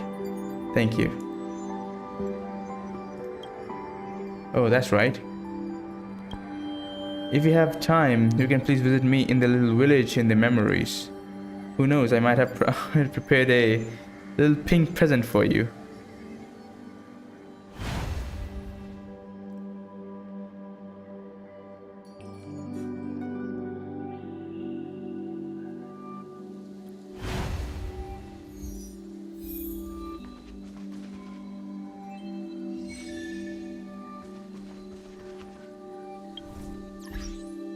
Bro, this is the epilogue, right?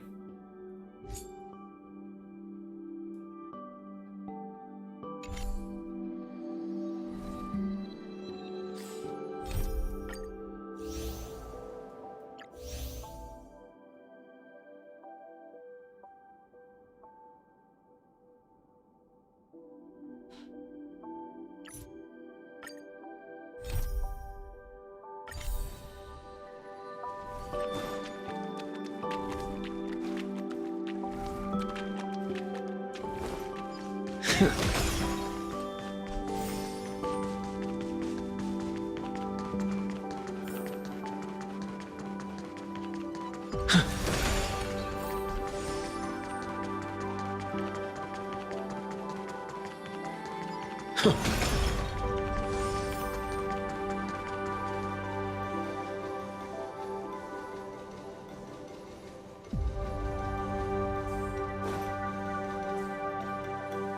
garden is the final page of As I've Written. Talk to all the castle's heirs too if you want. Oh shit, then I should have, oh fuck, I should have talked with the others. Oh my god. Hyacinth was back there. Shit.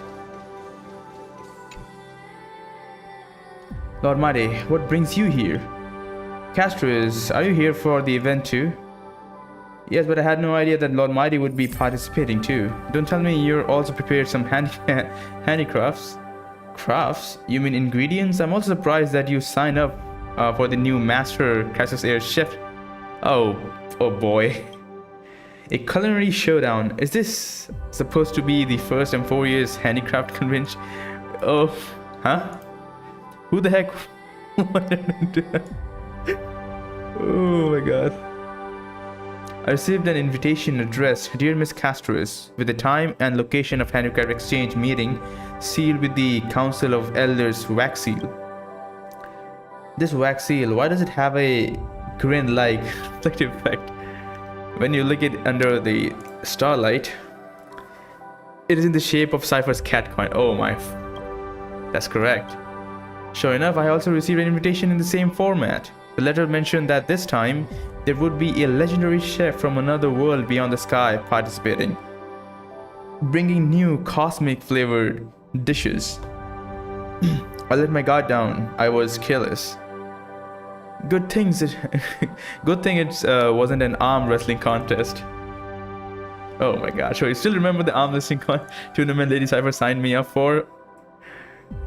Oh my god, Cypher, come on. But now I am no longer bear the authority of death. These hands of mine probably can't defeat Lord Mighty anymore. I wonder how many other Cypher has tricked with the same ploy. Or could we be the only two who fell for it? A lazy voice drifted from above. It's not that dramatic. It's only prepared for 4 letters. I only prepared 4 letters. The other 2 are meant for our little deliverer boy and the tailor girl, inviting them to wear their self-coordinated new outfits to the new season's fashion exhibition. I can't wait to see the tailor girl getting headaches over how little deliverer boy's fashion sense. Express, off we go. The voice faded away. Cypher showed his full of energy. It's alright, I understand. Time flows peacefully in the new world, but an ordinary life doesn't mean it has to stay the same forever.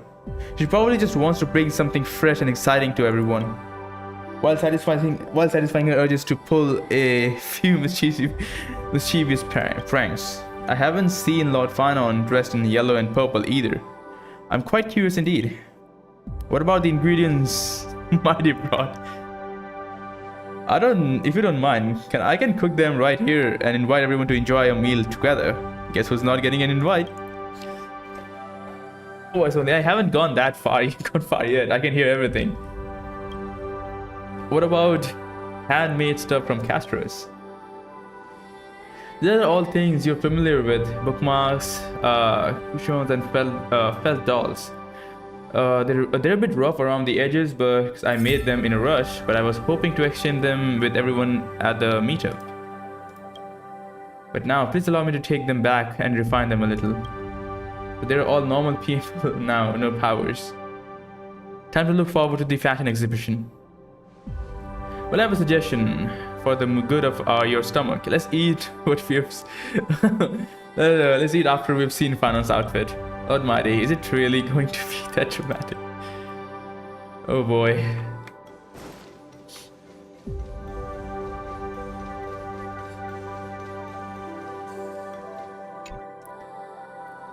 Partner, you're finally here. Every time Professor Anaxa and Aglaya stand together, it means Zakima is about to be turned upside down. Even now, I can't let my guard down. What are you talking about? I heard all of that. Nothing major, I just wanted to find someone to discuss my new Titan myths calculating on streets lately. What did I tell you? Even though the golden thread The illustrious Lady Goldweaver still loves keeping tabs on everyone, and you, Finon. As luck would have it, I also know that what you're about to say. Finon just like that lady, not letting even the smallest detail slip by. Whose students is he really? Is my brain some kind of publicly shared folder? Everyone just loves to come and interpret as if they please. Titan powers, I mean, I can...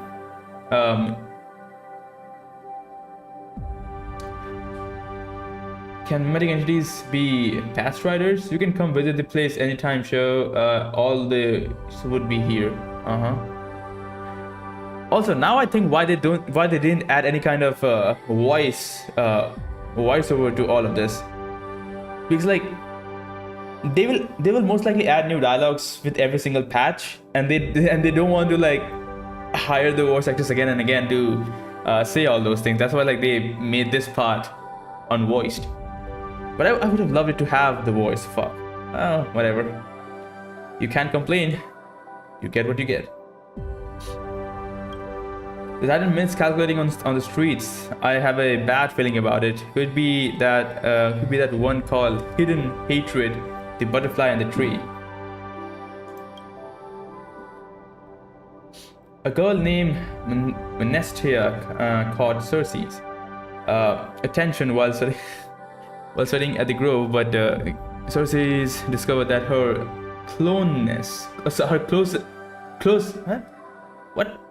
closeness was merely to gain academic guidance, which made the relationship grow complicated. Professor Naxa, may I continue? Why are you asking me? It's about Circe's, right? What does it have to do with me? Well, after all, some people think that Borg of Rift and Chrysalis of Gold depicted in the book are alluding to a certain new cycle. Years later, the successors' relationship deteriorated to the point of becoming sworn enemies. During one encounter, they accused each other of not even denying to look at one another properly, and nearly came to blows. Holy shit! And there's a postscript: all myths get embellished by later generations. Those two titans weren't as lovey-dovey as the legend suggests. They just had some occasional collaborations. So Anaxagoras, what do you think? If you ask me, there's only one redeeming quality about it. A bit of occasional collaboration. Basically, fanfic of Anaxa and Aglaya, effectively, I guess. All myths are mixed with later embellishments. Indeed, that's quite an astute observation from a scholar. I was the one being hesitant with my stitches. Did I hear that right? Aglaya actually praised Professor Naxa onto his face. Since regaining my sight? Huh? I've resumed my work as a weaver. What? Stifona. Oh my god, I can't pronounce this. From the bookstore, commissioned me to weave a Titan mythology-themed tapestry for her shop.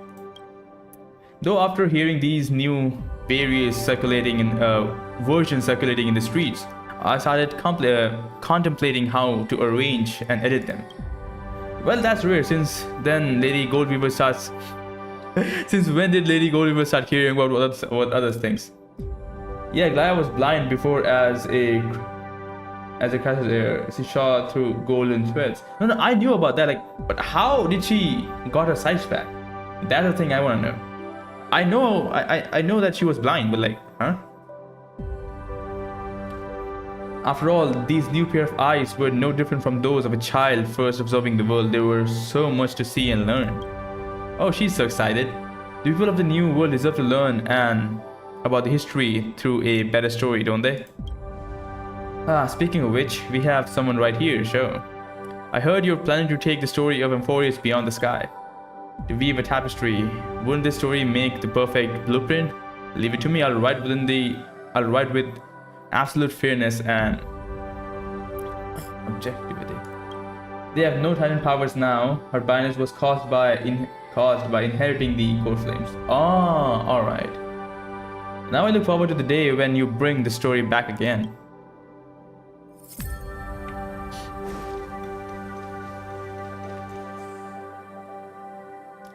You see, the nebula blooms with radiance, tracing the silhouette of a garden. A newborn world is about to sprout. The scene is the ending of As I've Written, and also the origin point of the Amphoreus in the real world. One day it will give birth to true life. The people in the memory will be born one by one, waiting for you tomorrow. The star breathes heavily. You are certain that the fruit of Amphoreus has been planted. What about its cause? Until that day comes, the journey continues. Endless possibilities unfold beneath your feet, and the memory remains in yesterday. I don't want to set off alone. Perhaps there's still something I can do. You recall the promise of Trailblaze. The story of Flame Chase will echo across the stars. People will remember that Amphoreus was a brilliant and magnificent world. You think you can let more people read As I've Written, preserving the memories of this world. If you do this, the causality will become more stable. You can't be certain, but you're willing to behave. You're willing to believe. What matters is that this is a promise, shared between you and many others. Perhaps it's time to fulfill my promise. Discuss the matter with Himiko and Welt.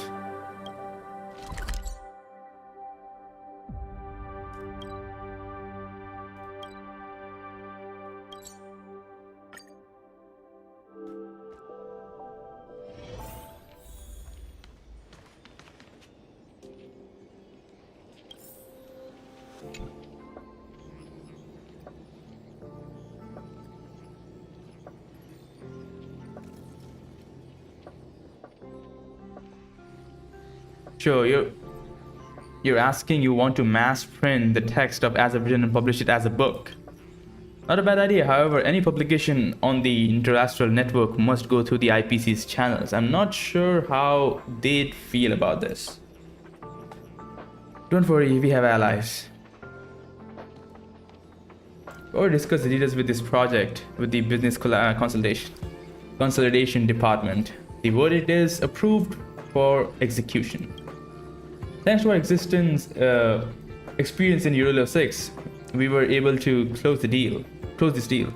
Rather than focusing on short-term gains, establishing a model of preservation will be more beneficial for long-term development. Besides, safeguarding new and growing civilization is precisely what the Strategic Investment Department was made to do.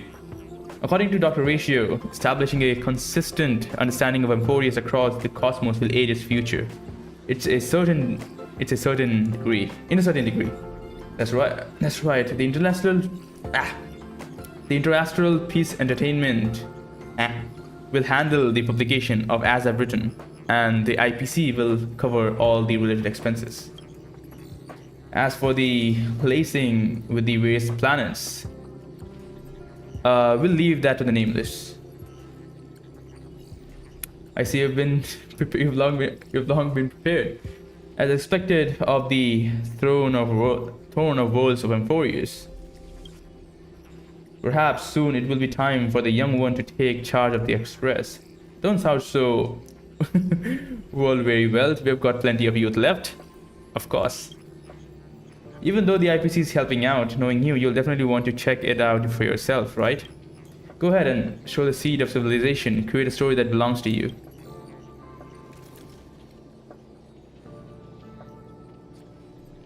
A story that belongs to everyone.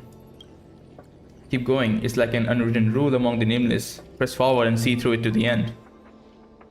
Time is of the essence. You head to Belobog.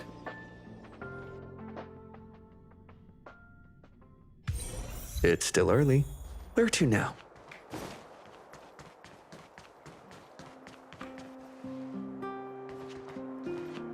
Oh shit.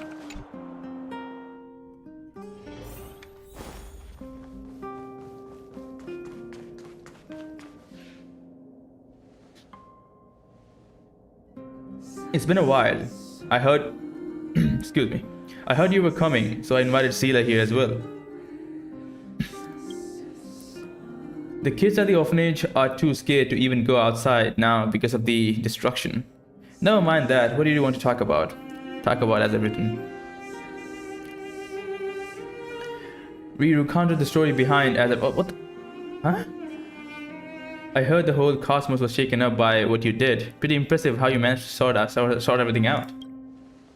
Thanks to Miss Topaz's anti-iron tomb vaccine and our timely shutdown of the engine of creation, Belobog was able to avoid another crisis.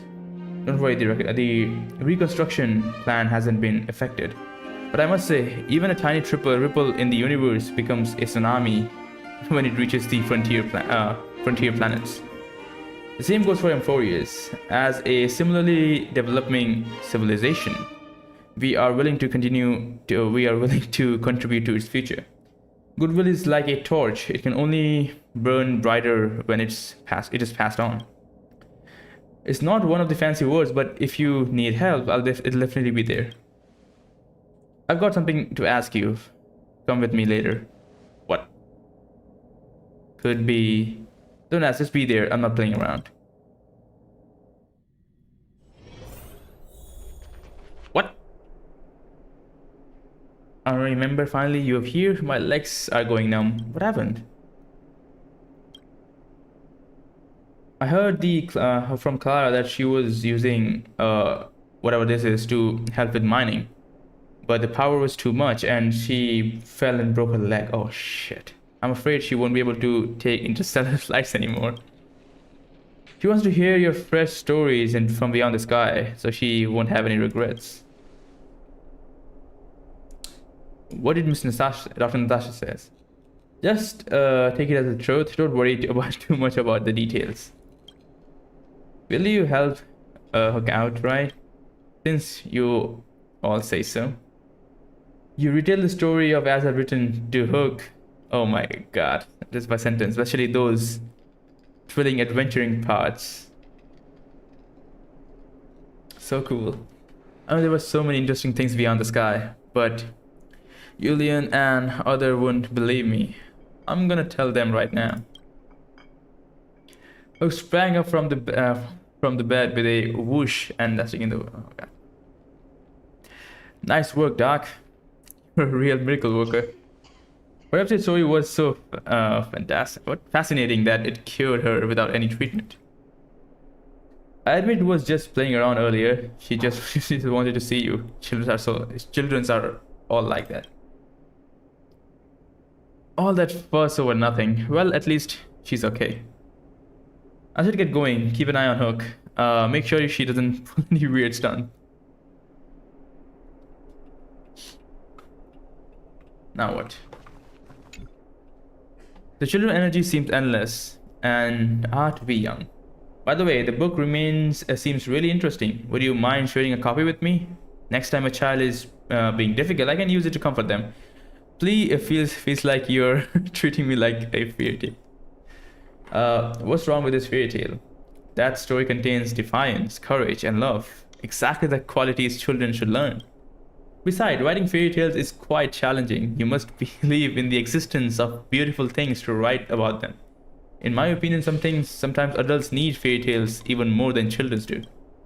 Since you said so, thank you. Could you sign this for me? And add a title message too? There's a word for this. Ah, yes.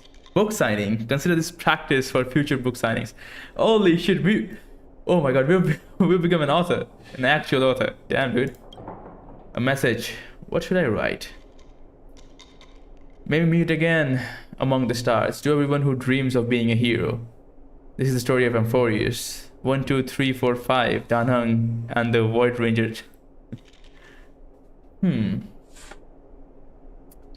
Which one is the better one? Like, to everyone who dreams of becoming a hero. Maybe meet again among the stars.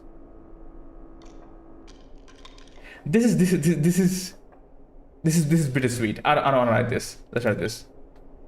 Well written indeed. This makes me the first owner of your exclusively signed copies. I will pass this book down through generation 500 years or 1,000 years.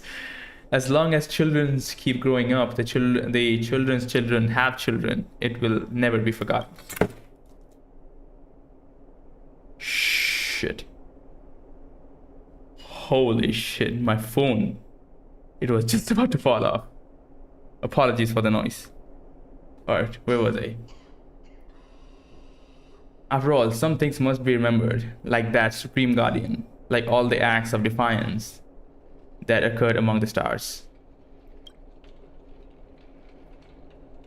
I bought them. Where's that book? I can remember all the details in it. Well then, shall I tell you the story again? How many moons does Amphoreus have?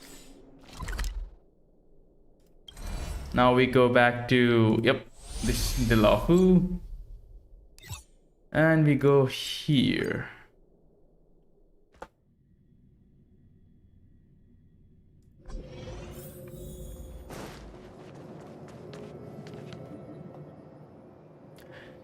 Junior Soror, great changes are coming. Why not join the Yukue as the Master Diviner? That's why I could catch, that way I could catch a breath too. General Yagwang must be joking. If I stay on the Luofu, I'm sure to inherit the position of general.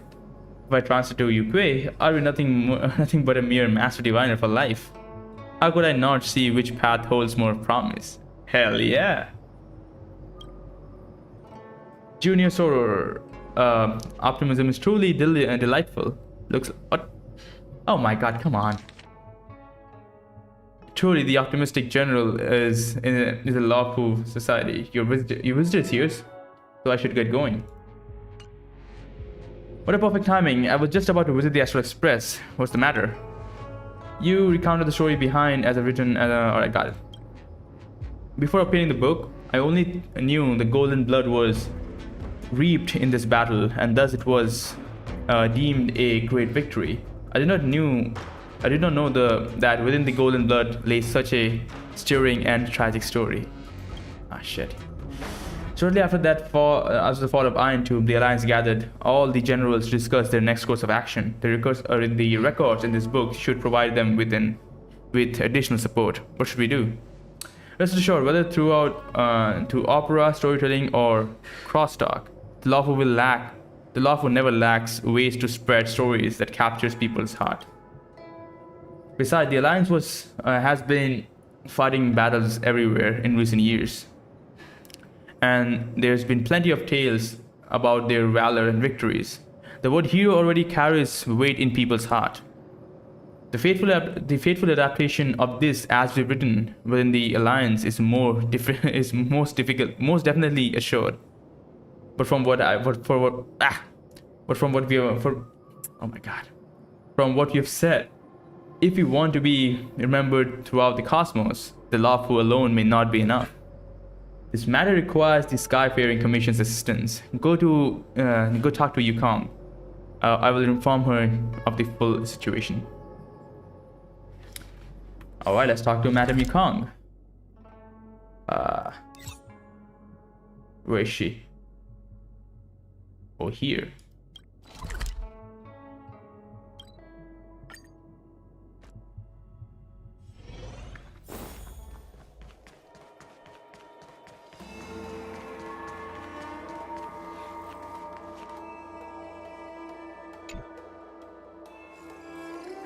A false sky sealed by Pantheon.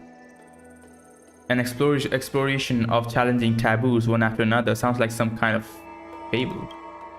I can make you a promise that the Skyfaring Commission will provide its full support for matters relating to As I've Written. From now on, the connections between Xianzhou ships will grow even closer, and I'll have merchant vessels export As I've Written to our allied fleets. With the convenience of the Whistling Flames Guild, this matter should be handled quite smoothly. Though the Lawful emerged victorious in the Battle of Iron Tomb, we will not escape. We did not escape unscathed. Your safe return is truly a blessing. It's all thanks to my companions. Back when I was a pilot, I used to go on adventures everywhere with my companions in our star skiff. Even though we always managed to get out of sticky situations, we inevitably get a stern talking to when we returned. Those were the reckless days of my youth. If I had to choose again, I'd probably walk the same path. Same as your account of the trailblaze in your book. I'd like to ask you a personal question. What do you think about the journey of Amphoreus? An unforgettable journey.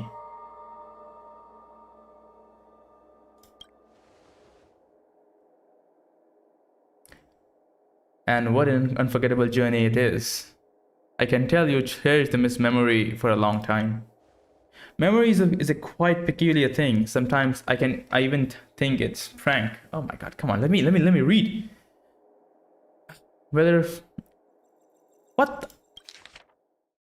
Memory is quite a peculiar thing. Sometimes I even think it's a prank by Foley. Whether Foxians, the Celestials, or the Vidyadhara, they all possess lifespan far beyond those of a short-lived species. One of the downsides is that it's not easy to forget. For us, history feels like it happened yesterday. It is precisely because the memories of war remains vivid in the Alliance stays vigilant and ready. The Legion is growing restless and the fierce battle seems inevitable. We cannot and dare not, dare not let our guard down. Look at me, what I'm saying. Be it the eons or the war, these topics are too grand. We shouldn't let them consume too much of our thoughts. Absolutely. Regarding as you've written, I will do my utmost and won't let these heroic deeds to be buried by the stars. Now we go to Penacony. Who do you think is stronger? Of course. Where?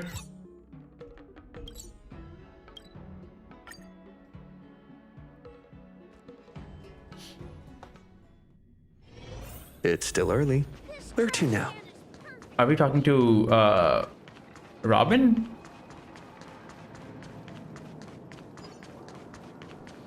I think we are, maybe.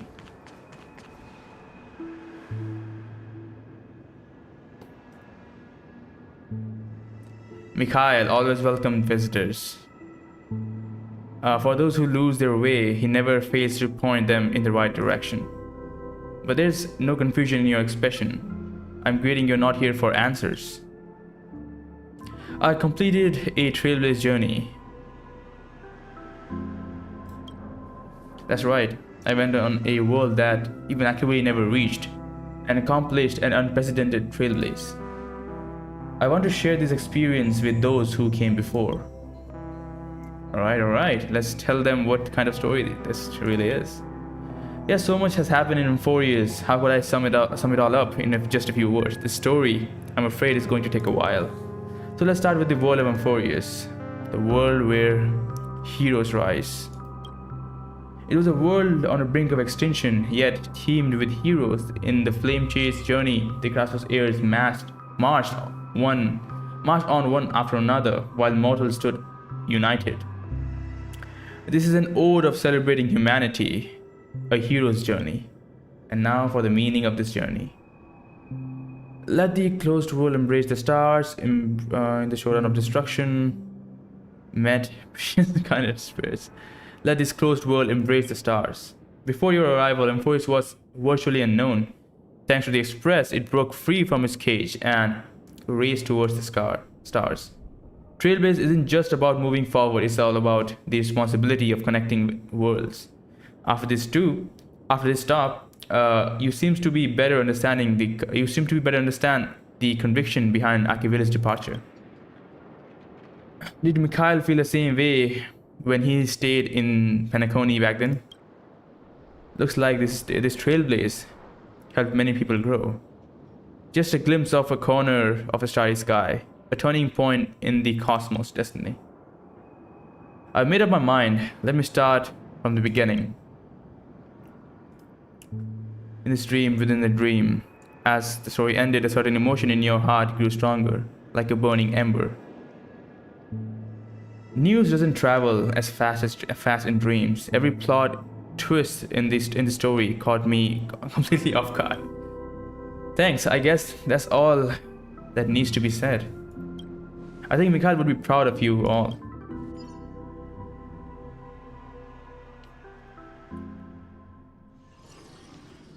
And here we go, Robin. The journey against the destruction and the stories behind it should be known by more people. I know a few publishers who can make dream bubbles based on sample books and put them on the market in Penacony. However, as you know, Penacony is a realm wrapped in syrup. I'm worried that the epic tales of heroic might be too heavy for those living in dreams. All we can do is put it on the shelf. Whether it survives the competition, there are too many uncertainties. But I think, sure, you should just follow your heart tells you. Follow what your heart tells you. People can only tell stories whether stories they truly believe in. Once you've made up your mind, go see Dr. Edward. I'll convince Mr. Odie to help you out. See you later. In Penacony, dreams must conform to a dream must conform to reality. And as I've written is no exception. What will you choose? Lucky for you, this is a dreamscapes where furniture can talk. Why not hear what they have to say? Who should I ask? You know what? Let's ask this guy. Vase with flowers in it. It looks quite expensive. As you approach, a liquid voice echoes from within. Dear Captain, do you remember me? I've been watching you for quite a while. Tell me your story, and I'll teach you about niche art. As long as you immerse yourself in your own world, you won't get hurt. The vase is immersed in its own world, completely silent. The vintage dial phone stares at you, occasionally rolling in its eyeball like an owl. Captain, did you know that I wasn't always a dial phone? I used to be an owl, but I'm not an owl anymore. I'm a dial phone. Want to take a guess why? If you know, you know. And if you don't, well, no amount of explaining will help. Rills need to get out of Penacony. Oh my god.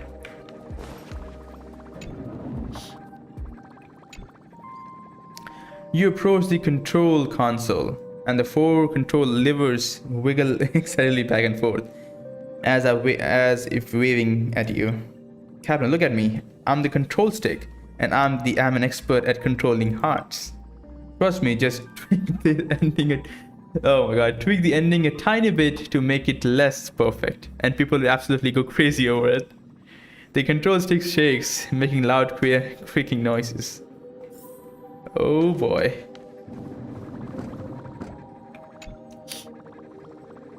You take the furniture advice to heart, which provides practically zero guidance.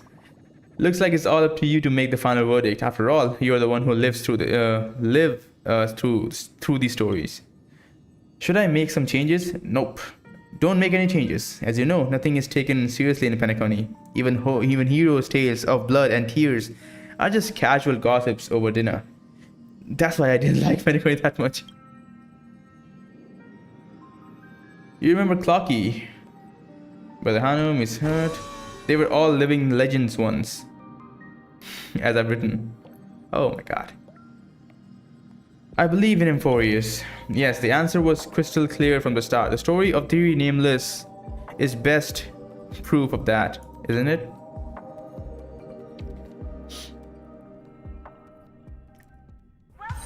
It's still early. 13.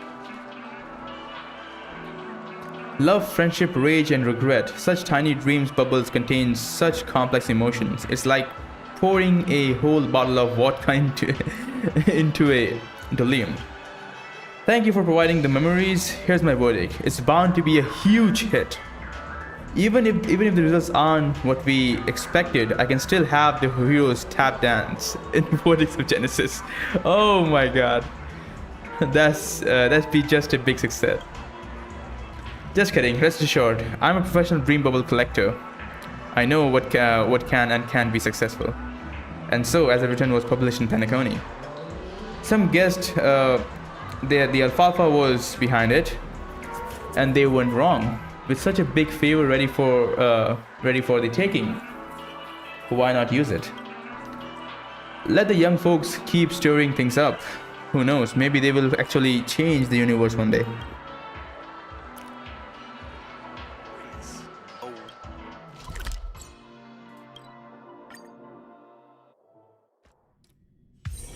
It's still early.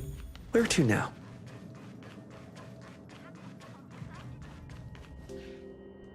Oh my god, Asta. Let's send the damaged ships to Pier Point and have the IPC foot the bill. Oh, present show. Perfect timing. I've got good news and bad news. Which one would you like to hear first? Let's hear the bad news first. Let's get this over with. Now that I think about it, starting with the bad news might be a bit too abrupt. Let me give you the... Oh my... Why even ask? Remember the star note I gave you? The good news is that I got one from a space pirate. And his fleet was dispatched to fight against Iron Tube, and that star note was destroyed. I've reposted my purchase order, and it'll be tough to find another seller anytime soon for the ship of that size. Actually, I'm here for Iron Tomb too. You recounted the story behind As I've Written, right? And the current state of the Amphoreus. I have to say that this idea is way more interesting than the researchers' projects. It's a shame that you don't need funding. Alright, definitely invest a few $100 million. Oh my fucking god. I took an elective called History of Frontier Planets back in my student days. The professor warned us on the first day not to take everything at face value. Many worlds add exaggerated elements to their local hero legends, claiming their ancestors' bloodlines are inherited from some eon. Eventually, having an extraordinary origin story became quite the trend. But isn't this how stories work? Even though people believe in them, they gradually become reality. Obvious, of course. I'll get As I've Written added to the space station's required reading list. The researchers may not be interested in mythology, but once they hear it's Madame Herta's project, oh my god, she knows how to build. She knows her work, man. She knows how to do this. But once they hear it's Madame Herta's project, they'll get as excited as Peppy seeing a spacesuit. Speaking of which, where's Herta? Madame Herta has overexerted herself. She still needs some time to recover. Who said that? Oh, he's here. Oh my god. Oh shit. The doll. A mere Lord Ravage is enough to make me overexert myself. I just wasn't online, that's all. The IPC keeps pestering me about forming some alliance. I got tired of their nagging, so I just turned on auto answering mode. Alright, so I've got some good news. After having felt the scepter was ruined, but Screwy and I managed to salvage a majority of data. They are crucial for the newborn Amphoreus. Well, let's call it that for now. If things go smoothly, the world's evolution can skip its inorganic life phase and take a big step forward. Besides, the last extrapolation record, the one when you acted as a world-bearing titan, is crucial. The Hillbillies will replace the destruction and purify this world. Screwy has signaled a special agreement with the IPC. they will closely monitor the state of Amphoreus for a while. So what happened to Cyrene? She's gone, man. As the heart of the scepter, she too filled the cosmos in the instant when Iron Tomb swept across all of existence. She became the memories of the stars. The surging imaginary energy enabled her to create a miracle. With herself as a cradle, she closed the cycle of causality in Amphoreus, making a world emerge from the memory zone. And of course, I know you just want to hear the outcome. Let me put it in this way. She is just sleeping. Maybe she'll open her eyes again as a pink memory sprite once again, embark on a journey to meet you. But that had already happened in the past. In her subjective time, everything has become eternal. She was smiling when she left you, so don't be sad. She'd tell you the same if she was here. How long until the new Amphoreus is born? I can make any promises. The planet will gradually become how you remembered it to be, but no one can tell what that be. It might take 1,000 Ember eras, or might take a year or two. The only thing for certain is that what you are doing will surely hasten its growth. My advice is continue the journey, be prepared for the worst, and keep hope in your heart. You know that if there's one thing that world of Amphoreus isn't short of, it's miracles. So what is the prime mover of life? Screwy and I have reached conscience on that. Regrettably, oh my god, I can't pronounce these words, man. Regrettably, the answer given by the scepter is indeed destruction. You can find a more detailed discussion in the database, but that's not Amphoreus' answer. I don't think, and I don't imagine it's yours either. I have my own insight on this, which I've written in the annotations. If you're interested in this kind of stuff, you can make it on your own research topic. I don't have any other question. Then I'll disconnect for now. Got lots of stuff to deal with. Herta signing off. And Herta has actually been thinking about Amphoreus all this time. The last time she couldn't stop thinking about something was when she contained when we contained the Stellaron. Leave has a return to us. I'll contact you again when we have news.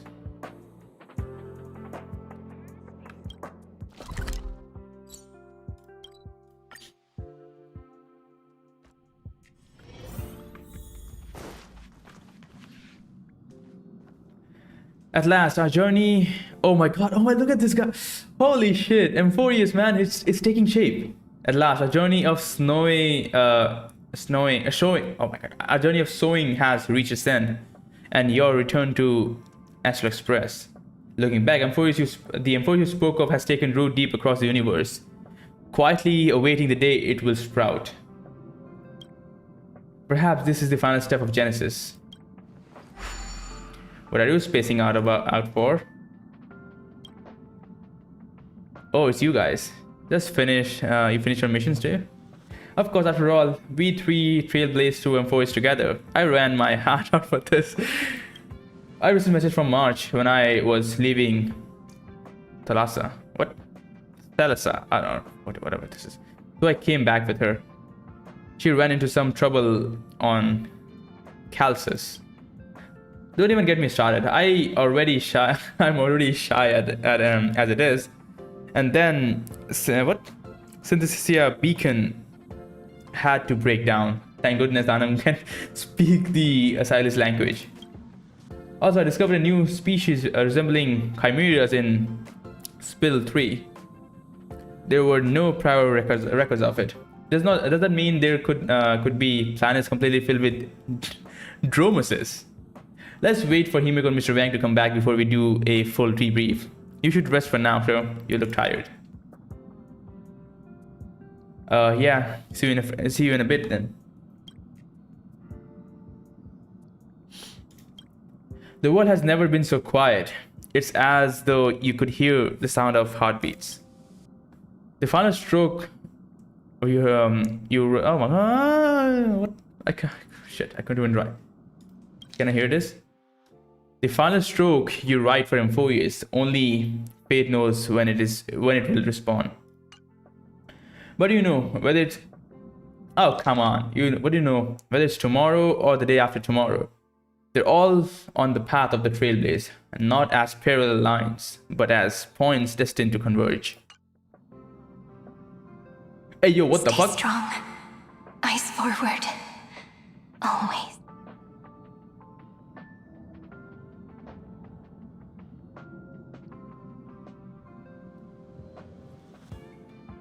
See you tomorrow, Amphoreus.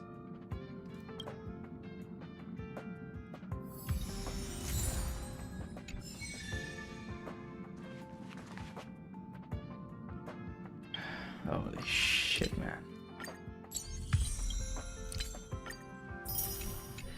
Alright, so what did I miss now? That's why I'm asking, because now that they're all remembering entities, can they only be can they be past riders of remembrance now, or can they just still access our paths? Cyrene is the only one who could not make it. Since Fully did not exist, who do you think implanted the seed of remembrance in the scepter? Finally finished 9-hour stream. Yeah. Nice. Oh boy. I'm gonna say, man, that had to be the best story yet in HSR. And I think probably one of the most emotional stories that I have heard here. Let's see, what else do I... Oh my god, so many red dots. Alright, so about the best character, I'm not gonna say anything now. I'm still very like hooked on this current story. That's why I'm not gonna make the story tier list on this stream. I'll probably stream again tomorrow, or maybe the day after tomorrow. It'll take some time for me to like fully confirm all my thoughts and shit. I don't think I should like, because like at this point, man, I think this story was just the peak. It had some downsides in the middle. There was some things that were like didn't like quite add up. It was some whatever shit going on in the middle that didn't quite make sense. But like, I don't want to like say my final verdict right now. When there is a lot of lore to speculate, I will always like it a lot. Yeah. One thing I still don't understand is the whole 2 Cyrene thing.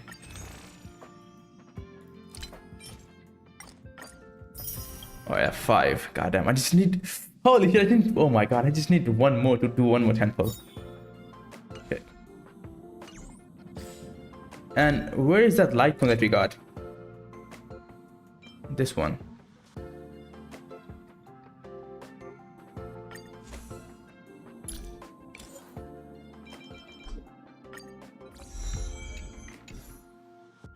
Increase the wheeler's crit damage by 24% when they increase the crit damage. Alright, awesome. So this is basically the best one for him. For this is basically her.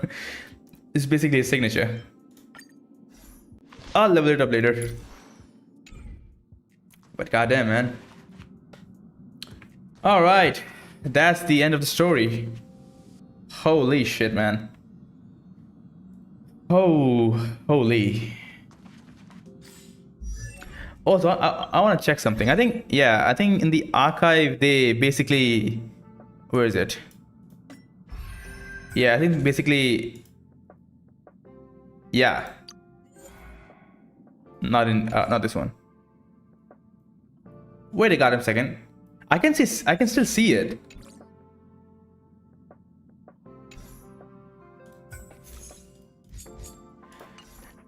Mark my word, MP. I'm gonna like, even though I really loved Penacony, there were some things that I just like didn't really like. And they were like, Penacony was trying way too hard to be super complex, and it felt like dreams inside dreams and all those things. It didn't really quite make sense at some point. But I didn't have time to like go back to it and understand everything. But this time, man, bro, Amphoreus, this was just...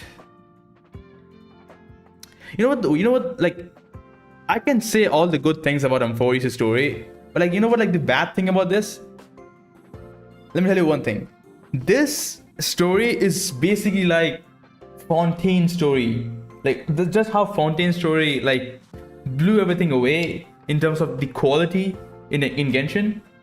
This is basically that for HSR. And it's also a kind of a bad thing because we all know how people reacted to the whole Natlan story, right? Fontaine literally set such a high bar that it was like very hard to compete with it. And now I fear that this will happen in HSR as well, man. We got a story like this Amphoreus story will basically set such a high bar, and I don't think the next story will be able to like top this. And not just in fucking writing, the scale of everything that was Amphoreus was just on another level, man. One is Philia, who Lygus made, and the next is Demiurge, the prime mover of life. That is Scepter Me-13.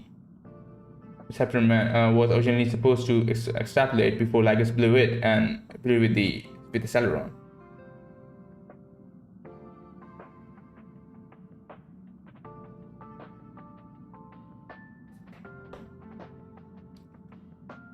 Alright, so one more question. What happened to Mem now?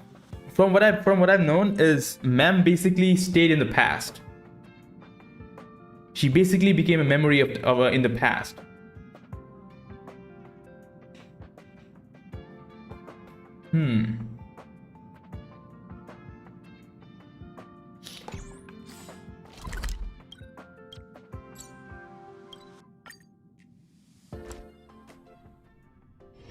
It's still early.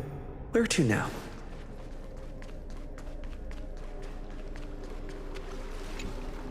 I'm so parched. The sea. The sea is right here. Yeah, to ensure the events that led to this future happen.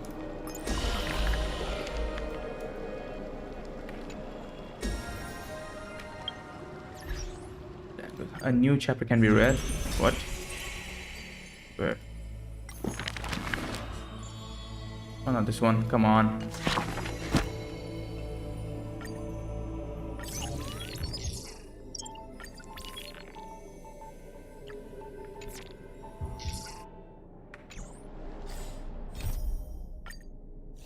Yeah, everything is finished now. Damn, dude. So basically, alright, since no Fuli was so let me tell you what I'm getting from this, alright? So since Fuli was never born. Bye 159 story. Yeah, so from what I'm getting is that like since Fuli was never born, Cyrene basically took her place in the past. She was the one who was guiding everyone. Like she made sure that like she take like after the story, after everything happens, she went back in time and she took the place of Fuli and did everything that Cyrene talked about, like coming into her dreams and like giving her the prophecy and everything. Yeah, she basically went back in time and basically took Fuli's place in Cyrene's mind. The Philia's actual Cyrene's mind. And the cycle basically continues just like that. Like the world starts like so the cycle doesn't continue basically. It's basically just saying that like how it happened in the past as a story, right? So basically Amphoreus was basically a world that Lygus basically created, and of course Demiurge was very so it just goes away. It just happens like we knew, right? Lygus tried to like extract Demiurge from the core early to make sure that the core doesn't have any kind of like consciousness, any kind of mind. And of course Demiurge was underdeveloped, and Cyrene came around, tell her stories, let her develop over these 30 million something cycles, and in the end she took her place, and took her Demiurge basically took her place and became Cyrene. And after this whole battle, she went back in time to guide the original Cyrene to do all the things that Cyrene did. So basically, Mem is actually Mem actually learns a lot from Cyrene, and in the end, she went on to guide Cyrene oh my god, to teach Mem. Holy shit, man, it's a fucking cycle. You know what? There are a lot of questions, but at least I can make sense. I can at least understand the fucking ending. Bro, in Penacony, there were a fuck ton more questions that I couldn't understand. Also, there are things that I didn't understand in the final quest as well. Like, what the fuck was the whole area about? What the hell was this? What was the? Oh my god! What was happening in the whole area where we met Kafka and Himeko? That place was still weird. But damn, dude. Bro, where can I find let me get through all this. I don't want to read anything, so let me just quickly run through everything. Artemis? But what's it? I'll read these things later. Or maybe I'll just probably watch a video about it. Man, I need to like brush my lore, man. Like these things. You can read separate logs. I'll probably maybe have that when I have the time, but like nah. The first thing I'll do from now on is to go back and watch like explanations of all the previous stories. With this, we have 8 main stories from 3.0 to 3.7. I need to first go through every single one of them. I'll probably watch Ashika's video who explains everything, and then I'll probably watch some more lore videos. That book just repeats everything except the log is better. Yeah. But you, the show, the captive is you.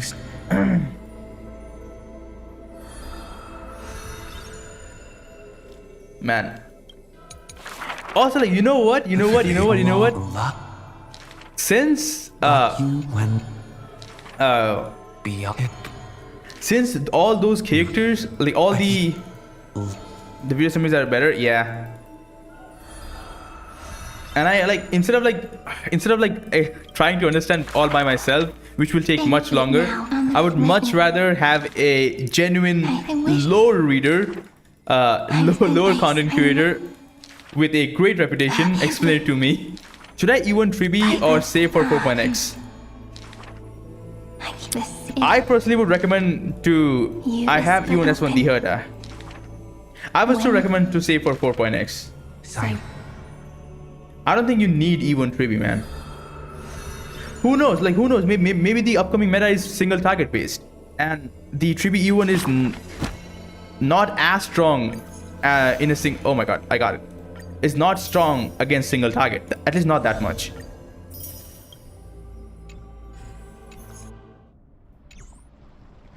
Alright, I have the Jades. Let's do one tenfold. Let's see if I get this Lycon. Come on, man. Give me something. Of course. Yeah, I'm not that lucky.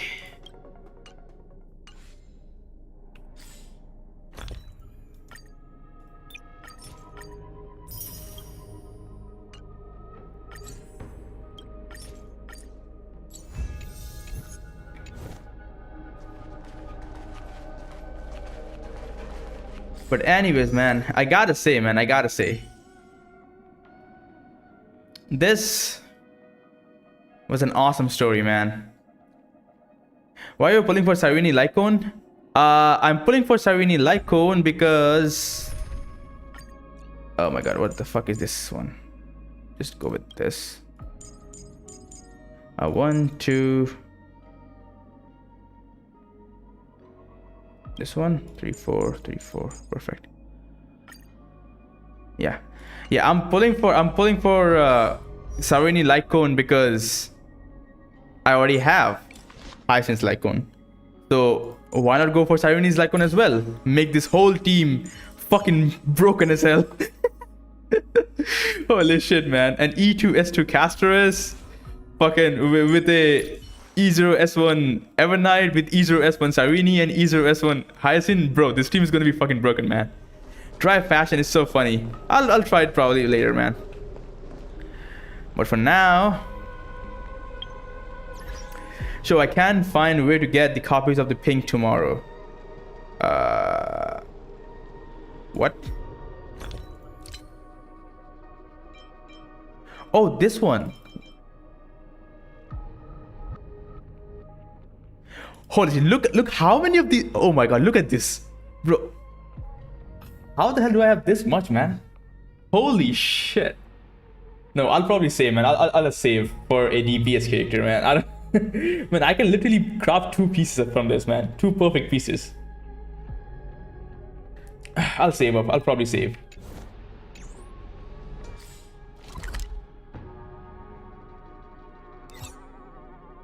And let me just go back and like add all the RMC Light Cone mean. Huh? What, this one?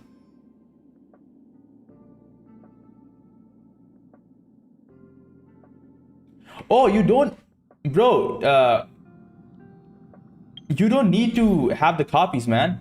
It's basically a kind of material. Like it's kind of like a extra. It's something like these things. You don't have to like find it. Just like click on the Light Cone and yeah. Just like awesome. I don't know. Huh? Mine was not at S5. I had to like do it. I literally just clicked on it. Where is it? Where's my Light Cone? Fuck.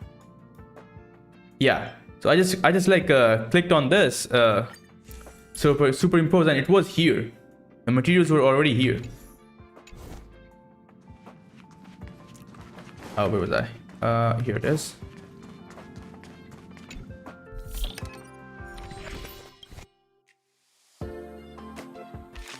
So many of these things.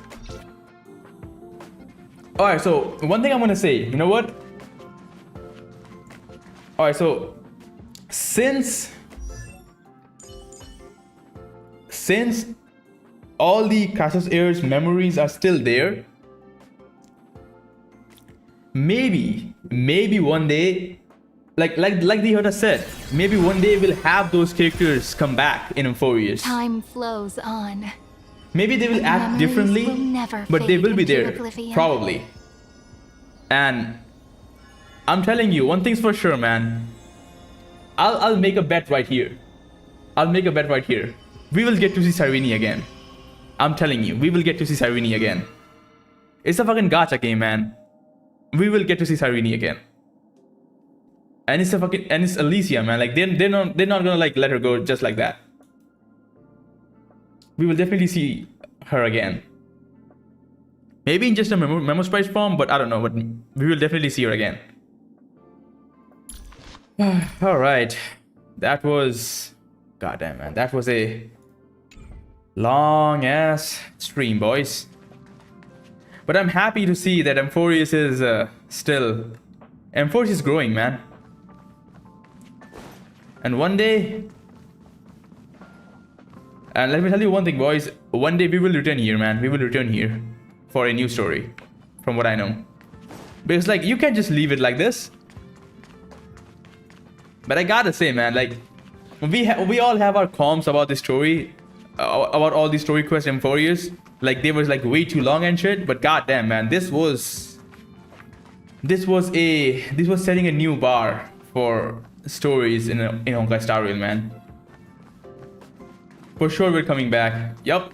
We can only save her if the Fully of tomorrow takes her place.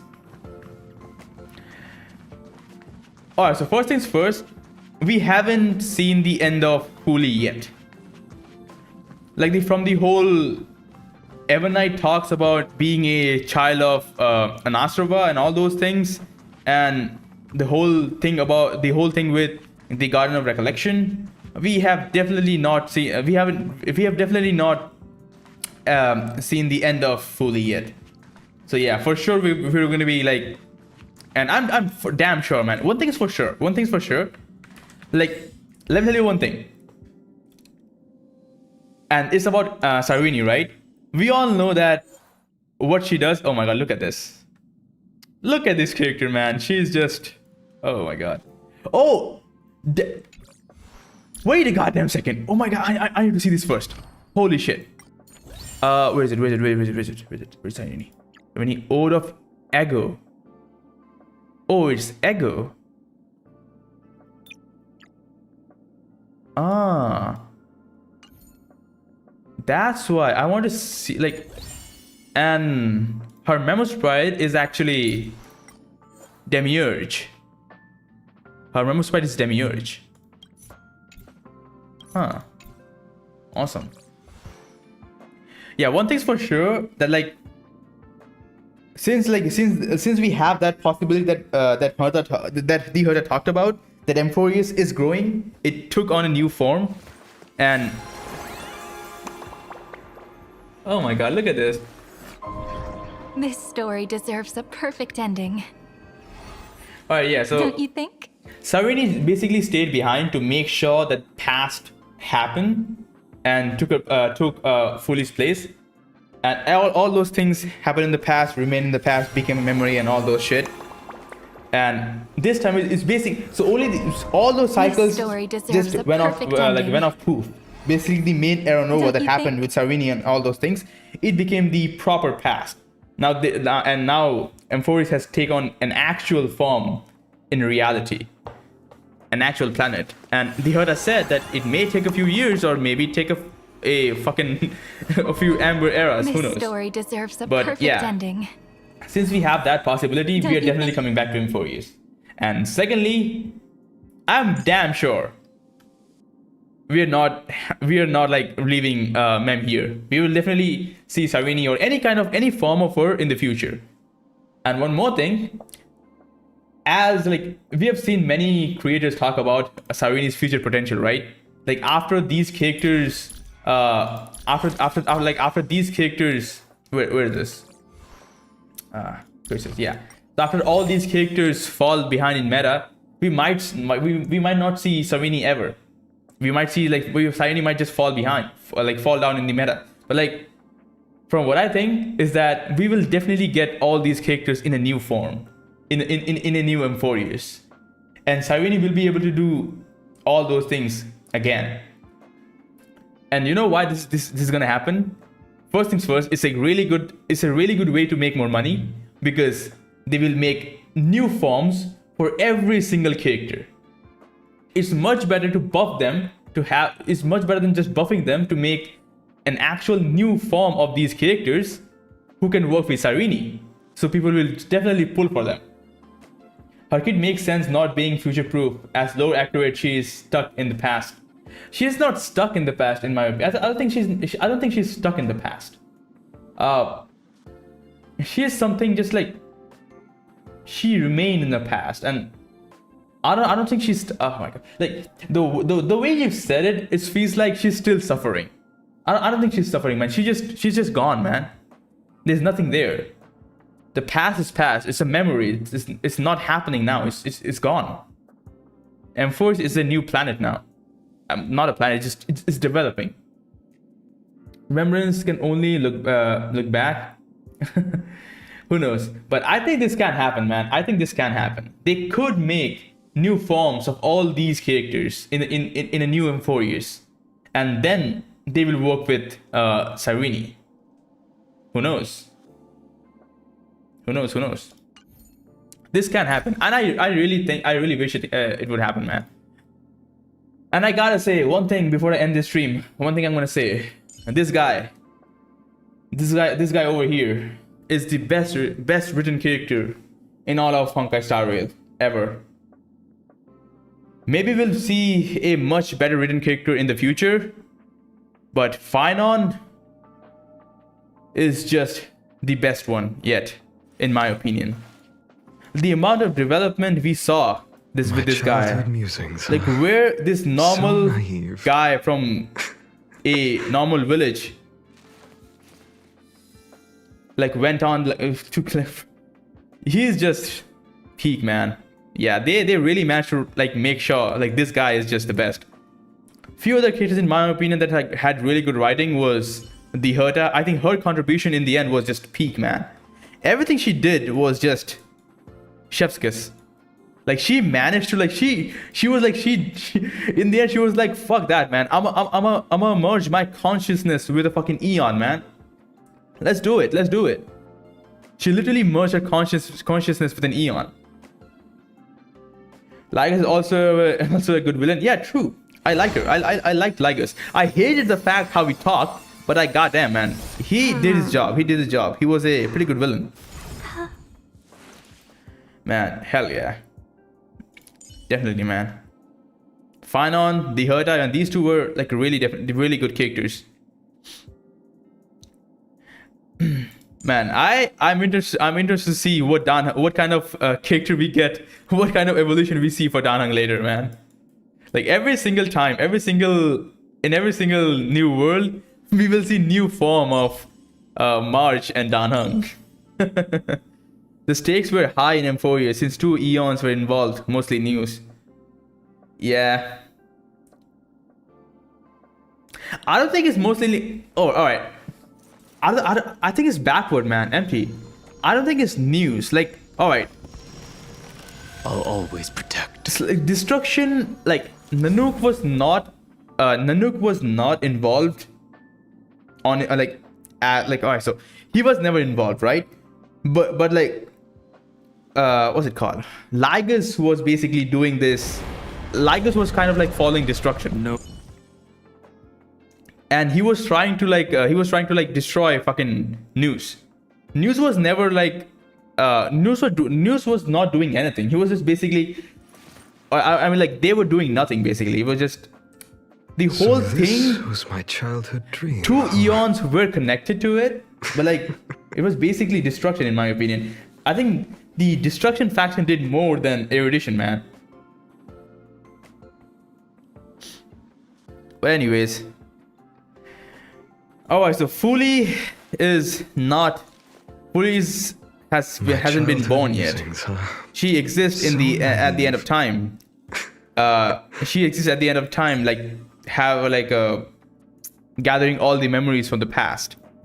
So she basically cannot exist now. Like she is here, but like she is across all of time. She's basically tied to it. Man, the video. Oh my god, there's so much to learn about this, man. I need to watch some more lore videos about Amphoreus. God damn. Holy. Oh boy. Man, one day, I will make sure to reach 200 speed with this character, man. Everything started with Noose told Scepter Me-13 to extrapolate Demiurge before Lygus hijacked it. Scenes of past reverie. Wait, what? News told Scepter Me-13 to extrapolate Demiurge before Lygus hijacked. Right now, Fully is just a crystallized memory of the future Eon Fully. Yeah. Oh yeah, you know what, like MP, yeah, this is the one thing that I need to like look at. I need to like watch more lore videos. Like, how the fuck everything started here? Like, how the fuck everything started? Like, from what I know is that Amphoreus.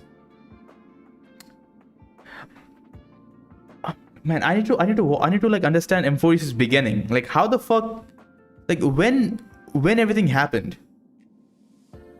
Amphoreus was basically a fabrication. Amphoreus was basically a data. It was never real.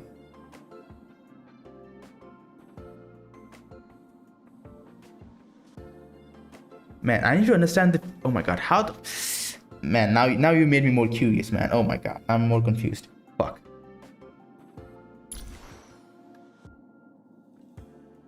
Man, I need to understand how the fuck everything started here.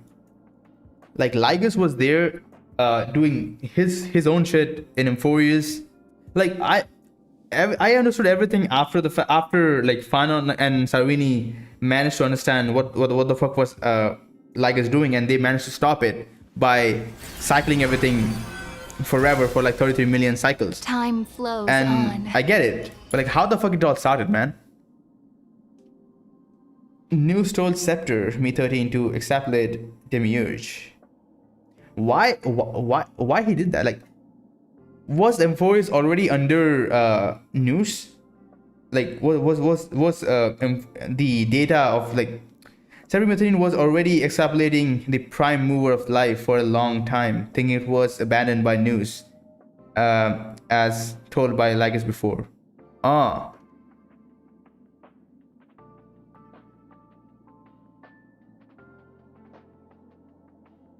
Oh.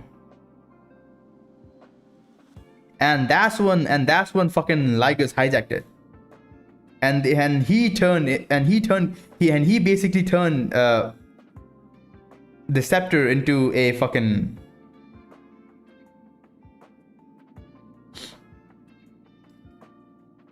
now it makes more sense.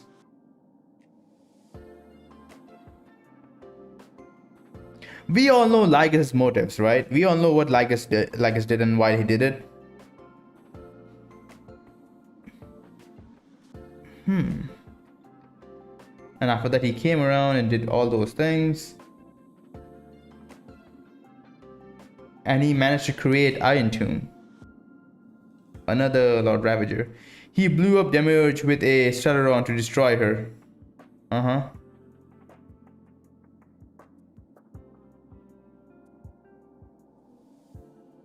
But Demiurge was never destroyed. Demiurge was never destroyed, right?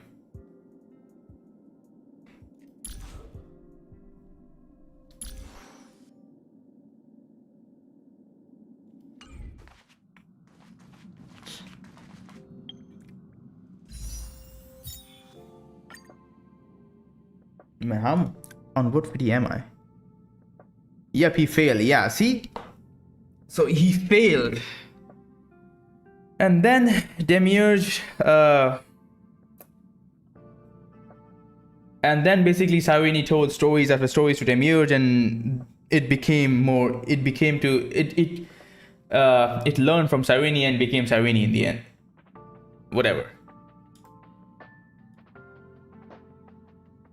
Oh shit. So basically 21 pulls. Fuck. It's a long way ahead, man. 38 days. Hopefully I can get this Lycon before that. Man, there's so much to do.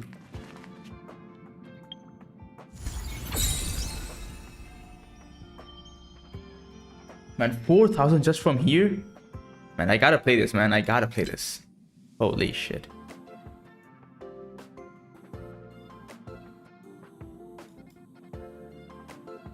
There's so much to do.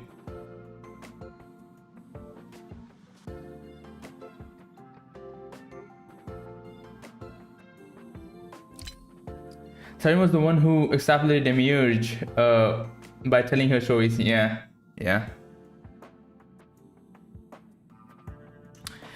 All right.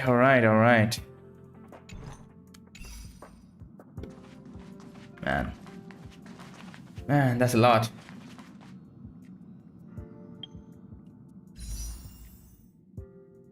Holy, man. Holy. This was peak, man. This was peak. This was absolutely peak. And that fucking... like... man, you gotta say, man, like, Shaoji, like, the writer, he really knows how to make a bittersweet ending, man. Like, can you imagine the amount of, like, guts you need to have to fucking kill off every single character in a whole version, man? Can you like know how much guts it takes? Like, every single one of these guys just faded away. Like, we all know, like, we all have their memories and shit, and they can and probably will come back with the new Amphoreus. Probably in a different way. They will have different personalities, but they will be back. Maybe, probably, hopefully. But goddamn, dude, they managed to like basically like we got attached. Like, you know what, like for all the stories we focus so much on, like you guys remember the first ever story, like a few of the stories that we heard in the beginning, like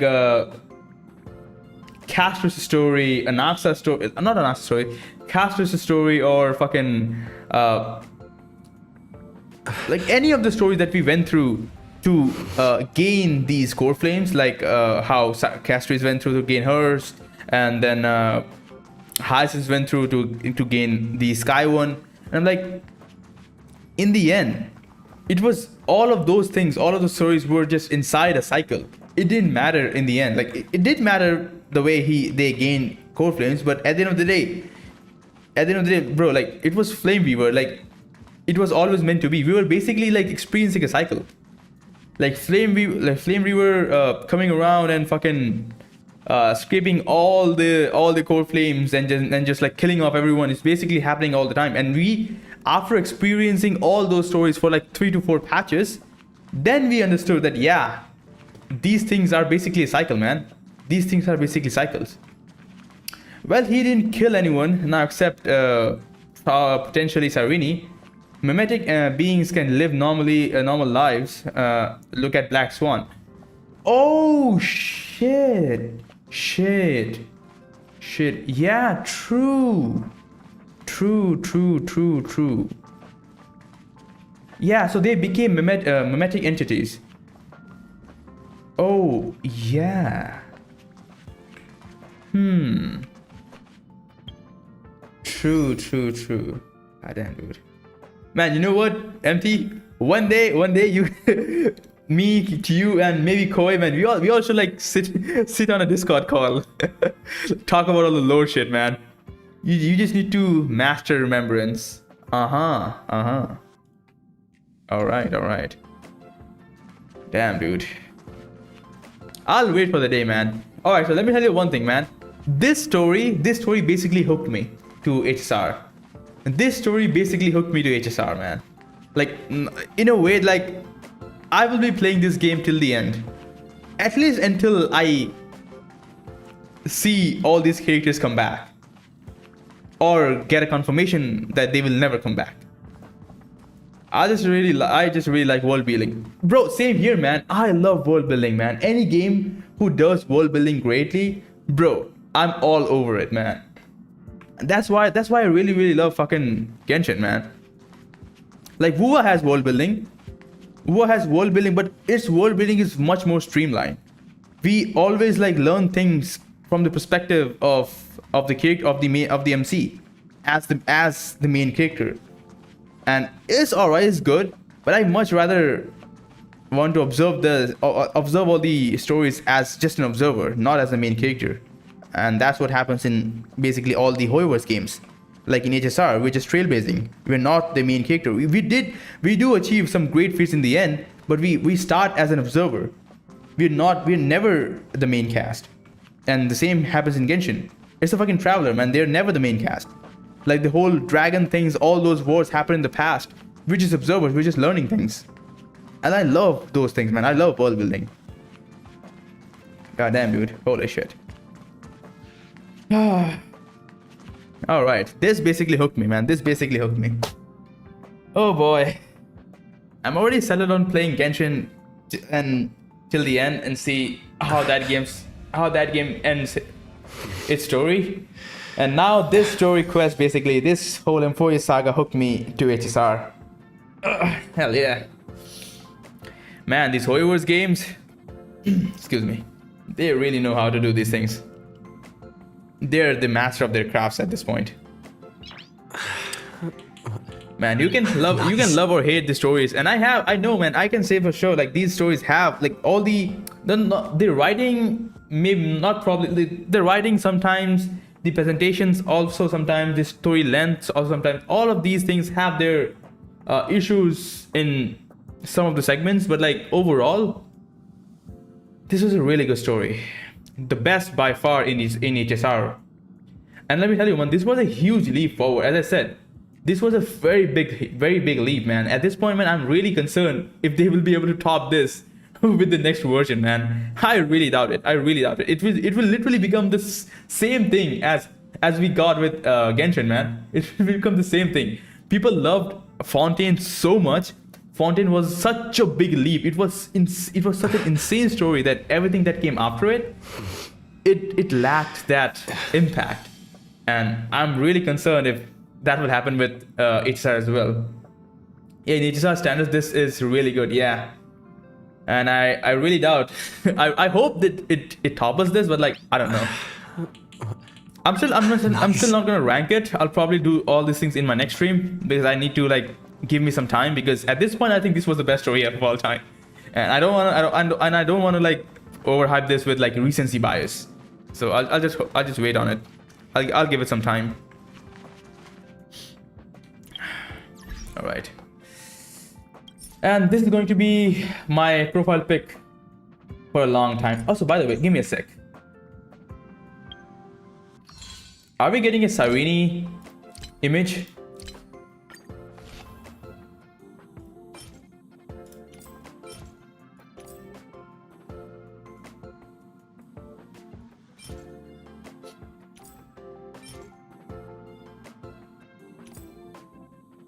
Hey yo, should I go for this? Like I have stopped buying these things because I know these things are just bad. I hope Aerostar performs well. Yeah, I do hope too. But like, should I go for it? Oh boy, man. Oh boy. Long time no see. The ripples of past reverie spread circles after circles, bringing us together once more in the long gallery of time.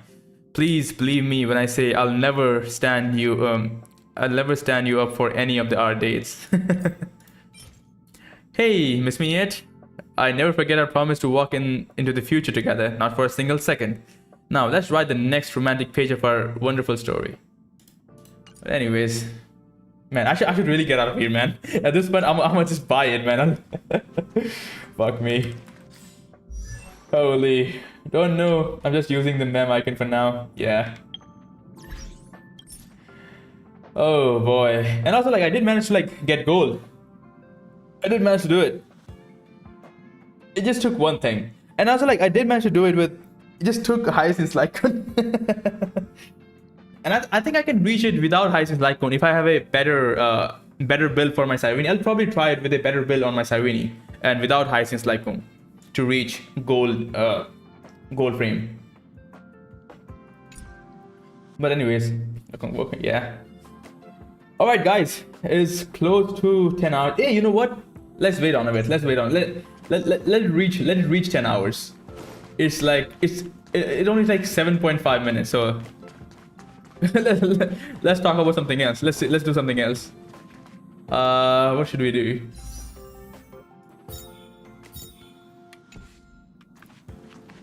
Can we do something else to pass the time to reach 10 hours?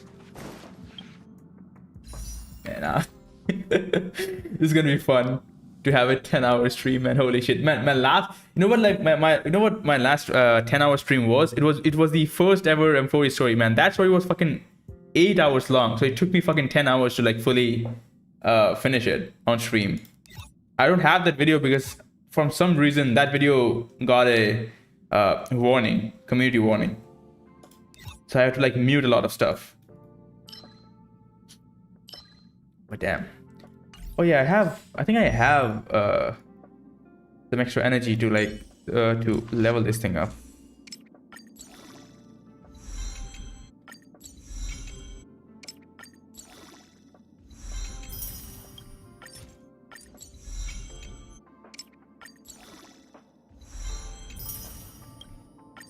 Yeah, the quest was so long, especially due to the puzzles. Yeah, true.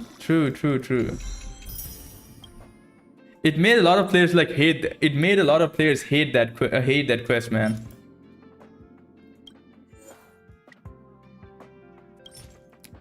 I should really have.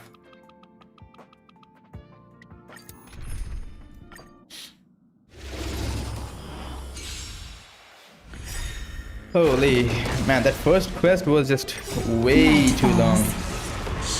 Good night. Man, I really want to try the new Trailblazer with Cyrene. You know what?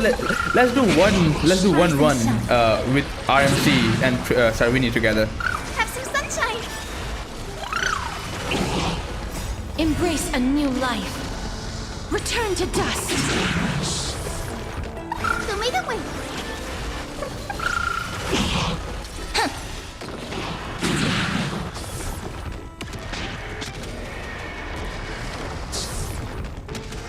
The new twist, right? Yeah. May death protect I us. want to try see see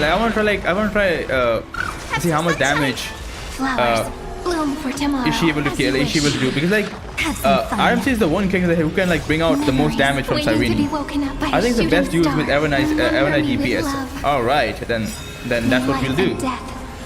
Let's do a Evernite run and in arbitration. Watch over the Evernite. Rewrite destruction with me! Dispel the gloom! Restore the skies! Embrace a new life. Night falls. Bro, how much do I have here? 53? Oh, come on, I was so close to do it. Whatever. Alright, this should give me enough to like at least level it up a bit more. Where is RMC? I have enough, awesome. I can level it up to... I can do it more, awesome. What the fuck? How do I have only this much? Can I? Let's sacrifice some bullshit like cones. This is not. Yeah, this is bullshit. Fuck it.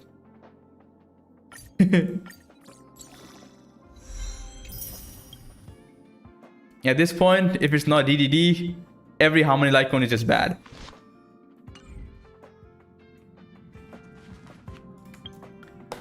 All right. All right, let's fight. All right, let's do a single run of Enum arbitration with Evernite. Let's see how this one goes.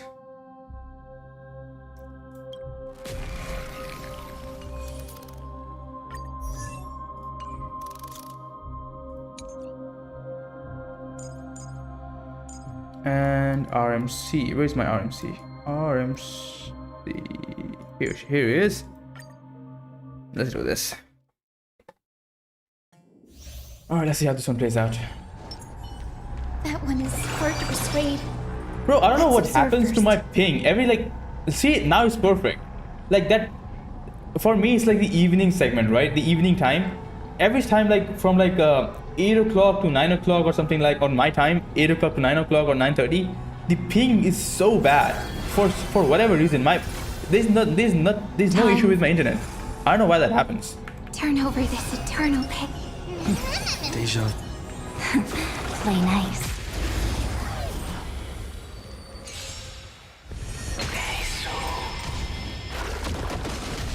Just a small prelude. Stars, shine for the Bam. heroes. Show me the way. Then breaks May over. this faint. Dispel the gloom. Restore the skies. bam. I choose you. Min. Rise and shine.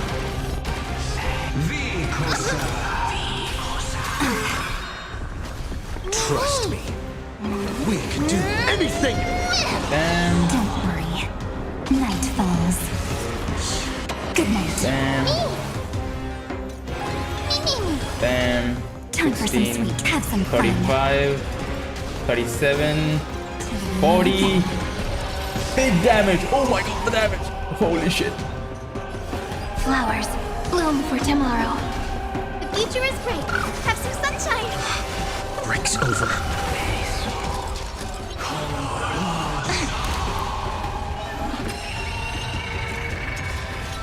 Stop messing around. Again. 30, 32, Rise and 35. Memories Another waiting to 1.5 be million. woken up God by damn, a dude. shooting star. Remember me with love. Alright, let's do May Evernight. time watch over the Evernight. We're gonna do this, Don't this, worry. Night falls. this. Good night.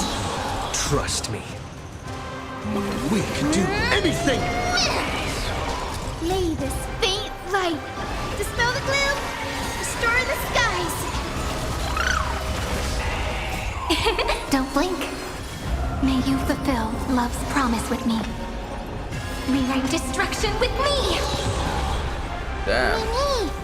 Mini. Not thinking of run. Have some fun. 36, 39, 42, 1.5 million. Let's go. A new ending. Oh, Cleanse hatred with love. Guide with the rainbow. that's some good wind. damage. So may the wind.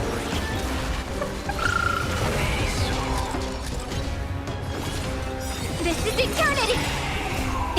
Don't blink. What is even the point here? Okay. Rewrite destruction with me.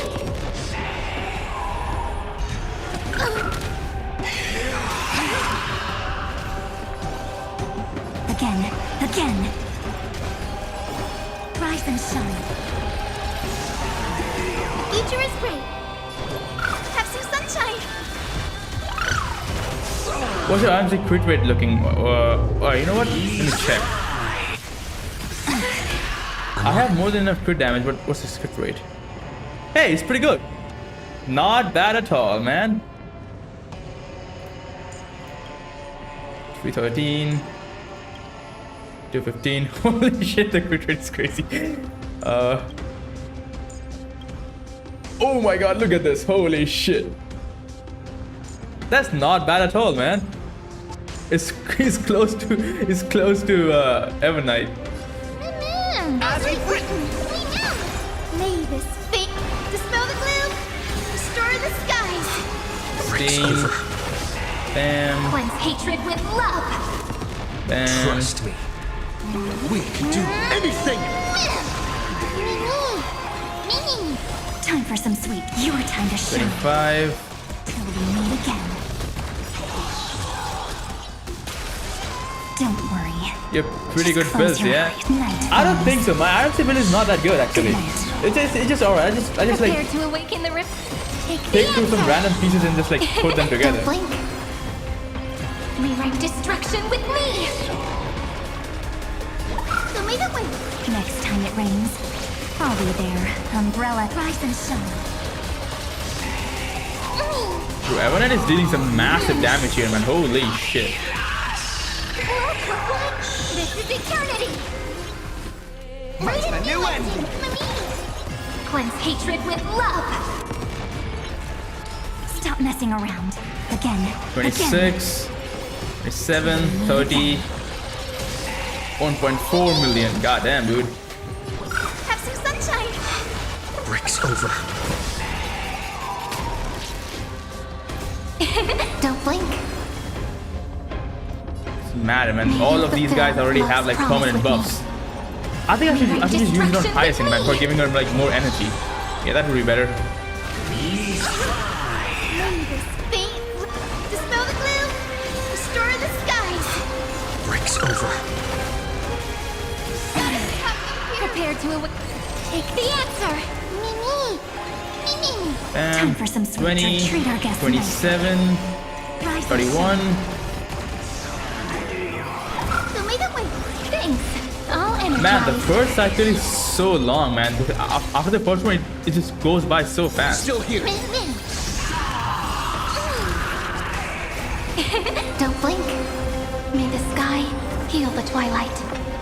Trust me. We can do anything! Look, this is eternity. Guiding the rainbow bridge. Have some sunshine. Thanks. All energized. May this fate dispel the gloom. Yeah, man, can be considered second best DPS thanks to Cyrene. All energized. Yeah. Your time to shine. Don't worry. 27, Good night. 31, 1.2 million. This being in sync. It's definitely not going to be on 3 stars, but let's see how far I can go with this. Don't blink. May the sky heal the twilight. The first cycle is 200 AV, normally is really long, yeah. Have some fun. Rise and shine.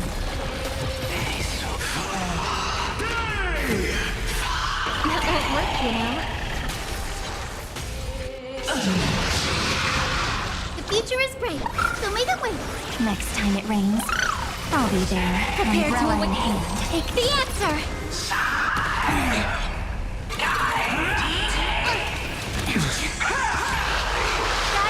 Holy shit, it's so close to dying. Next time it rains, I'll be there. Umbrella in hand. Dispel the gloom. Restore Let's see if I can finish it in 3 cycles. Maybe I'll be able to do it. I'm on it. You can do it. Yeah, I don't think I can do it in like 2 cycles. It'll be more like 4 cycles. May the sky I don't think I'll be able to do it in 3 cycles either. rewrite destruction with me. Till we meet again. Man, Evernight is doing damage, man. Holy shit. Like she's doing more damage than she does with Amphoreus. Anything. Time for some sweet dreams. Your time to shine. Don't worry. Just close. Night falls. Good night. Rise and shine. Yeah, not that much damage. So may the win. Thanks. I'll I need to, if I could like speed tune this shit with like how May time watch over the Evernight. how RMC like action forwards Evernight, she would have been able to reach much higher Memoria points than she's doing now. Take the answer. And honestly, considering you have no eyebrows in this team, yeah. Have some sunshine. Have some fun. 35, 39, big damage, 2.5 million. Let's go.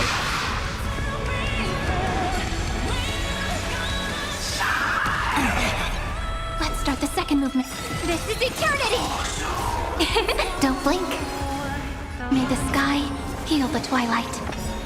May this faint light dispel the gloom, restore the skies. So may the win.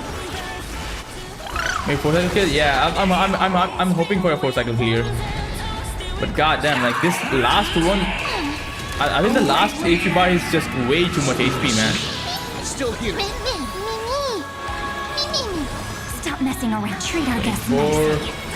Rise and 28.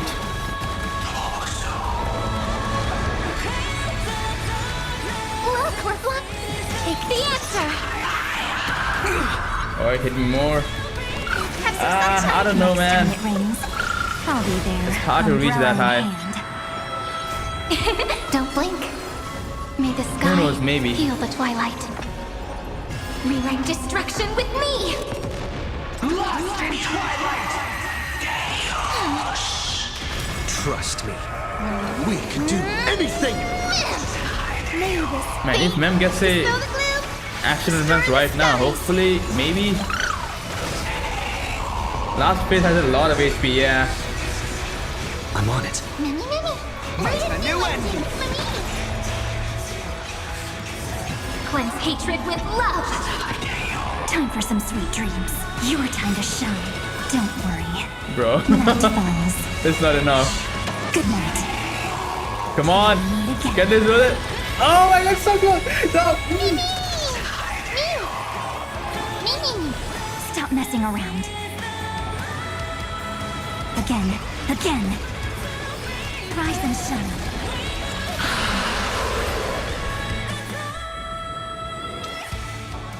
Shit, man. Oh shit. Fuck. I know Caster's team is better, man. You know what? Like, I literally ordered that team, man. I literally ordered this team, or not this one, the previous one. Yeah. I literally, if I just order this team, it would still get me 3 stars. Anyways. All right. All right, guys. That was all. It has been 10 hours and 9 minutes. It's close to 10 hours 10 minutes, so I'll probably end the stream with 10 hours 10 minute mark. Thank you all for coming. Thank you all for watching this long ass fucking finale story with me. It was a phenomenal experience. I loved it. Thank you for watching. I'll probably stream again, maybe tomorrow or maybe the after tomorrow. I'll definitely stream on the Monday for Epoch Shadow, but I'll probably stream in the middle as well to do the whole to do the whole tier list for all the story quests and all the characters lore wise. But yeah. Anyways, guys, yeah, I think that's gonna be it, man. I haven't had dinner yet. It's 11 p.m. I'll probably go make some instant noodles probably. All right, MP. Thanks for watching it with me. Thanks for clearing all of my questions. I'll see you in my next stream.